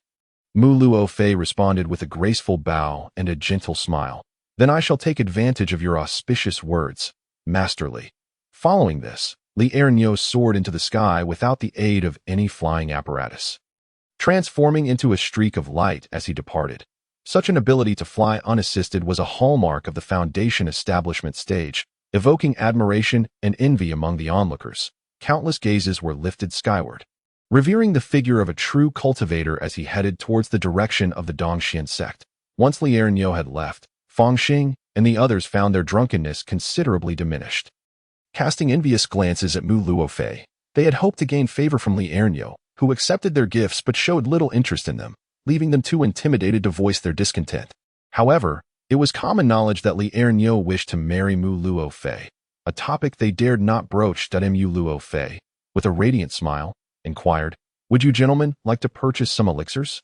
Fang Xing, Luo Chong, and the others shook their heads. Having already gifted Li Erniu 200 spirit stones, they realized that buying elixirs was out of the question, and what lay ahead was the pressing concern of borrowing more spirit stones. With no one interested in purchasing elixirs, the gathering began to disperse. Mu Luofei summoned her white jade flying boat and took Chen Ping to the Elders' Hall. Junior brother Chen, she said, I have submitted the request for the task, but it still requires the approval of the Hall Master. I will now take you to meet her. Chen Ping nodded in acknowledgement. Mu Luofei explained, the Hall Master's name is Mu Xingling. You may simply address her as Hall Master Mu. Upon entering the core training ground of the Elders' Hall, Chen Ping was immediately struck by the rich concentration of spiritual energy in the air. Was this the treatment afforded to the Mu family's direct descendants? Indeed, Chen Ping had been with the Mu family for 13 or 14 years and had yet to encounter any of its direct lineage. After bowing respectfully to Mu Luofei, Chen Ping beheld a young woman adorned in a red dress, her beauty striking and icy. She sat serenely in the training ground, her countenance composed, exuding an aura of authority that starkly contrasted with Mu Luofei's gentleness. This was Mu Xingling, a peak Qi refinement cultivator at the age of 22, the direct descendant of the Mu family, and the Hall Master of the Elders' Hall. Chen Ping clasped his hands and announced, Disciple Chen Ping of the Elixir Hall pays his respects to Hall Master. Mu Xingling's voice was as cold and distant as the sound of a mountain stream, her phoenix-like eyes glancing at Chen Ping. The Elixir Hall has not had a disciple come to the Elders' Hall for tasks in 200 years. You are quite impressive for your youth. I happen to have a task for you. Luofei, you may withdraw. As Mu Luofei stepped back, Chen Ping was left in a state of bewilderment. Why would Mu Xingling choose to assign him a task alone? Mu Xingling, unfazed, continued, Chen Ping, at the eastern border of the eastern wilderness, there lies a Tianyin Tower where I have stored a second-tier elixir. Unknown to outsiders, I need you to journey to Tianyin Tower and retrieve that second-tier elixir for me. Upon completion, I shall reward you with 300 spirit stones. Will you accept this task? Without hesitation, Chen Ping clasped his hands and replied, Disciple is willing to accept. Very well, Mu Xingling said, flicking her delicate fingers, causing a token and a talisman to fly towards him. The token serves as proof. And this second-tier talisman contains 3 spells of the Foundation Establishment stage. You may activate it should you encounter difficulties during your task. Chen Ping's expression brightened. Thank you, Hall Master. This task is confidential. Do not disclose it, or you shall face severe punishment. You may leave now. Understood, Hall Master. Chen Ping exited the training ground of Mu Xingling upon stepping outside the Elder's Hall. His expression darkened, and his brows furrowed deeply. There was a significant issue with the task assigned to him by Mu Xingling. A second-tier elixir was worth at least several thousand spirit stones, yet the reward for this task was only 300 spirit stones. Why would Mu Xingling choose him, a mere chi refinement stage cultivator meeting her for the first time, for such an important task? Given Mu Xingling's status, she could have easily found someone far more capable to retrieve it. Additionally, she had specifically provided him with a talisman of immense value. As if she had inquired into his lack of offensive spells, there was something amiss. It seemed there was a hidden secret. Or perhaps a conspiracy at play.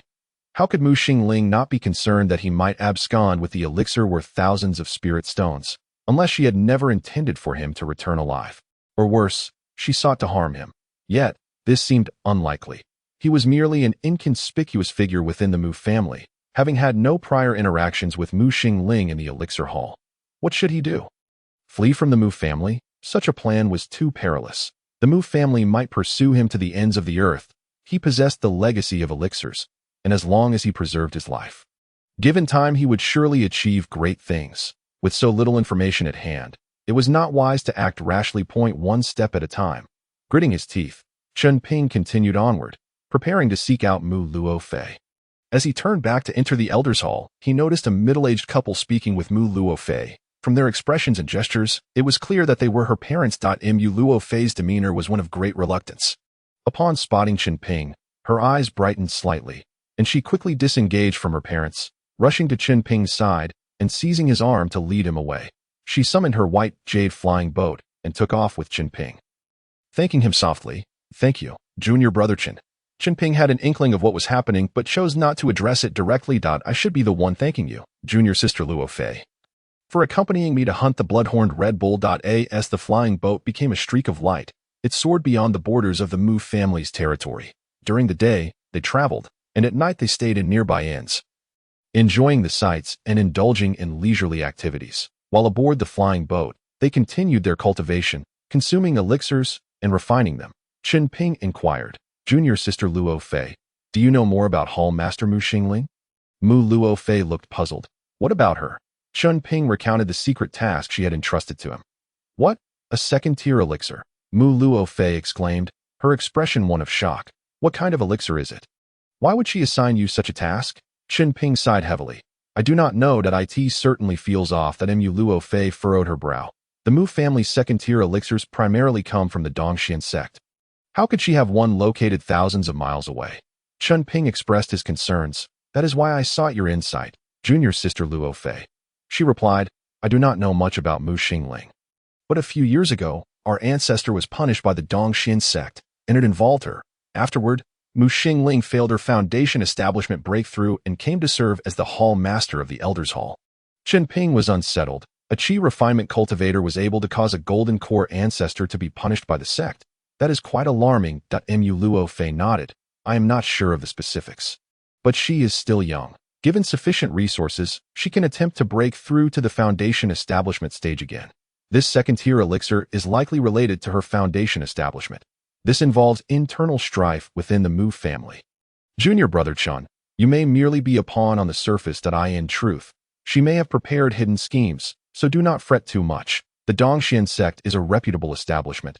They do not kill without reason. Hearing Mu Luofei's words, Chen Ping felt somewhat reassured. Mu Luofei smiled. The conflicts among the Mu family's direct descendants are usually subtle and rarely implicate outsiders. The Mu family has strict rules and seldom engages in underhanded tactics. Chen Ping gave a slight nod, acknowledging the statement. The Mu family thrived in darkness, exploiting the lower-ranking cultivators, yet they upheld their rules with utmost rigor, never treating him harshly. Mu Luofei continued. The Dongxian sect only recruits foundation-building disciples under the age of 35.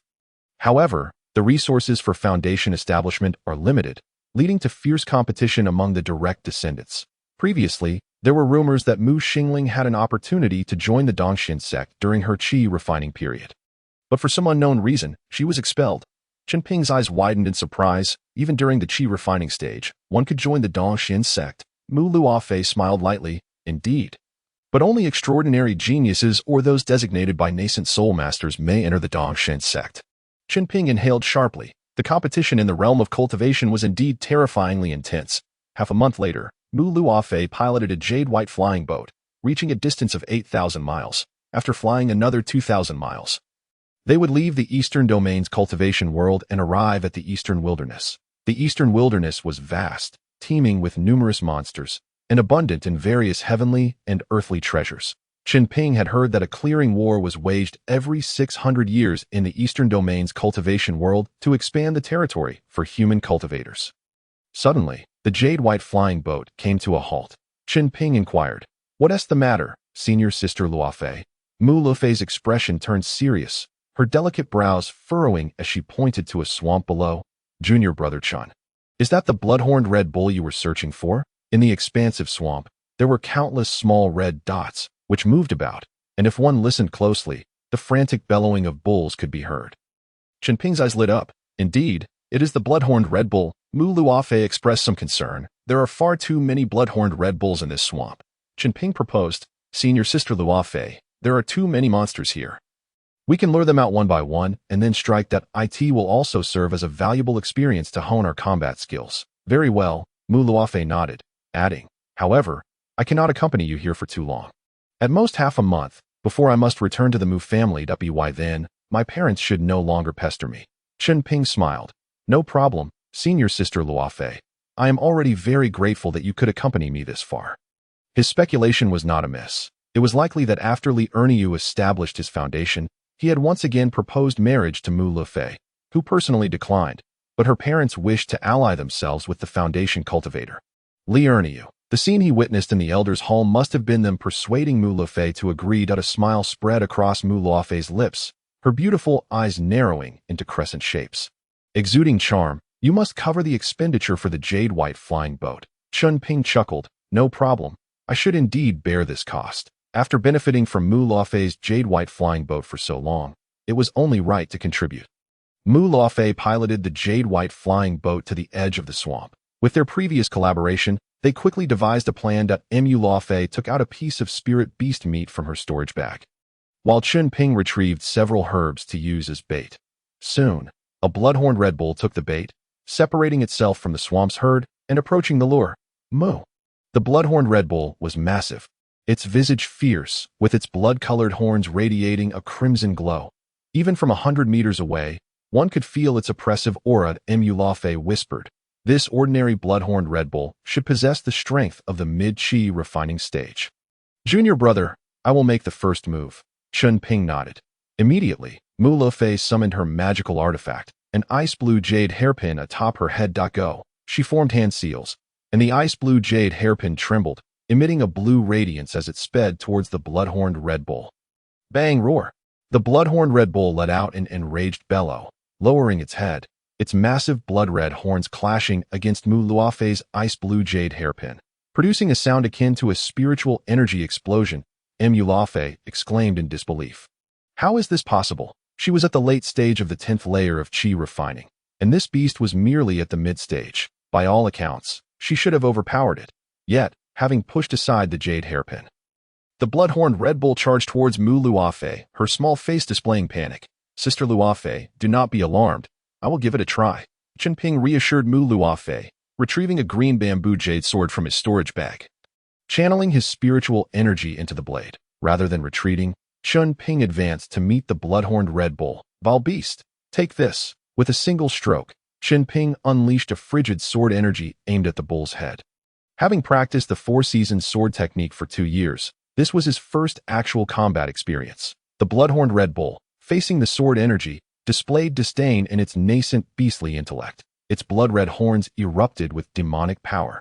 Meeting Chen Ping's sword energy, puffed. The blood-red demonic power was ultimately only at the mid-qi refining stage, and when confronted with the fully formed late-stage sword energy, it crumbled effortlessly. The icy sword energy struck the blood-horned red bull's head, and then dissipated.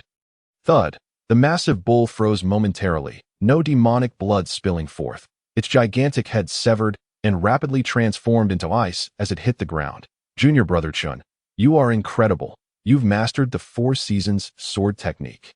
Mu Luofei gasped, covering her mouth, her stunning face flushed with excitement as she gazed at Chen Ping in disbelief. The once inconspicuous and reticent junior brother from the Jiazi courtyard possessed such terrifying combat prowess. Despite both being late-stage chi refiners, her single attack had failed to harm the blood-horned Red Bull, whereas Chen Ping's casual strike had obliterated the beast, far exceeding her expectations. Chen Ping felt a twinge of bitterness.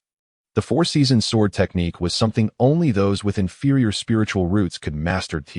Being of the mixed 5-element spiritual root, enjoyed a relatively rapid cultivation speed, regardless of the technique. The sole advantage of having poor aptitude lay here.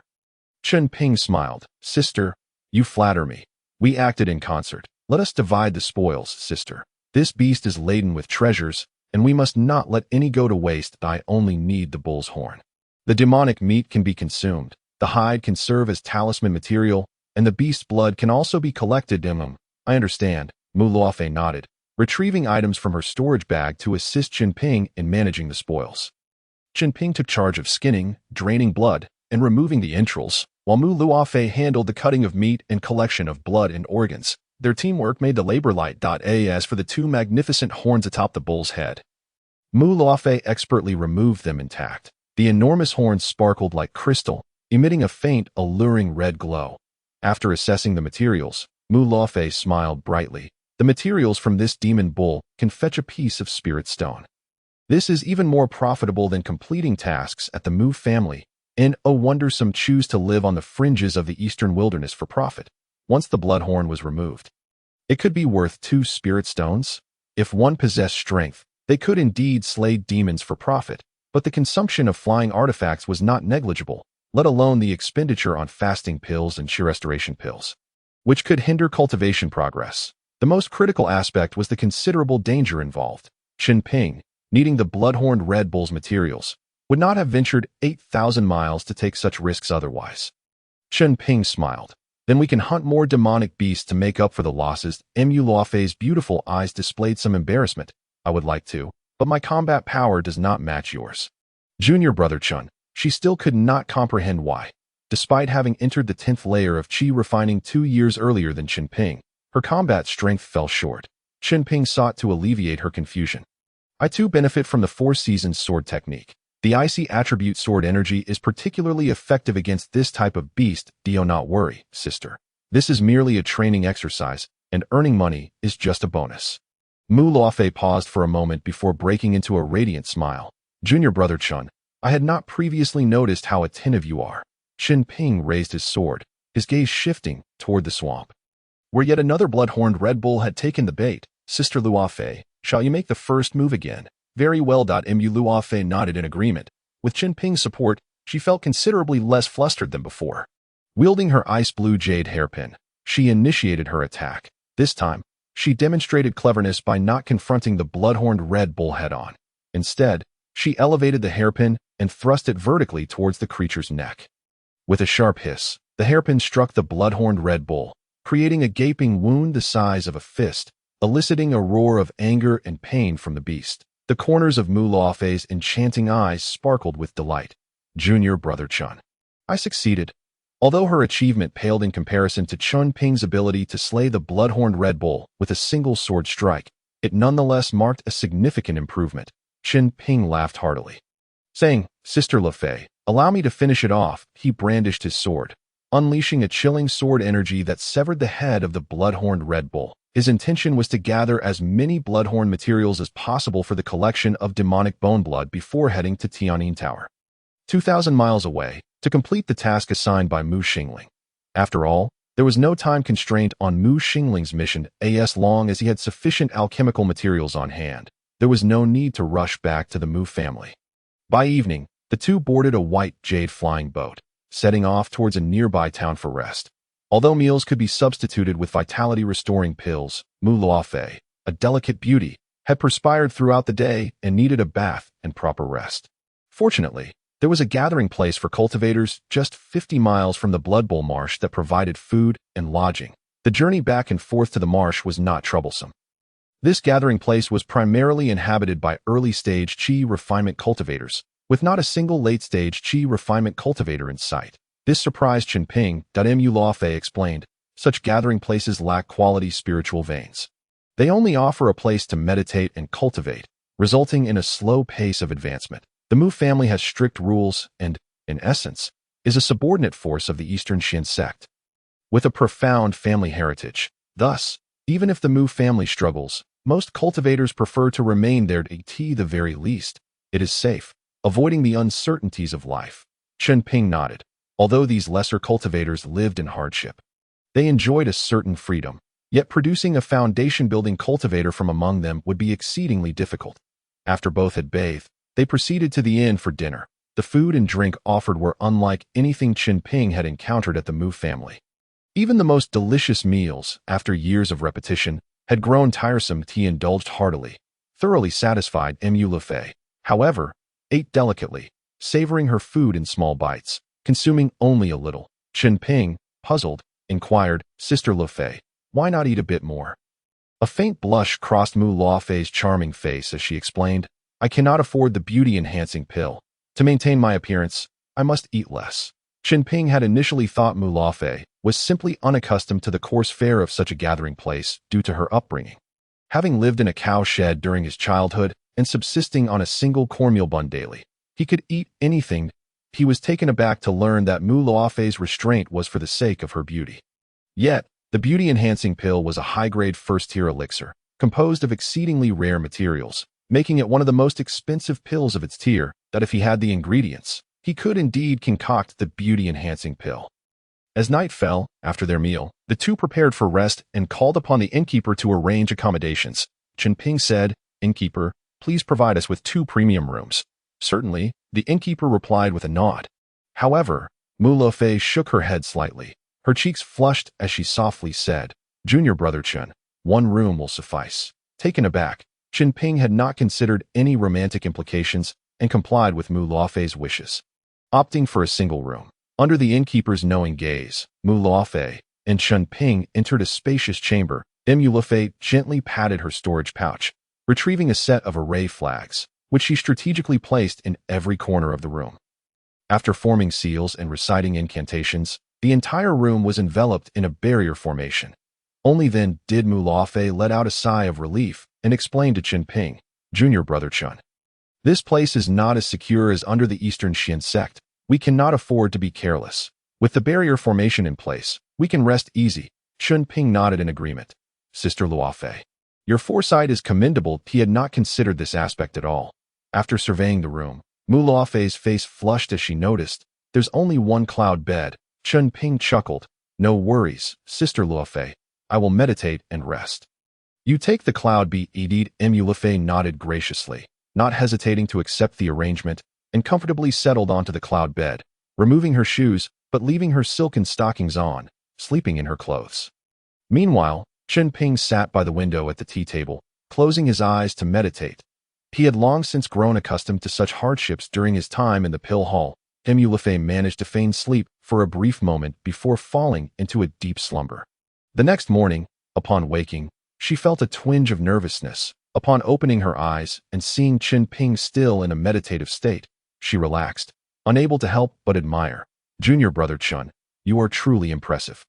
You have maintained such diligent practice without neglecting rest. After donning her shoes and tidying her appearance, she approached to rouse Chen Ping. Junior brother Chen, it is time to set off. Chen Ping gradually emerged from meditation, opening his eyes, which reflected fatigue. All right, Sister Luofei, let us see how many blood-horned Red Bulls we can slay today. They soared out of the inn, arriving at the marsh's edge. Chen Ping furrowed his brow. Sister Luofei, some cultivators are following us. Mu Luofei smiled brightly. In this world of the strong preying on the weak, our ability to slay blood-horned Red Bulls attracts them. They hope to see if they can collect any spoils and earn some spirit stones. Junior brother, let us exchange defenses to guard against any ambush. Chen Ping flashed a brilliant smile. No problem. Anyone attempting to rob me will find it a futile endeavor. This was crucial to his path of foundation building. Anyone daring to obstruct that would face dire consequences. With a swift motion, Chen Ping struck out with his sword, instantly killing a blood-horned Red Bull. He remained vigilant, noticing numerous cultivators lurking 100 meters away. Their eyes filled with caution as they observed Chen Ping's prowess, too intimidated to advance. Mu Luofei, busy and perspiring, busily collected and processed the spoils. With their combined efforts, the labor felt less burdensome. She reminded him. Junior brother Chen, make sure to restore your spiritual energy quickly. Chen Ping nodded, producing a qi recovery pill to consume. After reaching the 10th level of qi refinement, he required roughly 5 qi recovery pills to fully replenish his spiritual energy. A day's labor would yield him the ability to slay 7 or 8 blood-horned Red Bulls. Fortunately, he had an ample supply of pills, ensuring he never drained his spiritual energy and remained at his peak condition.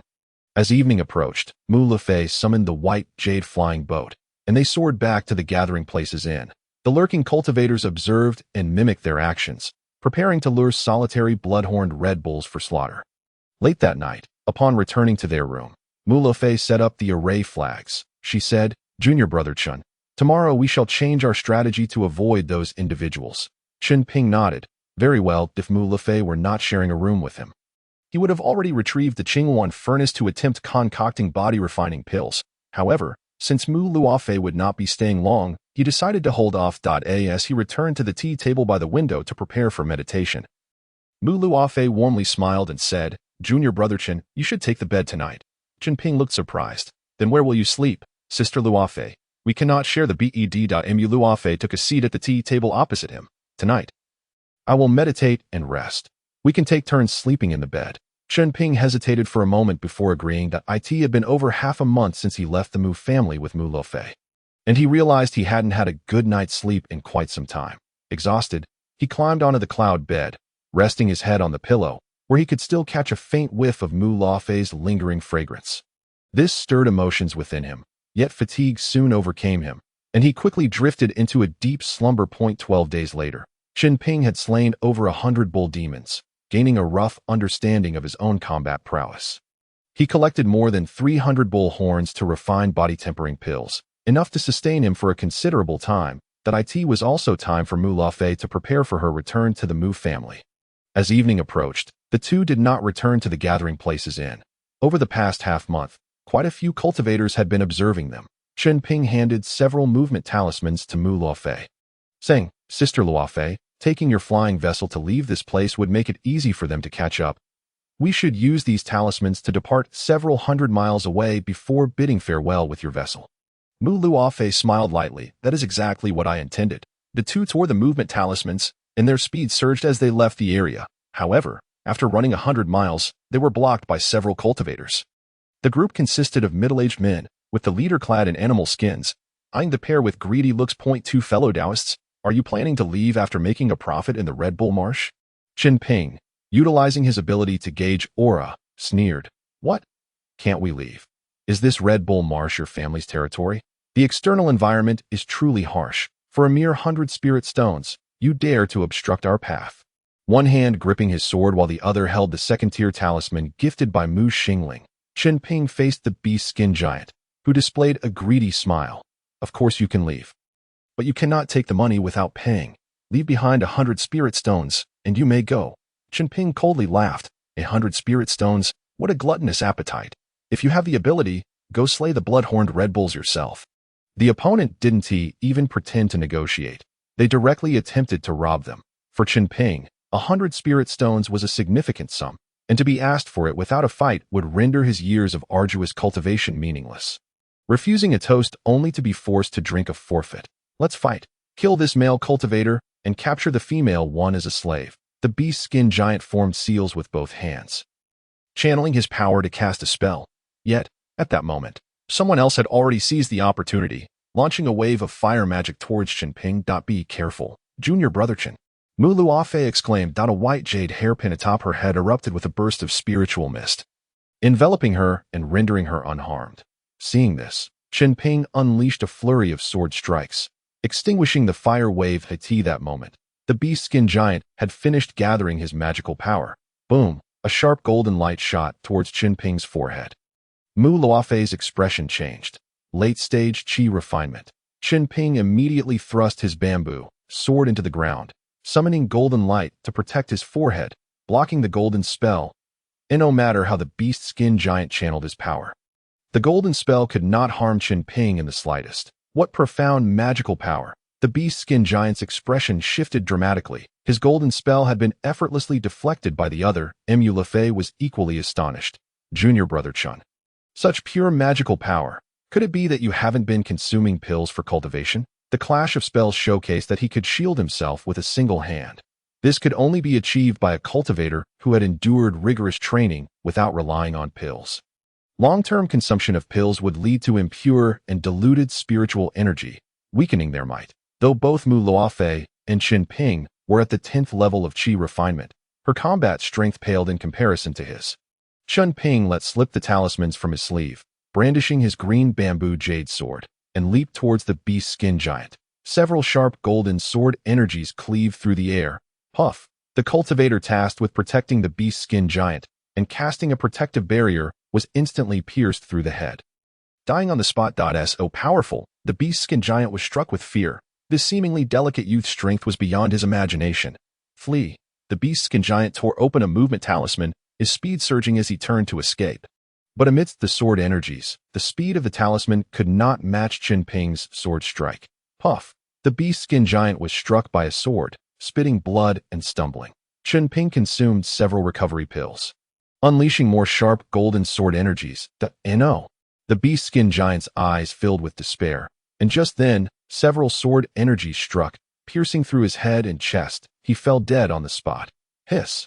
The remaining nearby qi refinement cultivators were horrified, gasping in shock, their eyes filled with fear as they looked at Chen Ping. They could only retreat, fleeing with all their might. Initially, they had intended to ambush, but now they realized that staying would likely lead to their demise at Chen Ping's hands. It was not that Chen Ping was too strong. Rather, these individuals had consumed too many pills, resulting in severe pill toxicity, their spiritual power muddled, and their foundation weak. Incredible, truly formidable. Mu Luofei was left dumbfounded. In truth, Chen Ping's swordsmanship had not been this sharp at the outset. Slaying beasts for half a month had honed his skills to a terrifying degree. Chen Ping swiftly collected the storage bags of the two fallen cultivators and seized Mu Luofei's hand, urging, "Sister Luofei, let us go." Under the moonlight, a white jade flying vessel sped through the night, but Emulafei's gaze towards Chen Ping had begun to change. With lingering trepidation, she remarked, "Junior brother Chen, if not for your intervention this time, the consequences would have been dire." Chen Ping laughed heartily. "Sister Luofei, you flatter me. I had no idea they were so weak, yet dared to block our path. Sister Luofei, it is time to divide the spoils." Chen Ping produced two storage bags, emptying their contents. Mu Luofei's delicate figure quivered slightly, her fair face flushing crimson. Over 100 pieces of various women's undergarments spilled out, colorful and mixed among spirit stones, pills, and books. Chen Ping's expression turned awkward. "I apologize, Sister Luofei. I will tidy this up immediately." Emulafei's long eyelashes fluttered, her earlobes turning red as she bit her lip and gently said, "No need. Let it be, Junior brother Chen." She then earnestly began sorting through the spoils, disdainfully discarding the undergarments of other women.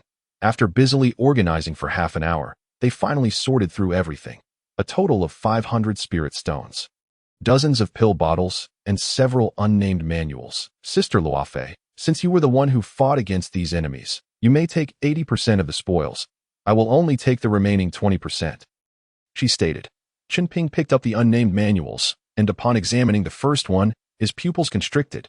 This manual is called Turtle Breathing Technique. It can conceal one's true cultivation level. A splendid find. Chen Ping cultivated a manual of the 15th level, passed down from his ancestors, while most of the Mu family practiced manuals of the 12th level. After reaching the 12th level, he precisely needed this manual to mask his true cultivation level. Previously, in the gathering place, those few individuals must have used this technique, as he could not discern their true levels even with his aura-gazing ability. Resolutely, Chen Ping declared, "Sister Luofei, I shall take this manual." Mu Luofei nodded slightly, not inquiring about its nature. Chen Ping then picked up the second manual, the True Yang Vajra Technique, a body cultivation manual that suits me perfectly. I will take it.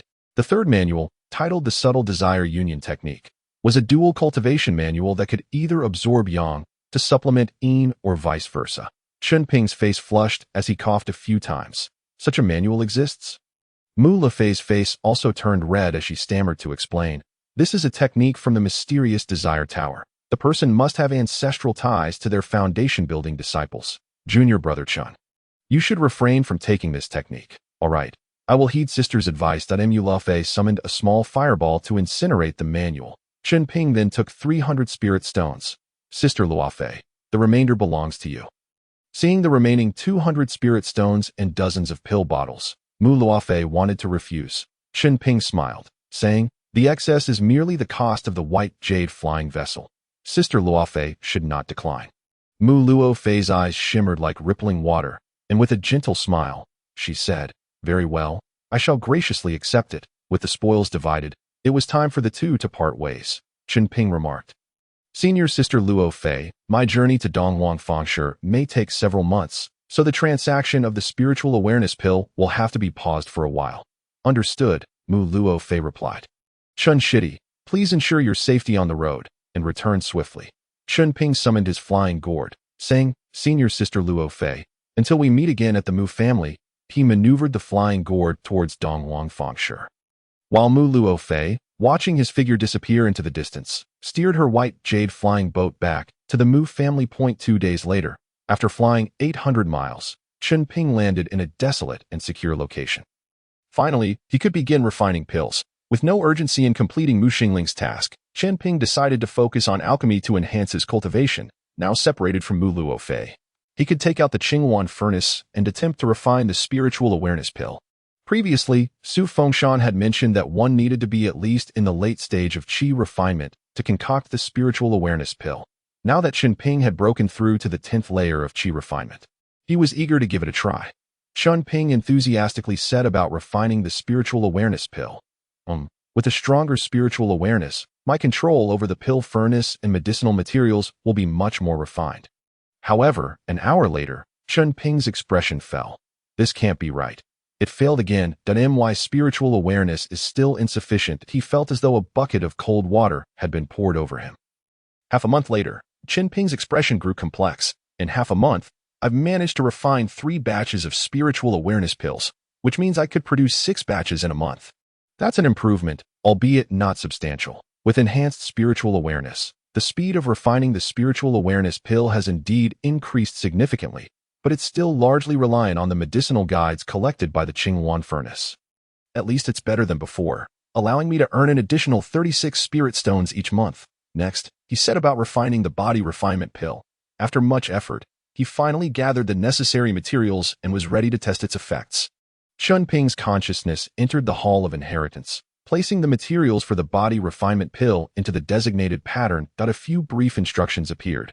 The medicinal materials are potent and contain considerable toxins.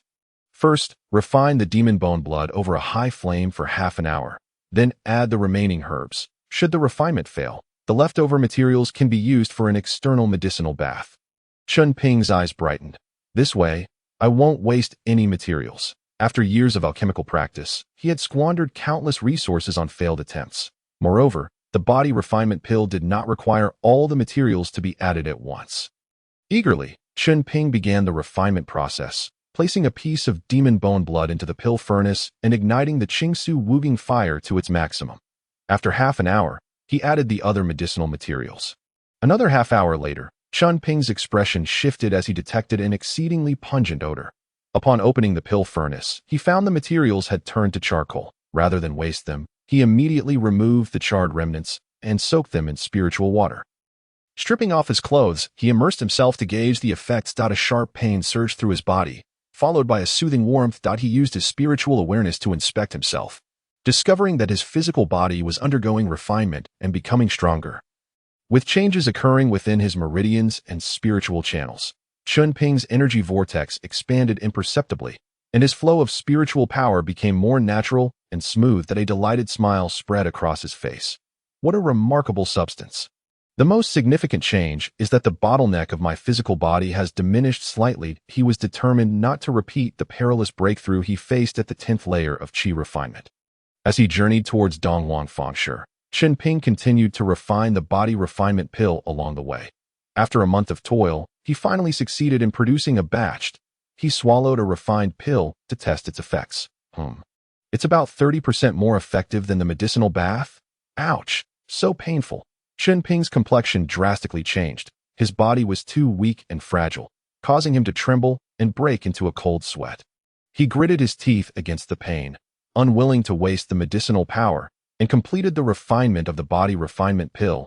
In this remote wilderness, he could not find anyone to consult, and he dared not recklessly consume another body refinement pill. Instead, he began practicing the true Yang Vajra technique, intending to strengthen his physique before attempting the pill again. After a month of stops and starts, he finally arrived at Donghuang Fangshe, located 1,200 miles away. As Chen Ping piloted his flying gourd, he beheld the majestic and boundless expanse of Donghuang. The towering mountains stretched endlessly, resembling a fearsome beast lying in wait. Outside Donghuang, he also spotted an enormous marketplace.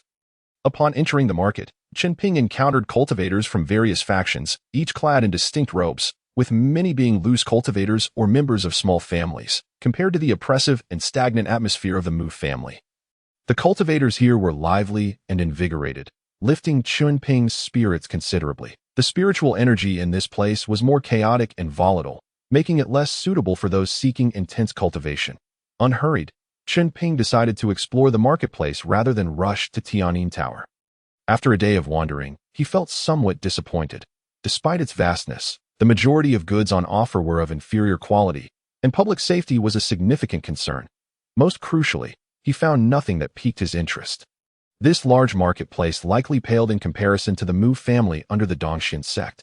Chen Ping shook his head. The Mu family had a golden core ancestor. How could such a marketplace compete with them? The dilemma of choosing between freedom and support weighed heavily on him as evening approached. Chen Ping arrived at Tianyin Tower. Standing outside, he could hear enchanting melodies wafting through the air, their beauty cleansing the mind and tempting one to succumb to their allure. As he prepared to enter, a guard stopped him. Friend, entry into Tianyin Tower is prohibited without proper identification. If you cannot produce a token, I must ask you to leave immediately. Chen Ping presented the token given to him by Mu Xingling. This is my identification. I have important business to attend to in Tianyin Tower. Please wait a moment. The guard responded, taking the token and disappearing inside. Shortly thereafter, a middle-aged woman emerged, welcoming Chen Ping inside with a smile. Chen Daoyu, Miss Xingling has been expecting you, the middle-aged woman said, causing a flicker of unease in Chen Ping's heart. Had Mu Xingling truly set a trap for him, making him the bait? Did she inform Tianyin Tower of his surname? Chen, madam, where is the item from the Mu Pavilion? Chen Ping inquired. Please follow me, the middle-aged woman replied, leading Chen Ping further inside. Using his peripheral vision, Chen Ping observed the opulence of Tianyin Tower. The interior was vast and lavishly decorated, filled with an intoxicating fragrance, while numerous young and beautiful female cultivators played musical instruments. However, as they walked, Chen Ping overheard some lewd sounds coming from the private rooms, causing his ears to flush and his skin to tighten. What kind of establishment is this Tianyin Tower? Could it be a brothel? Feeling increasingly anxious, he resolved to obtain what he came for and leave promptly. The middle-aged woman guided Chen Ping to a grand, elegantly decorated room and said, "Please wait here for a moment. Your item will be brought to you shortly." Understood, Chen Ping replied, steadying his nerves as he took a seat. However, moments later, he found himself unable to calm his mind for meditation. This room felt off. Observing his surroundings, Chen Ping noted the many exquisite items adorning the space. A painting hung on the wall, depicting a pure and alluring goddess, so lifelike that it captivated his attention. After merely a glance, his focus began to waver. The fragrance in the room grew denser. Suddenly, Chen Ping jolted with realization. Something is amiss. He had been staring at the painting for nearly half an hour, and the middle-aged woman still had not returned with his item. Chen Ping quickly took out an antidote pill and swallowed it, feeling his clarity return. The fragrance here is laced with an aphrodisiac. He then noticed the painting bore a title, inscribed in the lower right corner, The Enchantress's Invitation. Chen Ping's expression changed dramatically. Is Tianyin Tower a property of Miaoyu Tower? What does Mu Xingling intend for me to do here? This is suspicious. Chen Ping paid no heed to the issues at hand. He resolutely decided to leave. As he pulled open the door, he was met with the sight of a striking red dress. Upon discerning the enchanting figure, Chen Ping's astonishment deepened, compelling him to take several steps back. Master Mu, what brings you here? It was bewildering. Mu Xingling was not stationed at the Mu family steward hall, but was instead awaiting him 8,000 miles away at Tianyin Tower. Mu Xingling's petite face bore a tranquil expression, her enchanting phoenix eyes concealing unfathomable depths. As she stepped forward, her movements revealed a glimpse of her delicate, fair leg before she entered the room, closed the door, and enacted a barrier. Why shouldn't I be here? Chen Ping forced a wry smile. Master Mu, if you intend to personally collect the elixir, why summon me to make the journey? Mu Xingling's serene countenance suddenly transformed into a captivating smile, her jade finger gesturing toward Chen Ping. Because you are precisely the one I require for that second-tier elixir. A jolt of realization struck Chen Ping, his hand within his sleeve already clutching the second-tier talisman. That I do not comprehend your meaning. Master Mu Xingling's serene face flushed with an unusual hue, her tone wavering. Chen Ping, your willpower is commendable. You have gazed upon the divine maiden's portrait in this room for half an hour without succumbing to its allure. As her words fell, the second-tier talisman in Chen Ping's grasp erupted with radiance, not aimed at Mu Xingling, but directed at himself. Thud. Chen Ping felt an overwhelming fatigue wash over him, collapsing onto the floor as an indescribable allure tore at his clarity of thought. What do you mean, Master Mu? If you intend to kill me, at least allow me to understand. Mu Xingling regarded him from a lofty position, her beautiful gaze now reflecting a burgeoning desire. I do not wish to kill you. Rather, I wish to grant you a fortuitous transformation. The condition is that you must become my alluring servant. Alluring servant? Chen Ping's mind raced. He recalled hearing from Mu Luofei about a nefarious technique employed by Miaoyu Tower that could turn male cultivators into the slaves of female cultivators. Yet, he could not fathom why Mu Xingling had chosen him. He had long suspected that the task assigned to him by Mu Xingling was dubious, but he never imagined that her seduction would lead him to Tianyin Tower. 8,000 miles away, to become her alluring servant. Mu Xingling leaned closer, resting beside Chen Ping, her hand gently grasping his chin. Their eyes locked, and her beautiful gaze seemed like a vortex, threatening to draw in his very soul. An overwhelming impulse surged within Chen Ping. He felt that if he could possess Mu Xingling's body, he would willingly lay down his life for her, to serve her as a devoted servant from that moment forth. Chen Ping emitted a pained cry, struggling to resist as his pupils transformed into a grotesque reflection of desire, pushing Mu Xingling down onto the floor, in the final moments of his lucidity. He heard Mu Xingling sigh. Whether I can use the Immortal Gate token to enter Dongxian sect depends on this encounter. I hope the cost will not be in vain. Subsequently, Mu Xingling activated the Miaoyu Hahuan technique, and they began dual cultivation. A torrent of spiritual energy surged into Chen Ping's body, washing away his bottlenecks, enhancing his cultivation level. Chen Ping felt his cultivation, physical form, and spiritual awareness ascending rapidly. Was this the sensation of dual cultivation? Instinctively, he found himself entranced, wanting to immerse himself further. Yet, the last vestiges of his awareness screamed in protest that no, I do not desire this. I refuse to become an alluring servant. Chen Ping understood that if this final flicker of clarity were to dissipate, he would lose himself and become Mu Xingling's servant, a mere shell of a being. Time lost all meaning as Chen Ping felt his consciousness teetering on the brink of collapse. Meanwhile, Mu Xingling, unable to withstand the backlash of her own alluring technique, concluded the encounter. After thoroughly exhausting him, she donned her garments and rose, her delicate figure furrowing her brow in discomfort. His spiritual energy is indeed pure. The seed of servitude is now planted. Next, I shall confine him here for a time, allowing him to fully transform into my servant. With that, she gently supported herself against the wall and departed. Chen Ping lay on the floor, his expression vacant, his eyes vacant. The fragrance in the room intensified, and the divine maiden's portrait emitted a glow that enveloped him, just as Chen Ping was on the verge of becoming a complete servant. The fragrances and light were gradually absorbed by the small bead hanging from his chest. Meanwhile, his dissipating consciousness began to coalesce, regaining clarity and awareness. Upon regaining consciousness, Chen Ping refrained from moving hastily. Mu Xingling assumed she had planted the seed of servitude and departed, intending for this room to render me a complete servant. The bead left by my ancestors saved me, but I must not reveal it. I must feign the guise of a servant. Soon, Chen Ping realized that his body felt remarkably comfortable. Mu Xingling had engaged in dual cultivation with me in her pure form, allowing me to absorb her essence, thereby eradicating the bottlenecks at the 11th and 12th levels of qi refinement. Furthermore, The seed of servitude contained a fragment of her memories, thoughts, and spiritual power, including her experiences in breaking through bottlenecks and establishing foundations. Moreover, the most crucial revelation was why she had targeted him to become her servant: the Immortal Gate token. It turned out that the Immortal Gate token he once possessed could directly grant him entry into Dongxian's sect, even allowing him to take a nascent soul elder as his master. This was a closely guarded secret known only to the Mu family's direct line.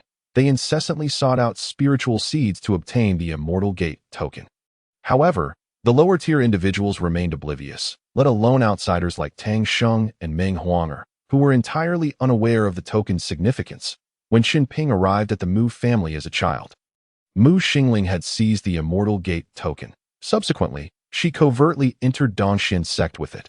Yet even the Mu family was unaware. Under the abundant resources of Dongxian's sect, she advanced to the 12th level of Qi refinement by the age of 16, only to be exposed when the token was discovered not to belong to her. Every Immortal Gate token required the corresponding bloodline for activation and verification. Thus, Mu Xingling was expelled from Dongxian's sect. The exposure of this incident enraged the nascent soul elder, leading to punishment for the Mu family's ancestor, who subsequently sustained serious injuries and was filled with wrath towards Mu Xingling. She was commanded to retrieve the token's rightful owner and deliver them to Dongxian's sect. Although Mu Xingling verbally agreed, she failed to fulfill this task and instead attempted to break through to the foundation establishment phase. After her failure, she fell into despair for a while and then turned her attention to Chen Ping. With the Mu family unlikely to invest further resources in her, she took residence in the steward hall, both to collect resources for herself and to prepare for her foundation establishment. Subsequently, she devised a scheme to ensnare Chen Ping, declaring him her partner, thereby preventing Dongxian's sect from punishing her. From this point onward, the details of Mu Xingling's servitude scheme became scarce. Chen Ping wore a bitter expression. The treacherous beauty, the Mu family, are truly dark and ruthless. Originally, he could have directly entered Dongxian's sect, but due to the ignorance of lower-tier individuals regarding the significance of the Immortal Gate token, he had been a servant in the Mu family for over a decade. Now, the token was once again in Mu Xingling's possession. This treacherous beauty had plotted far too cunningly and maliciously. After much contemplation, Chen Ping understood what he needed to do. He must pretend to be Mu Xingling's servant to deceive her while secretly cultivating, striving to establish his foundation before she could. Otherwise, if Mu Xingling succeeded in establishing her foundation first, she would wield even more powerful techniques to control him. If he had narrowly preserved his consciousness this time, what would happen next? If Mu Xingling discovered that the small bead had negated the seed of servitude, how would she treat him? Chen Ping's hands and feet turned cold, and his entire body tingled with anxiety. Yet, he found himself unable to escape. Otherwise, the Mu family could easily pursue him. A heavy bitterness weighed upon his heart. However, he faced a pressing crisis. He must feign success as a servant. Whether he could deceive Mu Xingling remained to be seen. Chen Ping clenched his fists, filled with resentment. He was unwilling. He understood that this situation was perilous, yet it also presented an opportunity. He pressed his lips together and began to repeatedly practice the demeanor of an alluring servant. 7 days later, creak, the barrier dissolved, and the door to the room opened. A middle-aged woman entered, wearing a cheerful smile as she gazed at Chen Ping. Chen Daoyu, you may return to the Mu family now. Chen Ping's expression was wooden. Thank you, madam, for your care during these days. Hee. The middle-aged woman chuckled, her laughter causing her to tremble with glee. Miss Mu is indeed fortunate to have such an alluring servant as you.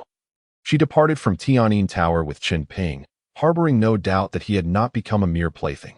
This chapter is not yet complete. Please click the next page to continue enjoying the captivating content. Chen Ping summoned his flying gourd and commenced his journey back to the Mu family.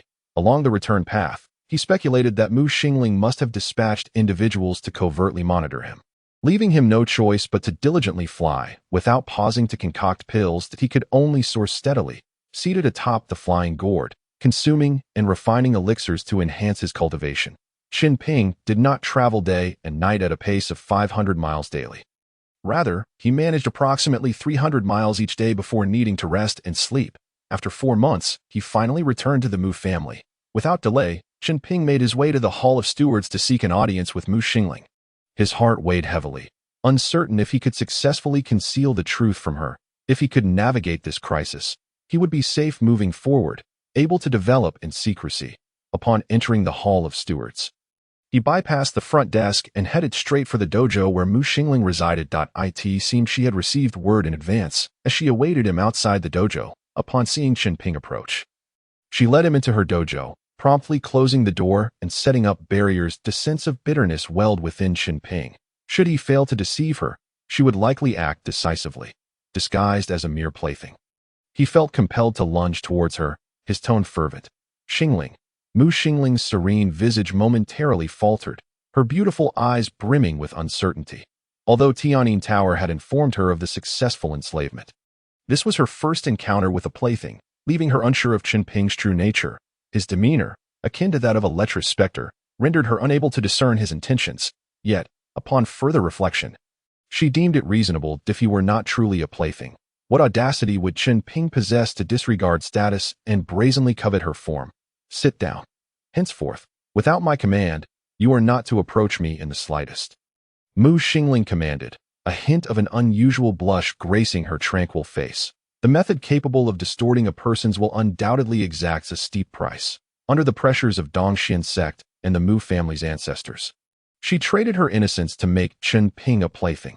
However, the successful enslavement did not imply that she was willing to engage in carnal pleasures with him again, observing him in his current state. Why should she reward him? A flicker of anguish and struggle crossed Chen Ping's eyes before he obediently settled down opposite her.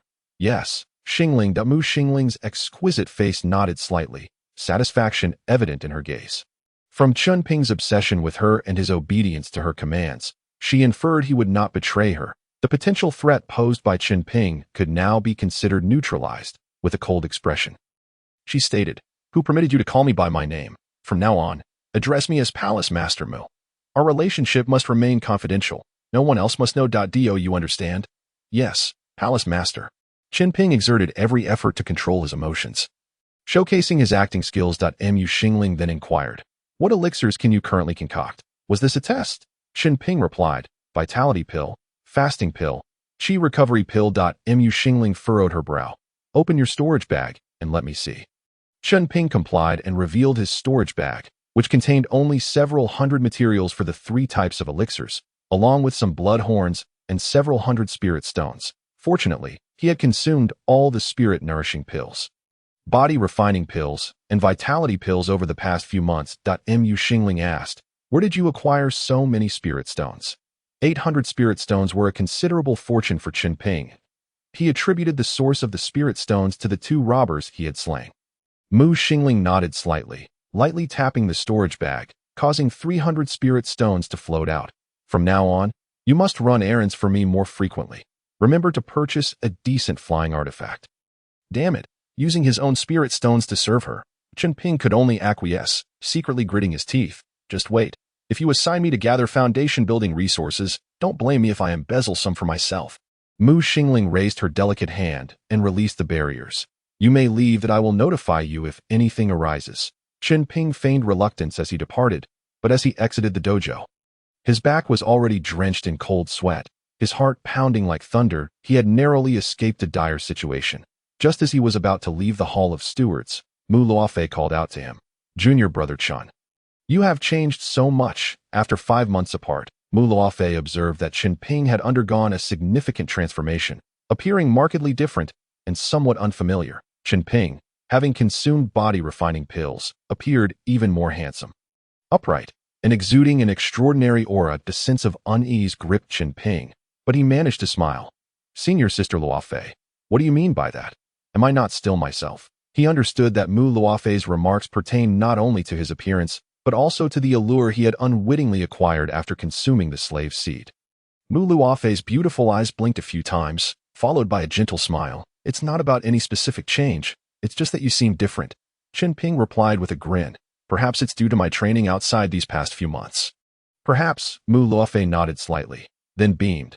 "Junior brother Chen, I've broken through to the 11th level of chi refining." Chen Ping exclaimed in surprise. "The 11th level of chi refining?" He used the chi observation technique and confirmed it indeed. Bowing slightly, he smiled. "Senior Sister Luofei, congratulations on reaching the 11th level of chi refining, bringing you closer to foundation building. I must work harder.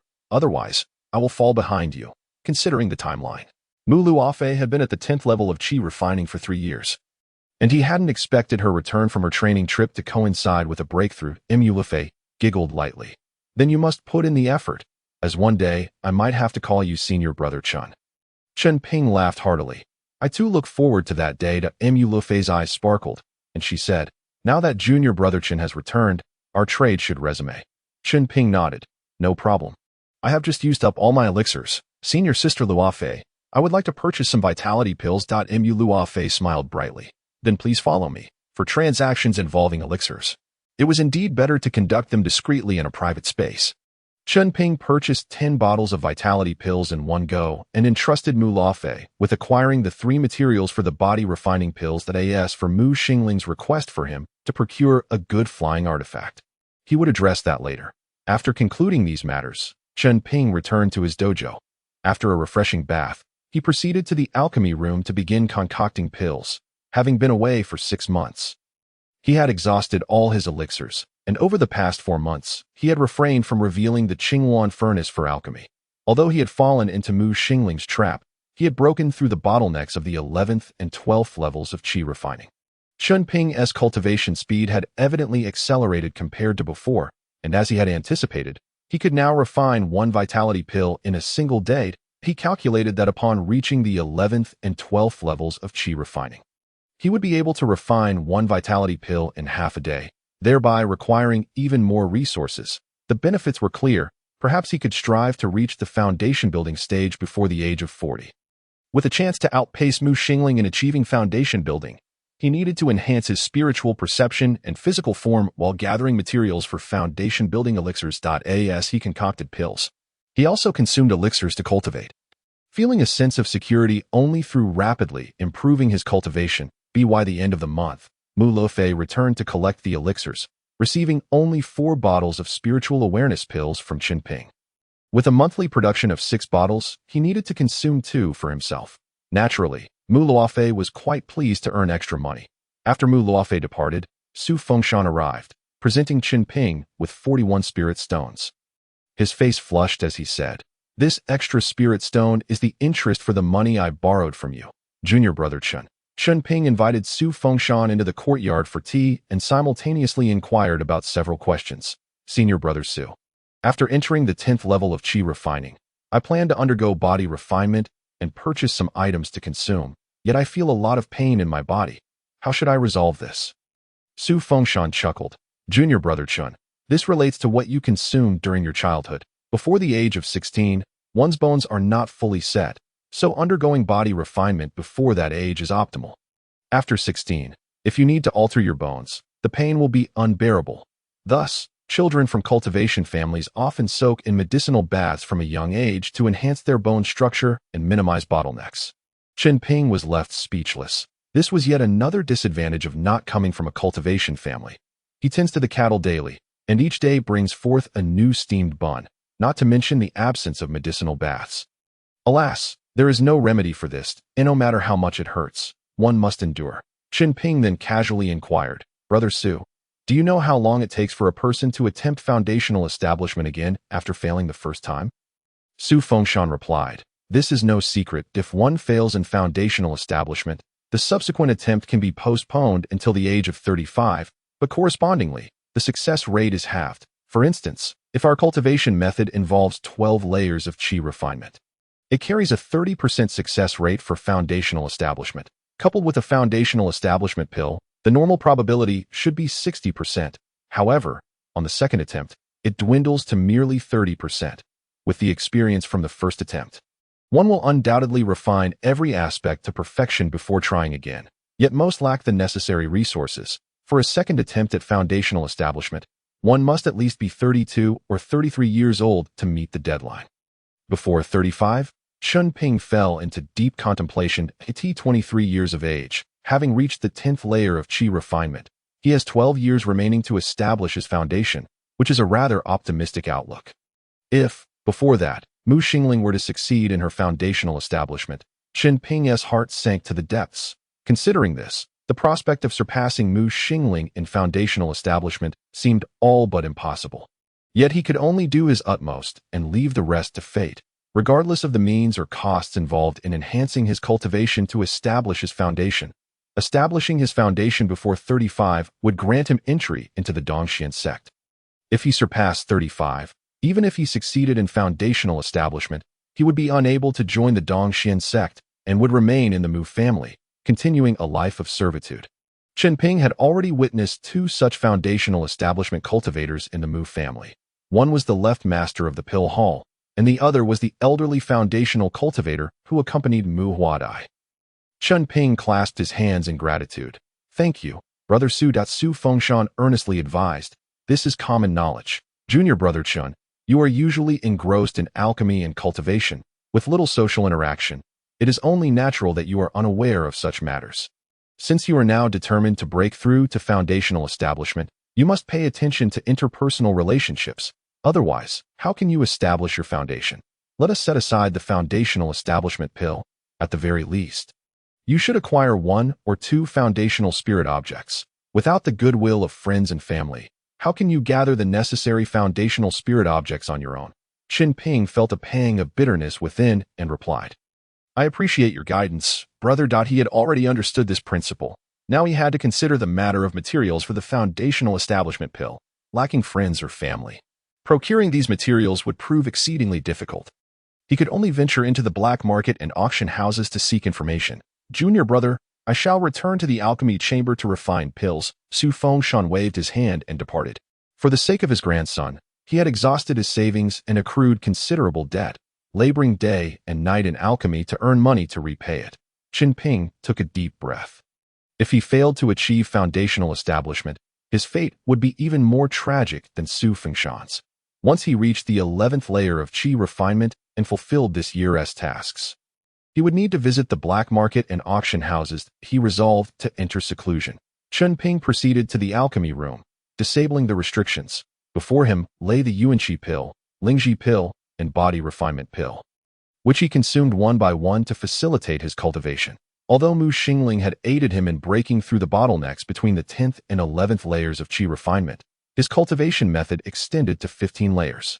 He could sense the impending bottleneck of the final 3 layers. The lingji and body refinement pills were indispensable. By consuming and refining them now, he could enhance his foundational strength and alleviate the upcoming barriers, making it significantly easier to strive for higher levels of cultivation in the future. 3 months later, in the alchemy room, 2 pill furnaces were busy concocting elixirs. Chen Ping sat cross-legged, eyes closed, exuding an aura of tranquility. Suddenly, a powerful explosion of energy erupted from within Chen Ping, creating a massive wave of force that overturned many items in the alchemy room. Chen Ping opened his eyes, a smile breaking across his face. He had reached the 11th layer of qi refinement. With the bottleneck overcome, and aided by Mu Xingling's memories along with sufficient resources, Chen Ping smoothly advanced to the 11th layer. The purple vortex within him grew substantially stronger. He immediately took out a yuanqi pill and swallowed it. Gauging the speed of his refinement, the pace is still 1 pill a day, not the half pill per day I had imagined. He then contemplated the distance remaining to the 12th layer of qi refinement.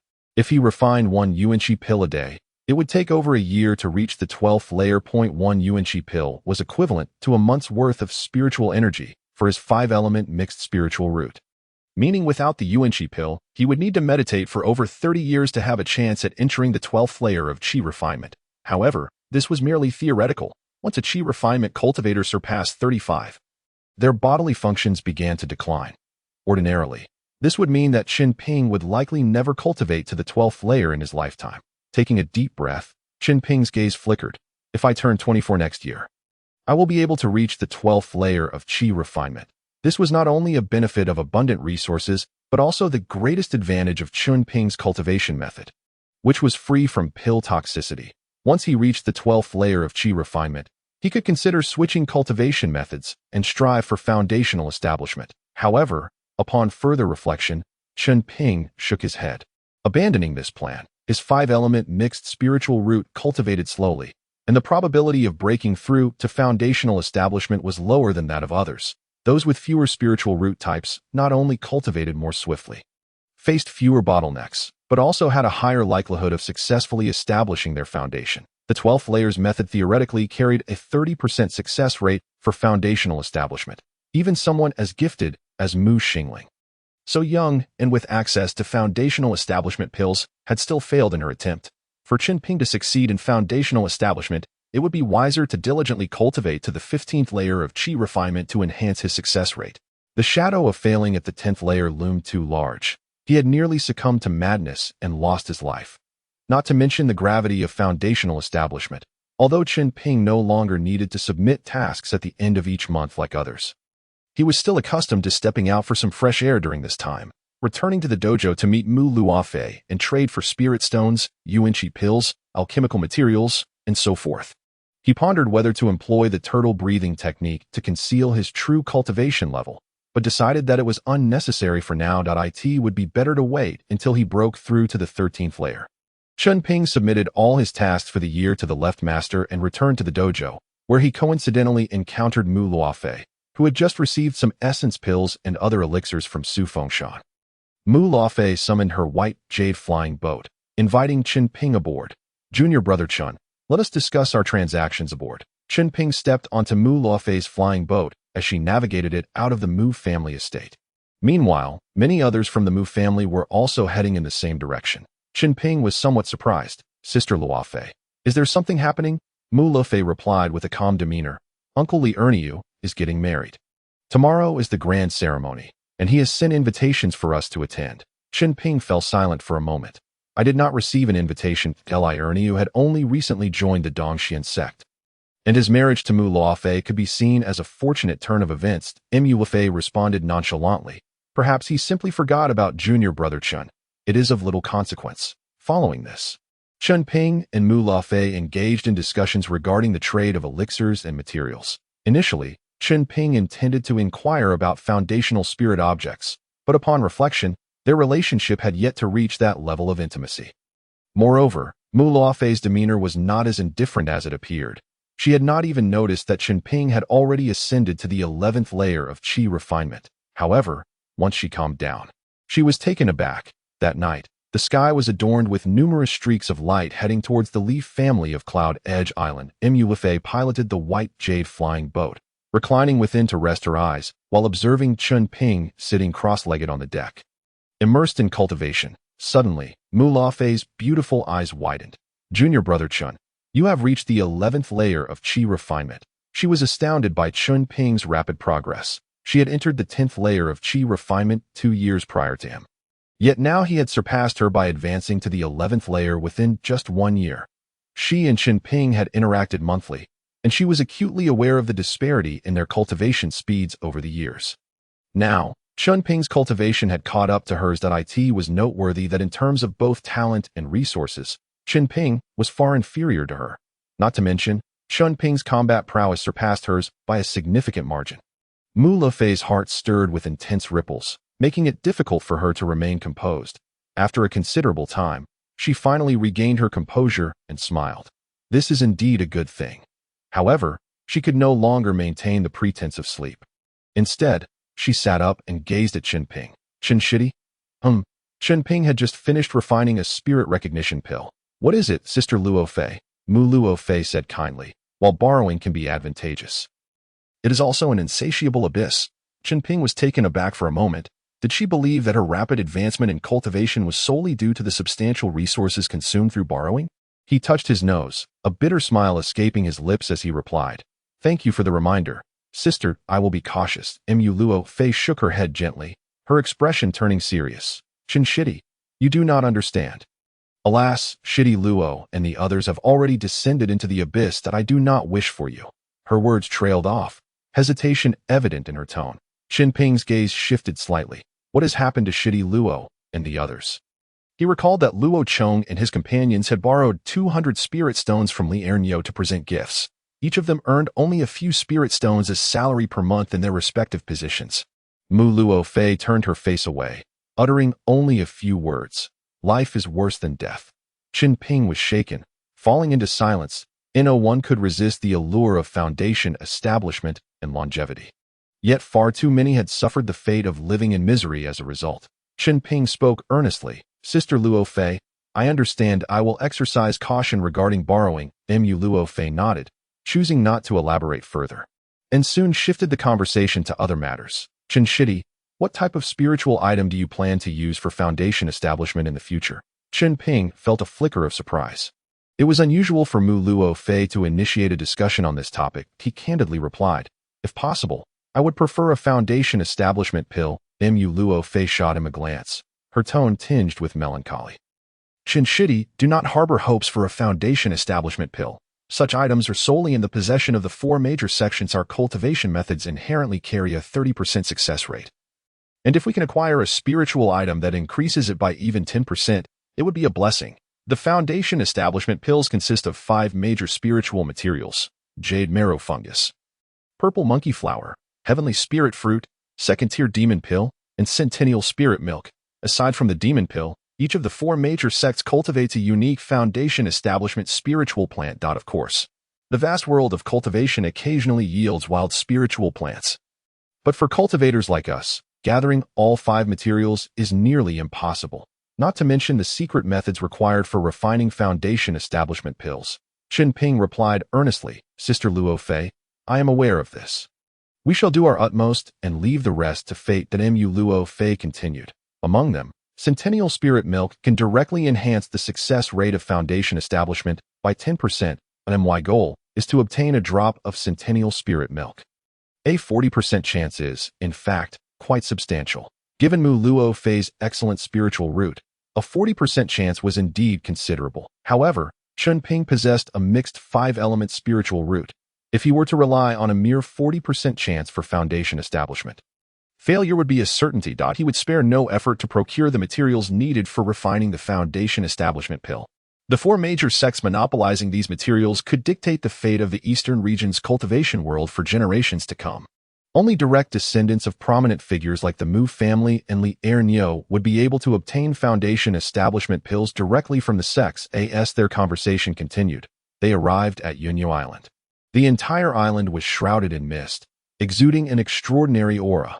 Upon their arrival, Chen Ping was greeted by an impressive spectacle. The least among the guests were foundation establishment cultivators, and from a distance, he could see Li Erniu welcoming various golden core masters. Mu Luo Fei also mentioned the bride's identity. She was a prodigious young female cultivator from the Dongxian sect, who had achieved foundation establishment at the age of 18. Blessed with striking beauty, had it not been for Li Erniu's esteemed lineage as a golden core master, he would never have secured such a remarkable partner. As the Mu family contingent arrived, the foundation establishment cultivators gracefully arranged their seating. Mu Luo Fei and Chen Ping found themselves seated at the same table, presenting a gift of 10 spirit stones. Chen Ping encountered individuals from the 4 major sects of the eastern region's cultivation world, many of whom were accompanied by golden core masters, coming to congratulate and partake in the feast. Such a gathering left Chen Ping in awe of the Li family's extensive connections. Curiosity piqued. He leaned in to ask in a hushed voice, Sister Luo Fei, given the Li family's strength, why did Uncle Erniu come to the Mu family to seek a consort? Mu Luo Fei responded, I am not entirely sure of the specifics, but I do know that the Li family is under a curse, having lost many male heirs. Even Li Erniu himself took on an unusual name to survive. Chen Ping understood, realizing that a golden core master's grandson bearing the name Li Erniu must have a profound reason behind it. After a while, several individuals from the Jiazi courtyard arrived. But Fang Xing and the others wore grim expressions, their robes even showing signs of wear, with stains on their collars and sleeves that had gone uncleaned. Chen Ping was taken aback. These individuals were all at the 10th level of qi refinement yet had fallen into such dire straits. Was this what Mu Luo Fei referred to as a life worse than death?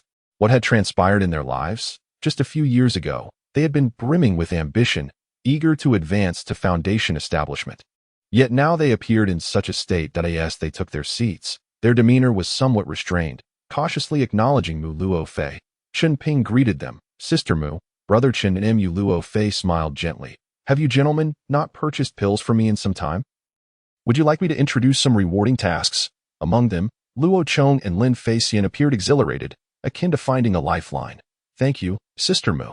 Fang Xing and Han Tongbao were more reserved, managing a forced smile and saying, if we require assistance, we will certainly seek out Sister Mu. Chen Ping's heart raced. If they were unable to procure even vitality pills, what dire circumstances had they fallen into? How desperate must their situation be? Luo Chang's eyes widened in astonishment. Brother Chen, you have reached the 11th level of qi refinement. The others were equally taken aback, then offered Chen Ping bittersweet congratulations. Luo Chong, with a wry smile, remarked, perhaps Brother Chen has found a good place in the pill hall, away from the troubles of borrowing. Brother Chen, please avoid borrowing at all costs. Do not follow in our footsteps. He had once led Chen Ping into a trap, and though years had passed, he still remembered it vividly. Thus he felt compelled to warn Chen Ping. Chen Ping, unsure of what to say, could only silently nod in acknowledgement. As guests began to gather, the young and beautiful maidens commenced serving the dishes. In the past, Chen Ping would devour his food ravenously. However, now, upon seeing the spread, Luo Chong and the others' eyes gleamed as they indulged heartily. While Mu Luo Fei and Chen Ping savored their meals with restraint, after a few rounds of toasting, Li Ernyo, as the groom, began to visit each table with the bride to offer drinks. Fang Xing and the others were visibly excited, but Li Ernyo merely cast a glance at them, his gaze sweeping past Mu Luo Fei, finally settling on Chen Ping. Chen Shidi, you must treat Sister Luo Fei well. At this remark, Chen Ping's expression changed dramatically. Before he could explain, Li Ernyo had already moved on with his drink in hand. Mu Luo Fei's eyes revealed a hint of remorse. Fang Xing, Luo Chong, and the others exchanged astonished glances, their expressions laden with implications. How could this be possible? But Uncle Li would not speak falsely. Chen Ping silently chuckled, realizing that he owed Mu Luo Fei a significant favor. Now, however, he felt ensnared by her actions. This debt was being repaid, yet he had no way to argue. In order to settle his debt, he could only accept whatever others thought of him. At that moment, a middle-aged couple approached Mu Luo Fei, their faces cold and their eyes shrouded in darkness. Mu Luo Fei rose gracefully, bowing slightly. Father, mother, the middle-aged man reprimanded coldly. Li Gongzi sought to marry you twice. Yet you refused. I had thought you had your eyes set on some prodigious talent, but it appears you have chosen a mere servant from our Mu family. You have truly brought shame upon us. A servant? Upon hearing this, Chen Ping's expression remained impassive, but inside, his fists clenched tightly within his sleeves. Without foundation establishment, there was no freedom, no dignity. He would rather be grounded dust than remain powerless. Golden Core. Today, all the humiliations endured would be repaid. The middle-aged woman spoke up. Luo Fei, this matter has reached the ears of the elders from both families. Initially, we expected a union between the Mu and Li families. But now, you have caused your father to suffer humiliation. Take care of yourself moving forward. Chen Ping felt as though he had plunged into an ice cavern. This matter had reached the ears of the Golden Core elders. She cast a cold glance at Chen Ping, her voice devoid of warmth. A mere fade, lacking talent, yet filled with crooked intentions. With that, the middle-aged couple departed. Throughout, Mu Luo Fei maintained her gentle smile. Unwavering. Were the women of the Mu family also adept at scheming? Chen Ping's complexion remained unchanged. He bore no resentment towards Mu Luo Fei. Had she not stepped in to help him search for materials, he would still be tending to the dilapidated alchemy furnace at the pill hall, unable to even reach the resources for cultivation, let alone contemplate the foundational establishment. After enjoying a hearty meal, Chen Ping rose to take his leave first, summoning his flying gourd worth 60 spirit stones to depart from the Leaf family of Yunya Island. 2 hours later, Mu Luo Fei piloted her white jade flying boat to catch up with Chen Ping. Matching his pace, with a gentle smile on her face, she said, Junior Brother Chen, it would be swifter to return to the Mu family aboard my flying boat. Do come closer. Very well, Chen Ping nodded. Nimbly leaping onto Mu Luo Fei's vessel, retracting his flying gourd. Mu Luo Fei inquired, Junior Brother Chen, do you still remember my initial aspirations? Chen Ping replied, Indeed.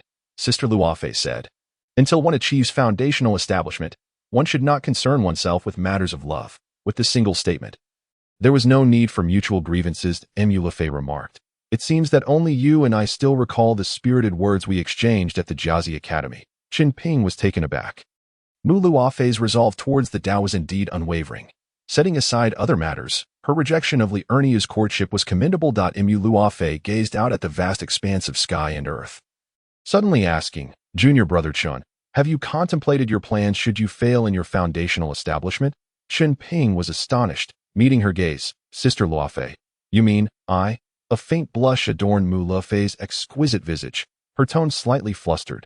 Junior Brother Chen, I did not mean it that way. Chen Ping laughed heartily. I understand. Mu Luo Fei, perched high above, was impervious even to the advances of Jean Dan's direct descendant, Li Ernio.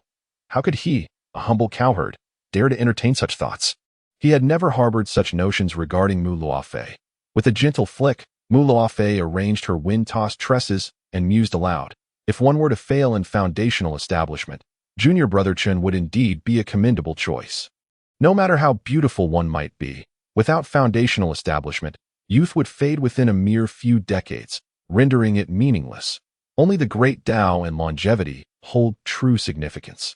Chen Ping slowly shook his head, smiling as he said, Sister Luofei, our hearts are steadfast towards the Tao. We will surely achieve foundational establishment. Deep down, he felt bitter. His purity and primordial yang had already been lost to Mu Xingling. He was a traditional person. Even if Mu Luofei had intentions, sigh. Chen Ping's mind was in disarray, unsure of what to think, and decided to cease pondering. Mu Luofei smiled gently. Is foundational establishment truly so easy? Precisely because it is not easy, Chen Ping replied earnestly. We must strive diligently, regardless of the means or costs, to succeed. Mu Luofei nodded slightly, acknowledging his words.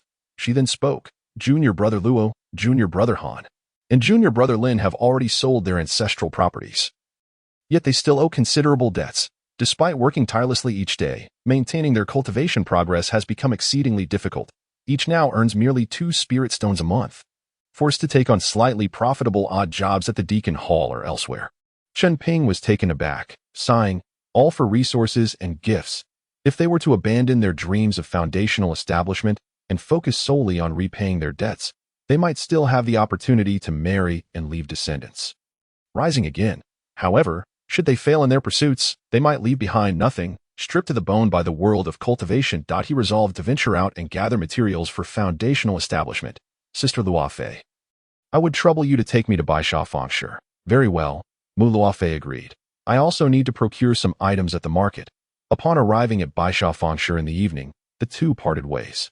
Even at night, the market was bustling with activity, shops open for business. As for Tianyin Tower and other such establishments, they were in their prime hours. Chen Ping visited Wanbao Pavilion, hoping to find Old Gu, but was informed that Old Gu was nearing his final moments and was preparing to take his disciple to succeed him. With no other option, Chen Ping began to wander the market, primarily seeking a fine set of robes. He entered a formation shop, which was rather desolate, devoid of customers, save for a woman seated behind the counter, surrounded by various formation-related artifacts. Upon closer inspection, Chen Ping realized that the woman was Madame Huadai.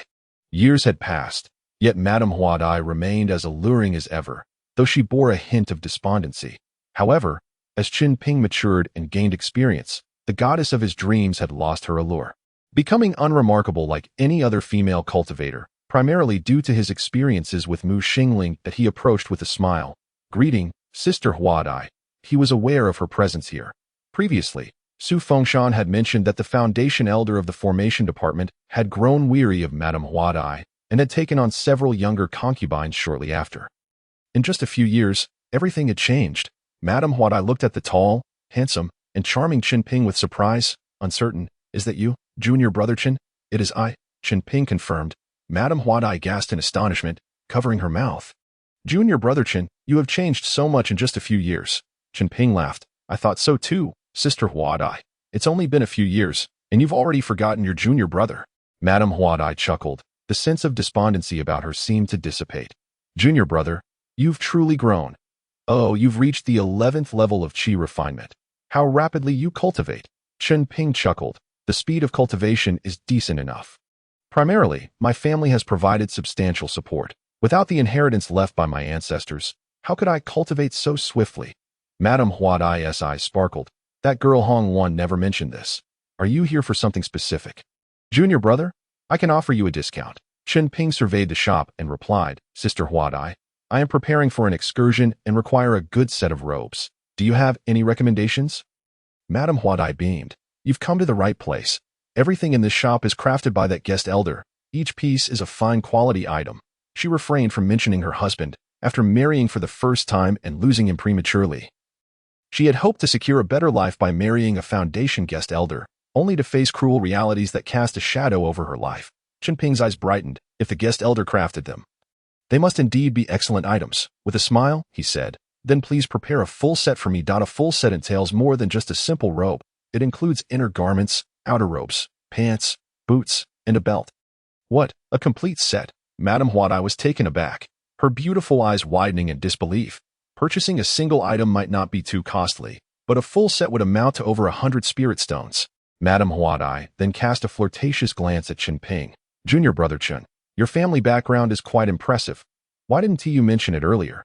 She did not believe that Chen Ping could afford such an expense. Having worked as a keeper at the pill hall for many years, she was well aware of the quality of the alchemy disciples. Chen Ping smiled, deflecting. You never asked, Sister Huadai. Madame Huadai laughed. Oh, junior brother Chen. You are now quite the benefactor. Let me find you a splendid outfit. As someone who managed the shop for a foundation guest elder, she not only earned a commission, but could also discreetly keep some items for herself. Thus, this would be a profitable venture for her. In a tone that was both cautious and enthusiastic, she said, Junior brother Chen, this inner garment is dust-proof, stain-resistant, and odor-free. It keeps warm in winter and cool in summer, never succumbing to dirt. This robe is inscribed with lightweight formations and illusionary arrays, preventing mosquito bites. These shoes are engraved with the divine wind formation, allowing you to travel 300 miles effortlessly and leap several meters with ease. Chen Ping casually remarked, It does sound quite good. I'll take this set. How much? The materials and craftsmanship of this outfit were of the highest quality. Madame Huadai replied, For you, Junior brother Chen, I'll offer it at a discounted price of 100 spirit stones. Chen Ping gently tapped the storage bag, casually retrieving 100 spirit stones. Sister Huadai, please check and receive this. All right. Madame Huadai beamed, unable to contain her delight as she accepted the money, knowing she would at least profit 5 spirit stones from this transaction. That would suffice to sustain her shop for several months. With a sycophantic gaze, Madame Huadai cast flirtatious glances at Chen Ping, asking, Junior brother Chen, do you need anything else? As she spoke, she adjusted her already loose attire. Chen Ping shook his head. No, thank you. Her demeanor made him feel somewhat nauseated. Very well, Madame Huadai continued. Junior brother Chen, should you require anything in the future, do not hesitate to seek me out. I assure you, I will offer you the best and the most favorable prices. Chen Ping remained silent, walking straight out of the shop. Watching his retreating figure, Madame Huadai contemplated following him, taking a few quick steps before ultimately halting at the threshold. As Chen Ping gradually disappeared into the throng, a profound sense of desolation enveloped her, causing her eyes to redden and tears to fall. Absent-mindedly, she returned to her post behind the counter as Chen Ping strolled through the market. He heard the incessant sounds of hawkers bargaining, with some individuals flushed with excitement over 10 spirit sands. His attire alone was worth 100 spirit stones, a sum that ordinary cultivators from typical families could hardly afford. Unbeknownst to him, through sheer diligence, Chen Ping had surpassed many scions from esteemed cultivation families. In the marketplace, he sought to acquire a few offensive techniques and life-saving methods, but these coveted items were nowhere to be found. After resting for a night at an inn, he prepared to depart from Baisha Market, setting his sights on the black market auction 6,000 miles away. Elder Gui's token had already signaled news. This year's auction would take place in a mundane town located 6,000 miles away. Activating the formation on his robe, Chen Ping altered his appearance, transforming into a refined scholar. He then used the turtle breathing technique to suppress his aura to the 9th level of chi refinement. It was prudent to remain low-key while keeping a few cards close to his chest. Instead of summoning his flying gourd, he opted to spend 5 spirit stones on a puppet horse. Once considered extravagant, the puppet horse was now a mere convenience for disguising his identity. As for the 1,000 spirit stone white jade flying boat, it was beyond his current means, yet he had made significant strides compared to his past. 8 days later, after traversing 1,000 miles, Chen Ping set up camp by a spiritual lake for cultivation. Many practitioners were also resting there. Notably, a massive flying vessel hovered above the lake, a passenger boat of the Eastern region's cultivation world. For just 1 spirit stone, it could ferry travelers thousands of miles away. Coincidentally, this vessel was on its way to the vicinity of the black market, making it an ideal choice for Chen Ping to save both spirit stones and time. After paying a spirit stone, as he boarded the vessel, someone approached him. Fellow Taoist, are you heading to the black market auction? Chen Ping regarded the chubby, fair-skinned cultivator with caution, using the Qi insight technique to discern his cultivation level at the 8th stage of Qi refinement. The portly cultivator smiled. Fellow Taoist, there is no need to be so tense. We are all cultivators under the Eastern Shin sect. Given the potential dangers of the black market auction, I thought it wise to gather a few people to form a team for mutual protection. Chen Ping furrowed his brow. A team? 6,000 miles away. That is no longer the territory of the Eastern Xian sect. Traveling alone to such places is indeed perilous, but teaming up does not guarantee safety either. There are bandits and hidden dangers, and some may even specialize in robbing cultivators. After all, it's a world where greed reigns. Yet, due to his limited knowledge of the cultivation world, he feigned interest in forming a team for information gathering, planning to flee at the first sign of danger. With his 11th level of Qi refinement and the Four Seasons sword technique for protection, along with an ample supply of elixirs, he felt somewhat confident. After a moment's contemplation, Chen Ping agreed. Very well, I accept. Following the chubby cultivator, he entered a serene private room where two female cultivators were seated. One wore a purple dress, her beauty striking and alluring, while the other donned a white dress, her features delicate and her demeanor graceful like fresh snow.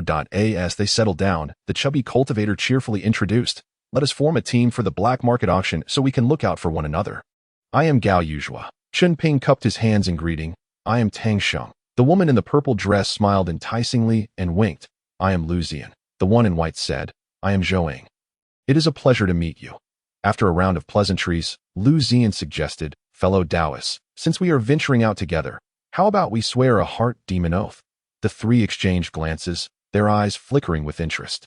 It was a reluctant decision to team up given their unfamiliarity with one another, but taking the heart demon oath would enhance their safety significantly. Gao Yuzhua clapped his hands in delight. "A splendid idea. I, Gao Yuzhua, swear the heart demon oath that during this black market auction, I shall not act against my fellow Taoists." Chen Ping likewise swore the heart demon oath, despite using a pseudonym. He felt an inexplicable force binding him once the oath was taken, leaving him astonished by its potency. Truly the most powerful contract in the cultivation world throughout history. The two female cultivators also swore the heart demon oath. Instantly, the atmosphere lightened, filled with laughter and chatter. Gao Yuzhua proposed, "Since fate has brought us together, let me treat you all to a meal." He summoned a table laden with fine wines and delicacies. They gathered around a square table, each taking a seat. As the delicious food and spirit wine were served, the ambience grew warm and familiar. Lu Zian, exuding charm and exuberance, raised her glass. "Junior Taoist Tang, I toast to you." Under the table, Chen Ping felt a delicate foot brush against his calf. He raised an eyebrow, feeling a tightening in his chest. Could Lu Zian be a practitioner from the Miaoyu Tower? From the beginning of the meal, Lu Zian had subtly used her charms to entice both him and Gao Yuzhua. After his experience with Mu Xingling, Chen Ping's resistance to such seductions had greatly strengthened. They had already sworn the heart demon oath, so what was Lu Zian's intention with such antics? Did she seek to cultivate dual practices, or was there something else? Regardless of her motives, Chen Ping remained unmoved, pretending to be oblivious. Seeing Chen Ping's lack of response, Lu Zian leaned closer to Gao Yuzhua. "Would you care for a drink with me, Gao Taoist?" Her demeanor caused Gao Yuzhua to become somewhat entranced. Responding with a grin, "Certainly." Zhou, observing the scene, furrowed her brow but said nothing. It was not unusual for cultivators to act for resources and benefits. Chen Ping interjected, "This is my first time attending the black market auction. Could you enlighten me on what kinds of items are typically sold there?" Gao Yuzhua chuckled. "I've been several times, Tang Taoist. The black market primarily sells items controlled by the Eastern Xian sect, as well as rare treasures not found in the Eastern region's cultivation world. The auction features some particularly rare and expensive items. As it is your first time, you should take the opportunity to broaden your horizons." Chen Ping smiled. "Indeed, I should." Zhou added, "The black market auction is only held for 7 days each year, and this flying vessel will return to the Eastern Xian sect afterward, so be sure not to miss it." Tang Taoist. Chen Ping nodded. "Thank you for the reminder, Miss Zhou." Just then, a violent tremor shook the vessel, and moments later, it lifted off the lake, ascending slowly. After enjoying their meal, the group retired to their respective rooms in the private hall. Chen Ping sat cross-legged in his room, allowing his consciousness to enter the Hall of Inheritance. The vast first palace was now devoid of mist, fully open to him. Standing within, he observed the walls and the passage leading to the second palace. The recipes for first-tier elixirs were nearly all present, yet the materials remained elusive. The ancestral forebears left behind the sole second-tier elixir, the Foundation Establishment Pill, at this level. Even though I have gathered the materials for the Foundation Establishment Pill, The absence of a second-tier alchemical furnace and spiritual fire significantly raises the probability of failure. To successfully concoct the foundation establishment pill, it would be prudent for me to first acquire a second-tier alchemical furnace or second-tier spiritual fire. The four major sects of the Eastern Domain's cultivation world dominate vast territories, monopolizing high-level elixirs. Naturally, Chen Ping cannot allow outsiders to be privy to his preparations for the foundation establishment pill. Gathering the materials for the foundation establishment pill is already a formidable task, and to refine it oneself makes it all the more challenging. For an ordinary person, establishing a foundation is indeed akin to reaching the heavens. The passage to the Great Hall on the second level is shrouded in mist, preventing Chen Ping from entering. With a sigh of resignation, he retreats from the inheritance hall. Knock, knock.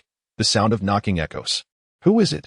Chen Ping inquires warily that a seductive voice from outside replies. Friend, the long night stretches on. Would you allow this humble servant to keep you company? Chen Ping is taken aback. Is that a Kuan cultivator from the Mailu? He has heard that some Kuan cultivators would proactively seek out patrons, either to gather young energy or to earn spiritual stones.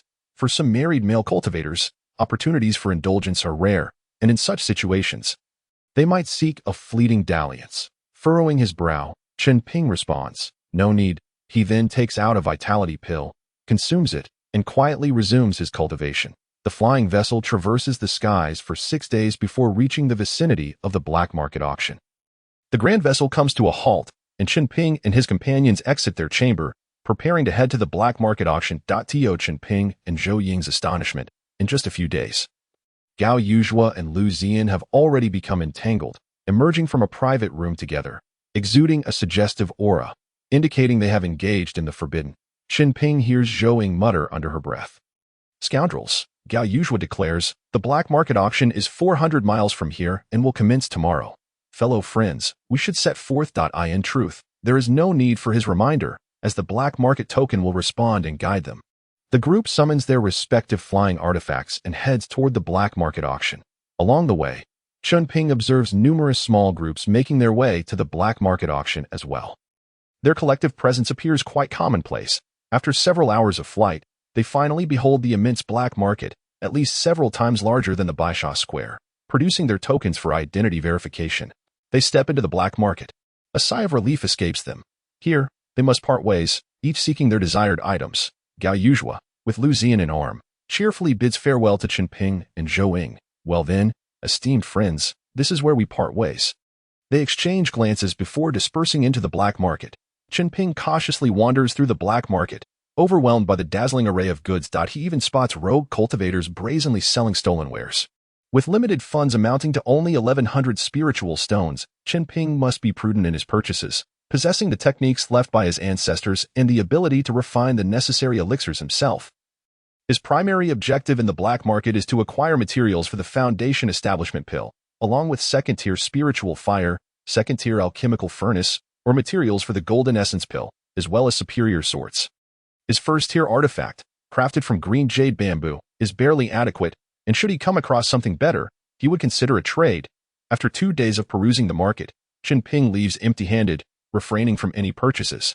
Not even the sight of materials for the vitality pill tempts him to buy. He is already pressed for time, needing to refine the spirit sense pill and body refinement pill alongside his cultivation. Moreover, procuring materials for the vitality pill poses potential risks and offers little reward. Observing the price, a set of materials for the vitality pill is being sold for 4 spiritual stones. This means he would need to spend 4 stones to consume a single vitality pill, which is quite enticing. However, the constraints of time prevent him from refining it, and the quantity of materials to purchase poses a dilemma. Buying too much could attract unwanted attention, prompting him to forego the purchase entirely.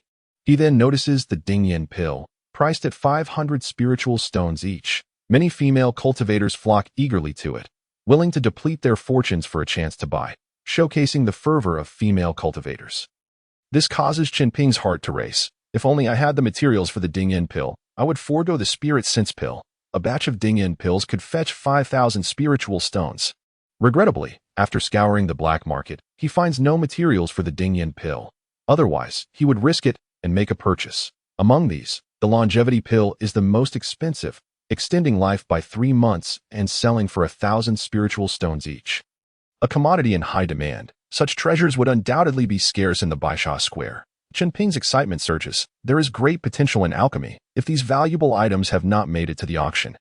Then surely there will be even more exquisite treasures at the auction. With anticipation bubbling within, he makes his way to the auction. The auction is situated at the heart of the black market. Housed in a grand pavilion, drawing attendees from all directions. Upon entering the auction, a fee of 10 spiritual stones is required. A beautiful lady at the entrance halts Chen Ping. Is it really so expensive? He exclaims. 10 spiritual stones equate to 5 months' worth of his salary at the alchemy hall. The lady smiles and replies, esteemed friend, we charge 10 spiritual stones for entry. Rest assured, we will ensure your safe exit from the black market after the auction concludes. Chen Ping's eyes brighten at the thought of such attentive service. He retrieves 10 spiritual stones, receives a numbered card, and enters a private box on the first floor. As he surveys the room, he notices that there are at least several hundred boxes, most of which are occupied. Sipping the spiritual wine provided by the auction, he waits patiently. A haggard yet formidable-looking elder clad in black robes, exuding foundation establishment cultivation, strides onto the stage. His voice raspy, he welcomes the attendees. Welcome, esteemed friends, to the black market auction. Before we commence, allow me to outline the rules. No robbery or murder is permitted within the auction. Violators will face pursuit by golden core cultivators of the black market. The audience falls silent, intently listening to the elder's words. Chen Ping's heart races at the gravity of the situation. It is quite a bold move to have a golden core cultivator overseeing a black market auction. This proclamation reassures many chi refinement cultivators present. The auction officially begins, the first item up for bid being a second-tier alchemical recipe. The announcement elicits an uproar among the crowd. A young and beautiful female cultivator presents an ancient recipe on stage, the second-tier 8 treasure body refinement pill. Countless eyes light up, and gasps of astonishment ripple through the audience. Could it truly be a second-tier body refinement recipe? Such a treasure is not typically found within the Eastern Domain's cultivation world. Of course, the Eastern Domain primarily focuses on spell cultivation. However, for those unable to establish a foundation, pursuing body cultivation is also a viable path. Chen Ping is secretly astonished. The black-robed elder raises his hand to silence the crowd. Smiling, in the Eastern Domain's cultivation world, the foundation establishment pill is controlled by the 4 major sects. Thus, pursuing body cultivation is indeed a commendable alternative. Engaging in body cultivation provides an advantage when hunting demonic beasts in the eastern wilderness. A fact well understood by all present. The starting price for this recipe is set at 500 spiritual stones, with each subsequent bid increasing by 10 stones.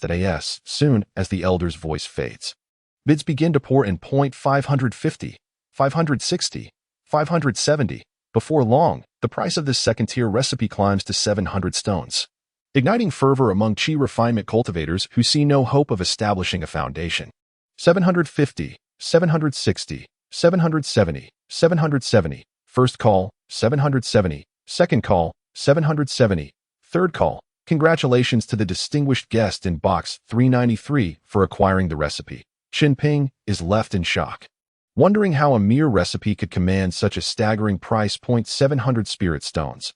That should encompass the entire fortune of a modest cultivation family. Moreover, he possesses the legacy of elixirs from his esteemed ancestor.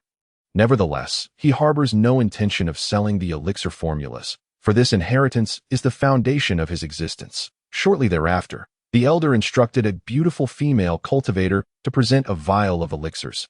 This chapter is not yet concluded. Please click the next page to continue exploring the captivating content. Next on the auction block is the first-tier body refining elixir.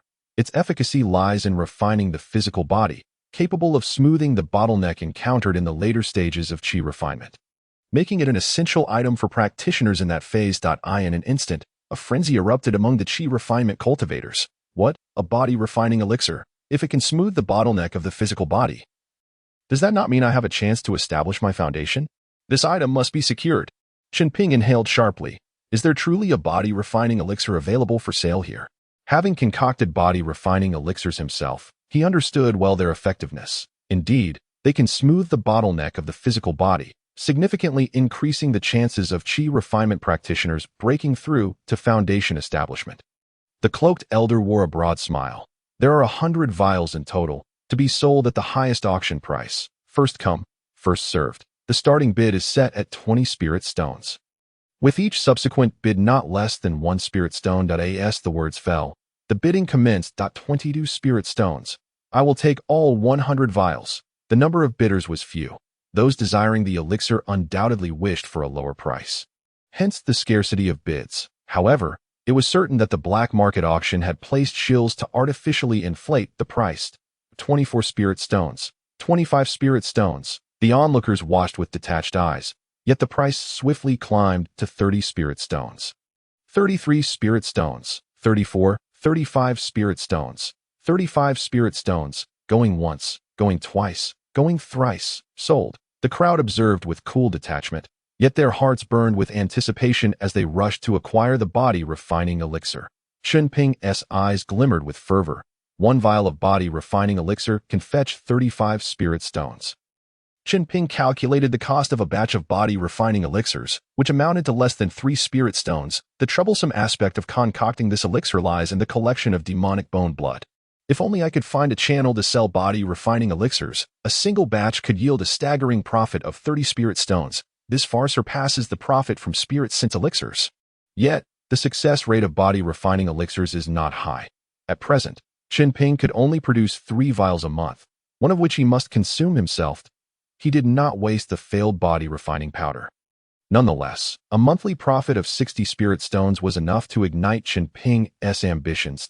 He had taken risks selling spirit-sense elixirs to Mu Lafei out of gratitude for her kindness. As for the body-refining elixirs, Chen Ping did not intend to sell them to Mu Lafei, as it would only heighten the risk. Half an hour later, all 100 vials of body-refining elixirs were sold out. The cloaked elder ascended the stage once more. The next item for auction is a fiery crystal stone, glimmering brilliantly, presented on a tray by the beautiful female cultivator. Many in the audience exhibited expressions of confusion. The cloaked elder elaborated. This item is known as the Fire Radiant Crystal Stone, a second-tier spirit fire igniter. By utilizing this item, one can lure spirit fire to manifest for refining purposes. Chen Ping's heart raced with excitement. A second-tier spirit fire igniter. This is precisely what I need. The cloaked elder continued. The starting price for this item is 300 spirit stones.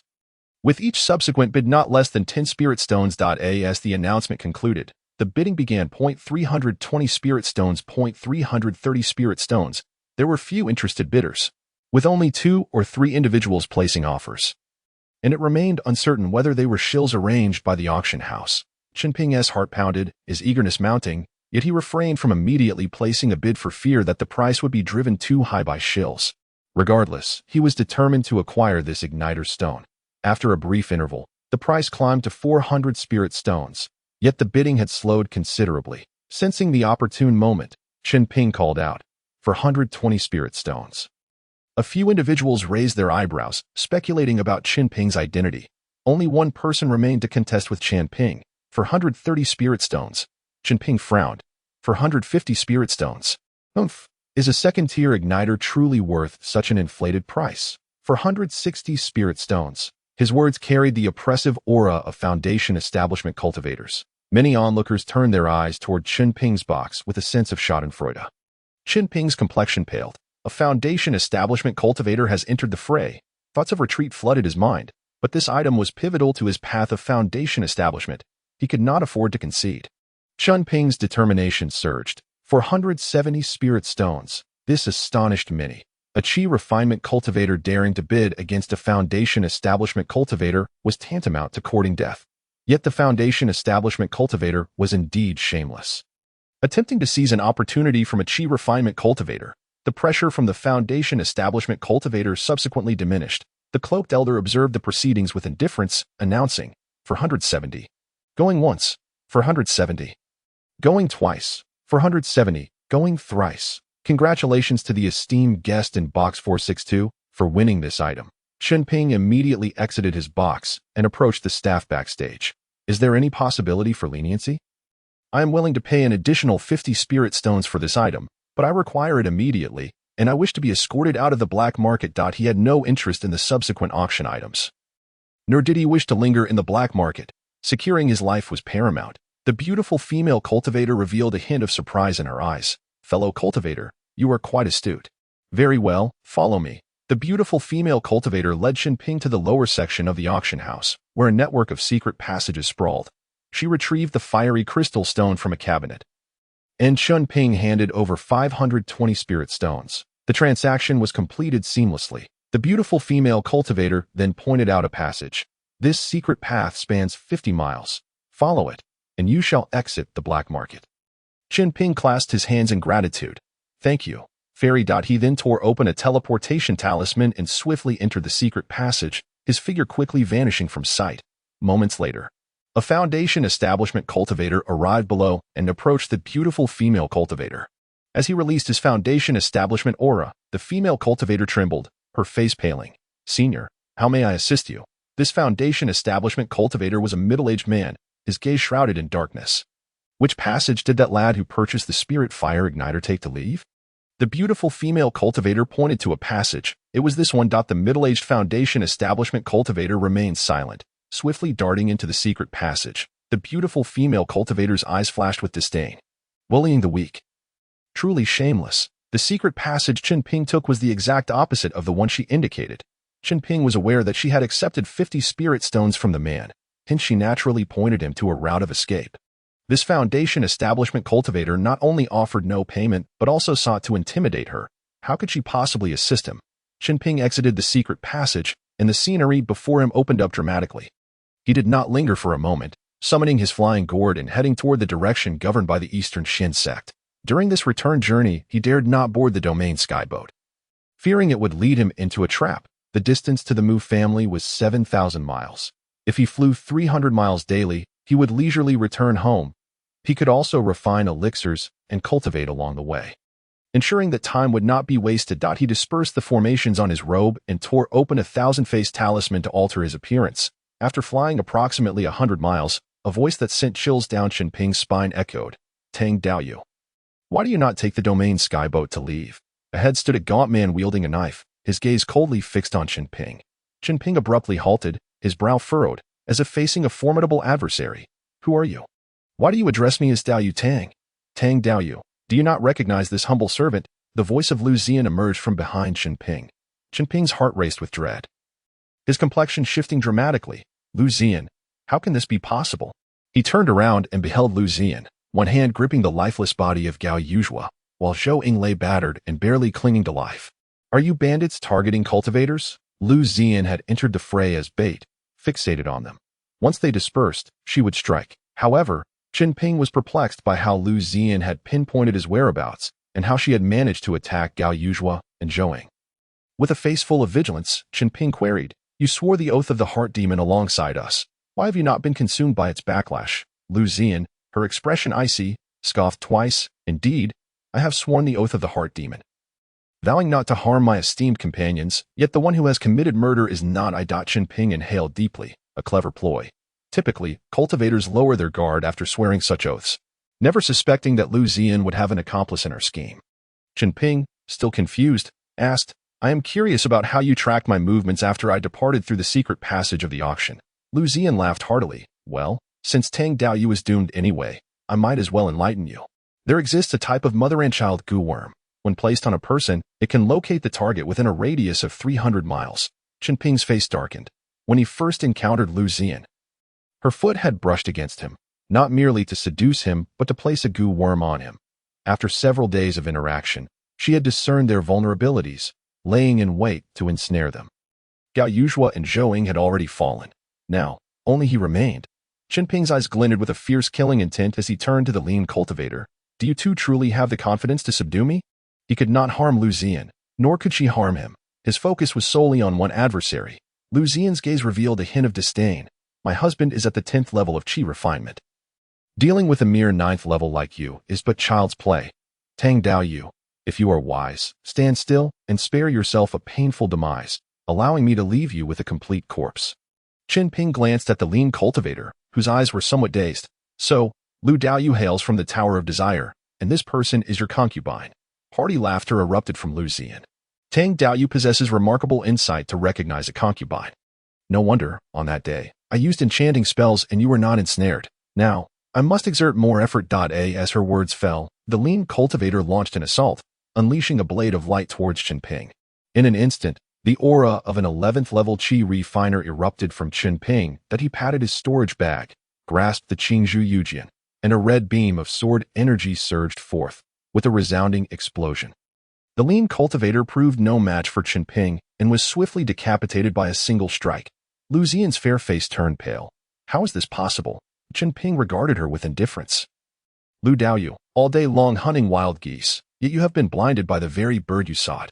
This time, the turtle breathing technique had achieved remarkable success. Lu Xian looked at Chen Ping. Forcing a smile, what of it? With the oath of the heart demon in place, how dare you lay a hand on me? Chen Ping raised his sword, pointing it at her, a gentle smile gracing his face. Yet his eyes were frigid. Lu Daoyu, your words hold merit. The oath of the heart demon we swore initially states that we shall not act detrimentally during this black market auction, which is set to last only 7 days. There are still 4 days left. Lu Xian's countenance turned ashen. Tang Xing is unexpectedly astute, having found a loophole in the oath of the heart demon. She immediately abandoned Gao Yujua's corpse and the barely conscious Zhou Ying, disregarding her concubine's body, summoning a sword and soaring into the air. Chen Ping furrowed his brow but soon relaxed. An 11th level Qi refiner can only traverse 400 miles a day using ordinary flying artifacts.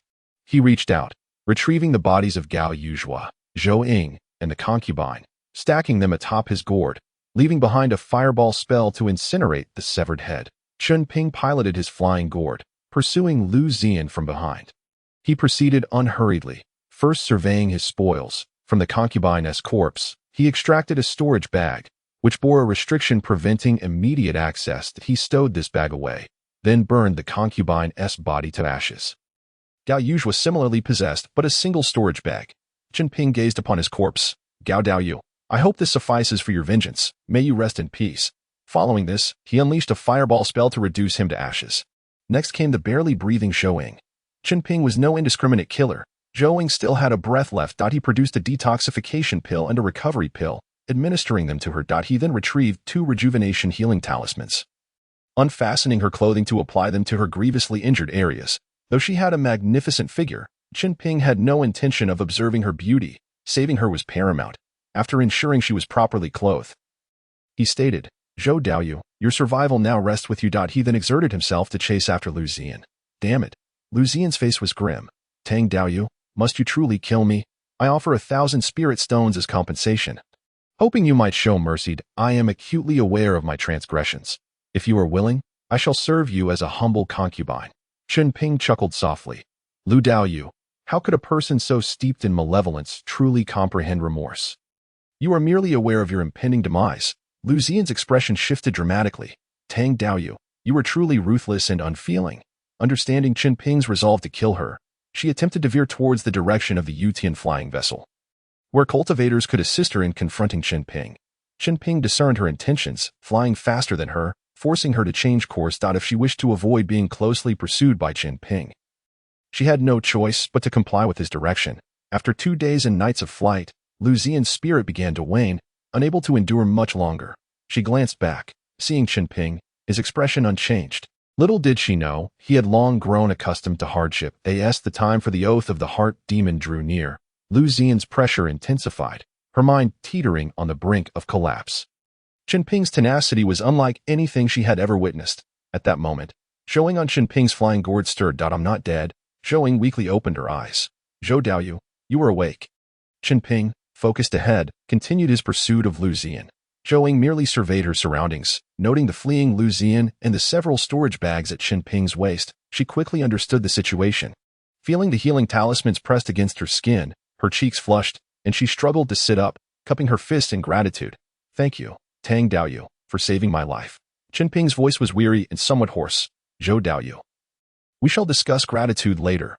There is just over a day left. Once the oath of the heart demon expires, you may avenge yourself on Lu Xian. Adjust your state as swiftly as possible.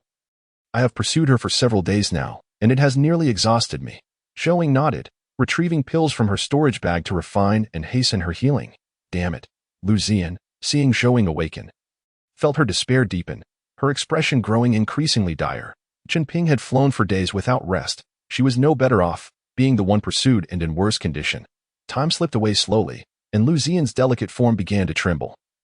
The specter of death drawing closer. As the binding force within her heart abruptly vanished, Zhou Ying stood, her face pale as she bellowed, Wretched maid, come and face your death.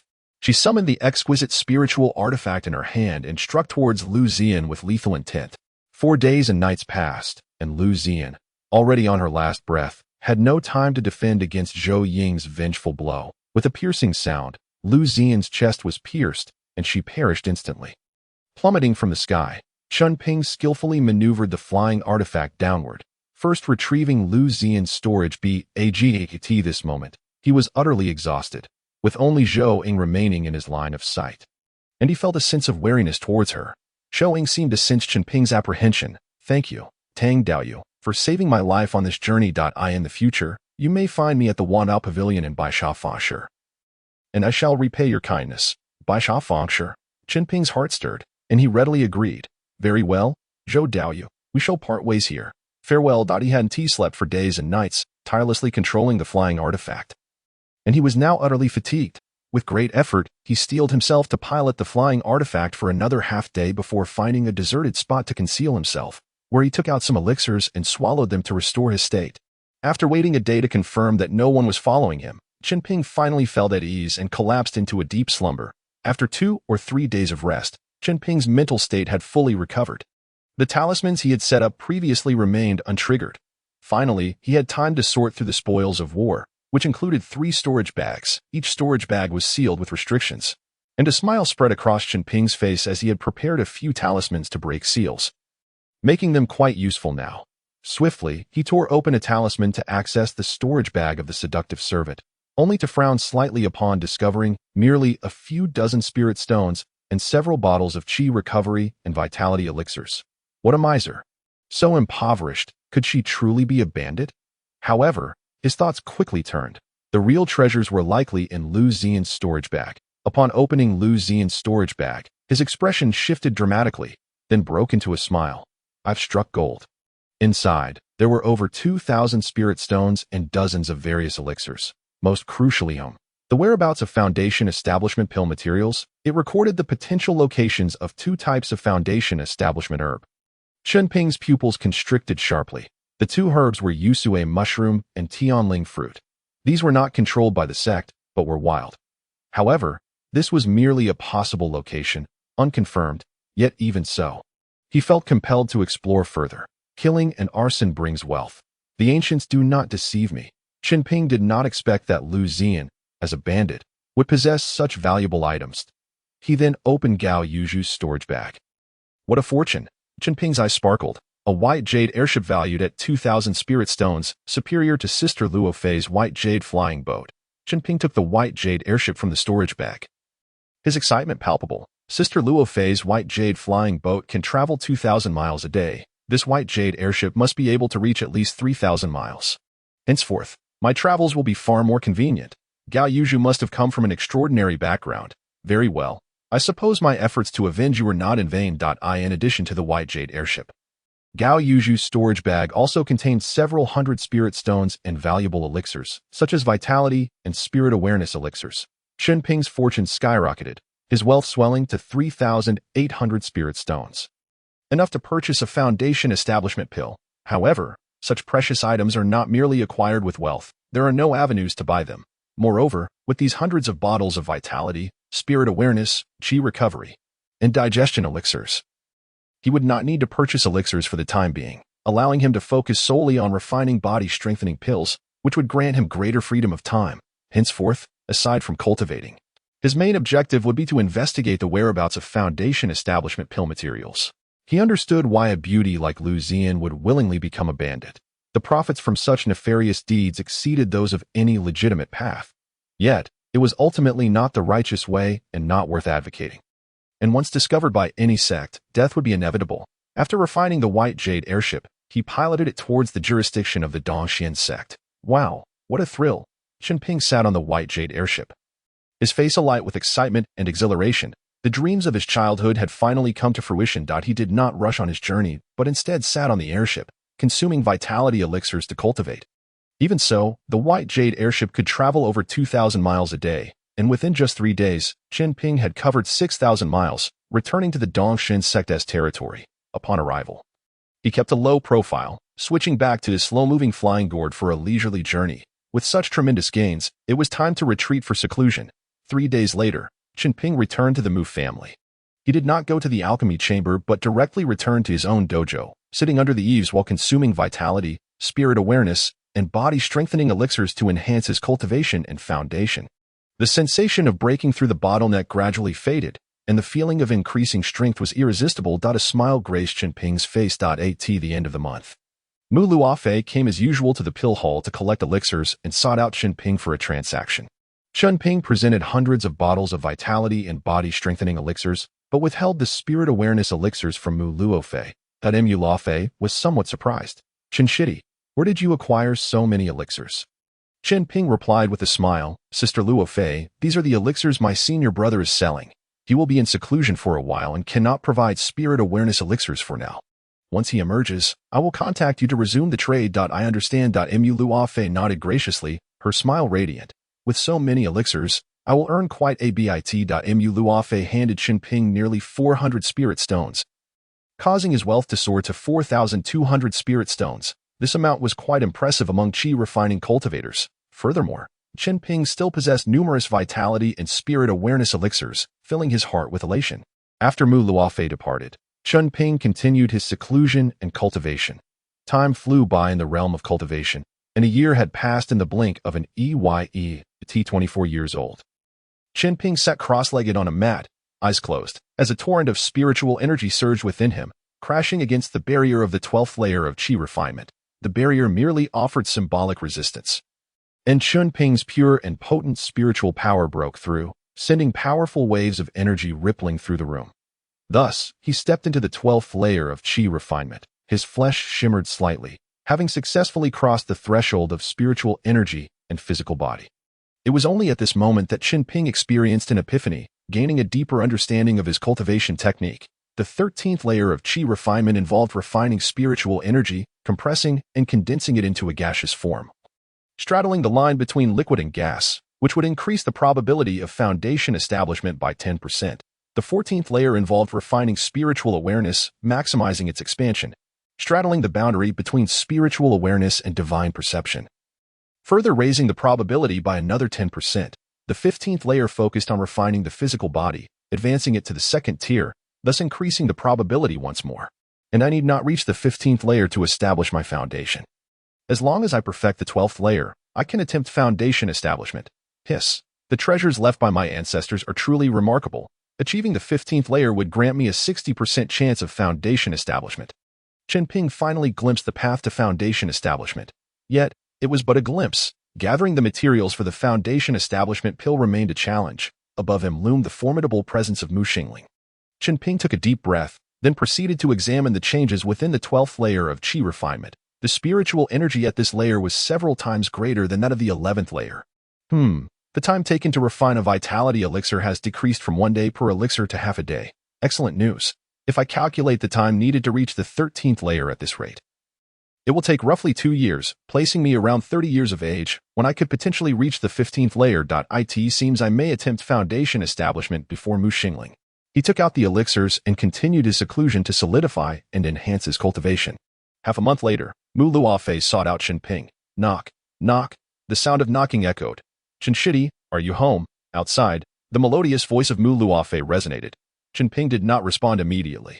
His cultivation had progressed at an astonishing pace. Reaching the 12th level of qi refinement, he had no intention of revealing his true cultivation in front of others, especially not within the Mu family, as he feared being discovered by Mu Xingling. Thus, he swiftly employed a technique to conceal his true level, adjusting it to the 11th level of qi refinement. Only then did he rise to unlock the barriers and open the courtyard door. During his year of seclusion, Mu Luofei had sought him out twice. He had been focused on enhancing his cultivation while she busied herself accumulating spirit stones. "Senior Sister Luofei, what brings you here?" Chen Ping inquired. It is not yet the end of the month. Although Mu Luofei had not yet broken through to the 12th level of qi refinement, the aura emanating from her indicated that it was imminent. Despite the allure of her calling him senior brother, Chen Ping was resolute in not revealing his true strength before her. With a radiant smile, Mu Luofei responded, "What? Must there be a matter for me to visit Chen Shidi? Could it not simply be that I wish to see you?" A flutter of excitement surged in Chen Ping's heart. 23. Mu Luofei had fully matured, exuding an extraordinary charm that was breathtakingly beautiful. Having grown up together, He had managed to withstand her allure over the years. He chuckled wryly, rubbing his nose. If that is the case, why have I not seen you come to find me before? Humph. Mu Lufei playfully huffed, feigning anger. So this is how Chen Shidi perceives me. Chen Ping found himself at a loss for words. Observing his discomfort, Mu Lufei giggled. Come with me to the Hall of Elders. Mu Xingling wishes to see you. A wave of pressure and urgency washed over Chen Ping. He did not refuse but instead asked, Senior Sister Luofei, do you know why the Hall Master seeks me? Mu Lufei shook her head. I do not know. Only that I was instructed to bring you. Chen Ping nodded and boarded her white jade flying vessel, heading towards the Hall of Elders. While aboard, Chen Ping inquired, when does Senior Sister Luofei plan to break through to the 12th level of Qi refinement? Mu Luofei's beautiful eyes sparkled with surprise, and she smiled gently. You have keen insight. Chen Shidi, it should be soon, within half a year. If only she knew that he had already reached the 12th level, he would have relished the look of astonishment on her face, suppressing this thought. Chen Ping asked, has Senior Sister Luofei discovered any leads on foundational spirit materials? The 100-year spirit milk, a vital ingredient for crafting foundational pills, would save Chen Ping considerable effort if he could acquire it through Mu Luofei's connections. However, Mu Luofei shook her head slightly. It is not that simple. A single drop of 100-year spirit milk is valued at 2,000 to 3,000 spirit stones, and obtaining relevant leads is quite challenging. A batch of foundational pills contains 10, worth 35,000 spirit stones. While the materials for crafting foundational pills are indeed expensive, those able to do so reap immense profits. Chen Ping hoped to find a lead before turning 30. Otherwise, he would have to trouble his uncle Li Erniu to buy some at an auction. Chen Ping nodded, recognizing that having connections with Uncle Li Erniu, who was at the foundational stage, made it significantly easier to gather 100-year spirit milk. However, he preferred not to approach Li Erniu unless absolutely necessary. He understood Mu Luofei's perspective. With a cheerful smile, Mu Luofei said, should I find any leads on the 100-year spirit milk, I will certainly invite you, Chen Shidi, to join me. Having observed his character for over a decade, she felt reassured about Chen Ping. Chen Ping grinned. Very well. I shall await the good news from Senior Sister Luofei. Upon arriving at the Hall of Elders, Chen Ping was met with a sight of numerous Qi refinement disciples, each appearing numb, dazed, and despairing, their faces pale. Seeing this, Chen Ping inquired about Fang Xing and the others. How are Fang Shidi and the others faring? Mu Luofei's beautiful eyes dimmed slightly as she shook her head. Over the past year, they have taken on numerous lucrative tasks from me, barely managing to catch their breath. The best outcome for them in this lifetime would be to find a peaceful conclusion. Aside from Fang Shidi, Han Shidi, Luo Shidi, and Lin Shidi were all in dire straits. Chen Ping mused, Senior Sister Luofei, the next time you encounter the few Shurdis, could you assign them a task to gather the blood of the blood-horned red bull? I am willing to purchase a bull's horn for 50 spirit sands, with no upper limit. The body-tempering pills were in high demand, and their profit exceeded that of spirit stone pills. With his enhanced spiritual awareness, Chen Ping could craft the body-tempering pills even more efficiently, and he was running low on the blood of the demon bones, making this a timely opportunity. Master, this chapter has more to follow. Please click on the next page to continue reading. As the excitement continues, Mu Luofei smiled. Chen Shidi, is your senior brother about to emerge from seclusion? Chen Ping nodded with a smile. Indeed. Mu Luofei remarked, with you as their senior brother, Fang Shidi and the others now have a glimmer of hope. This made Mu Luofei admire Chen Ping's character even more, after Li Erniu's advancement to the foundational stage. Aside from his infatuation with her, he had ignored all his fellow disciples from the Jiazi courtyard. During Li Erniu's wedding, he had not even glanced at Fang Xing and the others. Yet, when Li Erniu was at the foundational stage, Fang Xing and the others had lent him spirit stones to offer gifts.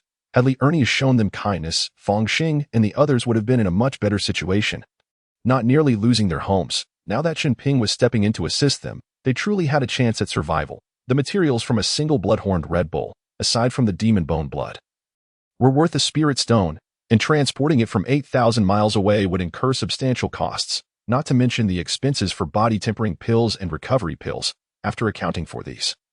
The profit truly lay in the blood-horned red bull. If each person could slay one blood-horned red bull a day, earning a spirit stone each day would allow them to escape the depths of despair. Chen Ping smiled. If Senior Sister Luofei can lend them a hand, as their senior brother, I will also do my utmost to assist. Ultimately, their fate lies in their own hands. He took out 200 spirit stones and offered them to Mu Luofei. This sum is a deposit for the few Shidis. Mu Luofei accepted the money with a serious expression, I will ensure this is delivered to them. At this moment, they arrived at the entrance of Mu Xingling's dojo. Mu Luofei departed, and Chen Ping entered Mu Xingling's dojo alone. Dressed in a flowing red gown, Mu Xingling sat cross-legged in the center of the dojo. Hall Master, Chen Ping performed with fervor, gazing at Mu Xingling with an intensity that was both passionate and restrained. Mu Xingling's expression was calm as she replied, Chen Ping, return and prepare yourself. In a month, accompany me. Chen Ping's heart tightened, yet he feigned enthusiasm, probing for information. Is there a task you require me for? Hall Master, Mu Xingling replied, we have discovered the whereabouts of the purple monkey flower. This was a lead uncovered by several families, and at that time, Chen Ping would be tasked with secretly retrieving a purple monkey flower for her. The purple monkey flower was one of the 5 essential materials for foundational pills. Chen Ping felt a surge of joy within. Understood. Hall Master, Mu Xingling nodded slightly, her demeanor composed and authoritative. During this expedition with the other families, do as I instruct and refrain from causing unnecessary complications. Do you understand? Understood. Chen Ping nodded firmly. The vast network of information available to someone of Mu Xingling's status in the family was indeed unparalleled. This would be a fortuitous turn of events. Had Mu Xingling not viewed Chen Ping as her devoted servant, he might have waited a long time before coming into contact with foundational spirit materials. Mu Xingling cautioned, this mission is perilous and not straightforward. Prepare well, and you may leave. Chen Ping rose and departed her dojo. Leaving the Hall of Elders, Chen Ping did not return to his own dojo to continue his cultivation.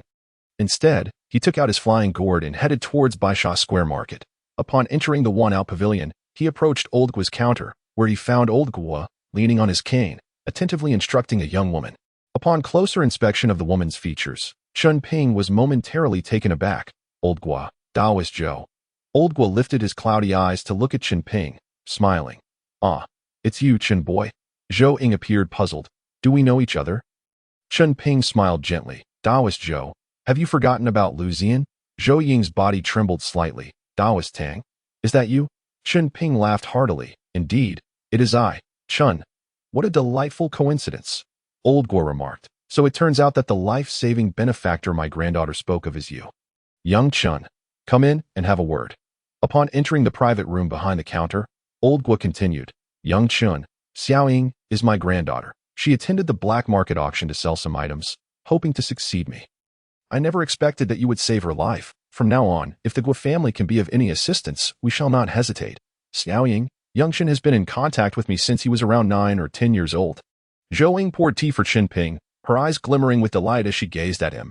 I didn't realize that my grandfather had such a connection with my benefactor. Chen Ping was taken aback.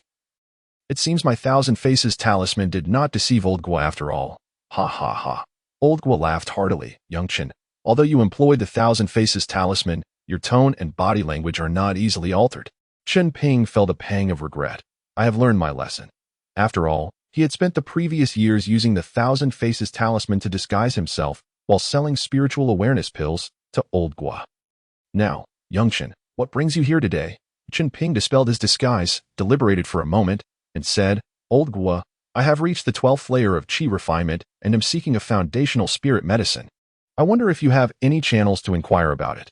Old Gua and he had developed a friendship across generations. With their relationship deepening, there was no need for concealment. Zhou Ying, seeing Chen Ping's true appearance, felt a flush of warmth on her fair cheeks, not expecting him to be so young and handsome. Old Gua squinted slightly and asked, which spirit medicine do you seek? Chen Ping responded, a second-tier demon pill or a century-old spirit milk. Old Gua exchanged a glance with Zhou Ying. Zhou Ying spoke, Chen Taoist. Both the second-tier demon pill and the century-old spirit milk can only be found in the eastern wasteland. Most late-stage Qi refinement cultivators flock to the market there for these items. However, our Gua family has channels to help you inquire about this information as a token of gratitude for your life-saving grace. Chen Ping displayed a joyful expression. In addition to that, I also have a business proposition for you. Gently tapping his storage bag, he produced a vial of body refinement pills. Just the scent of it caused Old Gua's frail body to tremble slightly. Body refinement pills? Indeed. Chen Ping nodded. It seems Old Gua understands the benefits of body refinement pills. May I ask what price you intend to offer for their acquisition? Old Gua took a deep breath. Although this is a first-tier pill, it is exceedingly rare as it does not originate from the Eastern Domain's cultivation world. I do not have a precise price for buying or selling. If you trust me, Young Chen, you could entrust this matter to our Gua family, and we will organize a small auction. The handling fee would be 10% profit. What do you think? The Guo family could indeed set up a small auction. Their influence was substantial. Chen Ping contemplated this, realizing it seemed to maximize profits, and nodded in agreement. All right, judging from old Chen's words. It became evident that the body refinement pills prescription was truly absent from the Eastern Domain's cultivation world. Even the four major sects there had not mastered it. This knowledge of the myriad arts of immortality was of utmost importance. Old Guo added, at that time, young Chen, you may attend the auction. You might find what you desire. Chen Ping nodded and then inquired about another matter. Old Guo, do you know where I can find a second-tier spirit fire? Preferably one that is unclaimed. A second-tier spirit fire? Old Guo replied in surprise, that is also a precious item. I'll help you inquire about it. This prompted his suspicion that Chen Ping was an alchemist. Hence the need for second-tier spirit fire. Spirit fire is essential not only for alchemy but also for artifact refinement. Zhou Ying handed Chen Ping a token, Chen Daoist, if there are any updates. This token will notify you, and you may come to the Wanao Pavilion. Thank you, Chen Ping replied, accepting the token. He then requested Old Guo's assistance in acquiring several materials for the body refinement pills. Planning to collect them every 3 months, Chen Ping understood the importance of not putting all his eggs in one basket.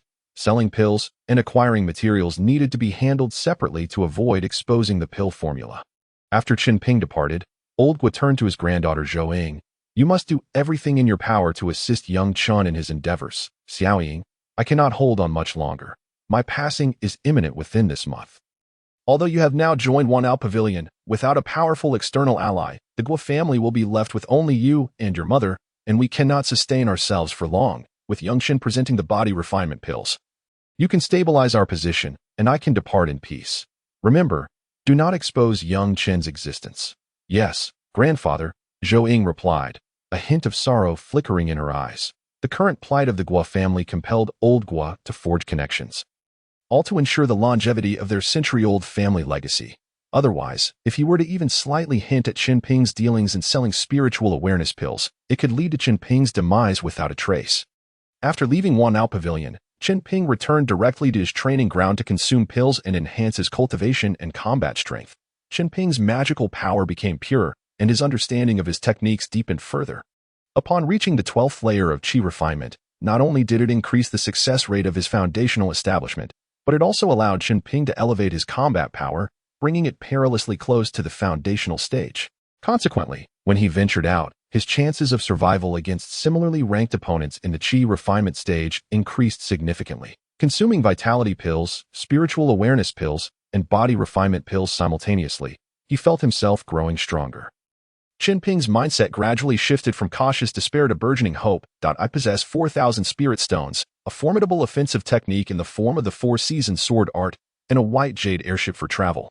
Chen Ping mused over his assets. To successfully elevate his physical form into the second tier, he must also commence the practice of the true Yang diamond body technique.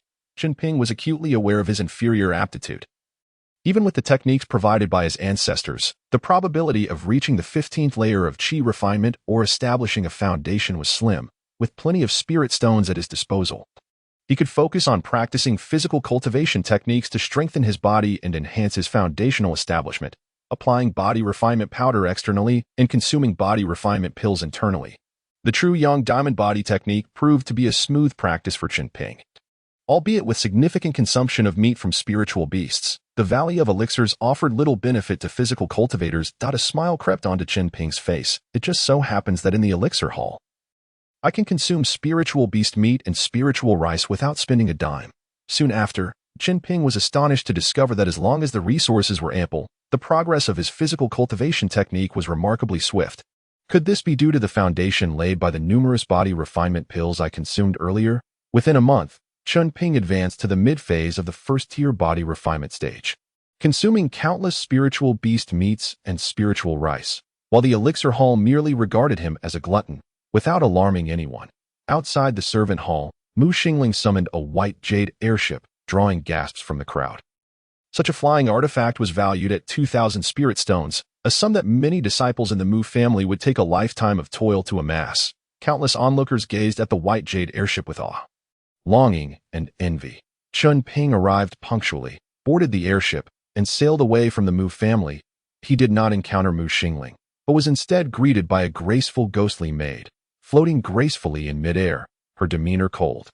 I am Yue, the master has instructed you, young Chen, to choose any room to stay. This exemplified the Mu family's true lineage, having a young and beautiful ghostly cultivator at their service.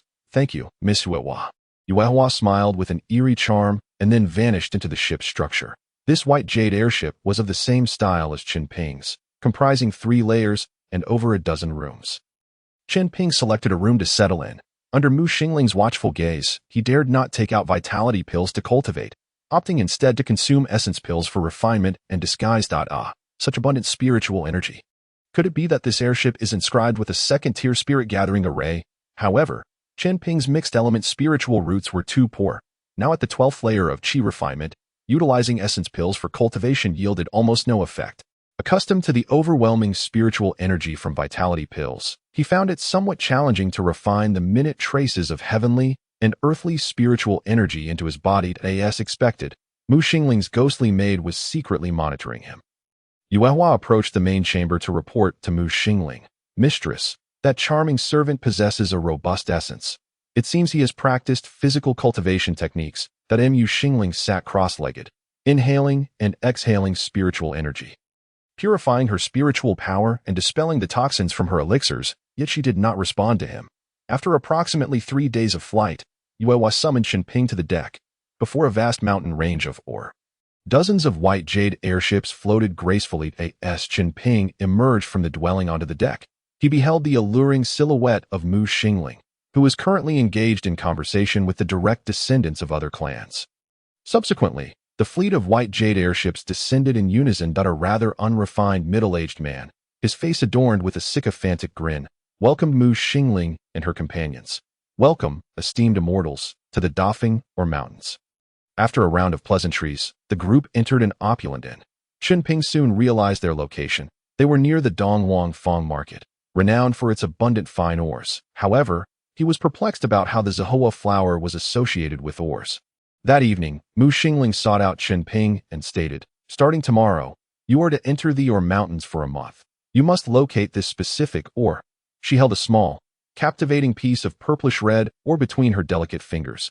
This is the Jingyang purple stone, a companion ore of the Zihua flower. That if you find this ore and continue to dig deeper, you may have the opportunity to uncover the Zihua flower. This area is not under the jurisdiction of the Dongxian sect, and within, killing is not prohibited.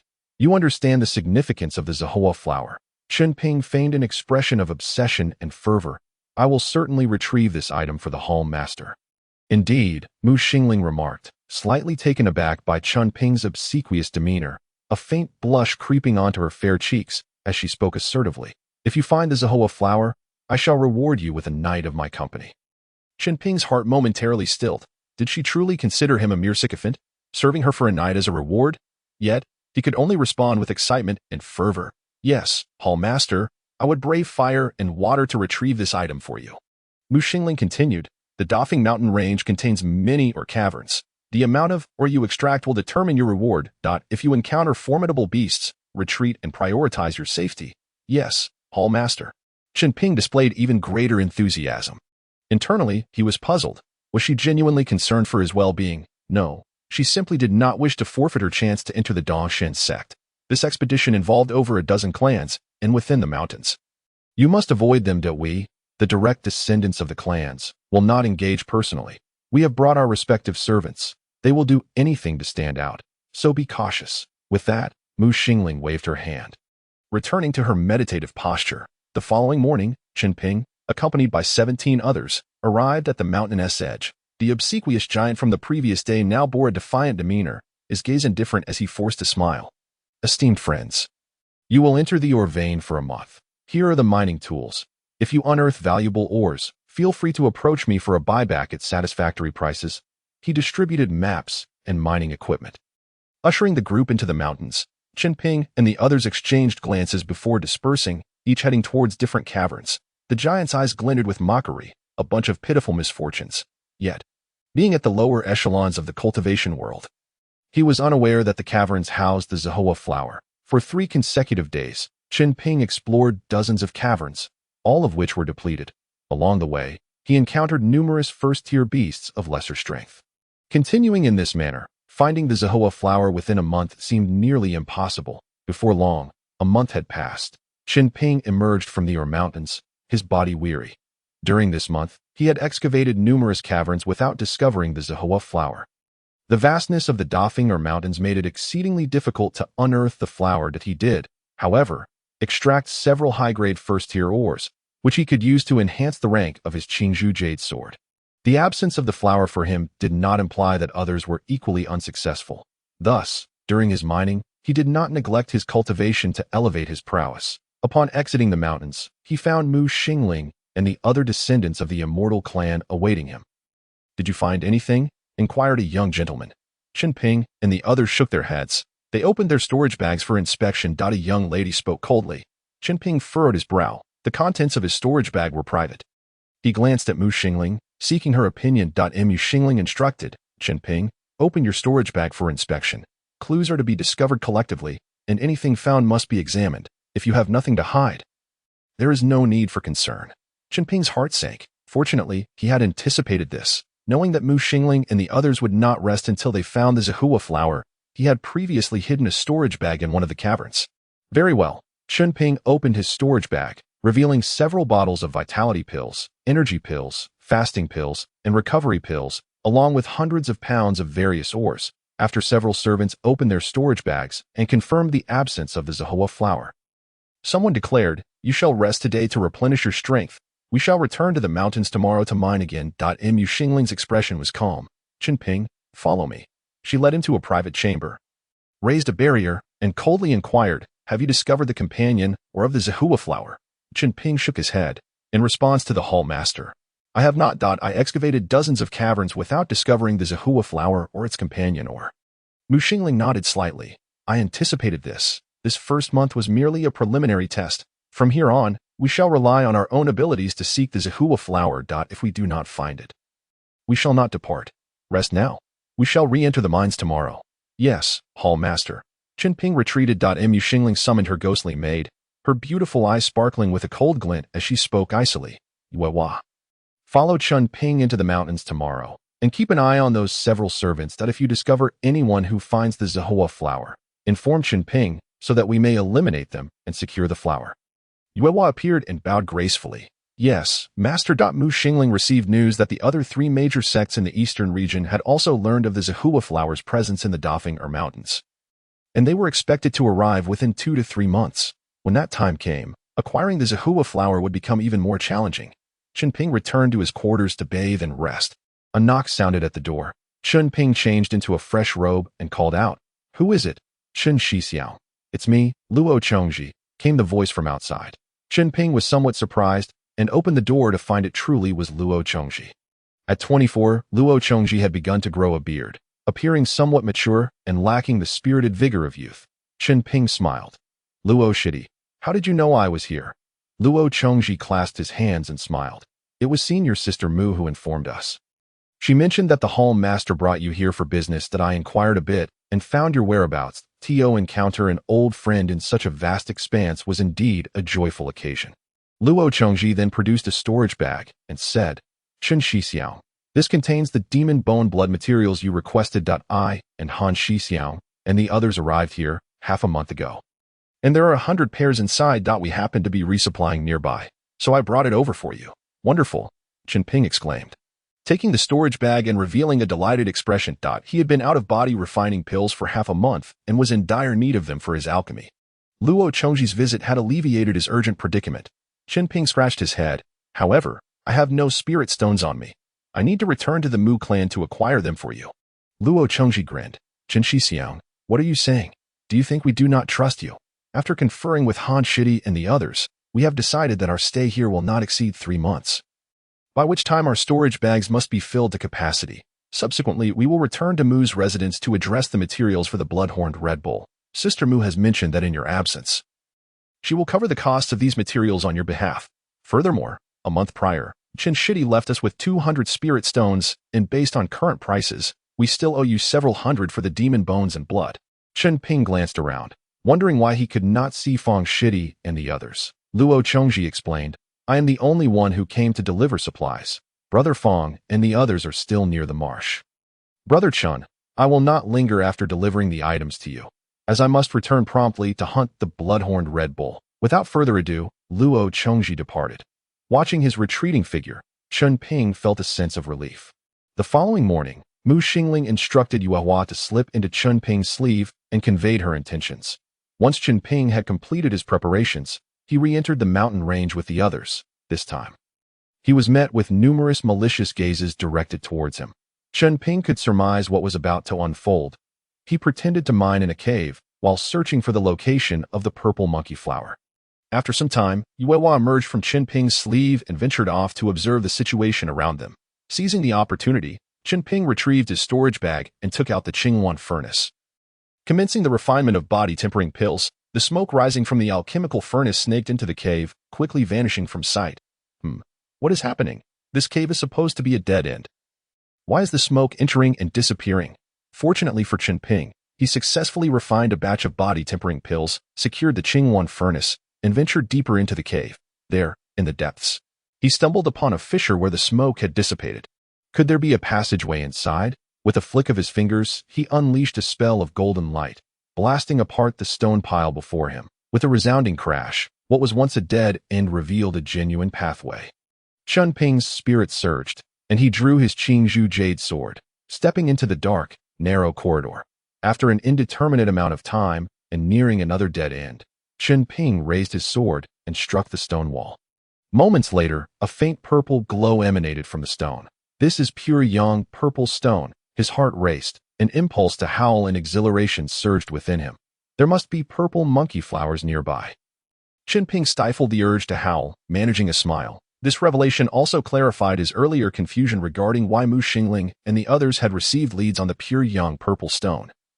Yet they had found no trace of the purple monkey flower after a month in the mountain range. It turned out that someone had discovered the pure young purple stone and sealed the cave's entrance to mislead others. The individual responsible for sealing the path was remarkably skilled. Had Chen Ping not been refining pills and accidentally noticed the smoke, he might never have realized it. With great care, Chen Ping employed his golden light spell to excavate the pure young purple stone from the wall. Apprehensive of damaging the nearby purple monkey flowers, as one of the 5 foundational spirit materials, the purple monkey flower was worth 2,000 to 3,000 spirit stones per stalk and was exceedingly rare. Seldom available for sale. It was a treasure that could not be bought even with wealth. After toiling for half a day, he finally shattered the last thin layer of ore, revealing a pair of purple flowers resembling monkeys before him. These flowers were not rooted in the soil but rather thrived within the pure young purple stone. Or perhaps the purple monkey flowers had catalyzed the soil into the pure young purple stone. The purple monkey flowers emitted a faint, enchanting fragrance. Purple monkey flowers. And 2 of them. Chen Ping was both astonished and elated. He hurriedly retrieved a jade box specifically designed for preserving rare spiritual items and carefully extracted the purple monkey flowers, roots and all, placing them within the box. His heart raced with anticipation. Taking a deep breath, Chen Ping began to erase any traces of the pure young purple stone. He could not afford to keep it. Then, he took a moment to contemplate the subsequent steps. How could he bring these 2 purple monkey flowers out of the Dafeng mountain range without arousing Mu Xingling's suspicion? Offering them to her was out of the question. He could not afford to enhance the enemy's chances of foundation establishment. That would ensure his perpetual lack of freedom. While no one searched on the way in, the exit was bound to involve checking storage bags. Attempting to slip away unnoticed would not suffice. Could he sneak out of the Dafeng mountain range? Chen Ping emerged from the cave and observed the area at the mountain's edge. It was surrounded by wooden barriers that appeared flimsy yet were fortified with restrictions. Although weak, they were capable of sensing anything attempting to leave the mountain. Triggering the restriction would surely summon individuals, thus exposing him. Chen Ping fell into deep thought before devising a strategy. If he could not do it himself, he would utilize a demon beast to carry the items out, thereby avoiding suspicion. The Dafeng mountain range was home to numerous demon beasts, which posed a threat to other qi refining practitioners, but held no danger for Chen Ping. He would have to wait until the end of the month to execute this plan, ideally with Feng Xing and the others cooperating with him, but a coordinated effort would ensure greater security. Furthermore, he needed to muddy the waters, ensuring that Mu Xingling could not obtain the purple monkey flowers while placing no blame on him. That a meticulous arrangement was essential. A fierce glint appeared in Chen Ping's eyes. As this involved his path to foundation establishment, he would not yield an inch. With that, he began gathering some weaker demon creatures, merely injuring them without killing. He then forced these demon beasts to flee towards the mountain's edge. After observing for several days, he noticed that the restrictions were triggered, and shortly thereafter, cultivators from the mine began pursuing these demon beasts using flying artifacts. However, after slaying them, no one bothered to collect the corpses. Instead, nearby rogue cultivators dissected the demon beasts. Demon beast corpses were hardly as valuable as ores, and mishandling their bodies could result in infections, posing considerable risks. Chen Ping watched this unfold with a fervent heart. This could work. If I managed to stuff my storage bag inside a demon beast's body and let it charge out of the mountain, I could not only retrieve the purple monkey flowers, but also take my storage bag with me. 1 or 2 demon beasts posed little challenge, but if he could gather dozens to charge out simultaneously, he could create the perfect diversion. Chen Ping pondered this plan, increasingly convinced of its viability. The first phase of the plan was complete. The next phase required a catalyst or bait to facilitate his scheme. He ceased mining, dedicating half a day to cultivation and the other half to setting up the bait. His bait was quite straightforward. He adopted a mysterious demeanor, igniting fires and creating smoke in various caves to probe the area. While others mined cautiously, seeking to avoid detection, Chen Ping's contrary approach naturally attracted attention. What is that fellow up to, darting between different caves? Zhang Ergu, observing Chen Ping from the shadows, furrowed his brow. Could it be that he possesses a special method to locate the pure young purple stone? Otherwise, I cannot fathom his motives. He was certain that Chen Ping harbored a secret. Zhang Ergu was aware of Chen Ping's background, having also emerged from a family of cultivators as a direct descendant's servant. With such a position, ordinary cultivators would not even qualify, and he was eager to impress his family, having spent over a month and a half in the Dafeng mountain range without any gains. Zhang Ergu continued to spy on Chen Ping, refraining from immediate action. Meanwhile, Chen Ping had long sensed Zhang Ergu's presence and smirked inwardly. The bait was effective. A big fish was about to take the hook. Unable to resist the urge of greed, Zhang Ergu came to his demise. This was no fault of Chen Ping's. As the month drew to a close, the group prepared to leave the mountain. With many eyes fixed intently on Chen Ping, ready to inspect his storage bag, Chen Ping, with an expressionless demeanor, opened his storage bag, revealing nothing of particular value. The fact that no one had yet unearthed the coveted purple monkey flower inevitably left the direct descendants of the Immortal clan feeling somewhat disheartened. Chen Ping, follow me, commanded Mu Xingling in a cold voice. Chen Ping stepped into Mu Xingling's chamber, where she fixed him with an unfriendly gaze. Well, mentioned that you have scarcely mined this month. Chen Ping, shouldn't you provide me with an explanation? Chen Ping's lackadaisical attitude was causing her to question whether his slave mark had failed. Upon inspecting Chen Ping's cultivation, she found him still at the 11th level of qi refinement. Certainly incapable of evading her control, with fervent eyes and an excited tone, Chen Ping replied, Palace Master, allow me to explain. I have discovered a shortcut to find the purple monkey flower. He spoke of the smoke he had sent into the mine, which led him to news of the pure young purple stone. Although he deliberately concealed the crucial detail about the purple monkey flower, Mu Xingling's demeanor shifted slightly, her brows arching in curiosity. Yuehua immediately head into the mountains to verify his claims. After an hour, Yuehua returned with a report. Master, there indeed exists a pure young purple stone within that mine, but the purple monkey flower has already been taken. Her words confirmed that Chen Ping had not deceived Mu Xingling. At this revelation, Mu Xingling's composure wavered, her calm countenance betraying a hint of excitement. Very well. Chen Ping, you shall venture into the mountain again tomorrow. If you discover the pure young purple stone, notify Yuehua to return and inform me at once if it pertains to foundational spiritual materials and we have a genuine opportunity to procure it. I shall personally intervene. Yes, Palace Master. Chen Ping gazed at her with unwavering intensity, his tone fervent. I shall not disappoint you. A subtle blush flickered across Mu Xingling's icy visage. 2 months prior, she had promised Chen Ping a night of indulgence. Her investment of purity into a submissive servant was finally yielding fruit. Mu Xingling's tone softened inexplicably as she instructed, you may retire and rest. Chen Ping rose to leave, heading to the inn for respite. Inside the room were Fang Xing, Han Tongbao, Lin Feishan, and Luo Chong, who all stood up and clasped their hands in greeting. Senior brother Chen, considering the passage of time, they realized it had been nearly half a month since they departed from the Mu family, and the return journey would take another half month. Having worked here for 2 months, Their storage bags were nearly full, and they needed to return to the Mu family to handle the resources of the blood-horned Red Bull. Before departing, they intended to hand over the monster bone blood they had gathered to Chen Ping. "Senior brother Chen, we have a total of 400 pairs of monster bone blood materials here." Chen Ping accepted the storage bag and produced 200 spirit stones in return. However, Fang Xing and the others shook their heads in refusal. "Senior brother Chen, the 200 spirit stones you previously provided helped us immensely during a critical time. Our storage bags are now filled with materials. There is no need for you to offer us a deposit." Now at the 10th level of Qi refinement, they had left their previous positions to take on tasks at the Steward Hall, earning nearly 10 spirit stones a month. Yet, after 2 months of assisting Chen Ping, each had accrued over 50 spirit stones. Growing up together, they had experienced the vicissitudes of life, making them all the more aware of the value in Chen Ping's assistance. They also understood the importance of gratitude. Chen Ping stated, "For this month, you should not return to the Mu family. Instead, assist me with another task here. One of my storage bags was taken by a mountain beast, and I intend to purchase some meat materials from you to lure the creatures out, allowing us to retrieve my bag." They could not fathom Chen Ping's true intentions, believing he was merely seeking their help with a problem he had encountered. The four exchanged glances before nodding in agreement. "Very well, senior brother Chen, we shall help." Chen Ping then designated a location for them to save on expenses. They chose not to stay at the inn, instead departing directly for the designated spot to guard through the night. Once upon a time, Chen Ping had refrained from eating or drinking for 3 days and nights to avoid wasting a single Qi pill. Now, his companions were so frugal that they opted to sleep under the stars rather than pay for an inn. The next morning, Chen Ping arrived at the mountain's entrance, and together with the group, they ventured inside.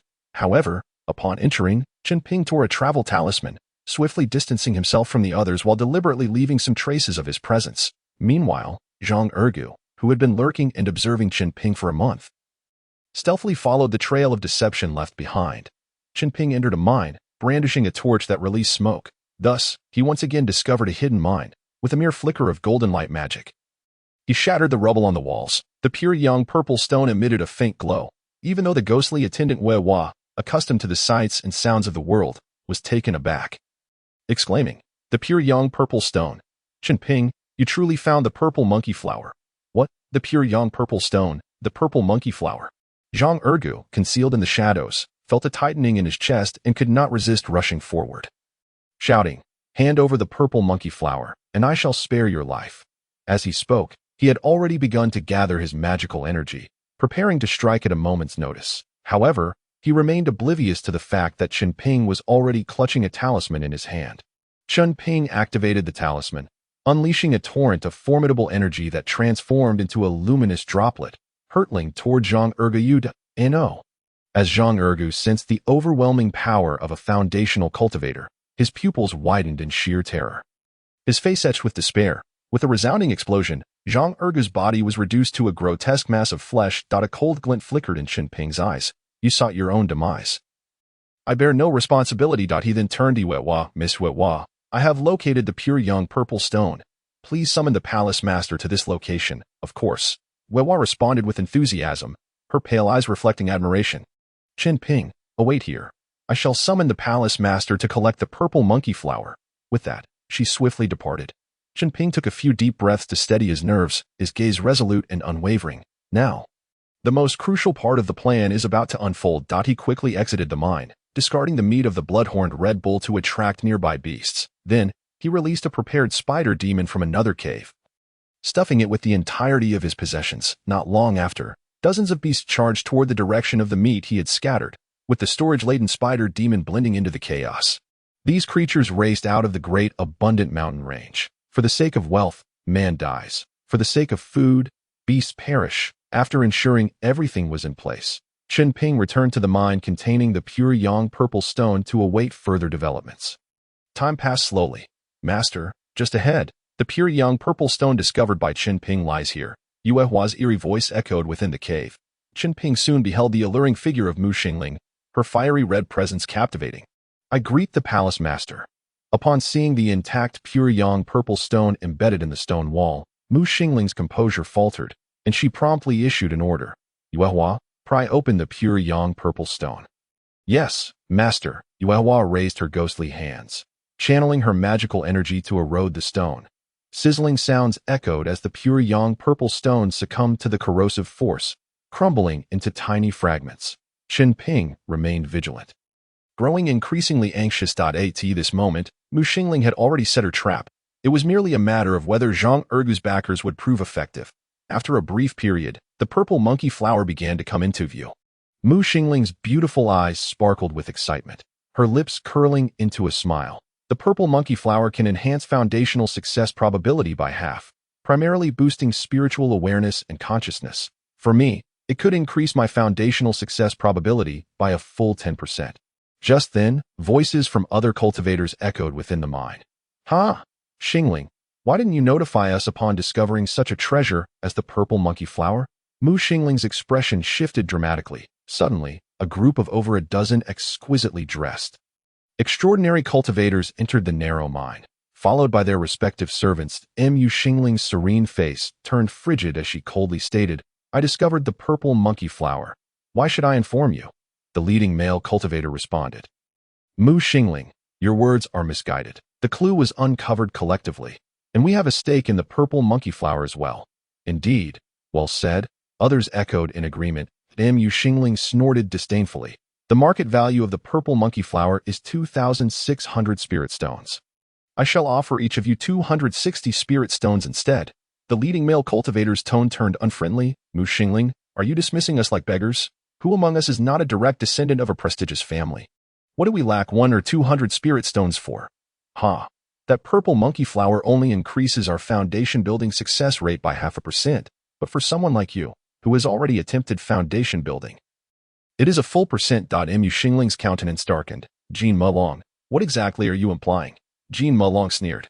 "The families of the other 3 sects will arrive within half a month. We have been in the Dafeng mountain range for over 2 months and have only just discovered a single purple monkey flower.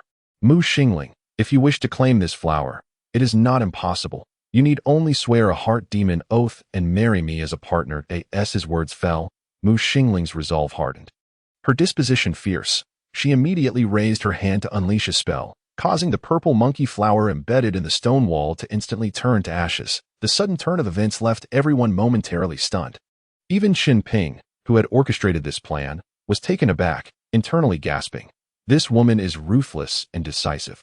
She chose to destroy the foundation-building spiritual object rather than succumb to coercion. If I cannot have it, then no one else shall, let alone think they can use it to blackmail me.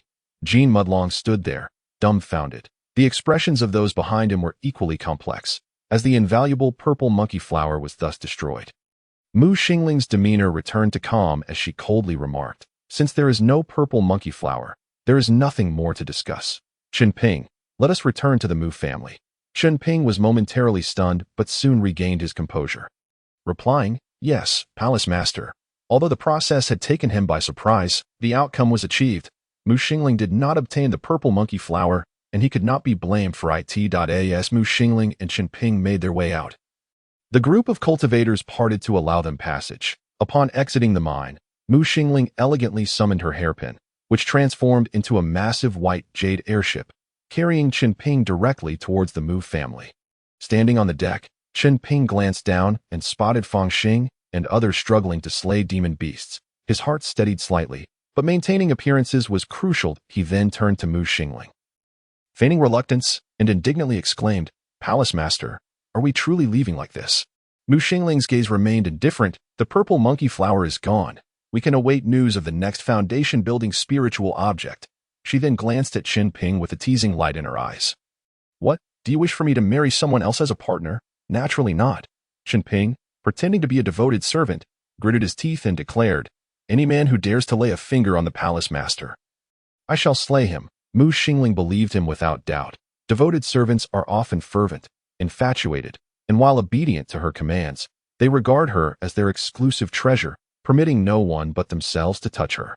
Moreover, only one devoted servant may exist for a single individual. Mu Xingling chuckled coldly and said, "Chen Ping, open your storage bag for me to inspect." Without question, Chen Ping complied, opening his storage bag. Inside were merely some ores, pills, and spirit stones.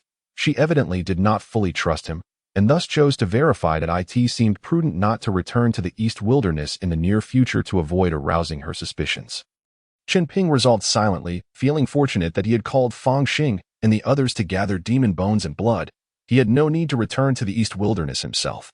Through this incident, Chen Ping's understanding of Mu Xingling's character elevated yet another tier. Cunning, calculating, and decisively ruthless. After examining the storage bag, Chen Ping proceeded to conclude the plan, his gaze fervent as he looked at Mu Xingling. Palace Master, I have located the purple monkey flower. You promised me something. That a flush of color crept onto Mu Xingling's fair face, but her icy eyes locked onto Chen Ping as she replied indifferently. Although you have found the purple monkey flower, I did not acquire it. You did not complete your task, hence you shall receive no reward from me. Chen Ping sighed in relief internally. If Mu Xingling were to fulfill her promise, it would indeed pose a problem for him. The plan had been thoroughly executed. Half a day later, Fang Xing, Han Tongbao, Lin Feixian, Luo Chongji, and others finished slaying the demon beasts and retrieved Chen Ping's storage bag from the belly of a spider demon. They had no time to rest and hurried to the inn to seek Chen Ping, only to be informed by the innkeeper that the guests had already departed and the cultivators had returned to their families. They were left empty-handed. What, then, shall we do with Chen Ping's storage bag? Greed urged them to open it, knowing they could gain considerable benefits. Chen Ping had previously gifted them 400 spirit stones, indicating that his storage bag must contain a significant fortune. The four exchanged glances, and Luo Chongji spoke up. Since Brother Chen has returned to the Mu family with the palace master, we should also return to the Mu family to return the storage bag to Brother Chen. Luo Shitty, do you not wish to? Luo Chongji interrupted them without hesitation. I only know to be grateful. This chapter has not yet concluded. Please click the next page to continue enjoying the captivating content. If we were to tamper with Brother Chen's storage bag, how would we face senior sister Mu and Brother Chen in the future? Let us not forget, in our most difficult times, it was Brother Chen who extended a helping hand. Fang Xing, Han Tongbao, and Lin Feixian appeared contrite, each delivering a slap to their own faces. Luo Chongji silently thought, Brother Chen, this way, I shall repay the debt of gratitude I owe you. Half a month later, Chen Ping was diligently cultivating in his own sanctuary. With the supply of body refinement pills and body refinement powder restored, the pace of his physical training had returned to normal. If he could break through to the second-tier body cultivator before reaching the 15th level of chi refinement. Knock knock. A knock echoed at the door. Junior Brother Chen, are you home? The voice of Mu Lufei resonated from outside Chen Ping's sanctuary. Chen Ping approached the door, smiling broadly. Sister Lufei, what brings you here? Mu Lufei handed Chen Ping the storage bag. This is your storage bag. Junior Brother Fang and the others asked me to return it to you. Upon receiving the storage bag, Chen Ping noticed that the seals had not been tampered with, allowing him to breathe a sigh of relief. Two purple monkey flowers had safely fallen into his possession. Chen Ping chuckled. Why didn't they return it themselves? Mu Lufei shot him a look and explained. They returned to the Mu family for a night's rest yesterday and set off for the East Wilderness again this morning. Chen Ping nodded and then said, Sister Luofei, you arrived just in time. I have a favor to ask of you. I wish to upgrade my Qizhu Jade Sword. During my recent outing with the Palace Master, I collected quite a bit of ore. Mu Luofei's beautiful eyes immediately narrowed into crescent shapes, resembling a little treasure seeker. Let me take a look. Chen Ping welcomed her into his sanctuary. In the past, she would have entered his courtyard without him needing to invite her. Now, she required an invitation to step inside. Time has subtly altered every individual. Chen Ping had already reached the 12th level of chi refinement. Yet his Qingzhou Jade Sword remained a first-tier low-grade magical item. This limitation hindered his swordsmanship combat capabilities. He had unearthed a substantial amount of ore in the Dafeng mine, which could be used to enhance the Qingzhou Jade Sword's grade by integrating the ores. After inspecting Chen Ping's ores, Mu Luofei smiled and said, Junior Brother Chen, your ores are quite comprehensive. You can spend 10 spirit stones to elevate the grade of the Qizhu Jade Sword. Chen Ping replied, I do not know any craftsman. This matter must trouble you. Sister Luofei. Mu Luofei lightly patted her ample chest, smiling sweetly. All right, leave this matter to me. Within a month at most, this matter will be resolved for you.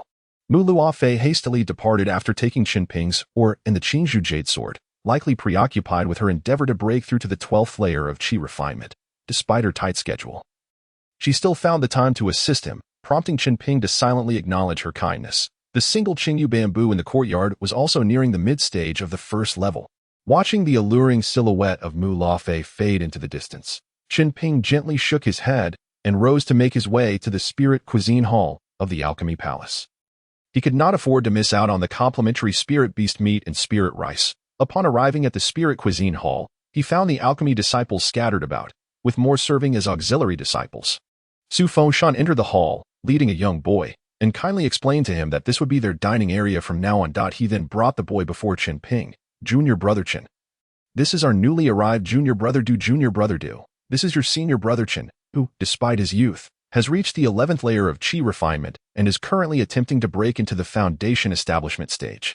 Junior brother Du stared at Chen Ping in astonishment, his voice filled with respect. Greetings, senior brother Chen. Chen Ping was taken aback. It was indeed rare for the alchemy palace to welcome new arrivals. He smiled.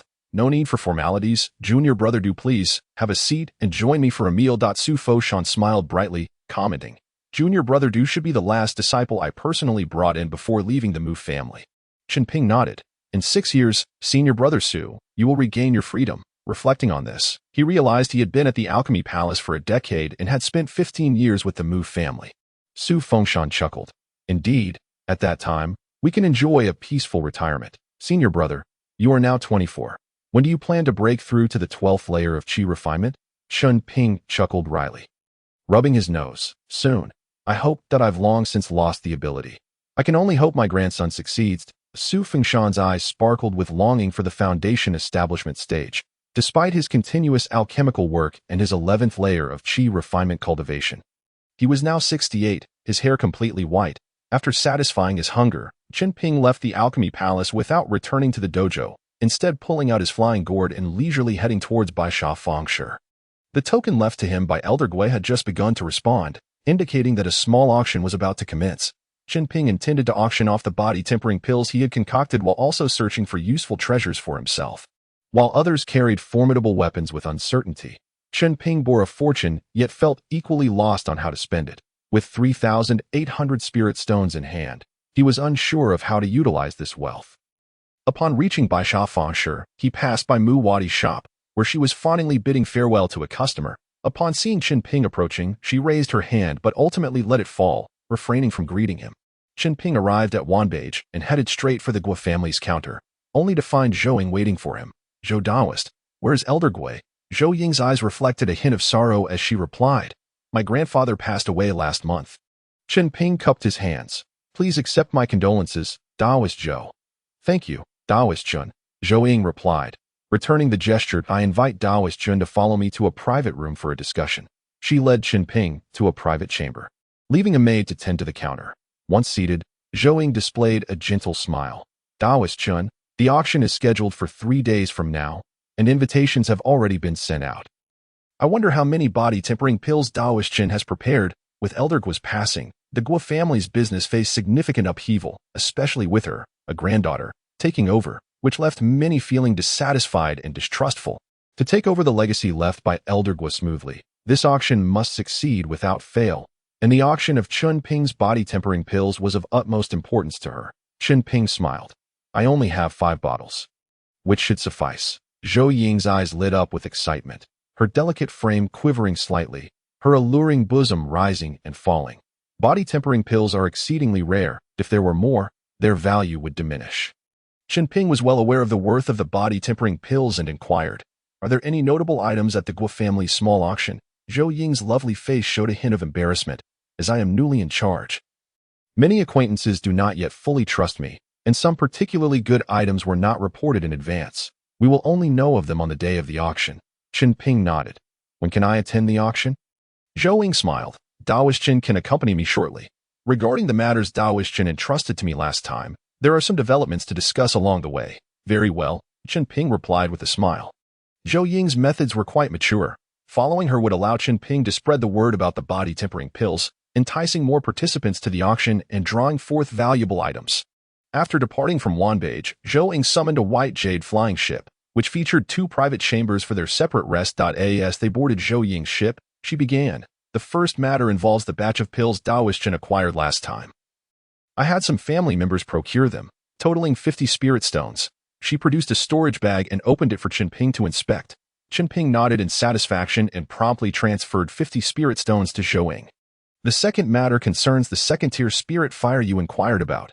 News has arrived from my family indicating there are leads, but I can only disclose further details once we reach the family estate. Chen Ping's eyes gleamed with joy. Excellent. The Guo family's efficiency is truly commendable. Given these two matters, Chen Ping felt it imperative to maintain ties with the Guo family, as for the second-tier demon core and century-old spirit milk. There had been no updates yet, but inquiries were underway through contacts in the eastern wilderness. The Guo family's offerings were indeed substantial. Chen Ping smiled. Thank you, Taoist Zhou. I shall cover any expenses incurred during these arrangements. Zhou nodded slightly. Her ship could travel 2,000 miles a day. The mere addition of 2 private chambers made it 500 spirit stones more expensive than the white jade flying boat. After 3 days of travel, they arrived 6,000 miles away, precisely at the edge of the eastern Xian Sex jurisdiction.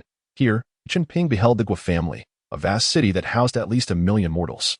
Chen Ping had visited several cultivation families, yet among those in the Qi refinement stage, the Guo family stood out as the most prosperous and thriving. This astonished Chen Ping at the Guo family's foundation. Perhaps one day, when I can no longer advance my realm, I shall establish my own cultivation family. Miss, as the ship descended into the opulent palace city, a young and beautiful maid rushed forward to greet Zhou. Miss, is she not the family head? Chen Ping wondered. Sensing Chen Ping's confusion, Zhou smiled and explained. The current family head is my mother Dou. Chen Ping replied, understanding now. Zhou continued. This auction is of utmost importance to the family. My mother has spent considerable resources to invite a foundation establishment cultivator to ensure our safety. She is likely busy coordinating arrangements for the guests at the auction. Chen Ping nodded. Having a foundation establishment cultivator overseeing the event demonstrated the Guo family's formidable strength. Zhou led Chen Ping to a refined courtyard to rest. Taoist Chen, you may use the hidden passage within the courtyard to attend the auction tomorrow. Chen Ping nodded and handed Zhou the 5 bottles of body-tempering pills in advance. This made Zhou quite excited, her delicate form trembling slightly. Thank you for your trust, Taoist Chen. After a brief exchange of pleasantries, Zhou took her leave. Watching her retreating figure, Chen Ping shook his head slightly. Over the past few days, he had sensed that she was subtly employing alluring tactics to entice him, yet he found it of little consequence. Her methods were rather veiled, hardly comparable to the nefarious arts of seduction, being mere suggestions of temptation. Furthermore, he was not particularly fond of Zhou Ying's type of female cultivator. Her ploys bore no effect on him. Chen Ping produced a medicinal pill and consumed it. Understanding the necessity of enhancing his cultivation regardless of his location, on this day, numerous radiant flying vessels arrived at the palace of the Guo family. The following day, Chen Ping entered the Guo family's auction through a concealed passageway in the courtyard. This was a hidden yet opulent palace situated underground. He altered his appearance and aura before entering a private booth. Unlike the bustling black market auction attended by hundreds, the Guo family's auction hosted around 100 guests. Showcasing their formidable connections, Zhou, now adorned in an elegant and noble gown, stepped onto the auction stage with poise and competence. Welcome, esteemed friends and seniors, to this auction that I shall refrain from unnecessary words and present the first item for bidding. A knife-shaped magical artifact exuding a malevolent aura was brought forth. What a potent malevolence! What grade of artifact could this possibly be? If I possessed this artifact, would my combat prowess not increase by 20%? The prospect of such an enhancement sparked excitement amongst several cultivators. Zhou smiled and announced, this artifact was once classified as a second-tier item. However, due to certain circumstances, its grade has diminished, and its malevolence is now exposed. It is currently a first-tier superior artifact. With diligent nurturing, it can be restored to its former second-tier status over time. The starting bid is 200 spirit stones, with increments no less than 10 spirit stones. Chen Ping was secretly astonished. A first-tier superior artifact starting at 200 spirit stones was quite a hefty price. Once restored, it would be classified as a second-tier artifact, which typically held a value exceeding 1,000 spirit stones. Such an item could not only be a family heirloom, but could also serve from Qi refinement to foundation establishment, potentially saving hundreds of spirit stones. Zhou's opening bid was akin to a royal flush. Stunning the crowd and demonstrating the Guo family's deep-rooted heritage, Chen Ping felt reassured that his body-tempering pills would not go unsold, and perhaps would fetch a high price. Calmly, he observed the price escalate. Though the artifact was remarkable, it was a knife, while he practiced sword techniques, rendering it incompatible with his skills, unless he could find a sword technique surpassing the Four Seasons sword technique. Ultimately, the first-tier superior artifact was secured at 600 spirit stones, causing Zhou Ying's charming face to flush with confidence. Following this, the auction proceeded with several rare first-tier materials, such as beast skins, ores, talismans, and techniques. Half a day later, as the auction neared its conclusion, the atmosphere grew increasingly lively. Next came the penultimate item for bidding. Zhou Ying, with her delicate hand, presented a faceted bronze mirror. This item is known as the Radiant Prism, a first-tier superior defensive artifact. Infusing it with spiritual energy, she activated it, generating a radiant shield that enveloped her, appearing remarkably robust. Chen Ping's eyes brightened. He was in need of a quality defensive artifact as he prepared to venture out in search of foundation establishment materials. However, interest in this item was limited. Most chi refinement cultivators remained within their families and seldom encountered perilous situations. Zhou Ying cheerfully declared, "The starting bid is 300 spirit stones, with increments no less than 10 spirit stones." This price deterred many potential bidders, as dedicated defensive artifacts were scarce on the market, with most artifacts being either for flight or offensive purposes. Chen Ping immediately interjected, 320 spirit stones. A handful of individuals raised their bids. 330, 340, 360. Chen Ping furrowed his brow. Was this a ruse orchestrated by the Guo family? Or did someone genuinely wish to contest him? Regardless, he was determined to acquire this item and continued. 380. The price swiftly escalated to 500 spirit stones. A voice scoffed. Is a first-tier superior defensive artifact truly worth 500 spirit stones? Defensive artifacts seldom match the value of offensive ones. Chen Ping also found the price steep, but was unwilling to let this opportunity slip away. It was his first encounter with a defensive artifact. In a final bid, he called out, 550 spirit stones. A few individuals cast him icy glances before ceasing their bids. 550 for the first time, the second time, the third time. Congratulations to Booth 36 for securing the Radiant Prism. Zhou Ying beamed. Next, we present the final auction item, the Body Tempering Pill. This rare item does not belong to the eastern region of the cultivation world. Its purpose is to assist late-stage chi refinement cultivators in overcoming physical bottlenecks, enhancing their cultivation speed, and increasing the probability of foundation establishment. That we are fortunate to have 5 vials available, starting at 30 spirit stones each, with increments no less than 50 spirit stones. At the sound of her announcement, the crowd's breath quickened with anticipation. Many had come specifically for the Body Tempering Pill. 32 spirit stones, 34 spirit stones. Fellow cultivators, I've been stuck at the 11th layer of chi refinement for ages. I urgently need the Body Tempering Pill. Who among them did not feel the same? 35 spirit stones. Chen Ping's eyes lit up. 37 spirit stones. Now that he was auctioning his own items, he could play the role of a shill, driving the price higher.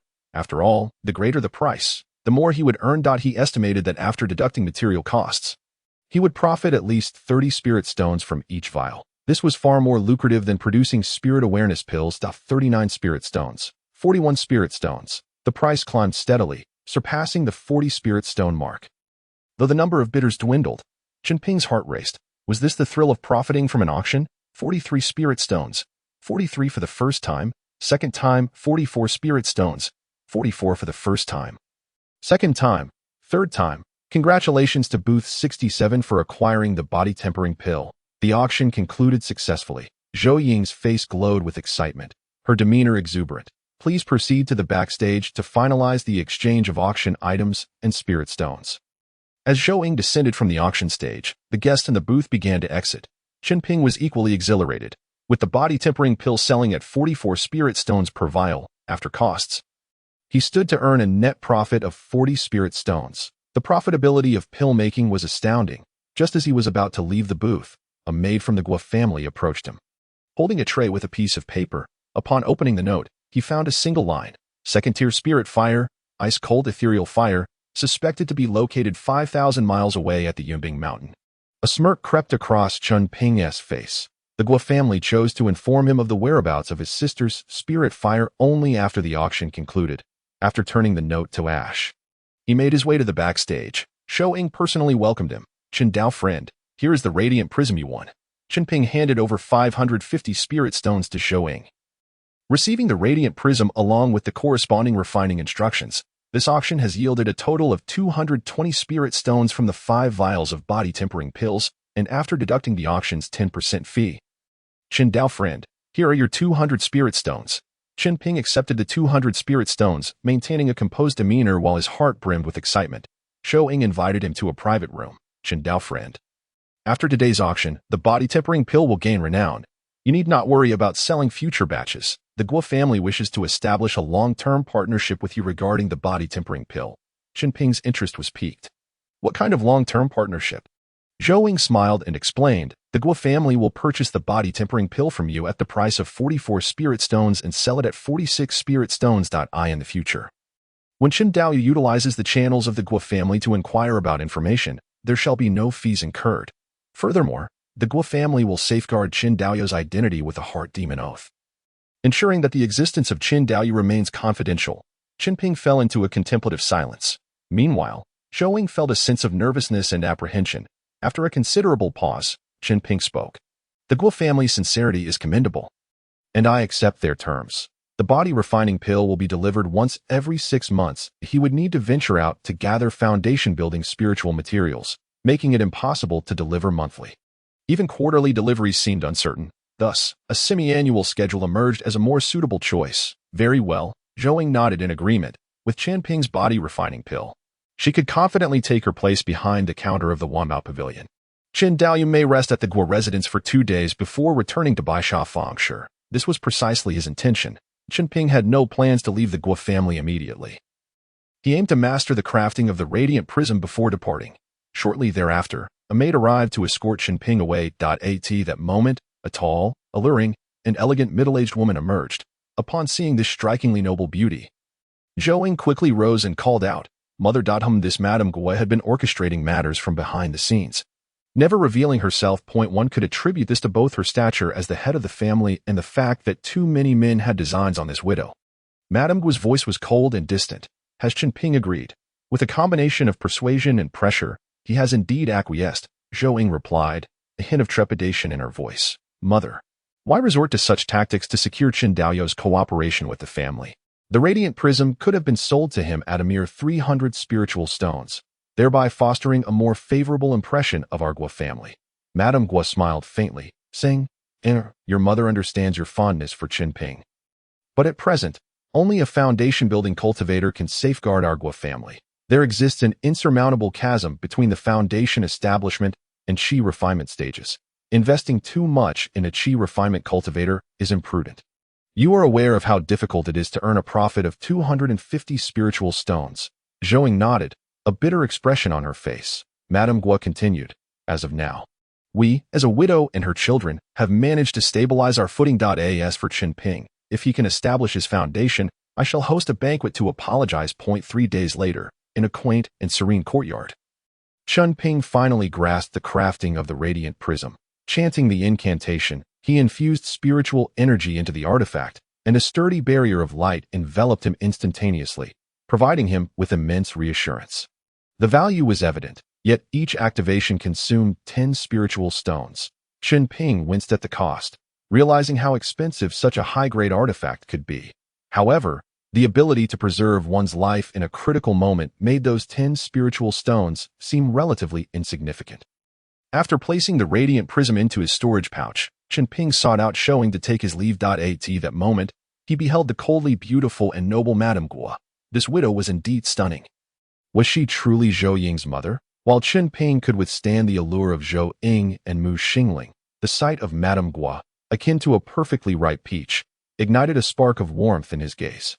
The two women standing together resembled sisters rather than mother and daughter. Meanwhile, Madame Guo observed Chen Ping with disapproval.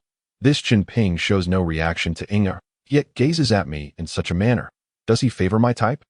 Shou Ying interjected, Chen Dao, today my mother and I shall swear the heart demon oath in your presence. Very well. Chen Ping quickly regained his composure and withdrew his gaze. Shou Ying and Madame Guo then proceeded to pronounce the previously agreed-upon heart demon oath. With this, Chen Ping departed, feeling satisfied. Chen Ping summoned the white jade flying ship, swiftly vanishing into the horizon. A white jade flying ship valued at 3,000 spiritual stones Chen Daoyao's resources are indeed substantial. Zhou Ying remarked in astonishment. Madame Gua snorted softly. Who knows which family's legitimate scion he is?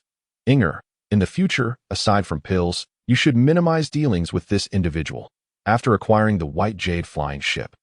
This was only the second time Chen Ping utilized it. He was unafraid of being exposed before Zhou Ying, as they had sworn the heart demon oath to keep his existence secret. Upon learning of the whereabouts of the second-tier spiritual fire, Chen Ping refrained from heading to the Yubing Mountain, located 5,000 miles away. Immediately, he needed to reach at least the 13th layer of qi refinement and restore his spiritual energy before he could confidently capture the second-tier spiritual fire. The following days were significantly more relaxed for him. He would only need to focus on refining the body refining pill, thereby freeing up more time for cultivation. After several hours of flight, he had traveled 500 miles. Suddenly, a spell shot upward towards Chen Ping, causing the white jade flying ship to tremble violently. Two robbers maneuvering their flying artifacts approached him rapidly. Chen Ping's expression turned cold. Robbers. He promptly stowed the white jade flying ship and descended to the ground. Remaining airborne would render him a living target in the eyes of the two robbers that he initially suspected that the Gua family had betrayed him, but quickly dismissed the thought. These two robbers had likely participated in the auction and had fixated on him there. The assailants were an elderly man and woman. Robbers. Are they companions? The old woman, her expression dark and foreboding, addressed Chen Ping. Boy, hand over the radiant prism, and I shall spare your life. So they were after the radiant prism. This trouble truly stemmed from the auction. Chen Ping scoffed. If I relinquish the radiant prism, I might as well await my demise. This was the territory of the Dongxian sect. If they dared to act as robbers, they would face certain death should the sect's patrols discover them. The old man grinned sinisterly. Once we kill you and escape the Dongxian sect's jurisdiction, we have nothing to fear. Stop wasting breath. Attack, lest we prolong the night, the old woman commanded, raising her skeletal hands, from which dozens of small concealed weapons flew forth. Chen Ping's eyes remained indifferent as he unleashed a spell of golden light, effortlessly neutralizing the incoming attack. In that moment, the old man had already drawn his sword and charged at Chen Ping. Chen Ping's pupils constricted. Given the proximity, they clearly sought to prevent him from utilizing the radiant prism. Yet this suited his purpose perfectly. He retrieved a finely crafted iron sword from his storage pouch. He had contemplated upgrading the Qingzhou jade sword while mining in the Dafeng vein, so it was only natural that he had prepared several swords for himself. Even a superior iron sword could withstand no more than 3 strikes from him. Having reached the 12th layer of qi refinement, Chen Ping's movements were incredibly swift, enhanced by his physical cultivation. He immediately unleashed a wave of fiery sword energy. No. The old man's face contorted in shock. How is it possible that you are at the 12th layer of qi refinement? He had struck a steel plate. However, he could not dodge in time and was engulfed by the fiery sword energy, letting out a piercing scream before he was reduced to a charred corpse in an instant. Husband, the old woman wailed in despair, her eyes now filled with vengeful fury as she glared at Chen Ping. You beast, I shall kill you. The old woman, consumed by hatred, did not retreat despite facing a stronger opponent. Instead, she charged toward Chen Ping. Die, she roared, her skeletal hands reaching for him, her fingers resembling those of a zombie. It was evident she had employed some sinister technique, her aura rapidly intensifying to a level that posed a genuine threat to Chen Ping. She cannot be left alive, otherwise, I may find myself in dire straits. Chen Ping's brow furrowed as he wielded his sword, unleashing 2 more waves of sword energy. With a resounding whoosh, the iron sword in his hand shattered into fragments. The 2 waves of sword energy struck the old woman, severing her hands into hundreds of minuscule pieces. The old woman let out an agonizing scream, disbelief flooding her eyes. This is impossible. How can your magical power be so formidable? Chen Ping uttered no words, merely raising his hand to cast a spell of golden light that pierced through her skull. The old crone's body collapsed to the ground. It left Chen Ping somewhat speechless that someone of such advanced age and meager strength would dare to engage in robbery. Yet, he understood more profoundly that these two were likely not seasoned robbers, as their preparations were far too inadequate. The reason they sought his radiant prism was of little interest to him. He had his own life to manage, and it was a stretch even to look after his former brothers in arms. From their bodies, he extracted 2 storage bags and a rear mirror fragment of the radiant prism. Were these 2 the previous owners of the radiant prism, who had purchased the prism from them, only for them to subsequently kill that individual and reclaim it? Chen Ping's complexion turned pale. The depths of this situation were truly unfathomable. Fortunately, his strength was sufficient to navigate this peril. Otherwise, he might have truly met his demise today. The methods employed by robbers to track cultivators were indeed diverse and ingenious. A first-tier, high-grade magical artifact still possessed a tracking backdoor. Moving forward, it would be prudent for him to commission someone to forge any magical artifacts he required, rather than purchase them from the market, lest he find himself ensnared by an unseen enemy. Using a broken talisman to open the two storage bags, Chen Ping curled his lip in disdain. They were utterly destitute. The combined worth of the two bags barely exceeded 100 spirit stones, along with a few bottles of essence pills and vitality tonics. However, it was better than nothing, as it still added 100 spirit stones to his account. With 3,500 spirit stones remaining, he had just enough for a foundation establishment pill.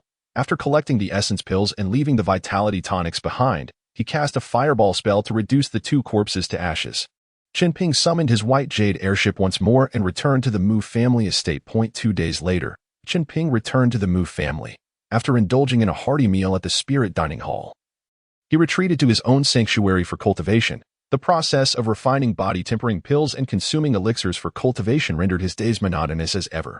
Half a year later, Chen Ping's cultivation reached the peak of the 12th level of qi refining. Then, he intuitively sensed that if spiritual consciousness were to synergize with spiritual energy in a push, it would lead to the foundation establishment stage. However, merely relying on spiritual energy to advance would further compress the energy in Cyclone, propelling him toward the 13th level of qi refining. Naturally, Chen Ping was not foolish enough to attempt the foundation establishment stage just yet. He aimed instead for the 13th level.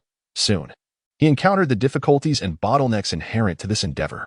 Despite his relatively low pill toxicity and the purity of his spiritual energy, it was still insufficient to navigate the challenges at the 13th level of qi refining.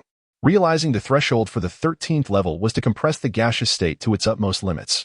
Just before the liquid state of foundation establishment, Chen Ping's expression darkened. It felt as if he had been transported back over a decade to when he attempted to break through to the 5th level of qi refining. With a sudden cough, he spat out blood, his complexion ashen. His physical body lacked the strength to support the compression of his energy cyclone, further purifying his spiritual energy. Had he attempted the foundation establishment stage at the 12th level, he would have met with disaster. His foundation was simply too fragile. Alas, he decided to wait until he reached the late stage of first-tier body cultivation before proceeding with his plans. An inexplicable urgency began to rise within him. Previously, he had estimated it would take 2 years to reach the 13th level of qi refining. Yet now, less than a year had passed, just 11 months, and he was already attempting to break through. This had been a painful lesson for Chen Ping, marking his first failure in a breakthrough attempt. The experience was far from pleasant. He could only wait for his physical body to grow stronger before further cultivating, compressing the energy cyclone, and purifying his spiritual energy. Immortality cannot be forced. Progress must be made step by step, with diligent effort to glimpse even a sliver of hope. After calculating, he determined that it would take at least another 6 months for his physical body to advance to the late stage of first-tier cultivation. During this time, Chen Ping had no intention of wasting his efforts. He planned to venture out to seek the whereabouts of Yutsue mushrooms and Tianling fruits. At that moment, Mu Luofei arrived at his door. For over a decade, she had always appeared to Chen Ping as a figure of confidence, elegance, and beauty. Today, however, she sought him out with a slightly pale face, her aura somewhat unstable. The smile on Mu Luofei's face seemed strained. "Junior brother Chen, are you home? May I trouble you for a cup of tea?" Chen Ping smiled and nodded. "You are welcome at any time." He fetched bamboo leaves to brew tea for Mu Luofei. The subtle fragrance soon wafted through the air. The two sat beneath the eaves, Mu Luofei quietly observing Chen Ping's sanctuary while sipping her tea. Chen Ping remained silent, noting for the first time the weariness and fragility in her demeanor. After a long pause, Mu Luofei finally spoke. "Junior brother Chen, I failed to break through to the 12th level of qi refining." Chen Ping was momentarily taken aback. He recalled asking Mu Luofei how long it would take her to reach the 12th level, to which she had replied within half a year. Now, 10 months had passed, yet she had faced failure. Chen Ping offered a calm smile. "Sister Luofei, do not be disheartened. I too have encountered failure in my breakthrough. This experience has imparted much wisdom. Immortality cannot be forced. We must tread carefully, cultivating our foundations silently to behold even a glimmer of hope. You see, my own talent is lacking. I encountered the bottleneck at the 10th level when I was merely at the 8th level of qi refining. Looking back now, it was simply my physical body. spiritual consciousness, and magical energy that were insufficiently potent. Thus, I still need to supplement my training with a body cultivation technique. Body cultivation technique? Mu Luofei gazed intently at Chen Ping. Deep in thought, no wonder you've undergone such significant changes in recent years.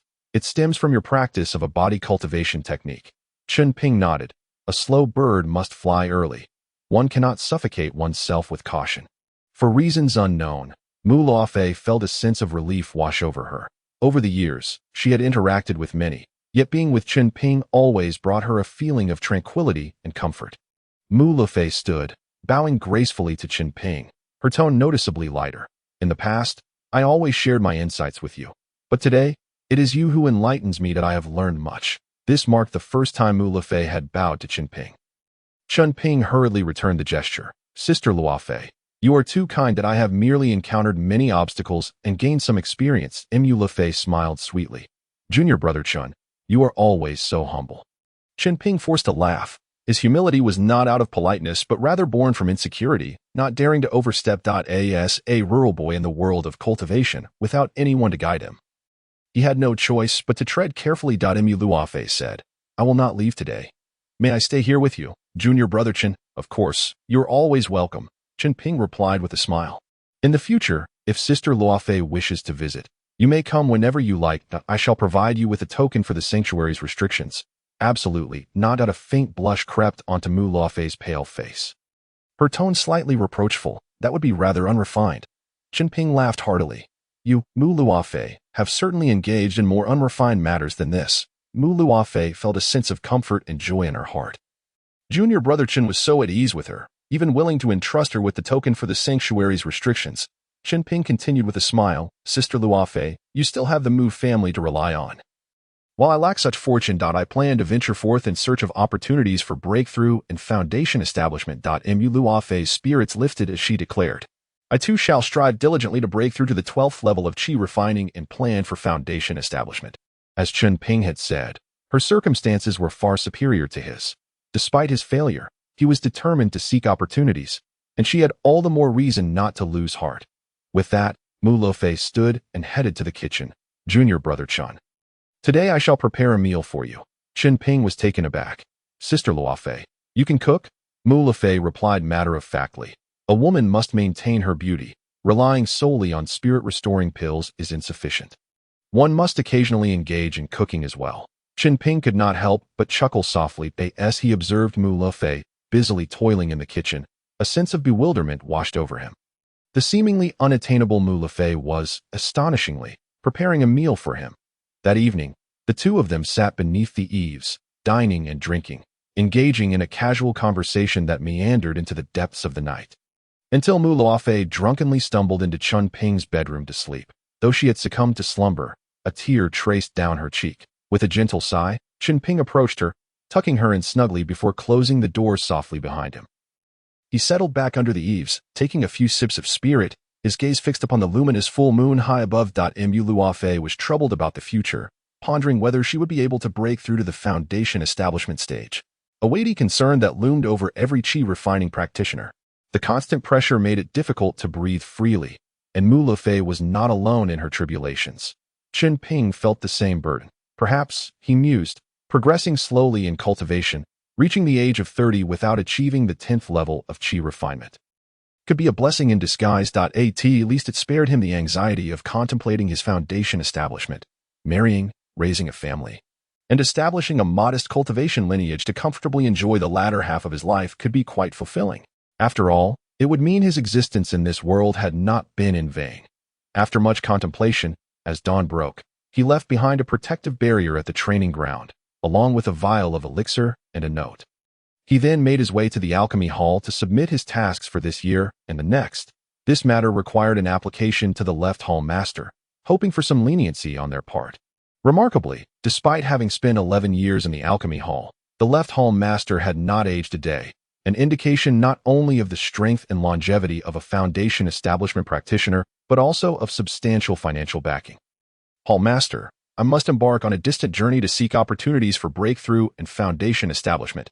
Hence, I wish to submit my tasks for this year and the next, Chen Ping reported respectfully to the left hall master. In truth, Chen Ping was reluctant to meet the left hall master, uncertain if the effects of the turtle breathing technique could be concealed from her. However, he felt a wave of relief when he noticed the left hall master. Seated cross-legged in the training ground, did not even bother to open her eyes to regard him. Her lips merely moved to utter an elegant yet frosty word. Granted, had she glanced at him, she would have been astonished to discover that the 25-year-old Chen Ping had already reached the pinnacle of the 12th level of qi refinement. Thank you, Hall Master. I take my leave, Chen Ping said, feeling a significant weight lift from his heart. Exiting the alchemy hall, he summoned his flying gourd and leisurely made his way to Baisha City. Upon landing outside the city, he strolled through Baisha. Taking a keen interest in the various shops, the marketplace primarily catered to those in the early to mid-stages of qi refinement, with scarce items available for late-stage practitioners, as most cultivators were still in the mid-stages. And few had advanced to the latter. Arriving at one out pavilion, he sought out Shou Ying. Qindayu. Shou Ying greeted him with a radiant smile, inviting him to a private room for a discussion. Chen Ping nodded, following her inside. After half a year apart, Shou Ying appeared much more mature, her demeanor exuding a captivating allure that was hard to resist. It was evident that she had inherited her mother's charm. Chen Ping could not help but think that Shou Ying now possessed a tantalizing quality reminiscent of Madame Gua. He had come to realize that he preferred the mature, peach-like femininity of women like Madame Gua. Though he was also aware that such feelings were merely impulses driven by desire rather than true affection. Once settled in the private room, Chen Ping took a moment to admire Shou Ying's enchanting features before gently retrieving a dozen vials of elixirs from his storage bag. Here are a total of 18 body-tempering elixirs. Shou Ying's eyes sparkled with excitement.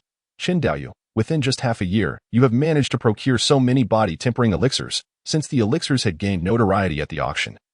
Many qi refinement practitioners had sought her out to purchase them, solidifying her current position. To acquire these elixirs, aside from the annual black market auction, one had to establish a good rapport with her.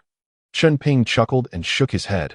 Not half a year, but rather a year's supply. I am about to embark on a journey to seek opportunities for a breakthrough, and I may not return for 6 months. So I decided to bring a year's worth. In truth, he could produce even more body-tempering elixirs. He was capable of refining 6 batches a month. However, he understood the importance of moderation. If he were to provide Shou Ying with an excess of elixirs, it would complicate matters with the Gua family. Shou Ying was momentarily taken aback, but then her face blossomed with a charming smile. 18 vials of body-tempering elixirs is quite generous. Your sincerity is commendable. Had Chen Ping offered her more, she might have questioned whether those elixirs were truly his own handiwork. Shou Ying handed him 792 spirit stones, and Chen Ping felt a surge of joy as he accepted them, bringing his wealth tantalizingly close to the 5,000 spirit stone mark. Were it not for the unavailability of foundation establishment materials in the market, he could have focused solely on refining body-tempering elixirs at home. Yet, under the governance of Dongxian sect, such a luxury was unattainable. Shou Ying remarked, Qindayu, do remember to return to Baisha City every year.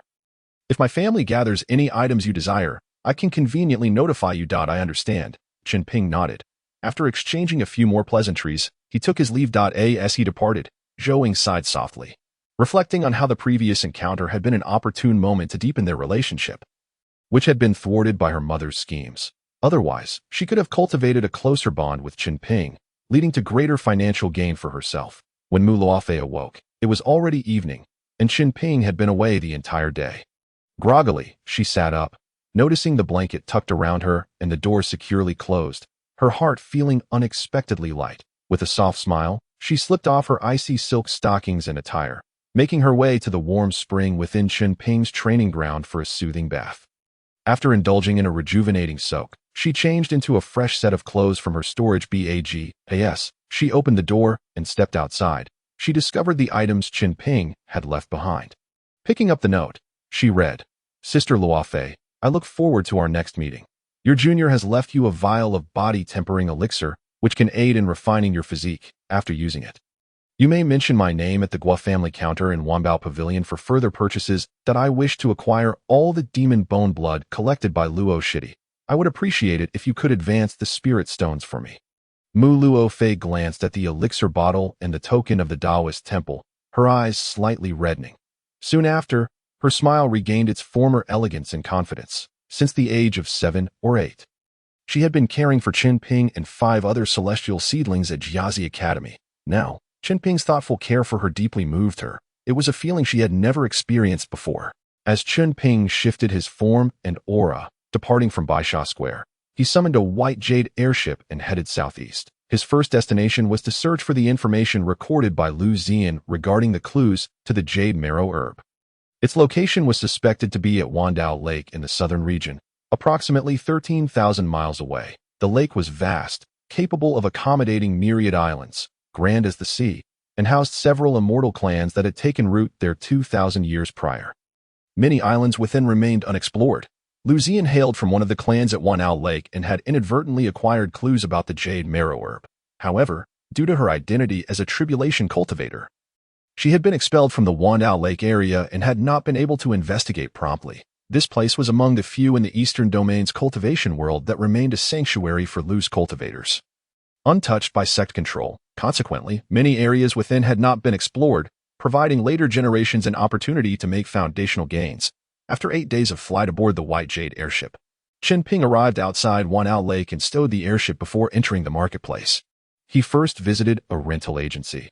Controlling his aura at the 8th level of Qi refinement, he was approached by a cultivator of only the 4th level, who rubbed his hands together with a sycophantic grin. Esteemed senior, are you looking to rent a house, purchase a maid, or inquire about news? Chen Ping replied, renting a house. Esteemed senior, for renting a house, you should consult Wang Anquan, the man said with a beaming smile. I am a native of Wandao Lake's marketplace and am familiar with every street. May I ask how to address you, esteemed senior? Chen Ping responded, I am Tang Sheng, Senior Tang. What kind of house are you looking to rent? Wang Anquan inquired. Without showing any emotion, Chen Ping said, what options do you have? Please introduce them. Certainly, Wang Anquan replied cheerfully. Houses in Wanao Lake's marketplace are divided into the inner city, outer city, and alley districts. If you are a cultivator who fled from one of the 4 major sects, residing in the inner city would be your best choice. If you are avoiding enemies, the outer city would suffice. If you are simply looking to settle down in the marketplace, renting a house in the alley district would be preferable. The information was substantial, but Chen Ping did not press further. He would naturally understand these matters in due time. Wang Anquan indeed proved to be quite professional, and Chen Ping said, then take me to see the houses in the alley district. Half a day later, Chen Ping selected a courtyard in Honglu Alley, where the environment was serene, and most importantly, it was inconspicuous yet fortified with restrictions. The annual rent was merely 3 spirit stones, a bargain indeed, though the neighboring Huayo Alley was bustling with many female cultivators engaged in business, with raucous calls echoing even in broad daylight. His neighbors were a talisman master and a weapon refiner, and Wang Anquan mentioned that they had resided there for over a decade. This will do, Chen Ping decided, handing over 6 spirit stones as both deposit and first month's rent. Thank you, esteemed senior. Should you wish to inquire about local news, do not hesitate to seek out Wang Anquan, he said, taking the spirit stones and leaving with a broad grin. Once settled in the small courtyard, Chen Ping began to cultivate, while simultaneously probing the whereabouts of the jade marrow herb.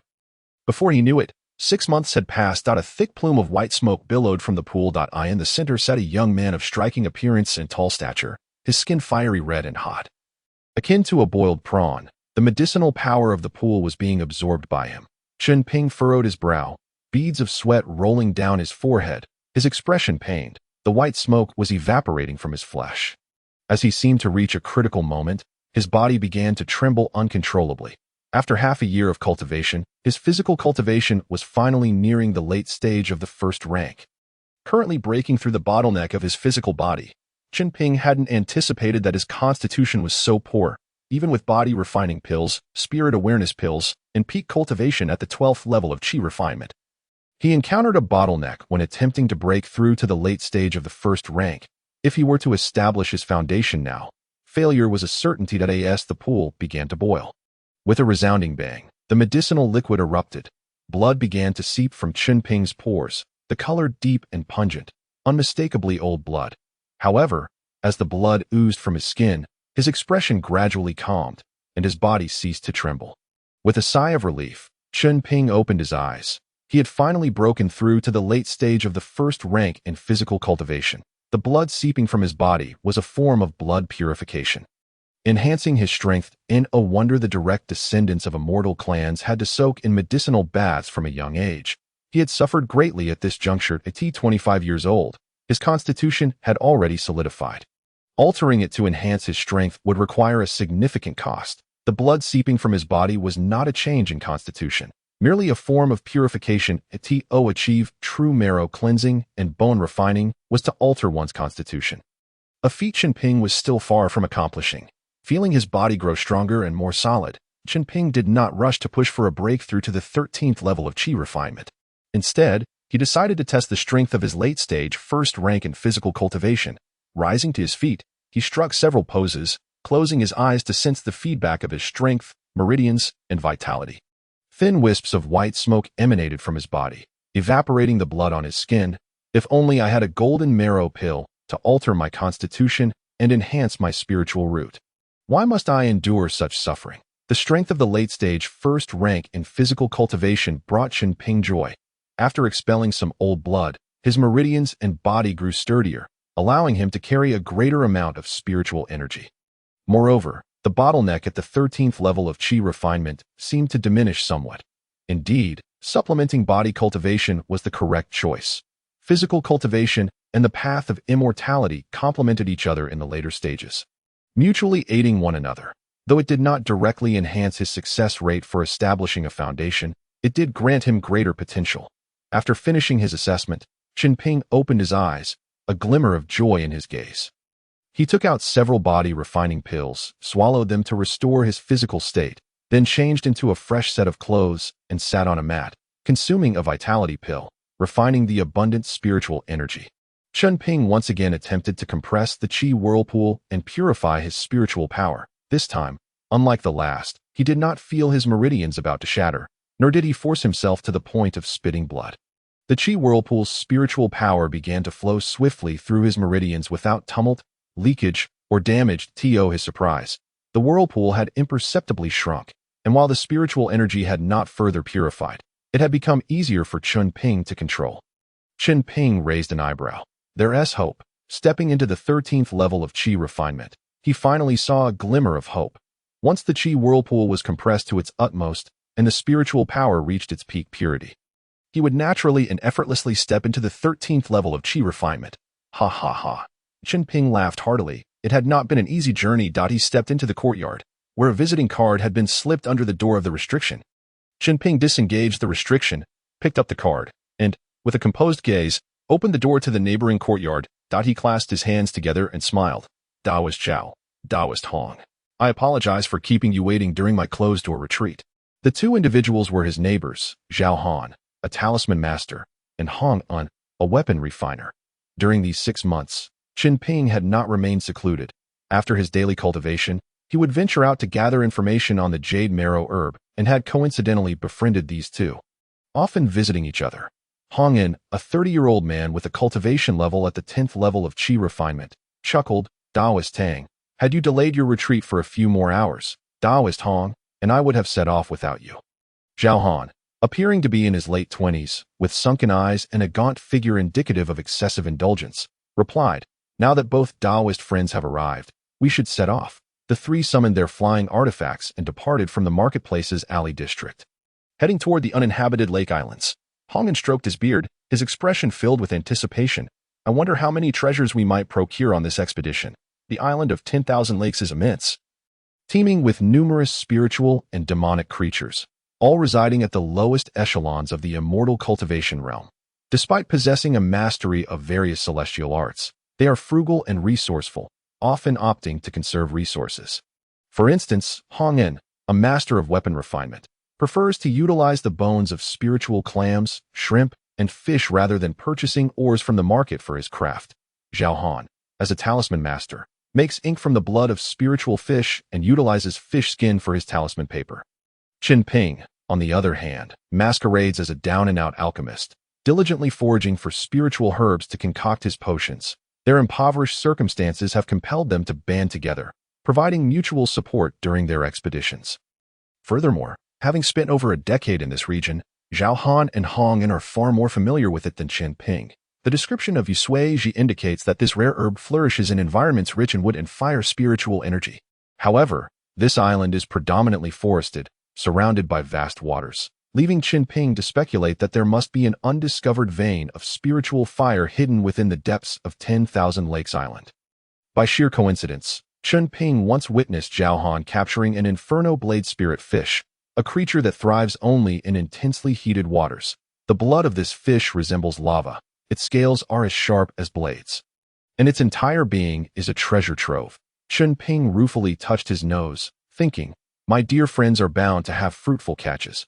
I can only hope that the spiritual herbs I seek are not pilfered by thieves."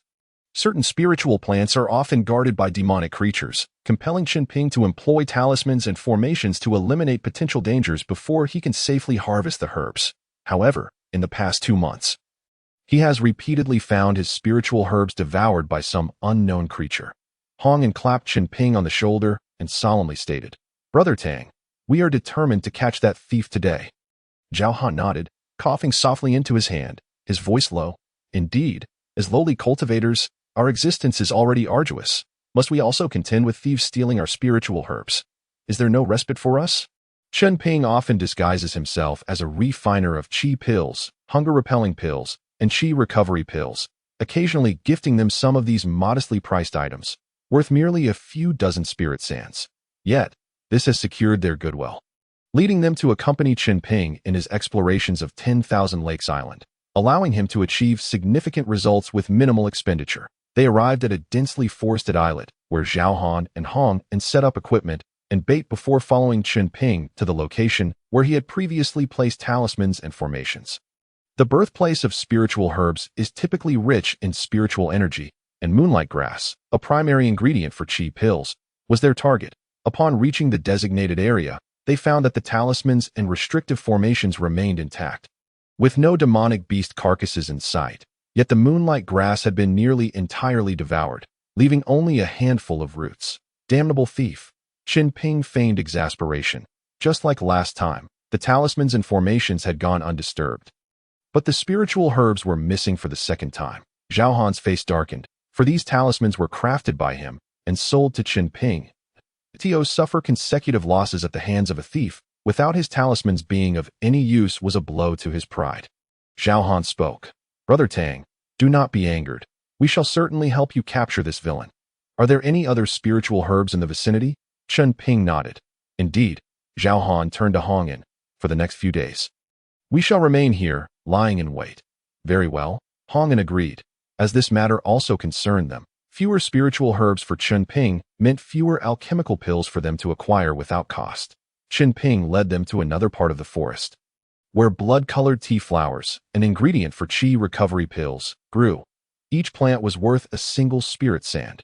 Zhao Han and Hong In assisted Chen Ping in setting up formations and talismans, and the three settled in to endure the elements. In truth, Chen Ping was not particularly concerned about the identity of the spiritual herb thief. His primary focus was whether Hong In could once again catch an inferno blade spirit fish. The three took turns keeping watch for the thief. In the interim, Zhao Han and Hong In went fishing, while Chen Ping tore a cloaking talisman and stealthily followed them to learn from their methods. At the lakeshore, the two retrieved their fishing nets after several hours, and Hong In exclaimed, "The net has burst." An ordinary spiritual fish was worth merely a few spirit sands, and a talisman from Zhao Han fetched only a few dozen. "Look," Zhao Han observed as the net thrashed violently. "It seems we have caught an inferno blade spirit fish. Old Hong, quickly reel it in, lest the fish perish and the net be ruined." Chen Ping's heart stirred. An inferno blade spirit fish. It had been 2 months since the last sighting. During this time, he had traversed numerous islands with his companions, finally yielding some results. He mused. More inferno blade spirit fish must be caught to better discern the area and conduct a thorough search. The quest for foundational spiritual materials is time-consuming, often more tedious than actual cultivation, testing one's patience to the limit, with the possibility of returning empty-handed. Yet for lowly cultivators, this path is the only one available to establish a foundation. Witnessing the fruits of their labor, Chen Ping discreetly returned to their watchpoint, as if he had never left, and swallowed a medicinal pill for refinement. Shortly thereafter, the two returned with a substantial catch. Grinning as they presented Chen Ping with 2 palm-sized spiritual fish. "Brother Tang, here, have some grilled spiritual fish. Thank you." Thank you. No need for such niceties. After feasting, Hong and took the fresh spiritual fish to market. Leaving Zhao Han to accompany Chen Ping, the two engaged in casual conversation. Suddenly, a glint of silver flashed in Chen Ping's eyes. He turned to inspect the area where the formations had been placed. But nothing seemed amiss. Was it merely a figment of my imagination? Chen Ping was uncertain. Zhao Han, puzzled, asked, "What is it, Brother Zhao?" Chen Ping replied, "I thought I saw something slip into the formations just now." "Let us investigate." Zhao Han promptly rose. They scanned the vicinity, but found nothing. Chen Ping smiled. Perhaps it was just my misperception. The next morning, when they arose to check again, Chen Ping's expression shifted. The blood-colored tea flowers within the formations were gone. Much like the moonlight grass, these tea flowers had been consumed, leaving only roots behind. The silver light from the previous night was not a mere trick of the eye, but indeed a reality. If that were the case, what creature could bypass the talismans and formations without triggering a response? Moreover, this entity must possess considerable cunning. Including the previous two incidents, this marked the third occurrence. Chen Ping pondered. Could it be some treasure-seeking beast? The thought quickened his heartbeat. If he could capture this treasure-seeking creature, searching for Yu Sui Ji would become significantly easier. He resolved to investigate the silver glimmer and discern its nature, then devise a method to capture it for his own use. With this in mind, Chen Ping chose not to alarm Zhao Han, but instead dismantled the restrictions and retrieved materials for blood-colored tea flowers from his storage pouch, disguising them as freshly harvested. If it truly was a treasure-seeking beast, the value of such a discovery would be immense. His relationship with Zhao Han and Hong was not particularly intimate, so it was best not to divulge such information. Upon seeing Chen Ping present the blood-colored tea flowers, Zhao Han assisted in dismantling the formations and talismans. Zhao Han smiled. It seems there were no thieves this time to steal the spiritual herbs. Chen Ping's heart soared with joy, and he smiled outwardly. Indeed, it appears that creature knows Brother Zhao is here and dares not act recklessly. After tidying up, the two departed and returned to the market. Zhao Han and Hong busied themselves sorting through materials. Chen Ping made his way to the Wanbao Pavilion in the marketplace. A young girl at the front desk greeted him. "Elder, how may I assist you?" Chen Ping replied, maintaining a calm demeanor. "I wish to purchase a bestiary of 10,000 beasts." The girl responded, "Please wait a moment. I will fetch it for you." After a short while, she returned with a jade slip. 5 spirit stones. How exorbitant! Chen Ping exclaimed in astonishment. For merely a bestiary, it costs so much. Renting a place in the market for a year only costs 3 spirit stones. The girl smiled cheerfully. This bestiary of 10,000 beasts is meticulously compiled by Wanbao Pavilion, guaranteeing no omissions, which is why its price exceeds that of other beast tomes. Chen Ping exhibited an expression of resignation as he said, all right, I shall purchase it." He selected 5 spirit stones and returned home with the jade slip in hand. 2 days later, though his eyes reflected fatigue, there was a glimmer of excitement in his demeanor. Indeed, it was a treasure-seeking beast. Its fur was silver, impervious to both water and fire, and its coat was composed of rare spiritual materials, allowing it to evade the detection of prohibitions and talismans. Such a miraculous spirit beast still existed in this world. The illustrated guide bore an engraving of a silver-white ferret, known as the Jinmao treasure-seeking ferret. It had been extinct in the eastern region's cultivation realm for a millennium. And even a colossal establishment like the Wanbao Pavilion had failed to uncover its whereabouts during this time. Chen Ping had not anticipated encountering it here. This creature must be fated to cross paths with me. His eyes sparkled with fervor. Next, he would need to devise a method to capture this Jinmao treasure-seeking ferret. Given that its fur was a rare spiritual material, the usual means employed by cultivators would be ineffective against it.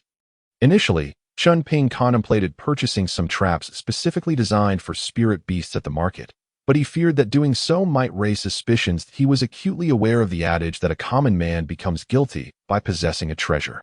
Quietly, Chen Ping set out alone for the island, intending to lay a trap to ensnare the treasure-seeking beast. "Haha, my spirit herbs are simply delectable. This time, I shall let you indulge." Chen Ping believed that this Jinmao treasure-seeking ferret was no ordinary creature. It had pilfered his spirit herbs 3 times before, causing him to shift between several islands. Was this creature fixated on him? Did it solely target him for its feasting? Unfortunately, Chen Ping was not yet a foundation-building cultivator. Lacking spiritual consciousness, he could not extend his awareness beyond his body. Otherwise, he could have scanned for the creature using his spiritual sense and captured it. He prepared several iron cages and arrived at a location he had previously surveyed, where spirit herbs flourished. Employing the golden light technique, he excavated a sizable pit, positioned the iron cage within, covered it with a layer of soft soil, and set up a restriction. This restriction would be ineffective against the Jin Mao treasure-seeking ferret, but would assist Chen Ping in opening the iron cage. The structure of the cage resembled that of a fish trap, allowing entry but preventing exit. He then affixed several talismans in a seemingly casual manner. Once everything was arranged, Chen Ping turned and departed. He suspected that the treasure-seeking ferret was lurking nearby, and upon seeing him, it would likely follow him closely. He sought a nearby spot to meditate and cultivate, patiently awaiting the creature's approach.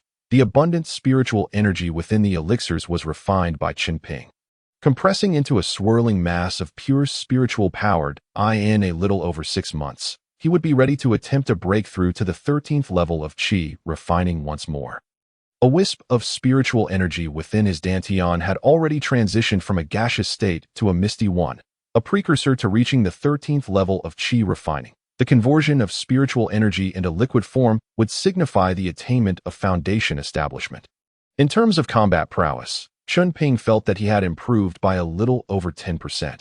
After consuming 2 vitality pills, he had yet to hear any noise, leading him to ponder. Could it be that this little creature has seen through my setup and sensed the danger? Opting not to appear this time, since he was merely waiting for a rabbit by the tree stump, he decided to exercise a bit more patience. Chen Ping continued to meditate with closed eyes, taking out a spirit sense pill and a body refinement pill that a pair of beady black eyes observed him from a tree 100 meters away, scrutinizing both him and the nearby patch of spirit herbs. The little creature had just caught the scent and followed it over. Both Chen Ping and the creature exhibited patience, quietly waiting. 3 days passed. Chen Ping opened his eyes and glanced at the spirit herbs within the restriction. It hasn't even touched them? Could it be that the little creature truly discovered my trap? This thought left Chen Ping somewhat disheartened. He questioned his own abilities, wondering how he could be so inept as to be outsmarted by a mere spirit beast. Forget it, he sighed, shaking his head as he stood up. It's time to head back. Being out here alone for too long is unwise. If Xiaohan or Hongan were to find out, it might arouse their suspicions. Chen Ping summoned his flying gourd and gently piloted it away. After traveling for half an hour, a faint rustling sound emanated from a branch 100 meters away. A silver-white ferret head peeked out. The little creature surveyed its surroundings before swiftly descending the tree, darting with such speed that it nearly left an afterimage as it plunged into Chen Ping's trap. As before, neither the restrictions nor the talismans were triggered. The little creature immediately devoured the spirit herbs within, relishing its feast. Its small eyes sparkled with satisfaction as it prepared to depart leisurely. Just then, a crackling sound erupted. The duration of the restrictions set by Chen Ping had elapsed and began to activate automatically. The little creature was startled into a frenzy, yet the restrictions and talismans did not impede its escape.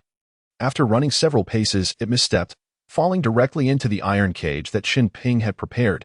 With a clang, the cage snapped shut, and the little creature emitted an indignant whimper, desperately attempting to escape with its tiny claws. Moments later, a flying gourd gracefully appeared in the sky and descended. The little creature grew even more agitated, its 4 tiny claws clawing frantically in an effort to break free. Upon seeing those silver-white claws, a smile spread across Chen Ping's face. "Ha, little one, you think you can outwit me?" He had waited for several days, and while this little creature had not shown its face, he had suspected it was nearby all along. It was likely that, much like the previous occasions, it would only reveal itself after he had left. Chen Ping landed, observing the silver-white treasure-seeking ferret within the cage, his eyes gleaming with fervor. "Little creature, you have pilfered my spirit herbs multiple times. At last, you are caught." The treasure-seeking ferret bared its teeth menacingly at Chen Ping. However, Chen Ping was unperturbed. This little beast was merely a spirit creature, devoid of any cultivation. Upon opening the cage, he seized it by the neck and tail, firmly controlling its movements. The treasure-seeking ferret clawed at Chen Ping in a frenzy, but he had already reached the late stage of body refinement and was impervious to its feeble attempts. With one hand grasping the ferret and the other maneuvering the flying gourd, Chen Ping finally made his way back to the marketplace. His heart raced with exhilaration. The Jin Mao treasure-seeking ferret was not an ordinary prize. If word of its existence were to leak, it could incite a storm of bloodshed. Upon arriving home, he promptly confined the creature in the iron cage, finally feeling a sense of relief. This Jinmao treasure-seeking ferret was no mere nuisance. Due to its absolute spiritual body, conventional beast-taming methods would prove ineffective, and he could not store it in a spatial pouch. He could not forcibly compel it to recognize him as its master. He would have to tame it gradually. Moreover, he must never expose its existence. Otherwise, he would jeopardize both its safety and his own life. Approaching the iron cage, Chen Ping presented a spirit herb. Little creature, acknowledge me as your master, and I shall ensure you feast on spirit herbs and elixirs daily. The Jinmao treasure-seeking ferret snarled and huffed at Chen Ping, rejecting his offering with a furrowed brow. Chen Ping realized that he would have to take a more patient approach than in the past. He had seen rural methods of taming cats, dogs, and hawks by withholding food for a few days. Once they were hungry enough, they would naturally lower their heads and eat, acknowledging their master.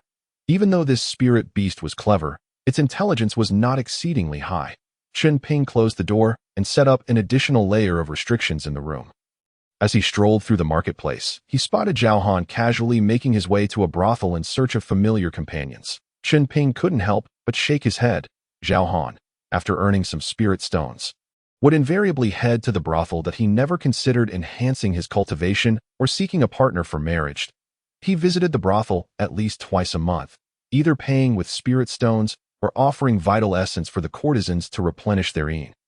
Thus, Zhao Han remained perpetually impoverished and physically weak. As Chen Ping meandered through the marketplace, he primarily sought to broaden his horizons, rarely purchasing items. Occasionally, he would set up a stall to sell a few spirit-replenishing pills or chi-returning pills, maintaining the facade of a livelihood.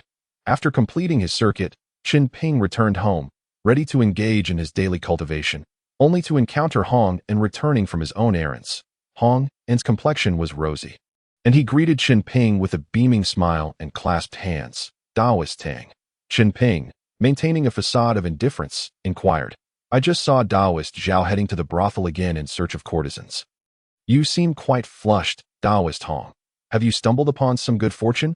Hong En uttered a statement that struck Chen Ping's heart like a thunderclap. I wonder where this wealthy young scion has come from. To spend 5 spirit stones acquiring flame blade spirit fish in recent days, I, along with old Zhao, have caught several spirit fish and made a tidy sum. The flame blade spirit fish is considered relatively expensive among spirit fish, typically selling for 40 to 50 spirit sands each, yet now someone is willing to pay 5 spirit stones for them. Could it be that news of the Yusui has leaked?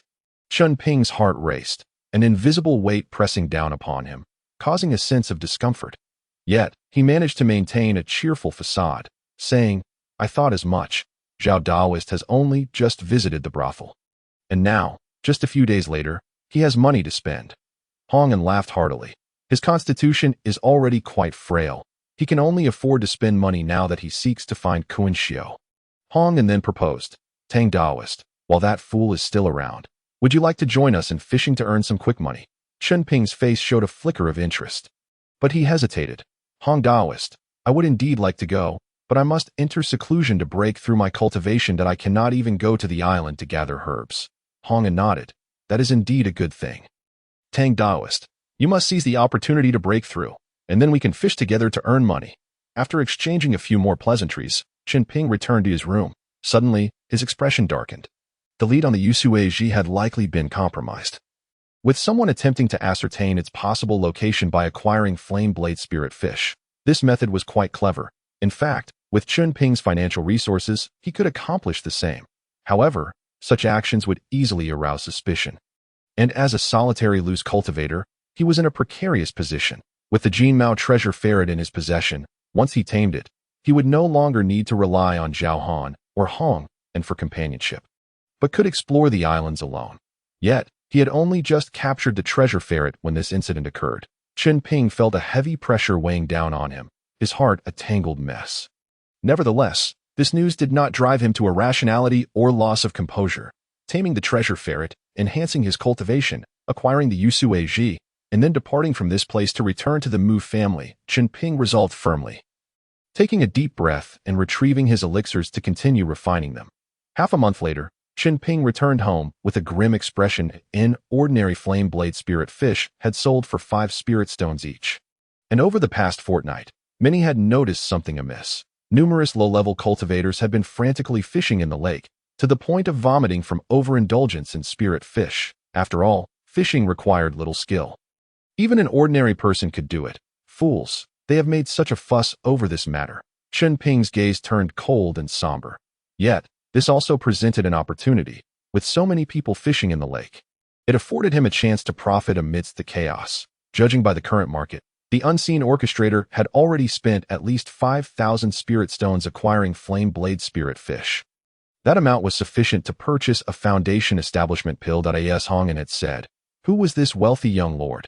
It could not possibly be a descendant of a great celestial clan, as they lacked such financial means. Even Chen Ping himself could not produce 5,000 spirit stones at present. At this rate, who knew how many spirit stones would be required to locate the gathering place of the flame blade spirit fish? Chen Ping then glanced toward the iron cage within his room, his expression troubled.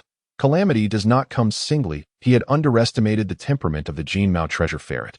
This little creature had refused to eat or drink for half a month and was now nothing but skin and bones. Feeble and on the brink of death, if this continued, it would soon starve itself to death. This little creature was not merely troublesome. It was no wonder it had nearly gone extinct over the millennia. In this little creature, Chen Ping saw a reflection of himself. Was he not also stubbornly seeking freedom within a cage? Sigh, what is not mine is ultimately not mine. Chen Ping sighed, squatting down to open the iron cage. Little one, I concede. Eat, regain your strength, and leave. I will not keep you. The Jinmao treasure ferret weakly opened its eyes, its once bright gaze now dim and dull, yet it remained warily fixed on Chen Ping. Chen Ping simply stated, I do not deceive you. Since I cannot tame you, I cannot bear to let you starve to death. Eat some food, regain your strength, and then you may go. He left a bowl of spirit water and some spirit beast meat and spirit herbs. Then sat down to meditate under the eaves. The Jinmao treasure ferret cautiously observed Chen Ping for half a day before finally mustering the strength to rise and stealthily begin to eat.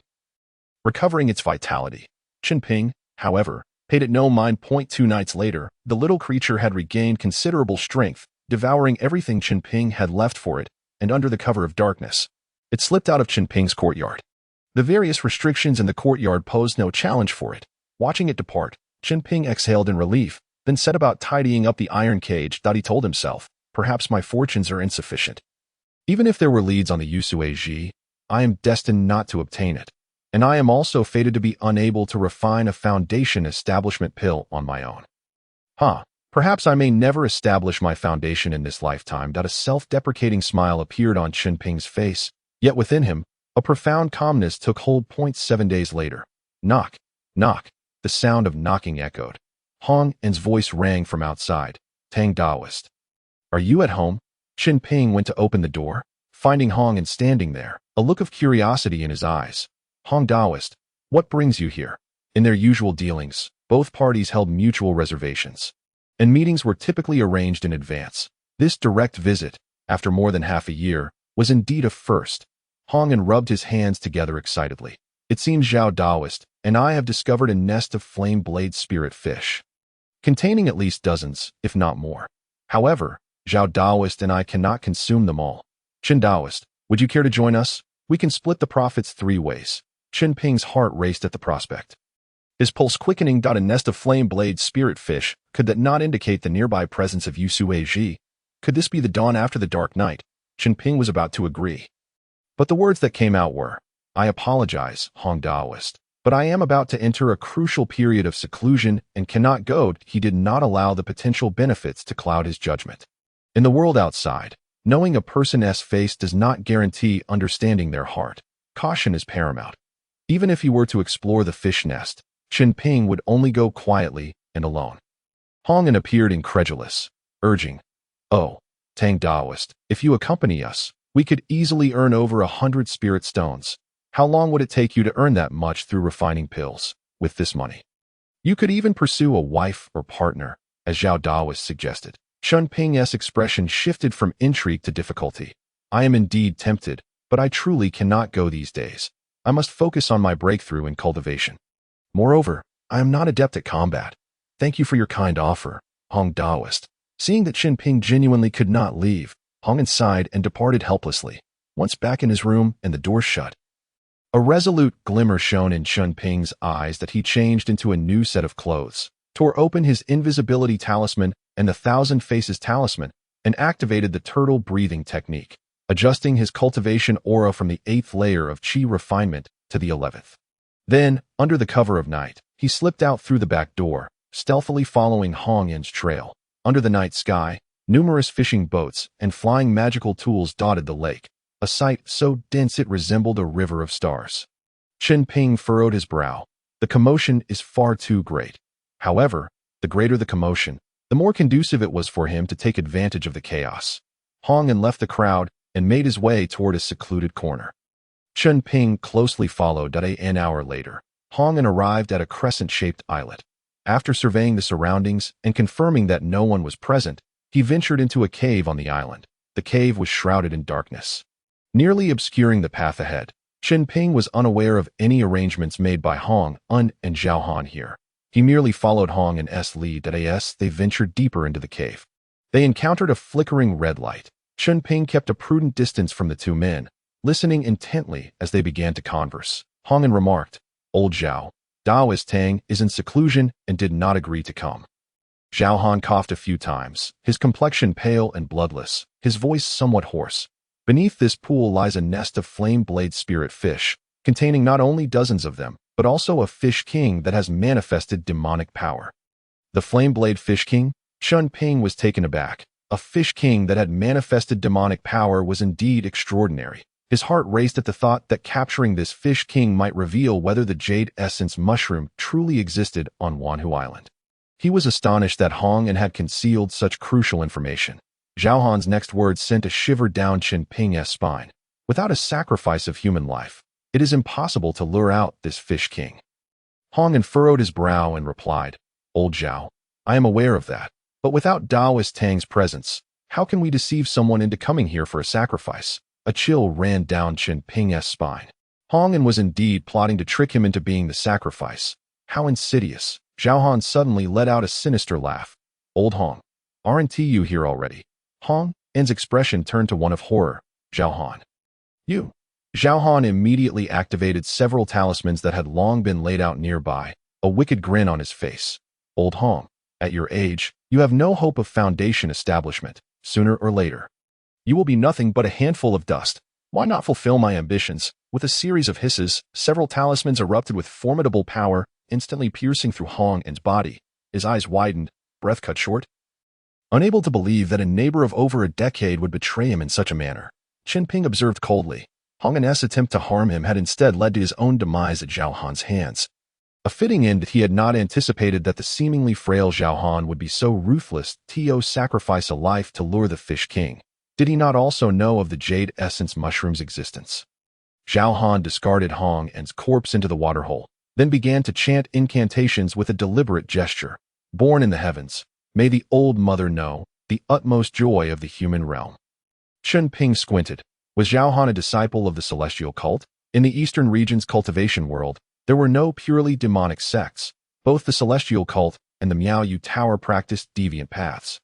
Yet this was the first time he had witnessed the celestial cult's methods. Zhao Han chanted. Hong Yin's corpse began to disintegrate, the water's surface gradually boiling. A colossal, terrifying shadow emerged from beneath the water, emanating a powerful demonic aura that was unsettling to behold. This level of demonic energy was equivalent to a half-step second-tier beast. Chen Ping's expression soured, but he did not immediately retreat. He was curious to see what Zhao Han intended to do with the Fish King. He could not help but speculate that if the Fish King was already at half-step second-tier, it was only a step away from becoming a true second-tier beast. Combining the information on the jade essence mushroom, he deduced that this half-step second-tier Fish King might be waiting for the mushroom to mature, intending to consume it and thereby ascend to second-tier status. Zhao Han, seeing the enormous shadow beneath the water, smiled.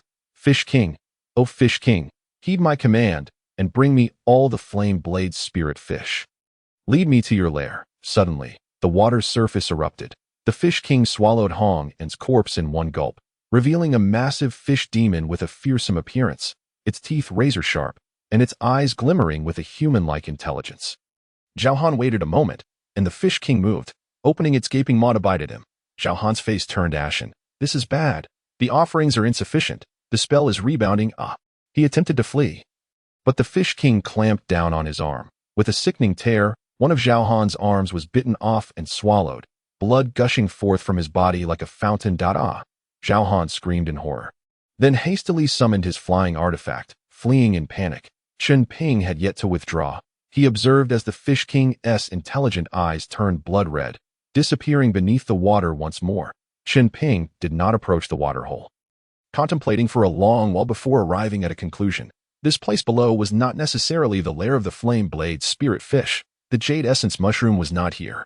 From what he had gleaned over the past months, the sporadic appearances of the flame blade spirit fish were likely due to their migration from their original lair, given the Fish King's intelligence. And with so many fishermen recently, it would certainly keep its distance from its lair to avoid being discovered by human cultivators seeking the jade essence mushroom. Understanding this, the previously scattered sightings of the flame blade spirit fish now made sense. With that, Chen Ping slowly retreated and exited the cave, the sounds of screams echoing outside. The Crimson Fish King was relentlessly attacking the human cultivators on the lake's surface, staining the water with blood. The Fish King is here. It's devouring people. Ascend quickly, ascend. However, many cultivators of lower rank could not afford flying artifacts, and could only hastily flee toward nearby isles. Those who were slow became the Fish King's prey. Chen Ping summoned his flying gourd and descended slowly. Greed brings harm to oneself and others. Within, Chen Ping felt a pang of anxiety. Had he not remained vigilant and cautious of outsiders, he might have fallen prey to Hong and S deception and lost his life. Originally, he could have quietly traced the Fish King to find the jade essence mushroom. But who could have anticipated that the Fish King would go berserk due to Zhao Han's wicked spell? Zhao Han had indeed muddied the waters surrounding the jade essence mushroom, that if he could not locate the jade essence mushroom within the next 6 months, he planned to break through to the 13th level of Qi refinement and then return to the Mu family. Chen Ping piloted his flying artifact back to his residence. Below, the screams of the lower-tier cultivators continued to echo. Chen Ping quietly returned to his courtyard, as if unaware of the tumult outside.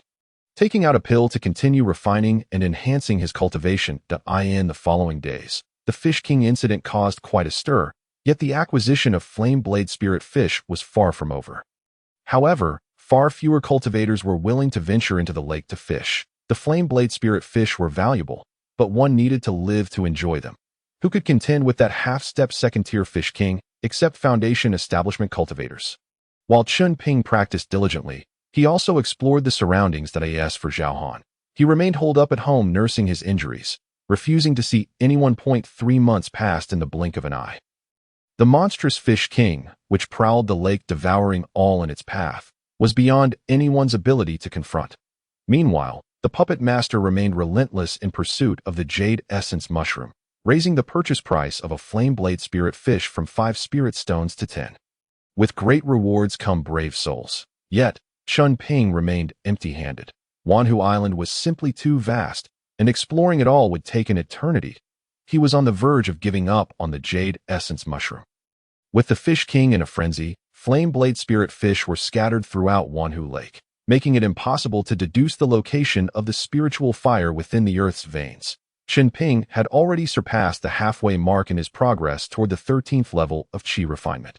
The spirals of spiritual energy within him had been compressed into a mist-like state, enhancing both his spiritual power and combat strength by another 20%.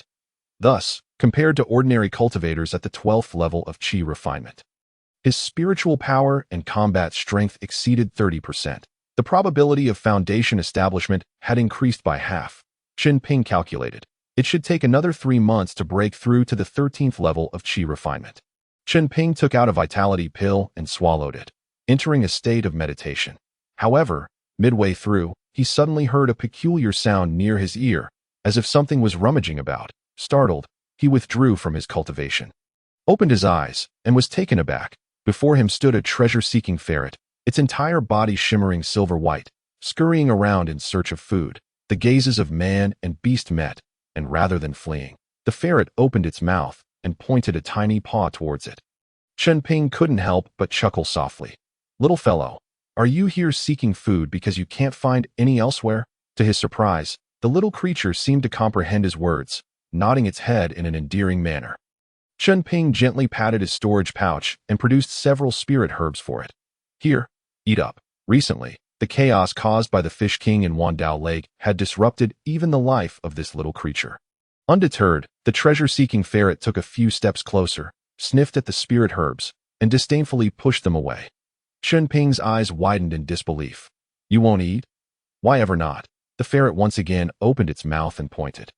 Chen Ping fell silent. If you won't eat spirit herbs, then what do you desire? He then retrieved some dried spirit beast meat from his storage pouch. Would you prefer this instead?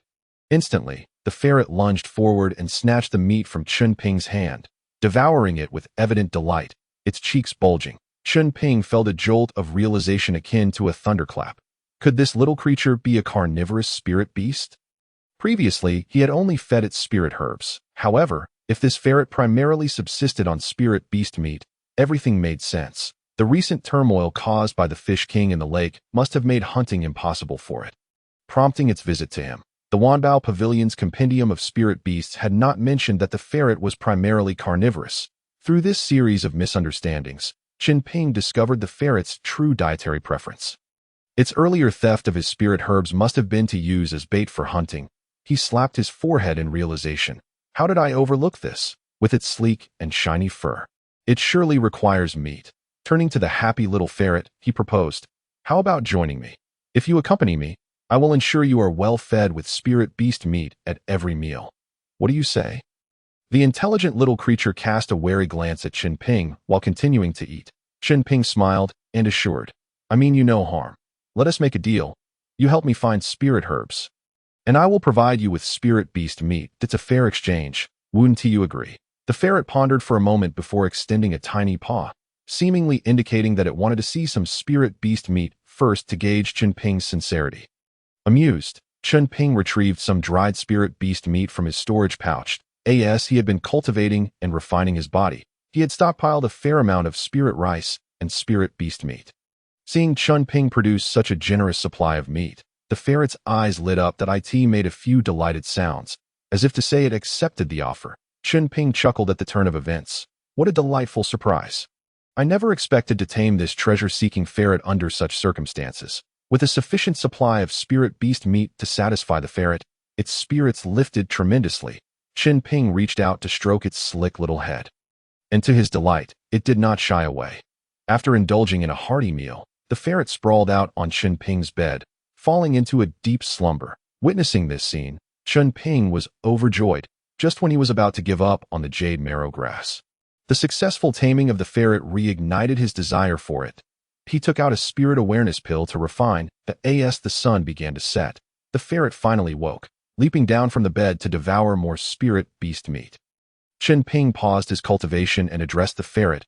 Brother ferret, after you've eaten, you must assist me. It chirped a couple of times, indicating that it was indeed quite intelligent, seeing a glimmer of hope. Chen Ping continued, Brother ferret, the item I seek is called jade marrow grass. It looks like this. He produced a painting and explained, this herb grows in particularly hot areas. You know where it might be found. With a soft chirp, the ferret responded. Chen Ping's heart raced with excitement. Of course, Brother Ferret lives in Wandao Lake and is a treasure-seeking creature. It must be aware of the treasures hidden within. It was likely that the ferret knew where the jade marrow grass was located. Chen Ping pressed on. If you lead me to this herb, I will reward you with 100 pounds of spirit beast meat. What do you say? The ferret immediately halted its eating, raising a tiny paw and standing on 2 fingers. Chen Ping laughed heartily. All right then, how about 200 pounds of spirit beast meat? The ferret chirped in agreement, seemingly satisfied with the deal.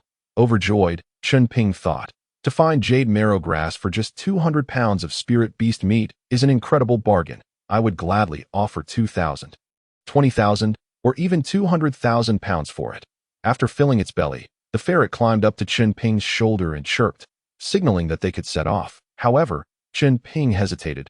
Brother ferret, you can't just sit on my shoulder like that. If others see you, they might capture you. Not everyone will be as kind as I am and treat you well. The ferret chirped in response. Questioning what they should do, Chen Ping cradled it gently in one hand and tucked it into his sleeve. It would be safer for you to stay in my sleeve while we are outside.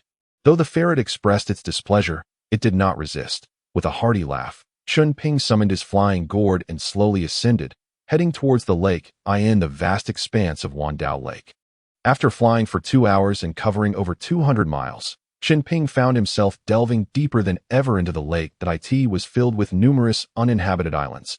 And in this area, human presence was scarce, with the spiritual energy being quite chaotic. He inquired, "Brother Ferret, have we arrived yet?" The ferret poked its silver-white head out of his sleeve and chirped a few times, indicating that they were not there yet and would need to wait a little longer. Chen Ping was flying at a steady pace, attentive to the ferret's reactions to avoid missing any signs of jade marrow grass. After another hour of flight, having been in Wandao Lake for 3 hours and covering 300 miles, there was still no sign of an end in sight. The lake was simply too expansive. Suddenly, the ferret chirped excitedly. Chen Ping jolted and quickly halted his flight, looking at the ferret in his sleeve. "Brother Ferret, are you saying that the jade marrow grass is on a nearby island?" The ferret nodded eagerly. Chen Ping's heart raced with anticipation. Taking a deep breath, he cautiously maneuvered the flying gourd down towards the island below. The island directly beneath them was irregularly shaped, approximately 6 or 7 acres in size. Covered in dense forest, Chen Ping, cautious and alert, landed on the island, gently retrieving his Qingzhu jade sword from his storage pouch. This sword was a mid-grade magical artifact, and this marked the first time he was using it since its recent forging. Entering a new island, he was unaware of the potential dangers lurking within, and if jade marrowgrass were indeed present, it would undoubtedly be guarded by formidable creatures. With one hand, he gripped the radiant prism. The ferret, emerging from Chen Ping's sleeve, darted forward with remarkable speed, then turned to call out to him, urging Chen Ping to follow. Chen Ping cautioned, "Brother Ferret, we should proceed with caution. We cannot be certain of the dangers that may lie ahead. I have been searching for jade marrowgrass for so long. A little more time to traverse this 6 or 7 acres is inconsequential. However, if a hidden danger were to catch me off guard, or if I were to lose you, it would be a grave mistake." The ferret chirped in agreement. The exquisite furred, treasure-seeking ferret acquiesced, its movements no longer swift but rather languid as it ambled across the ground, accompanied by Chen Ping. As they walked, Chen Ping remained on high alert, his eyes ceaselessly scanning the surroundings, assessing the shadowy recesses. After a leisurely half-hour, the treasure-seeking ferret halted before the entrance of an underground cavern, its intelligent eyes betraying a hint of trepidation. "Whimper, Brother Ferret, are you suggesting that the jade spirit herb lies within, yet poses a danger to you?" Whimper. Chen Ping's expression shifted slightly. He took a deep breath, his eyes gleaming with resolve and indifference. "Even if it is a dragon's lair or a tiger's den, we must venture forth," he proclaimed. "Brother Jiao, if it is perilous inside, you shall hide within my sleeve. I shall ensure your safety." The ferret promptly burrowed into Chen Ping's sleeve, peeking out with its little head and paw. Chen Ping employed the tortoise breathing technique, tore apart the invisibility talisman, grasped his sword in one hand and a shimmering prism in the other, and cautiously stepped into the dark underground cavern. As he progressed deeper, he sensed a stark contrast between the cavern's interior and the outside world. It was warm, humid, and replete with gravel. This resembled the medicinal chamber of the Mu family, where underground spiritual fires thrived. If there were sufficient water, it would indeed be a hot spring. This singular scene allowed Chen Ping to ascertain the presence of spiritual fire. However, not every vein of spiritual fire could nurture jade spirit herbs. It also depended on the nature of the fire and the surrounding environment. The ferret, possessing far keener senses than Chen Ping, trembled in fear shortly after venturing deeper, as if a great terror lurked within. Soon, Chen Ping encountered a colossal snake shed, its width spanning 3 to 4 meters, and its length likely exceeding 100 meters. The mere thought of a serpent of such magnitude sent shivers down his spine. What level of cultivation could such a serpent possess? Could this cavern be a snake's den, with the ground above a serpent's lair and below a fish's nest? Continuing onward, he beheld a large, menacing spider adorned with numerous eyes. Yet, this spider demon exuded only the aura of an initial stage first-tier creature, posing no threat to Chen Ping. Moreover, with the invisibility talisman in effect, even as he passed by the spider demon, it remained oblivious to his presence. The ferret's intelligent eyes sparkled with astonishment. It was remarkable that this creature had not detected it. To avoid alarming the spider demon, Chen Ping refrained from dispatching it. A single flash of golden light would have sufficed to eliminate the creature. As he ventured deeper, his heart raced with anxious anticipation of encountering the enormous serpent.